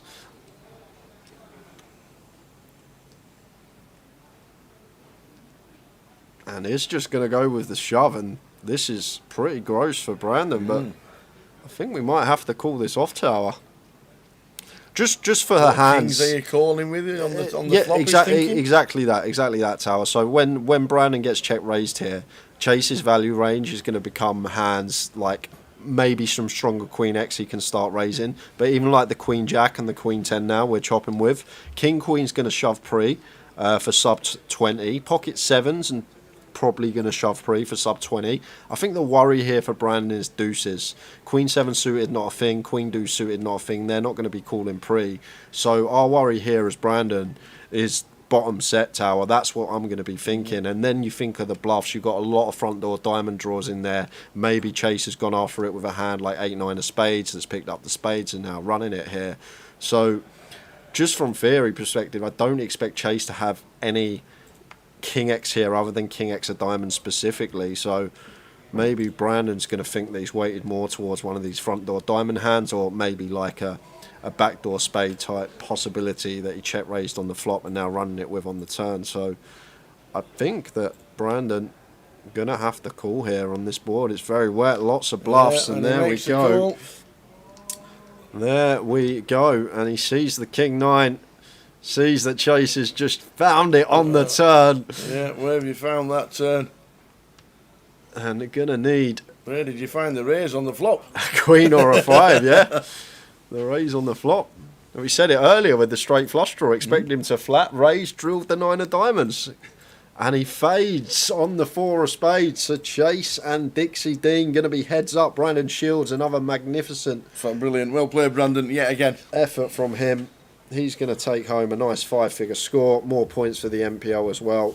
But look at this, Tower. Almost identical stacks. 5.8 million. Going to be playing the 6.1. Is that... Wow. And now 29.7 and 20,000. Heads up. The chip stacks are going to be very, very similar.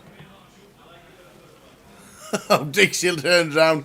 He says, "Do you want to do some business?" Here, come here, kiddo. Do you want to do some business? Can you pause the clock?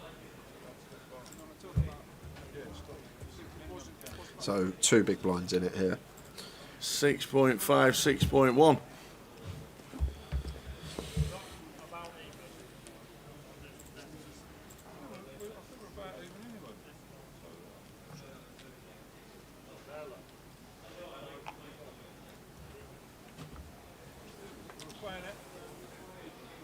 Just carve it up and do one hand for the winner is what Dixie's just said. They've shook the hands. Oh, they're done. They've done it. They've shaken the hands. They've shaken the hands and they've literally chopped it and playing one hand for the trophy. Just flip it. We'll take that off so we can see Chase in as though he's the young new kid on the block. So bring the cards in the middle. We've got to put them in the boxes so we can see them. Thank you very much to the dealer. King 2 for Dixie. 6-4 for Chase. Bring the cards into the middle. Yeah, looks like Dixie going to be the champion. Well, look at this return. Up and down 6-4. 6 of spades. So it's going to be Chase. Are they calling it that? Are they not even going to match the stacks, or are they just saying that's it? We're doing a flip for the winner. Yep. And flip for the trophy. Going to be good. So yeah! Chase is the winner. 18 years old and a week. Unbelievable. Would you like to do some business? His dad was stood behind him. We went, yep, we'll do that. We'll chop it up and we'll flip for the trophy. And Chase Wilson, at 18 and 1 week, has just taken down the big shot in Coventry. Yep. What an effort. Just £24,950 is what was chopped between them, so they both got 24,950. Yeah. But Chase going to be taking the trophy and the title. And that's it. Just like that. That was just... do you want to chop it? Yeah, go on then, we'll chop it. That'll do. Yeah, we'll chop it, we'll chop it. Well done, Dixie. Great to see him back on a final table, but is that the first of many for Chase? Chase Wilson, champion of the big shot. I'll tell you what, they're going to be taking the pictures. Can he catch cow? Question mark. The points are in the bag. You never know. If he wins another couple of events, he might be in the playoff come January. Oh, dear. There you go. Chase's dad just said, you get 10%, I'm taking the rest off you. There you go. Spend it. Save enough for a drink. Save enough for a little bit of a celebration. And then after that, you'll pass it to Pops. So, guys, this is what we got for the remainder of the week. Tomorrow, live stream kicks off at 5:30 p.m. 5 o'clock in club is the high roller. Yes, we're going straight to the high roller tomorrow because obviously the big shot day 3 didn't happen. We're going straight through with the big shot because of how quick we got down to the final 2 tables. We decided to run it through and everybody agreed. Yeah. Sorry, high roller starts at 3 o'clock in club, not 5 o'clock. We're coming in to stream from 5:30 for the second session. We are indeed. And then Thursday, high roller day 2 to a conclusion. And then Friday, we've got the ambassadors Sit and Go and Cash. And then Saturday and Sunday, we're concentrating on the main event. But we have a new kid on the block. We do. Chase Wilson, champion of the big shot. Well done, sir. His dad's already pocketed the money. You can have a glass of Coke. Well, you're actually old enough now by a week to have a drink if you want one. But other than that, just a super effort. Yeah, great effort. Demeanour at the table, 18 years old, super kid. Looks like he's got a bright future. Well done to Dixie Dean as well for getting on the final table. Really enjoyed watching him. And everybody else on the FT. It was a really good watch. We played it all the way through.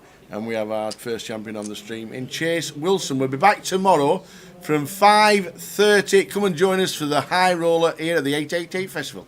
Ta-ta. Good night.